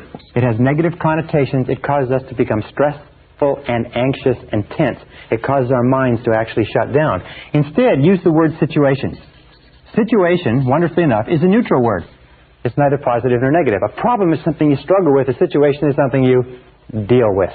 Right? Problem equals struggle, setback, cost, difficulty, disappointment. But a situation is just something you deal with. And when you suddenly start describing things as situations, well, we have an interesting situation here. The car has been stolen. Well, this is an interesting situation. Our house is burned down. Well, this is an interesting situation that triggers your mind into dealing with it rather than being overcome by it. Now, a better word, of course, is challenge. And many companies and many individuals now only use the word challenge because it's positive. A challenge is something that you rise to. A challenge is something positive that you rise to. So instead of calling it a problem, call it a challenge. Hey, we have an interesting challenge here, or we're facing some interesting challenges this year. Or it looks like we're going to have challenges that we didn't expect this year, or we've come up with a really big challenge. But a challenge, described as a challenge, is something that brings out the best in you, your mind starts to race to think how you can deal with it. And best of all is the word opportunity. The word opportunity is a very positive word. The word opportunity is something that you take advantage of. Now, the interesting thing is that in all of our research, we find that within every setback or difficulty, within every problem, within every situation or challenge, there is a hidden opportunity. There is something that you can learn. There's something that you can gain. There's an advantage. There's a benefit. There is something, and we know because of the law of substitution that if we are looking for the opportunity in any situation, we cannot at the same time think about what would cause us to become stressed and anxious. You cannot think of it as a problem and as an opportunity at the same time. The one thought, the positive thought, knocks out the negative thought. So when we look at successful people, we find that successful people are those who keep their minds on what they want, and they look for the opportunity, they look for the challenge, they look for the positive part of any setback or difficulty. Remember, we talked about the superconscious mind, is that setbacks and difficulties very often come to us to tell us to change course or direction, to get onto the right track, to get to where we're going. So instead of becoming frustrated or upset, let's look upon it as a great possibility and look into it for the advantage or benefit. Now, the third step in dealing with any situation or challenge is to define it clearly. Define it clearly. Now, I use this method, by the way, all the time. I just simply take any goal or difficulty that I have, and I run it through this whole thing. And I run it down, and I just go through the analysis, and I always come out at the end with a solution. Define it clearly. Think on paper. Do it in writing. Think on paper. All successful people think on paper. Unsuccessful people don't think on paper. Why don't unsuccessful people think on paper? Because they're too lazy to think on paper. Think on paper. Write it down. Say, what is it that I'm worried about? What is the difficulty? What is the situation? And define it clearly. Remember we said before, a hallmark of genius is clarity. A hallmark of failure is fuzziness. Number 4 is ask yourself, what are all the possible causes? What are all the possible causes? The natural tendency in our impatient society is for us to, if we get to the point of defining the difficulty or the challenge, is to leap to a conclusion and say, let's do this. Instead, what a doctor does, for instance, is a doctor steps back and says, all right, you have this pain, you have this difficulty, you have this ailment that's being manifested in these symptoms. Now, let's look at what all the possible causes may be. What do you eat? What do you drink? What is your lifestyle like? What sort of stresses exist in your life, and so on. Sometimes you'll find that 50% of all of your difficulties can be resolved by defining them clearly. Another 25% of your difficulties can be resolved by determining the causes. Sometimes if you can determine what the causes are, then you say, well, if that's the cause, then you eliminate the cause, the situation is resolved. The 5th step, if you have not resolved it at step 3 or step 4, the next step is you say, what are all the possible solutions? What are all the possible solutions? Now, not just the logical solutions, but go beyond that. If you come up with a solution very quickly that seems like the logical solution, then ask yourself, what if that didn't work? Then what else would we do? The Roger Von Oak says, always look for what is called the second right answer. Once you have one right answer, and you say, well, this looks like the answer to this difficulty, ask yourself, what is the second right answer? Very, very good exercise, because if the first solution doesn't work, you've already got a second solution already developed. So you ask, what are all the possible solutions? What is the solution? What's the opposite of the solution? What if we just did nothing? What if we did it twice as hard? What if we tried something else completely? What if we used lateral thinking? Instead of trying to dig this hole deeper, we went and dug another hole. What if we got out of this market completely? What if we got out of this job or this relationship completely? Rather than trying to solve the job or the relationship, what if we went somewhere else and started over? What would be the second right answer? Now, here's a critical point. From this point onward, once you've gotten to number 5, think and talk only about the solutions. Think and talk only about the solutions. You see, because of the law of concentration, because of the law of substitution, because of the law of attraction, what happens? Well, I'll tell you what happens. Most people talk about the problems all the time. They think about the problems, they worry about the problems, they vividly imagine the problems, they discuss the problems, and they have more and more and more problems. The law of substitution says if you think and talk about the problems, your mind is going to become preoccupied with negativity. The law of attraction says if you think and talk about the problems, you're going to attract more problems into your life. The law of correspondence says that the more you think and talk about problems, the more they preoccupy your mind, the more your external world is going to be characterized by problems. The difference between winners and losers, heroes and non-heroes, successes and failures is this, is that successful people, winners, are solution-oriented. They are solution-oriented. They think about the solutions. They talk about the solutions. They're always asking this question. Here is the big question. What do we do from here? What can we do from here? In other words, they are always future-oriented, always oriented toward the future. Losers are always oriented toward the past. Losers always want to know who did it, who's to blame, who's responsible, how do we cut our losses. The winner always looks forward and says, where do we go from here? What do we do from here? What's the solution from here? How can we improve this situation? How can we adjust, adapt, modify, and so on? Once you get here, the next step is pretty simple. Number 6 is make a decision. Make a decision. Now, any decision is better than no decision. 80% of all difficulties should be resolved, and the decision should be made at this step, at exactly the time that they come up. In other words, whenever you have a difficulty, now is the time to make 80% of your decisions. Indecision, by the way, indecisiveness is a major reason for failure. Indecisive people don't succeed in life. Being decisive is more important than being correct, because the more decisions that you make, the more feedback you get, the smarter you become, the more accurate your decisions become. The fewer decisions you make, the less feedback you get, the less learning takes place, the poorer as decision maker you become. So make a decision. Remember, 80% should be made right now, and the others can be made simply by saying, all right, I can't make the decision now, I need more information. I'll set a deadline, Thursday at noon, I'll make the decision no matter what information I have. Number 7, by the way, this is a great tension reliever. Great tension relievers make decisions. Indecisiveness is a major source of stress. Number 7 is assign responsibility. Assign responsibility. In other words, ask yourself this question. This is the big question. Who is going to do it? Who is going to do it?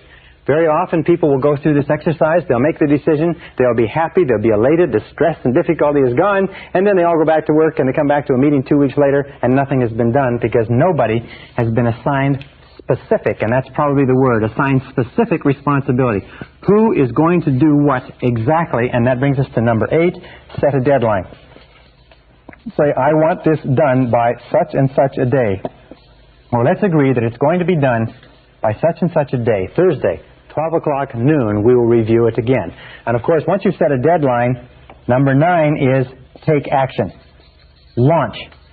You know, an interesting time management study I read recently says that 20% of the work, the first 20% usually accounts for 80% of the value of the job. If you can launch it, they say well begun is half done.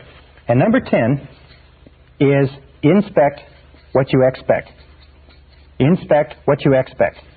One of the most important rules of success in life is once you have made an agreement that something is going to be done, inspect it.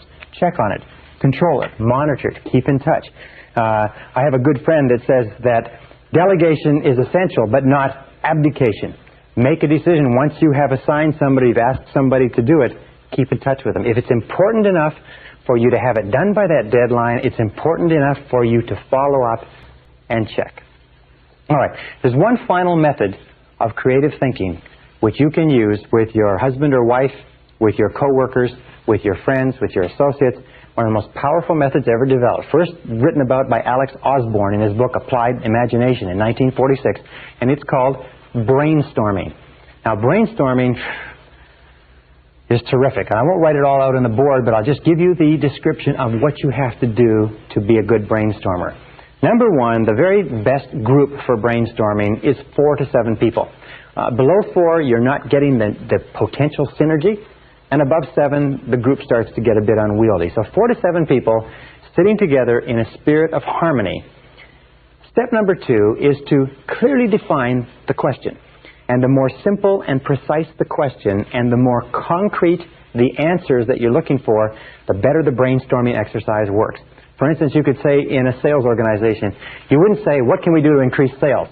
Because the question is very vague. It's fuzzy. Remember, clarity. What we would say is, what can we do to increase our sales by 20% over the next 90 days? Then everybody can bring their minds to bear on the question. Now, the third step with regard to brainstorming is time. The best period for brainstorming is between 15 and 45 minutes. 30 is ideal. So what you do is you say, we're going to brainstorm this question. What can we do to increase our sales by 20% over the next 90 days? And we're going to do it from 4:15 to 4:45. Next step is idea generation. Now, this is really critical. Instead of generating ideas and then evaluating them, what you do is this. And this is what Osborne found. He said what blocks brainstorming is that you have the idea generation process, and somebody comes up with an idea and somebody says, that wouldn't work, that's stupid, that's ridiculous, we tried that once before. And as soon as somebody says anything critical about an idea, everybody just shuts up. And so you sit there and everybody becomes a little bit hesitant. Why? It's because when you criticize an idea, you trigger the deep down fear of rejection that goes back to early childhood.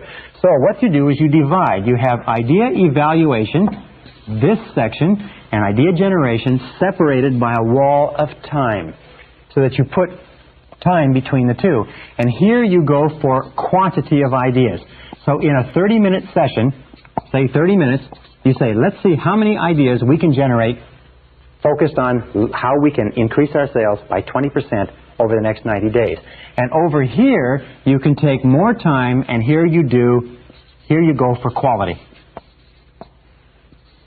Now, what is the role of the leader? In a brainstorming session, the leader is not to dominate. The leader is to stimulate. A good business person, by the way, will bring their staff or their associates in on a regular basis to stimulate them into brainstorming, at least once per week. But don't dominate the conversation. Record all answers. Record all answers. Very often, somebody will come up with an answer in a brainstorming session which will be a superconscious solution. The superconscious solution may be so excellent that even the person who came up with it and the people at the brainstorming session are not aware that it is a brilliant breakthrough. But when you take the ideas and evaluate them later, or somebody else looks at the ideas, they may say, that's what we're looking for. This is exactly right. So with regard to creative thinking, remember this. Let me repeat. That intelligence is a way of acting. That you can function at least twice the intelligence you're currently using by doing what geniuses do. Be clear about what you want. Concentrate single-mindedly on the goal, the problem, the situation, or the outcome you desire. Keep an open mind. Be flexible and look at all possibilities. And then use systematic methods of problem solving like we've discussed. Try any one of these methods, use them on a regular and systematic basis, and I can guarantee you, you will be astonished at how smart you really are. This is the end of Side 2. Please fast forward the tape to the end to cue up Side 1 for your next listening.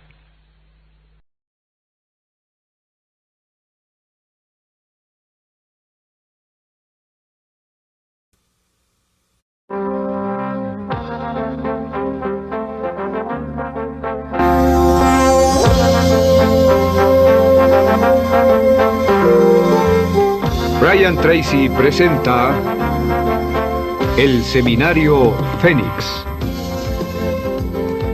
sobre la psicología del conocimiento.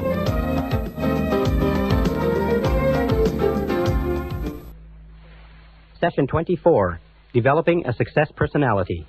The great steel magnate, Andrew Carnegie, who accumulated a fortune of over $500 million at the beginning of this century, starting as a penniless immigrant, once said that I will pay more for the ability to get along with others than for any other single skill.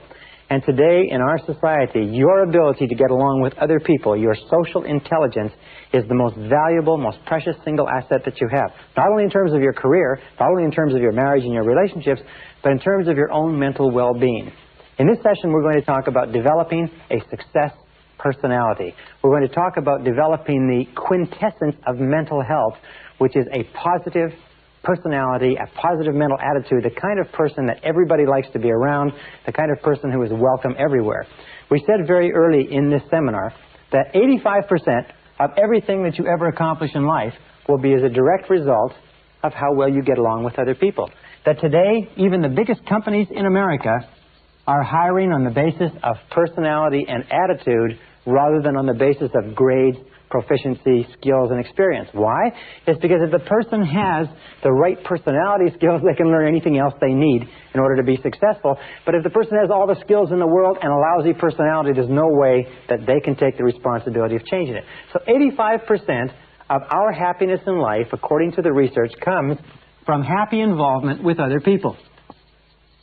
Also, 85% of all of our problems in life come from unhappy involvement with other people. The other 15%, in case you're interested, comes from achievement.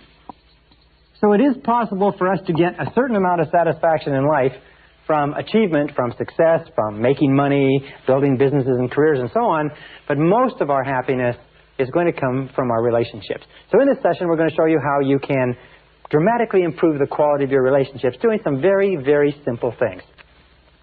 We know with regard to your relationships that there is a direct relationship between how well you get along with other people and the health of your personality. In fact, everybody wants to have a more healthy personality. So let's look at how you measure healthy personality. What are some of the simple measures? Well, we've talked about several of them in the course of this seminar. Number one measure of healthy personality, of course, is how much you like yourself. How much you like yourself is the core of your personality. People who like themselves a lot have very healthy personalities. Number two measure of healthy personality is how much responsibility you accept. People who accept a lot of responsibility for themselves, who look upon themselves as being the key agents in their lives, people who refuse to blame other people, have very healthy personalities. Another example of healthy personality is how easily you forgive. One of the things that we know is there's a direct relationship, one-to-one relationship, between how freely you forgive and forget when somebody hurts you and how healthy your personality is. Number four measure of healthy personality is what is called positive expectations. The degree to which you look for the good in everything and everybody around you.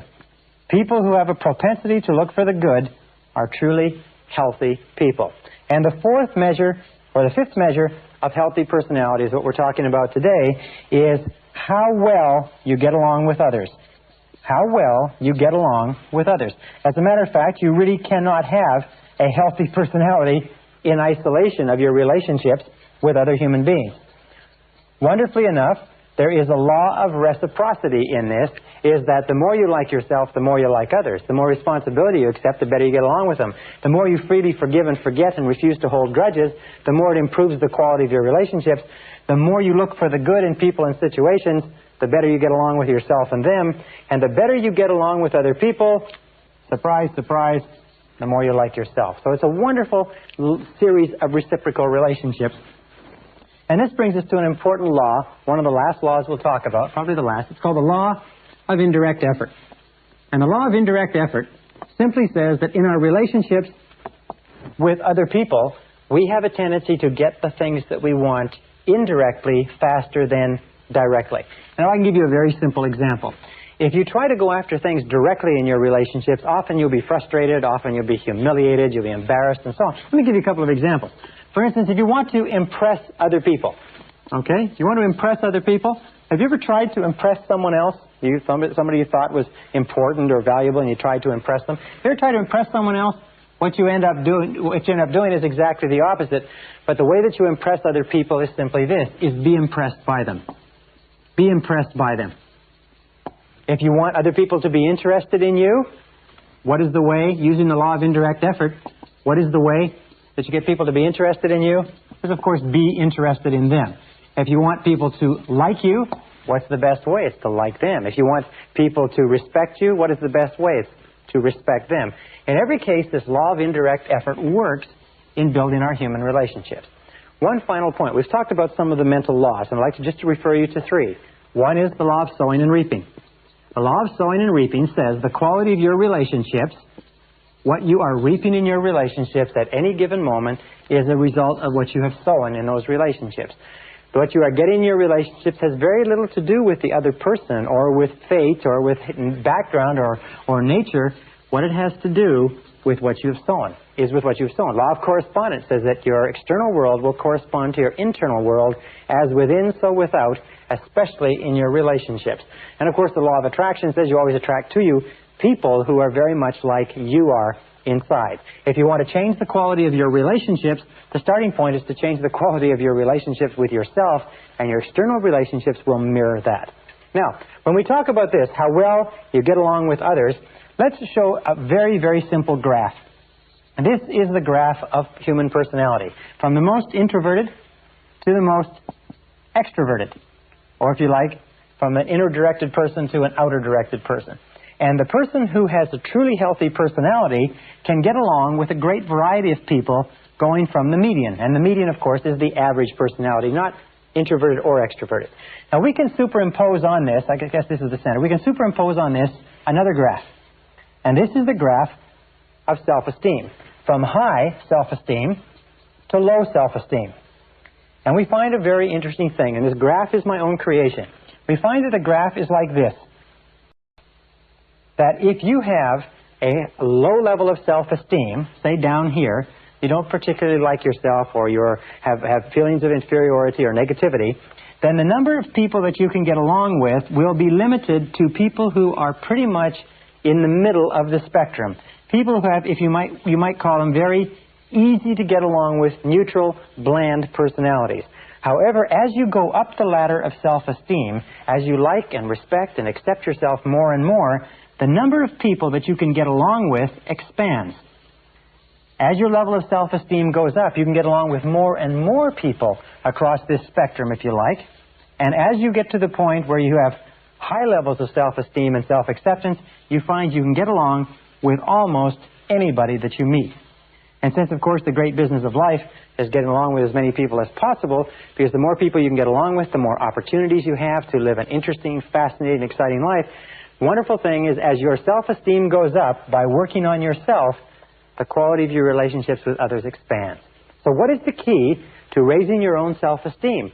Wonderfully enough, because of the law of reciprocity, every single thing that you do that raises the self-esteem of someone else raises your own self-esteem at the same time. That means you cannot do anything genuinely kind or generous to raise the self-esteem of other people without raising your own at the same time. If you want to have a truly healthy personality, then you use the law of reversibility. The law of reversibility, in one of its applications, is simply this, is that everything that you do to boost the self-esteem of others boosts your self-esteem simultaneously. And so what we're going to look at in the rest of this session are what are some of the things that you can do to raise the self-esteem of other people and simultaneously raise your own so that you become a healthier personality. And by the way, there's a direct relationship between happy involvement with other people and long life, health, energy, vitality, resistance to disease, longevity, and everything else. And the key to raising the self-esteem of others is to make others feel important. Make others feel important. This is and always has been the key to successful human relationships. Mary Kay Ash has a beautiful little analogy. She says she imagines that every person she meets has a sign around their neck that says, "Make me feel important." Every person she meets has this sign that says, "Make me feel important," and what she does is she responds to that sign. Make others feel important. Treat others well, make them feel important, and surprisingly enough, you will feel important too. The reciprocal principle works. Now, how do we make others feel important? Number one, top of the list, is eliminate destructive criticism. Eliminate destructive criticism. There is nothing that causes a person's self-esteem to go down faster than destructive criticism. Remember, it is destructive criticism in childhood that sets us up for fears of failure, fears of rejection, feelings of inferiority, inadequacy, undeservingness, guilt, and everything else. And most of us are still struggling to get over those feelings because of the inadvertent remarks and comments that our parents made to us when we were young. So eliminate destructive criticism. Never criticize anybody because it devalues them. It kicks the chair out from underneath their self-esteem and makes them feel terrible. Just doing that, making that one change in your life, eliminating destructive criticism, will make you a far more attractive person than you can possibly imagine if you have a tendency toward criticism. Number two is be agreeable. Be agreeable.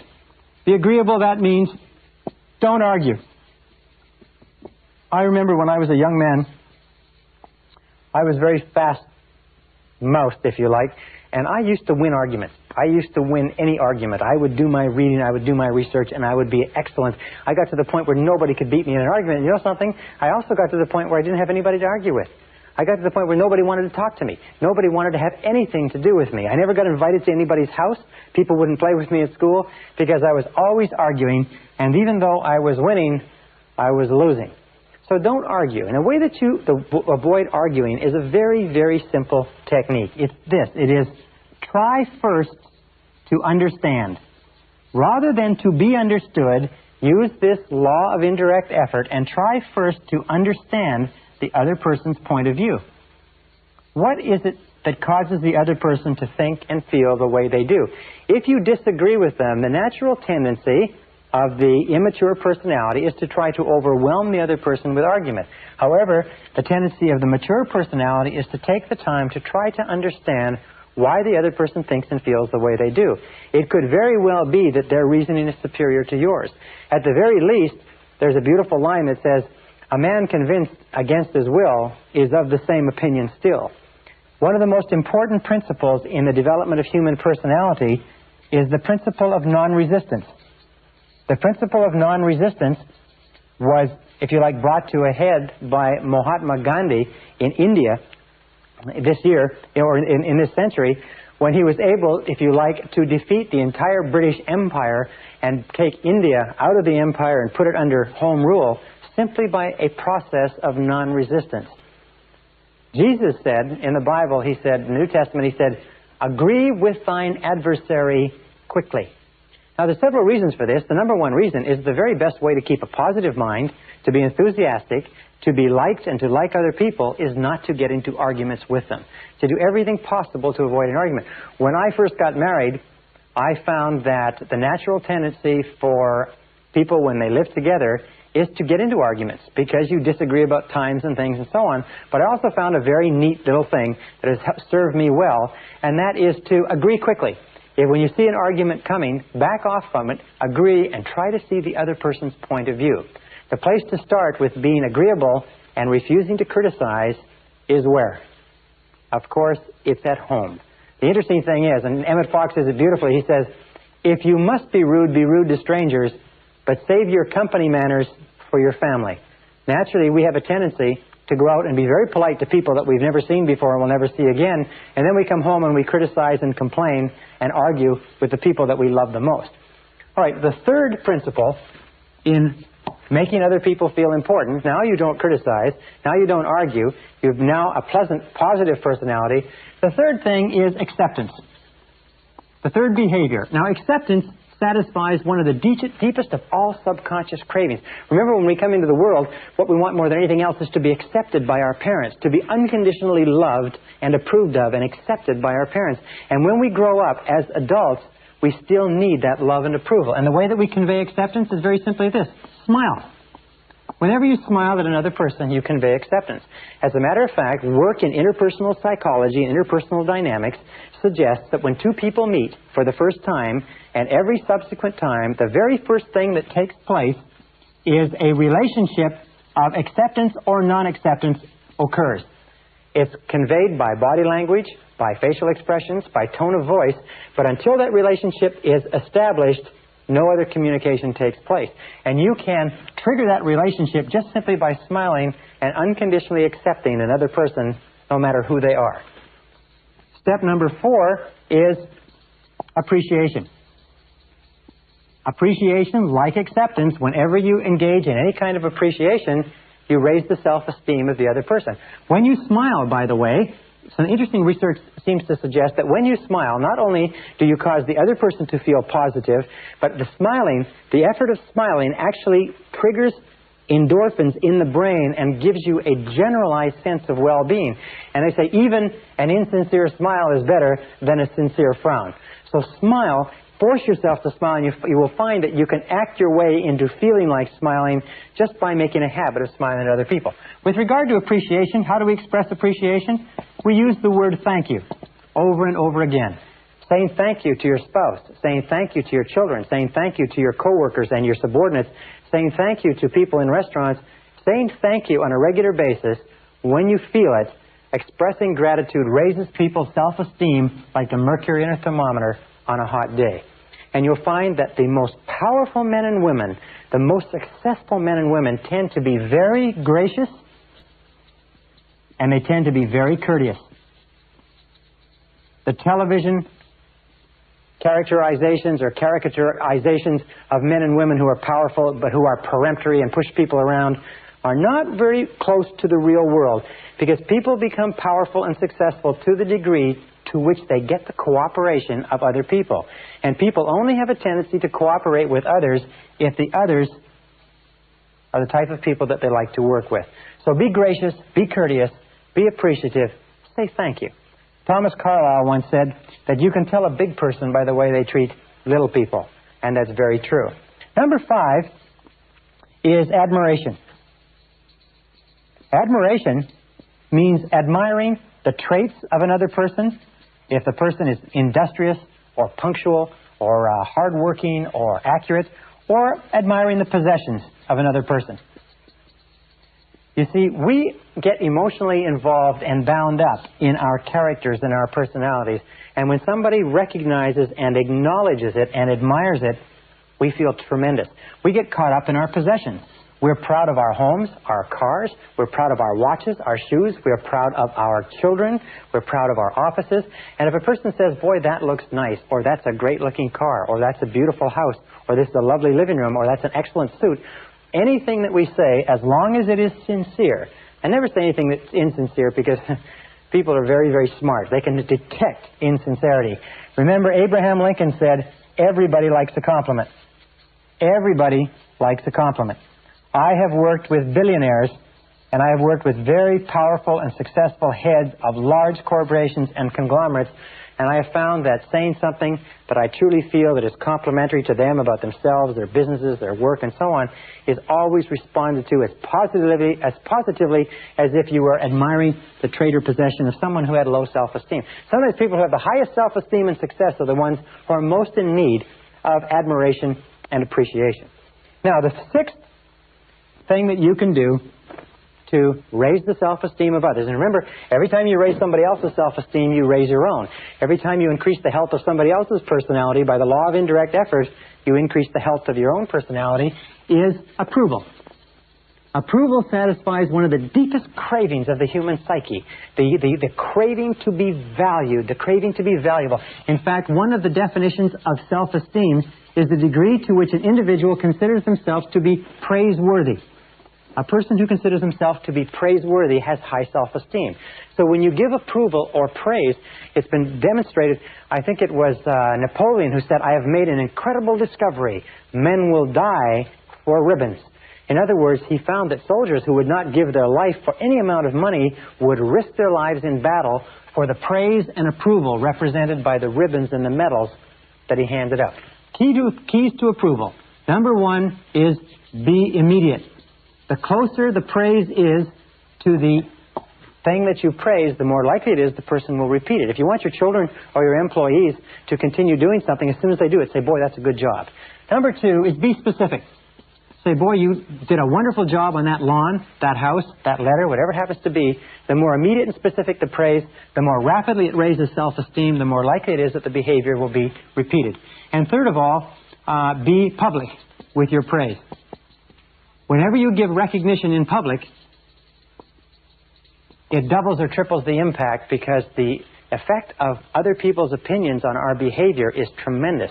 In fact, there's a lot of evidence that suggests that we are who we are and we do what we do because of the way we think other people think of us.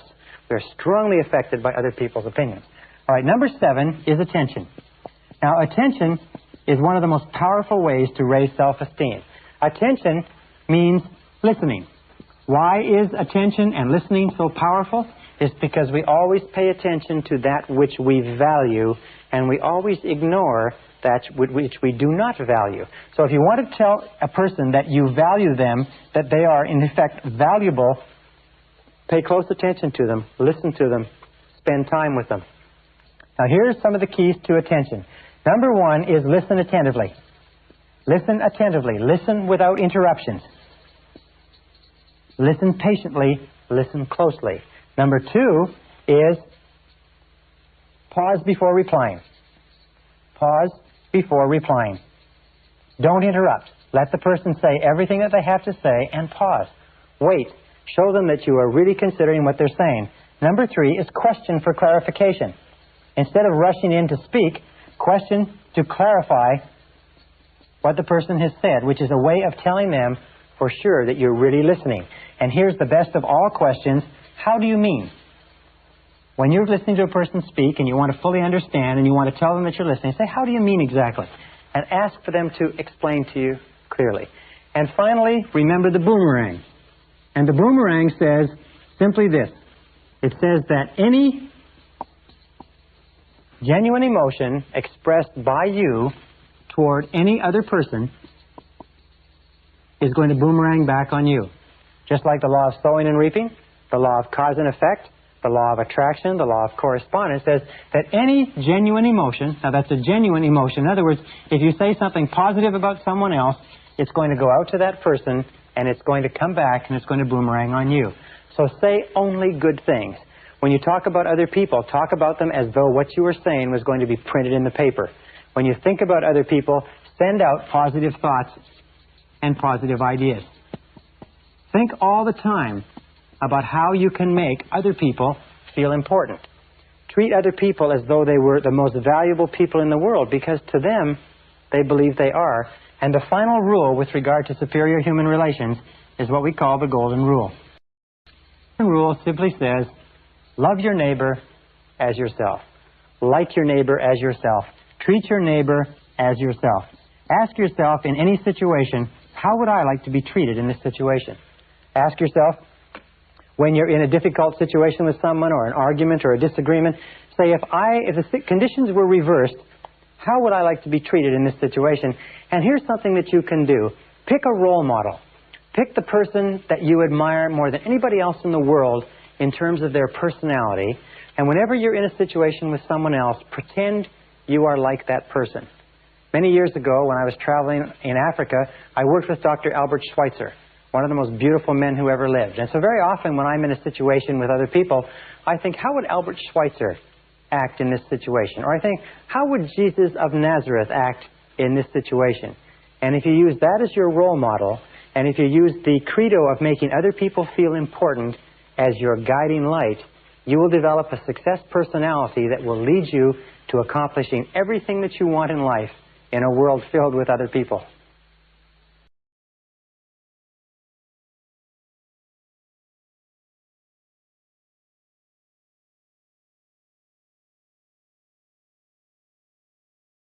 Session 25, Building Superior Relationships. One of the oldest cliches is that be it ever so humble, there's no place like home. Benjamin Disraeli, the great Prime Minister of England, once said that no success in public life can compensate for failure in the home. And when we started this seminar several sessions ago, we talked about the importance of the power of love, and that how you and I as human beings are love-tropic organisms, that everything that we do is either to get love or to compensate for the lack of love. And there's no place where this is more important than in the quality of the intimate relationships that we form with other people. In fact, one of the measures of mental health, according to Abraham Maslow, is your ability to enter into long-term, intimate, loving relationships with other members of the human race. And I want to talk in this session about some of the things that might help you, which have helped me to enjoy a higher quality of loving relationships with your mate or your spouse or the person that is most important to you. First of all, let's talk about the idea of what makes a relationship successful. And I think that there are 6 keys that make a relationship successful. 6 keys to successful relationships. Let me explain them to you one at a time. Number 1 is, of course, similarities attract. Similarities attract.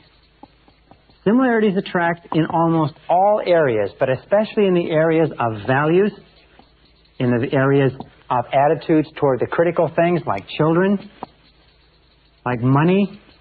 Do you know that? And like sex.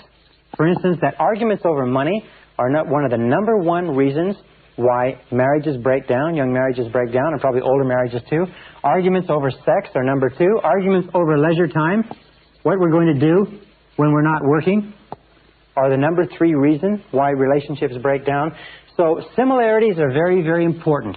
It's sort of like when you meet the person who is right for you, there will be a chemistry. They call it a right chemistry. It feels good. It feels right because you will be in accord or in harmony on almost all of the critical areas of life.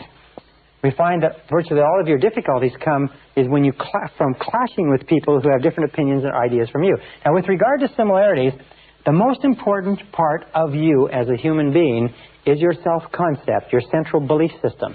And your central belief system with regard to your relationship to the world is summarized in your values. What you think is right, what you think is wrong, what you think is good, what you think is unacceptable. Your values are very important, and any clash with your values in life will be destructive to your mental health. Outside your values, you have your mental life. These are your ideas. They may be your political opinions. They may have to do with philosophy and so on. They're not as important as your values because they change far more readily. Outside that, you have your emotional life or your emotional temperament. You'll find that people with similar emotional temperaments seem to get along the best.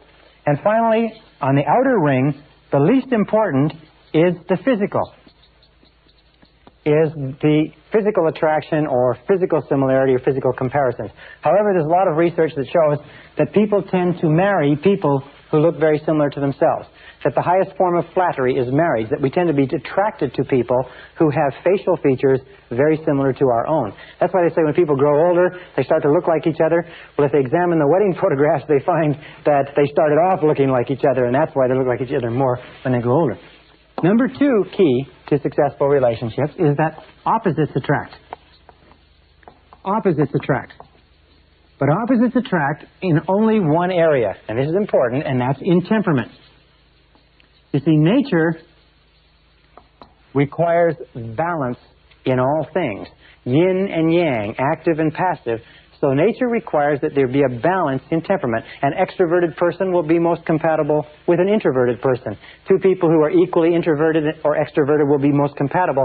But here's a very simple test for relationships. Male or female, male, male, female, female. It's what we call the conversation test. In any conversation between 2 people who are temperamentally suited, there will be the entire period of time allocated for conversation will be full of easy conversation plus about 10% of easy silences. So that if each person will have an opportunity to talk all they want to talk, and each person will have an opportunity to listen all they want to listen, and there will be 10% of comfortable silences. Now, you may have a person who gets all their talking done in 30% of the time. And you may have another person who gets all their talking done in 60% of the time with that 10% gap, and these people will be very compatible. However, where you have problems in relationships is you have people who only like to talk 30% on the one side and a person who only likes to talk 30% on the other side, so you have big gaps of uncomfortable silence where neither has anything to say. Or the other example is where you have 2 people, each of whom have to talk 70% of the time, so you have a big clash over airtime. There's always a clash over who's going to be able to speak the most, and you'll find that this relationship will be incompatible too. So opposites attract, but only in temperament. In all other essentials, similarities attract. And this brings us to number 3. Number 3 key to success in relationships is commitment. Commitment is very important. And in order for a relationship to work, a person should have a total commitment to the relationship, which means 100%. And we'll talk about this a little bit later, but one of the most beautiful definitions of love in relationships that I ever read was from Dr. Scott Peck, where he said that love is the total commitment to the full development of the potential of the other. Love is your total commitment to the full development of the potential of the other person.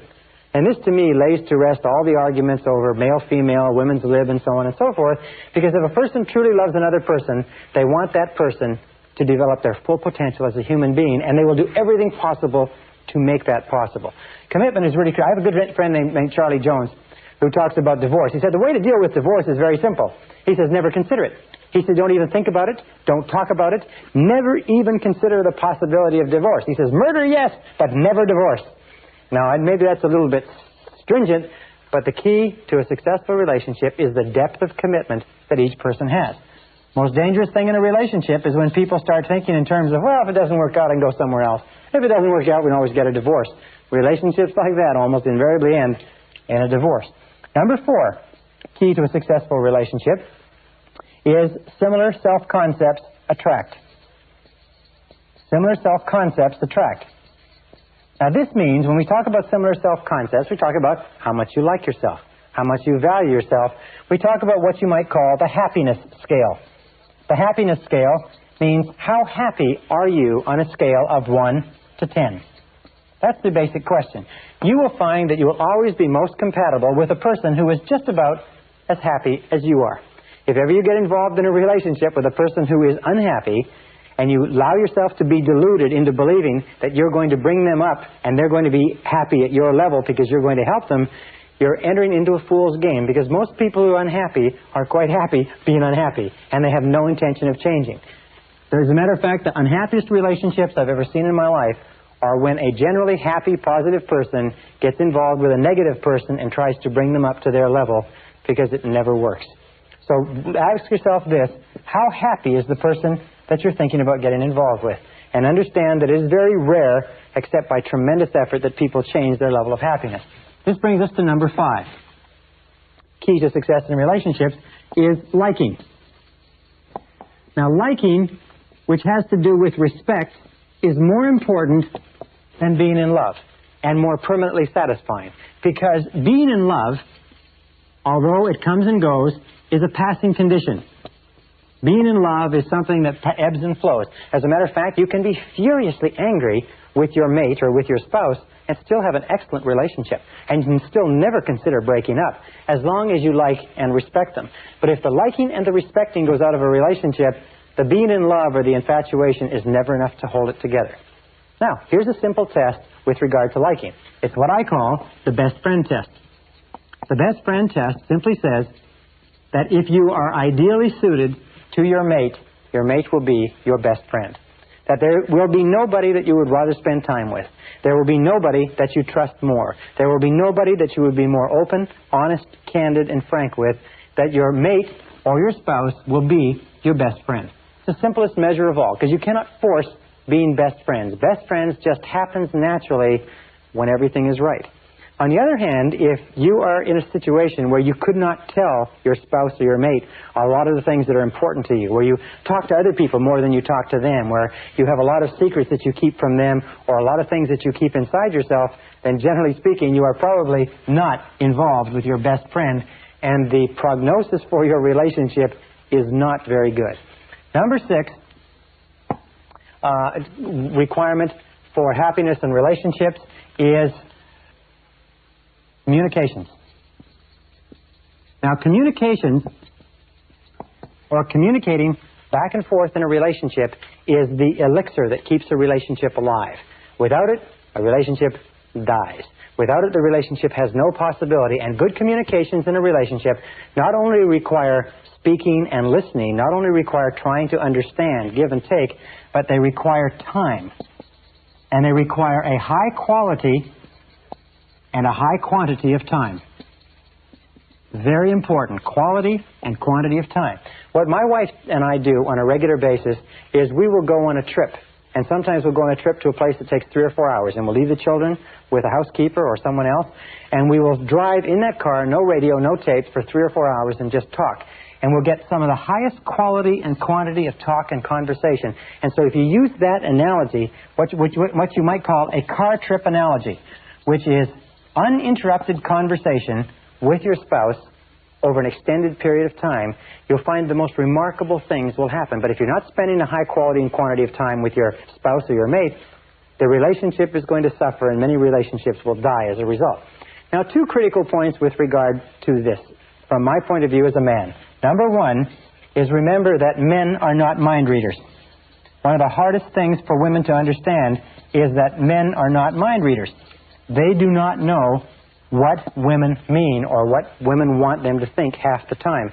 And it is not fair for women to expect men to know what is bothering them or what they want or what they need. And number 2, remember this, that men are direct, women are indirect. What does this mean? Well, If a man and a woman are driving down the street and the woman is thirsty, she might say, as they pass a McDonald's, she might say, "Honey, are you thirsty?" And he'll say, "Nope," and keep on driving. What she was trying to say was that she was thirsty, why don't they stop? Now, the man, on the other hand, if he saw the McDonald's and was thirsty, he said, "I'm thirsty, let's stop." So women tend to be indirect, and they get really angry when men don't understand what they were trying to say. So one of the best things that you can do in communications is be a little bit more direct. Be a little bit more clear, a little bit more specific. Now, an important point with regard to men. According to a recent survey, a recent study, it shows that men are 95% more likely to interrupt a woman in a conversation than a woman is likely to interrupt a man.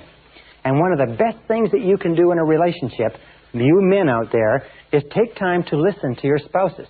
One of the gentlemen who went through my seminar said the most valuable thing he got from this part on human relations was when you go home at night, before you, the man, the direct person, the extrovert, starts telling your woman all about everything that went on during the course of the day, ask her how her day has been. Ask her how her day has unfolded. What has happened to her? How are things going with her? Try doing that as a discipline, and you'll be literally astonished at what it will do for your relationship. And then listen without interruption. Listen and pause before replying. Listen and ask questions for clarification. Listen and give positive feedback. All right. Now let's talk about some of the problems in relationships.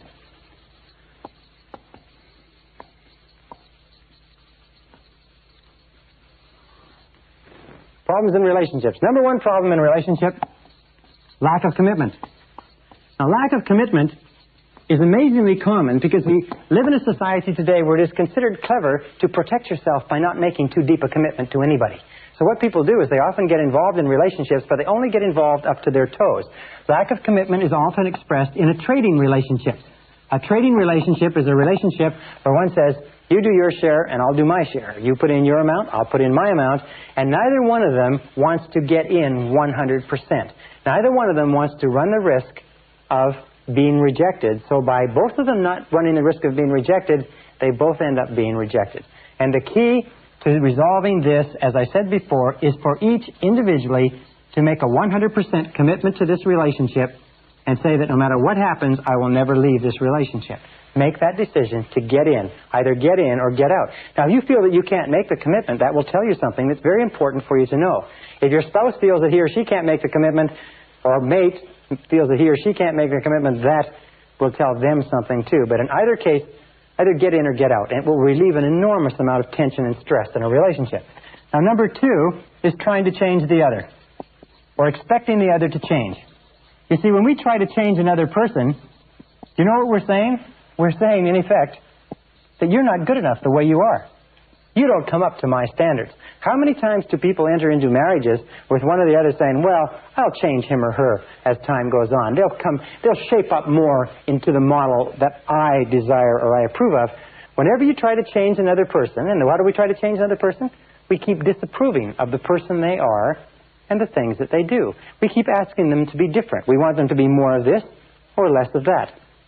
Now, that great American philosopher, Flip Wilson, had a wonderful expression which he used to cover this. And it's simply this. He says, "What you seize is what you get."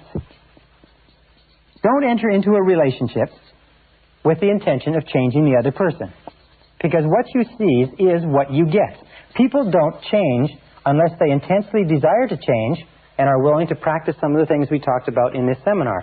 However, if you just stop trying to change the other person and accept them unconditionally, with unconditional love, acceptance, and approval, often they will bend over backwards to change for you.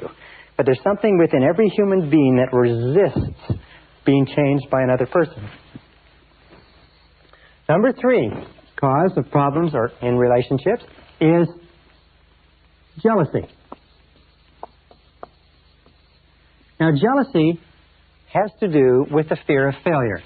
Where does jealousy come from? It comes from deep down inside. We don't feel that we're good enough. It comes from this old feeling of low self-esteem. I'm not good enough. This is something, by the way, that is rooted in our inferiority complex. Alfred Adler, the great psychologist, the disciple of Freud, said that the natural human condition is that of feeling inferior. The reason for that is because we grow up as children in a world of giants where we are made to feel inferior because we're so small. And as adults, we are continually struggling against this inferiority complex. This feeling that I'm not good enough leads to feelings of jealousy. The feeling is that that other person could never love me unconditionally. Therefore, I'm not safe. I'm not okay in this relationship. And the way that you get over this feeling of jealousy is work on your own self-concept and say over and over again, I like myself. I like myself, or I love myself. Because the more you boost your own self-esteem, remember there's an inverse relationship between these fears and how much you like yourself. The more you like yourself, the more your self-esteem goes up, the more your fears of jealousy, fears of rejection, fears of loss of love, and so on go down. So be alert to jealousy, and remember, though, it has nothing to do with the other person. It has only to do with the person experiencing it. And I'll say one more thing, is that it is not clever to make somebody feel jealous. It is not smart. It is not clever. It is not fashionable. It is just an unkind and cruel thing to do, especially if it is successful. Now, number 4 is self-pity. Where does self-pity come from? Well, there's several sources. Almost invariably, self-pity comes from having had a parent who was very good at self-pity. So what we did is we imitated the parent. As we grow up, we find opportunities to experience self-pity ourselves. Self-pity is also rooted in low self-esteem. It's not liking ourselves very much. Now, what is the solution for self-pity? Very simply this, is get busy. Get busy. People who are busy, people who are working on something that's important, people who have a worthwhile purpose in life, do not experience self-pity. It is only people who are going around in circles, drifting, waiting for someone else, and so on. So you can overcome self-pity simply by working on your self-concept and set some goals.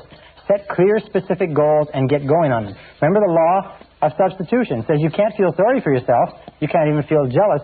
You can't even feel angry if you're busy working on goals that are important to you. The conscious mind can only hold one thought at a time, positive or negative. And then we come to number 6. Number 6 is a major reason which sort of summarizes everything that we've talked about up to now as a major problem in relationships, and it is called incompatibility. Incompatibility means that you and the other person are not compatible. Now, this is very, very hard for us to accept because of fears of rejection and failure. We often stay in relationships long past the point where it's clear that we no longer have anything in common. And we do that for a variety of different reasons. One, we do that because we don't want people to think that we have failed. Another reason that we do it is that it's our comfort zone and we don't want to go through all the difficulty of separating. But what happens is this. When two people meet, they're like two dinner plates. And what they have is they have areas where they're separate. Here's the man, here's the woman. They have areas where they're separate and different, and they have areas that they have in common. Now, as a relationship develops, sometimes these areas grow. And so when they finally get married, they find that they have an enormous amount in common, and sometimes they have areas out here that they have which are separate. As the French say, vive la différence. Long live the difference between men and women. However, especially in our 20s, as we grow and evolve and change rapidly, what can happen is that we can grow apart. And we can reach the point where the man and the woman now have a great gap between them. They have very little in common. How can you tell when incompatibility is set into a relationship? Number 1, the first thing that goes is the laughter. Is people stop laughing together. And the second thing that goes is the friendship. Is they don't look upon themselves as friends anymore. They look upon themselves as sort of people that are forced together. Now, if incompatibility is set into a relationship, the natural thing to do, the best thing to do, is to try to patch it up. Try to find some kind of a bridge. Try to put it back together, if you like. Try to bind it together, especially if there's children and a lot of other things involved. However, please understand this. If incompatibility has developed, and incompatibility is the rule, you have to go through dozens and dozens of men or members of the opposite sex before you ever find one that you can settle down with. If incompatibility has happened, accept it as a reality. Because if you do not, you're going to enter into the phenomena of denial. And the denial is going to cause tremendous stress and resistance and unhappiness. Number 2 is, remember that if it has happened, no one is guilty. Just because you are no longer compatible with the other person doesn't mean that there's anything wrong with the other person, and it doesn't mean there's anything wrong with you. It means that just incompatibility has set in. Remember, it just happens. It's like the rain. When it rains, nobody is guilty. It just happens. It is the most common phenomena in relationships, is incompatibility. And one final point with incompatibility is this. In my experience, I find the major reason why people stay in relationships that they're no longer happy in, that there's no love, there's no music, there's no laughter, there's no future to the relationship, is because of what others might say. It's because of what others might say. And this is really amazing to me, because whenever I speak to people, and I've been in the same situation, I've never been through a marriage that didn't work out, but I was a bachelor for 35 years, and so I've been through relationships that didn't work out, and I've been amazed at how much social pressure there is created in our own minds to stay in a relationship that we don't enjoy because we think others will disapprove of us. We think that others will be upset. We think that others will be saddened. And the fact of the matter is, as everybody eventually finds out, is that nobody cares as much about your relationship as you do. And if you sacrifice your peace of mind for what you think others might say, you will never, never be happy. Incompatibility is a reality. If you cannot repair it, if you cannot overcome it, then deal with it honestly, deal with it graciously, face it in a straightforward way, deal with it in a respectful, dignified way, and find some way to resolve the relationship so that it doesn't hurt anybody more than it has to. Remember this with regard to loving relationships, that your objective, your responsibility is to set joy and fulfillment in your relationships as your minimum standard. Set peace of mind, happiness, joy, fulfillment, tranquility. Make your home and your loving relationship the crown jewel of your emotional life, and settle for nothing less. Keep working at it, keep striving, keep chopping, keep changing, do whatever is necessary, but you owe it to yourself, you owe it to your life, you owe it to your character, your integrity, your peace of mind, your health, and your future to settle for nothing less than a relationship that is a joy to be a part of.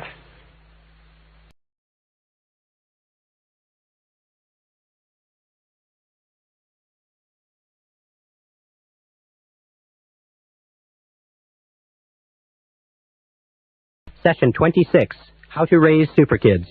Perhaps the most permanent relationship that you ever enter into in life is that of bringing a child into the world. It outlasts many marriages, it outlasts jobs and careers, it outlasts money and locations and businesses. It lasts until one or the other of you passes on. And most of us come into this world without any idea of how to raise children. We come in without any basic parenting skills. And the great tragedy is that most people don't make any effort to pick up any skills. It's possible today for you to learn so much about how to raise happy, healthy, self-confident, wonderful, loving, vibrant, fulfilled children. There's so much information available on it, and you know that about 80 to 90% of parents never bother to buy a book on the subject or consult an expert or even seek advice except from their mother-in-law or from the person in the backyard. Very important.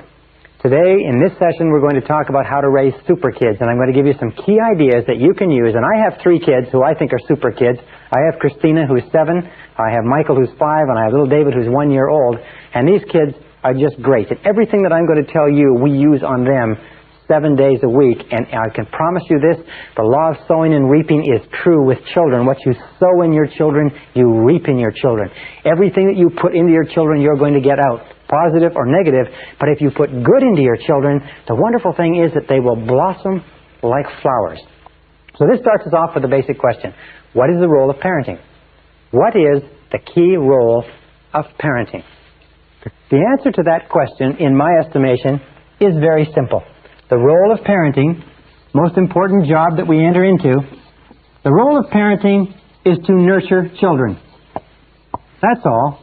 The role of parenting is to nurture children until they're 18 years of age, until they reach the age of maturity, and to build high self-esteem in those children. To build high self-esteem. In my estimation, this is the key role of being a parent. Nothing else is significant or important next to the building of self-esteem. Why is that?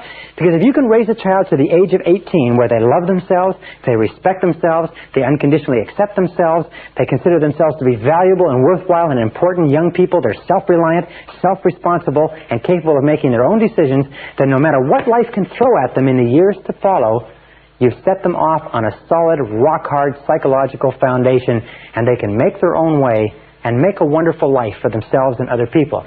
If, however, you give children everything else in the world, but you leave them without this self-esteem, if you leave them without this self-confidence, without this belief in themselves, without this conviction that they can do whatever is necessary to be successful, if you leave them anything except self-esteem, to that degree, you have not succeeded as a parent. So raising children and building high self-esteem in children becomes the organizing principle of parenting. The organizing principle means that you continually ask, knowing that everything counts, you continually ask, does this build self-esteem in my child? Is this situation, is this issue, is my response contributing toward building and nurturing this little human being that's been entrusted to me, or is it not? With Christina, my first child, wonderful little girl, I've explained to her at a very early age that she came to me, as Khalil Gibran explains in his book, The Prophet, she came to Barbara and I from God, and that our job is to take care of her and to love her until she grows up. And that she doesn't belong to us, and we don't own her, and our job is not to shape her the way we want her to be shaped. Our job is to nurture her and discipline her and train her and give her every opportunity to grow and expand and develop. But our job is just to take care of her until she grows up. And she understands that very clearly, that we are there to nurture her and to build high self-esteem, and that she came from God. And she thinks of herself as being really, really special because, surprise, surprise, none of her friends have been told that. So these are the organizing principles that we use with our children. Now, no parent is perfect. Parents make mistakes, parents get tired, parents get irritable, parents shout at their kids, parents spank their kids and punish their kids. But generally speaking, if we use the organizing principle of building high self-esteem in our children, these are the things to remember. Number one is destructive criticism is extremely painful to a child. Destructive criticism sets children up for a lifetime of inferiority complex, low self-esteem, fears of failure and rejection. So never use destructive criticism on your children. Never run your children down. Never use destructive criticism on your children. Instead, do everything possible to build them up. That doesn't mean that you don't discipline them. That doesn't mean that you don't control them. But you never say, you're a bad boy, or you're a bad girl, or you're a little brat, or you're no good, or you never tell the truth. You never say anything to your children about themselves that you do not want to become part of their personalities. Because remember, it goes straight past the conscious mind into the subconscious and is programmed away and accepted as a truth because you said it, even in a moment of anger. So never use destructive criticism on your children. Children are very vulnerable to destructive criticism. Number two, remember that lack of love, or love withheld, is the major reason for psychological, physical, and emotional problems in life. That children need love. And if you deprive children of love, and it is not, by the way, what you think inside, it is the child's perception. Everything is perception. Now, the child is pretty shallow in the formative years.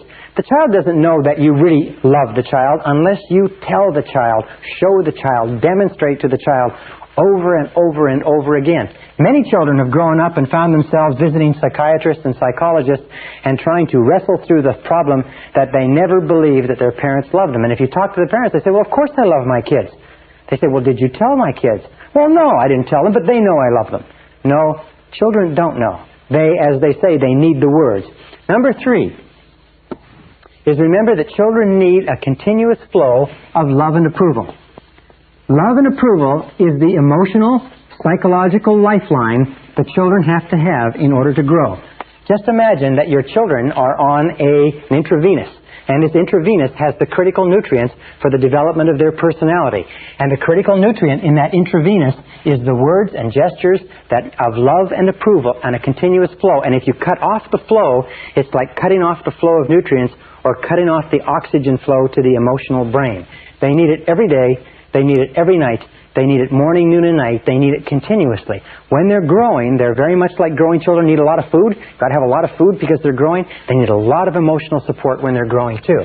A fourth thing to remember is children need praise. Praise is what grows children. As a matter of fact, they found that when you praise a child, their physiological system actually vibrates with new energy. They need encouragement.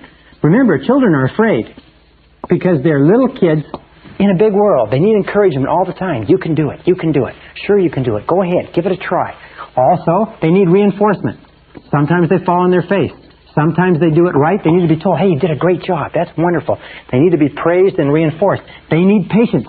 Children need a lot of patience because they seem to be slow in learning. The kindest thing you can do for your children is to be patient, be supportive. Also, to be loving, and also to be kind. Children need an enormous amount of kindness, and they need caring. They need tenderness. They need gentleness. They need, especially though, they need patience when they are the least patient. When they are the most exasperating is when they need the most patience from you, the most kindness, the most understanding, the most compassion. Now, the fifth point here is to tell your children you love them every day. Tell them you love them every day. Now, I've been surprised. Tell them you love them every day. How many parents don't tell their children that they love them? They say, well, a kid knows I love them. I've had arguments. They say, well, they know I love them. I don't have to tell them. The fact is that kids need to know. And the reason, of course, that we don't is why? It's because our parents never told us that they loved us. If we grew up in a household where our parents never said, I love you, and I care for you, and I wish the very best for you, and they never gave us praise and encouragement, we'll grow up being very uncomfortable. But I'll tell you this, that if you'll tell your kids you love them on a regular basis, they'll tell you back, and they will teach you how to love. So learn to use the words over and over again. Now, here's 4 behaviors that parents can use to tell their children that they really love them. Behavior number 1 is the greatest gift that a parent can give to a child. It's called unconditional love. Make sure that the child knows that you love them 100%, no matter what they do, no matter what happens, that nothing in the world can ever stop you from loving them 100%. It's absolutely critical. With my little girl and my little boy, I have a little game with them that I play with them called the love game. And I ask them, how much do I love you? And we go through a game and they say, well, this much? I say, come on now. I say, this much? Come on. I say, this much? And finally they say, this much. And I say, well, what about when I shout at you? They say, well, you still love me this much. I say, what about when I put you in your bedroom? They say, you still love us this much. I say, what about when I shout at you and put you in your bedroom and make you stand in the corner? They say, you still love us this much, Daddy, because no matter what we do, you love us all the time. Now, that's the very kindest thing that you can ever convince your kids of. I do this to condition them. I do this because I want it driven so down deep into their subconscious mind that they are so totally loved that they can go throughout their life as little kids growing up and never, never, never question that their mommy and daddy really love them. Remember, the phenomenon of conditional love is what breeds the fear of rejection, what breeds feelings of inferiority and insecurity.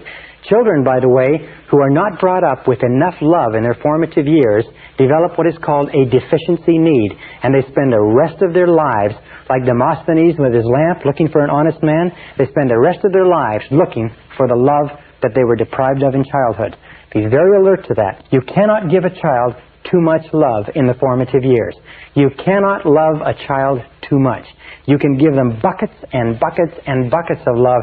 Give them all the love they can absorb. So number 2 way that you show your love is with eye contact. Children have emotional fuel tanks, and they drink in the love of their parents through their parents' eyes. And when you look at your child with love and you say, I love you very much, the child just feels wonderful all over.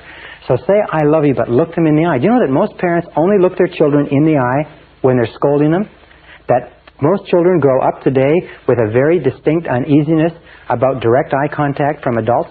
That in our society, direct eye contact is considered a sign of hostility because so many of us have grown up with our parents only looking at us when they're scolding us, and when they're speaking nicely to us, sometimes they just watch the television or read the paper. So look the child right in the eye. The third is physical contact. Remember, children are very emotional and very visceral. They're very physical, and they need physical contact. They need to be hugged. They need to be kissed. They need to be embraced. They need to be patted. They need to be carried. And every single time that you hold your child with warmth and love, starting from infancy all the way up to when they become grown-ups, and you pat them on the back or put your arm around them or pat them on the head, physical contact, as it says in the song, touch my hair when you pass my chair, little things mean a lot.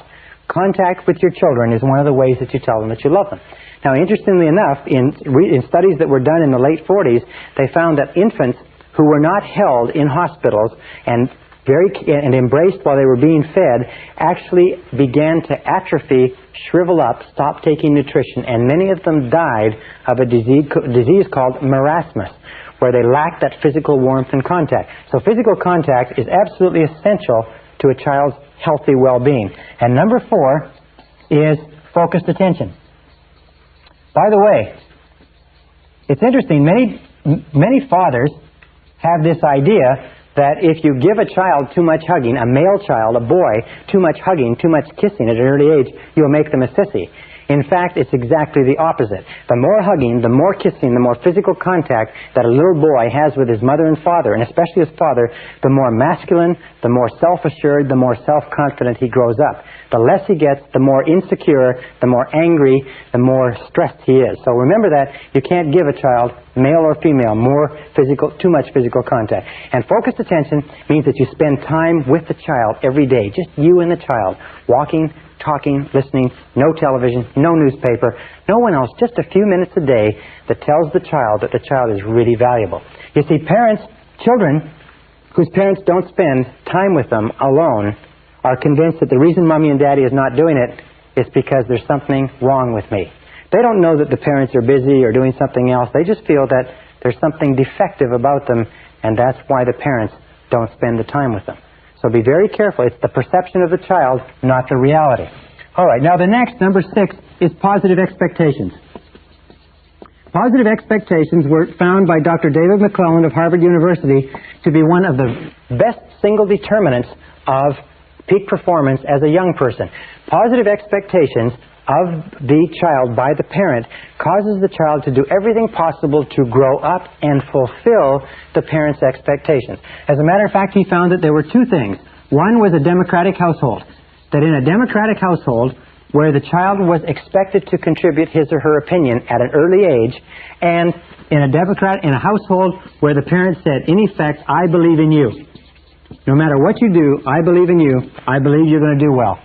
That these 2 factors alone led children to becoming high achievers in their teens and in their early 20s, sometimes 10, 20 years ahead of children who were not brought up in democratic households, where their opinions were solicited and valued, and where their parents expressed negative expectations. Like, remember, you've heard many times, kid works hard, comes home with 5 A's and a B.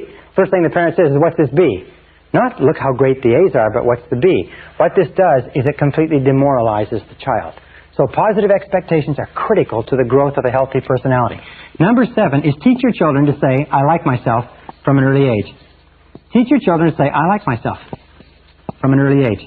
I like myself. I like myself. I like myself. You see, high self-concept children, high self-esteem children like themselves too much to get into trouble at school. They get better grades. They're more popular. They're better liked by their schoolmates and by their teachers. They have much less a tendency to use drugs. They have much more resistance to peer pressure. They don't get into trouble. They don't vandalize. So teach your children to say, I like myself. I like myself. I like myself. With our children, we taught them as soon as they could talk to say, I like myself and I love myself. I love myself. I love myself. And they stand in front of the mirror and they look in the mirror and they say, I love myself. I love myself. And they act like they love themselves. People come up to us on the street and they say, and this is great, they say to us, those kids aren't afraid of anything. Those kids aren't afraid of anything. And that was our great desire. After we came from very negative childhoods and very destructively critical parents, we wanted our kids to grow up not to be afraid. So these are the things that you do, the 7 key things to cause your children to grow up and feel terrific about themselves.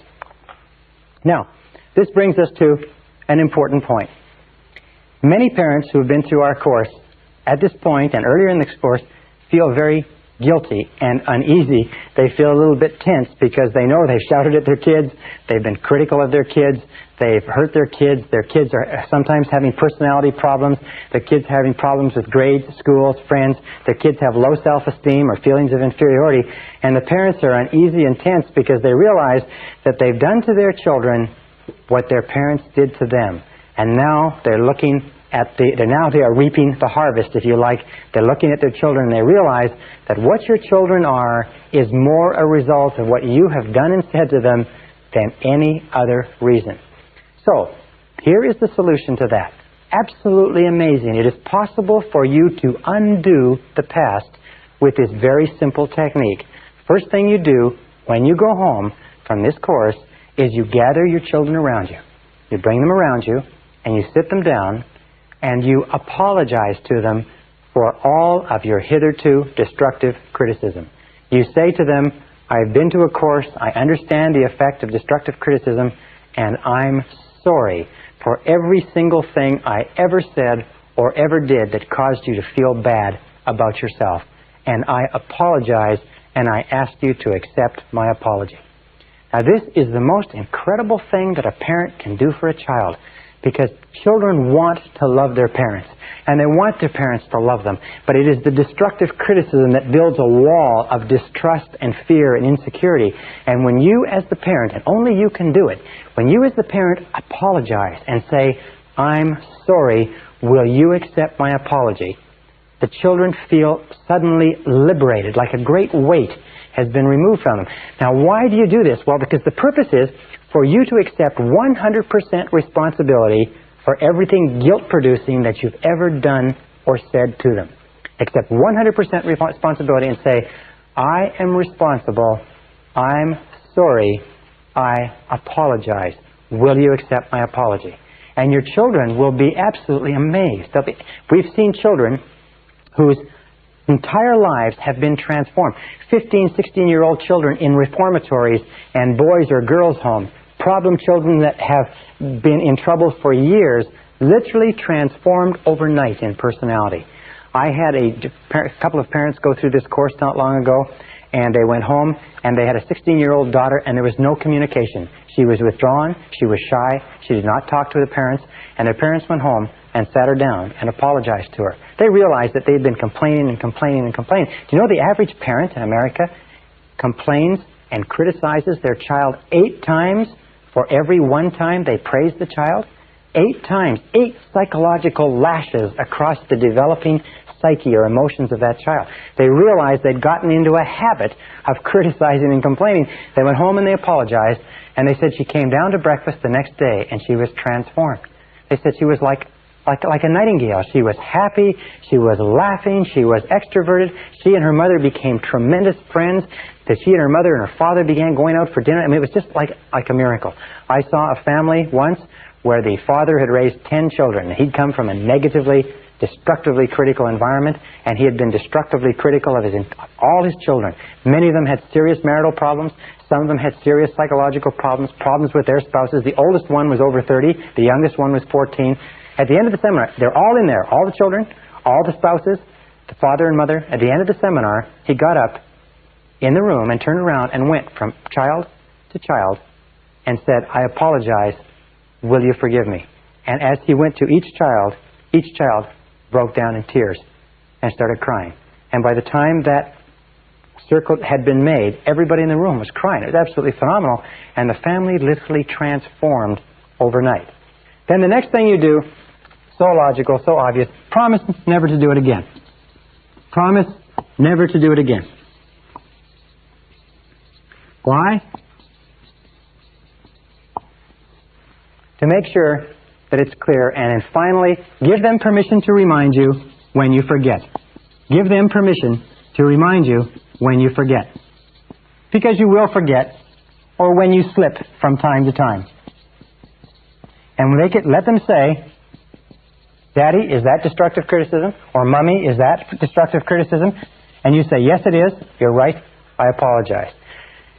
You will find that if you make it a game to abolish destructive criticism, this is your goal in your household.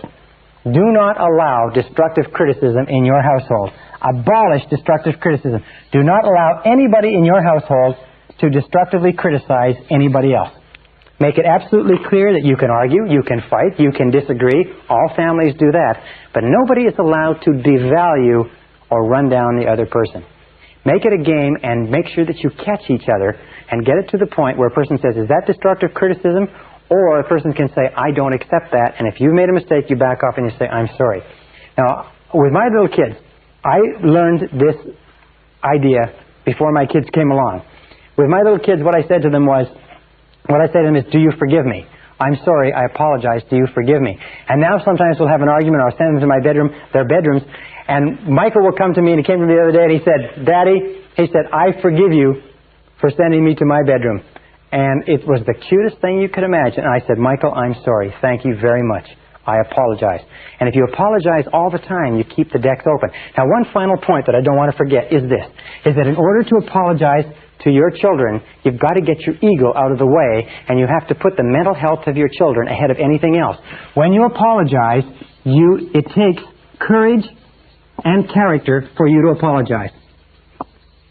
It takes courage and character. It takes tremendous strength for an adult to apologize to a child. But when you lead by example, you build courage and character in your children. Do you know how many people spend half of their life trying to avoid admitting, I was wrong, I made a mistake? When you demonstrate courage and character to your children by saying, I'm sorry, I made a mistake, we don't use destructive criticism in this house.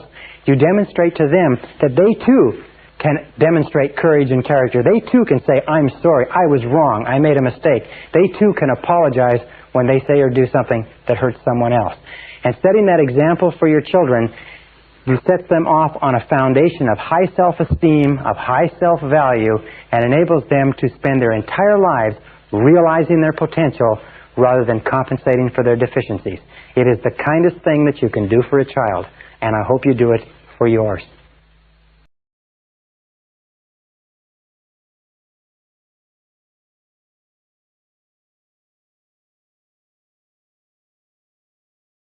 Session 27, Finding True Purpose in Life.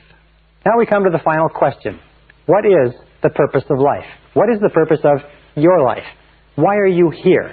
Why do you exist at all? Why do you get up in the morning? Why do you have a life? Why are you on the earth? Is it simply to be born, to grow up, to work, to reproduce, to die? Or is there something else? In my estimation, there is something else, something far more important. In this session, I want to talk to you about my discoveries and my thoughts about what the true purpose of life is.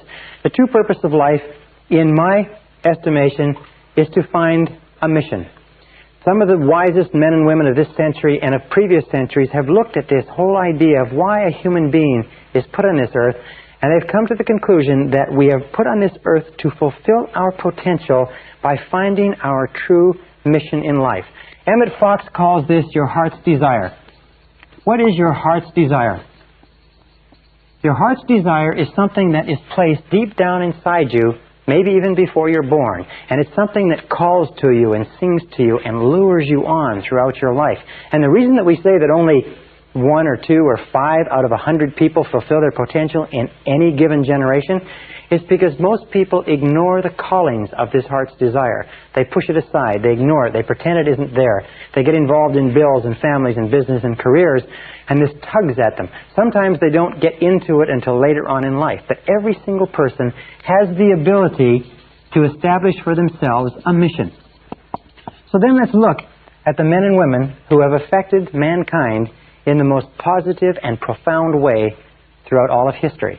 In our civilization, in our culture, the most powerful person was Jesus of Nazareth, a humble carpenter who preached for 3 years in Galilee and then died in Jerusalem, but has had more of an impact on more people in this world than any other man who ever lived, than all the other kings and all the other monarchs and dictators of history.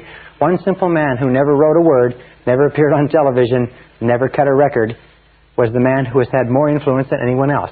And beyond Jesus, there was Buddha. The followers of Buddha, and interestingly enough, Buddha taught a very similar message to Jesus. He taught the message of universal love. He taught the message of the brotherhood of all mankind, that all of us are united in loving each other. And also Mohammed. And Mohammed has followers that number in the hundreds of millions. Buddha's followers number almost 1 billion. The followers of Jesus number probably 2 billion. And if you look down the people who have been affected by them, you have St. Francis of Assisi, has had a profound influence, establishing the Franciscan order. You have, in our day, you have Mother Teresa of Calcutta, having a profound influence. You have my mentor, Albert Schweitzer of Africa. S is Schweitzer, D-B-I-T, Schweitzer. And You have people like Florence Nightingale and others. What is the unifying theme of these people?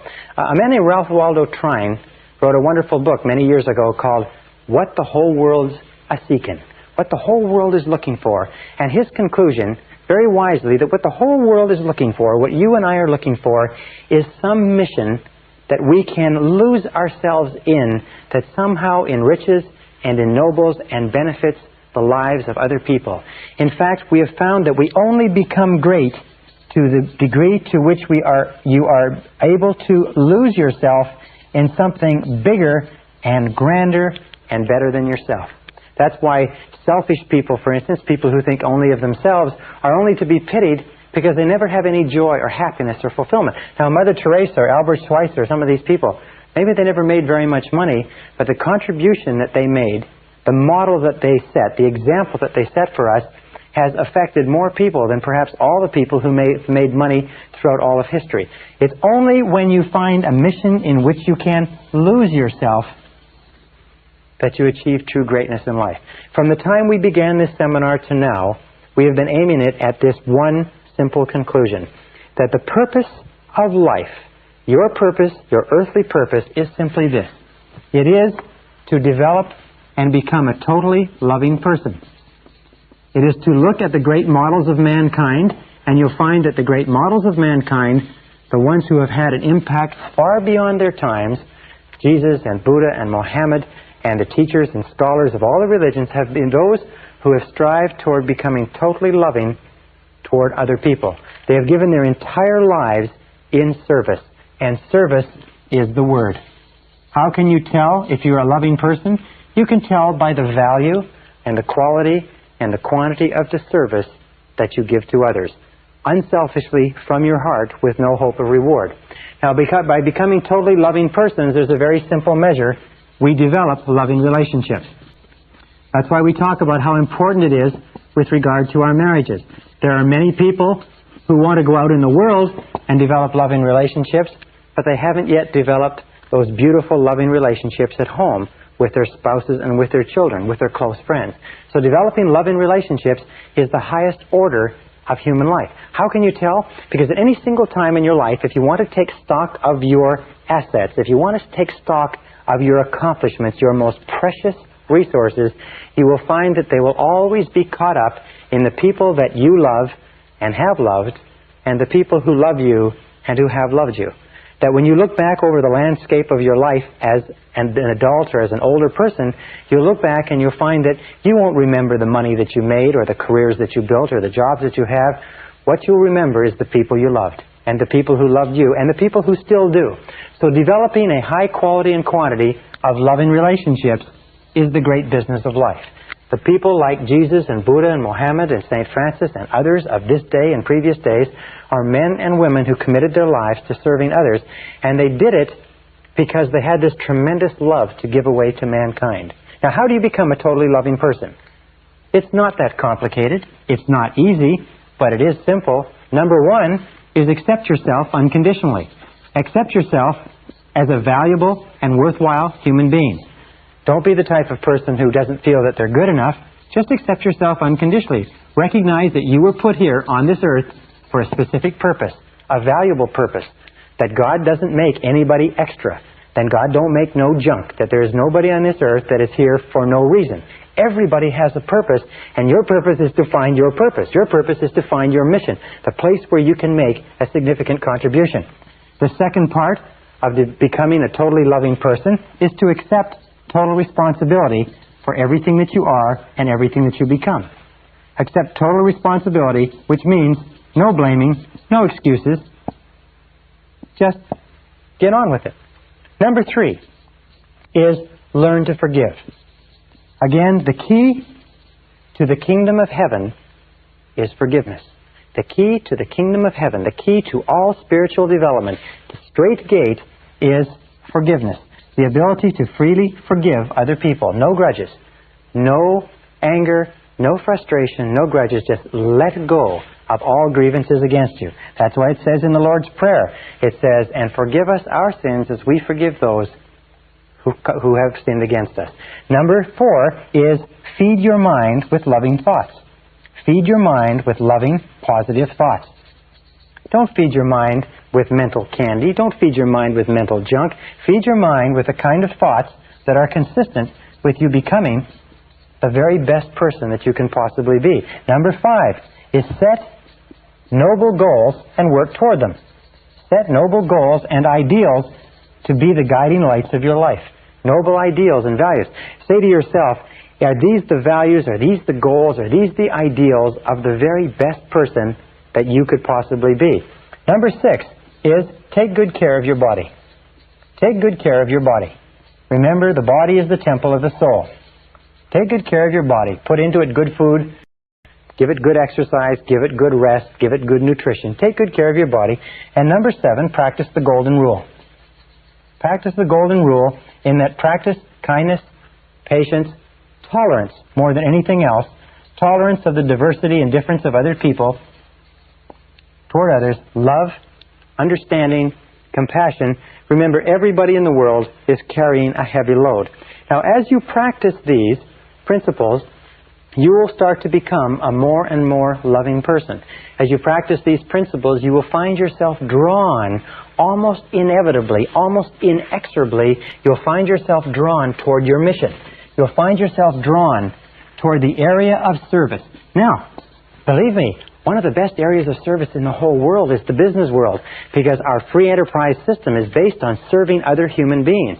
But you can serve other people in any profession, in any capacity.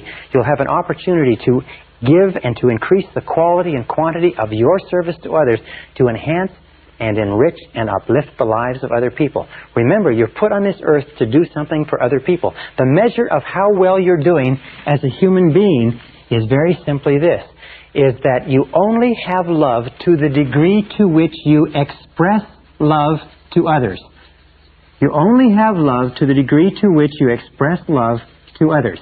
In other words, you do not have love in isolation of other human beings. You cannot say, I am a loving person, without having loving relationships as the proof, if you like. You can only have love to the degree to which you feel love for other persons. So the more you express love to other people, and that's why we are given families, and that's why we are given intimate relationships, and that's why children are sent to us to teach us to develop our breadth and depth and capacity for love in such a way that we could never learn otherwise.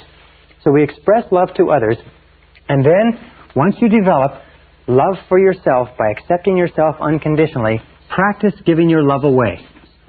Practice giving your love away. You see, an interesting thing about love is that love only grows by sharing. That love only grows by sharing. You cannot have any more love than you have right at this moment in your life, except to the degree to which you give it away to other people. So love only grows by sharing. Now, the wonderful thing is that the more you give away, the more you have. The more you give love away, the more you have. So the more you give, the more you have to give. The less you give, the less you have to give. This is where the law, the more you give, the more you have.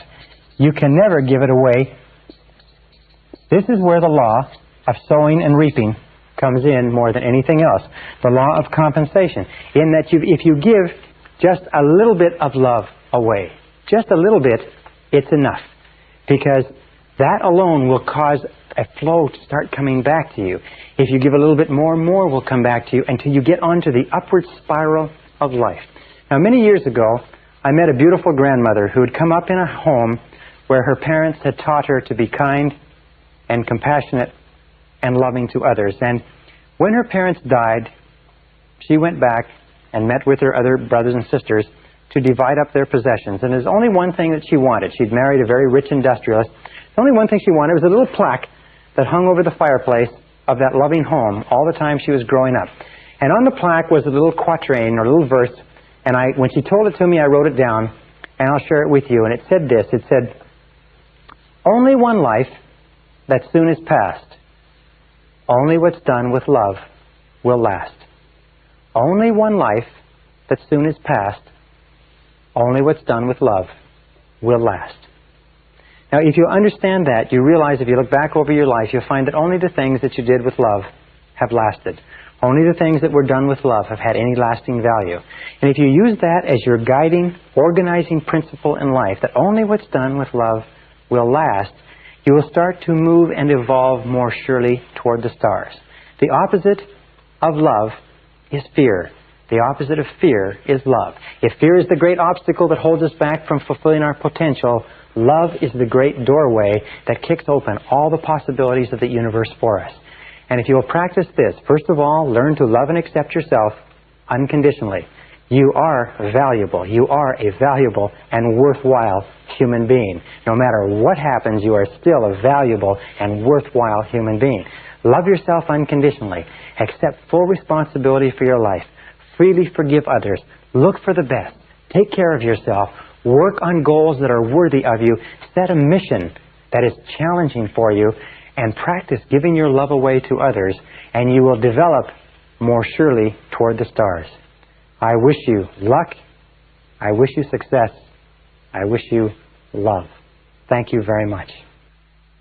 This is the end of Side 2. Please fast forward the tape to the end to cue up Side 1 for your next listening.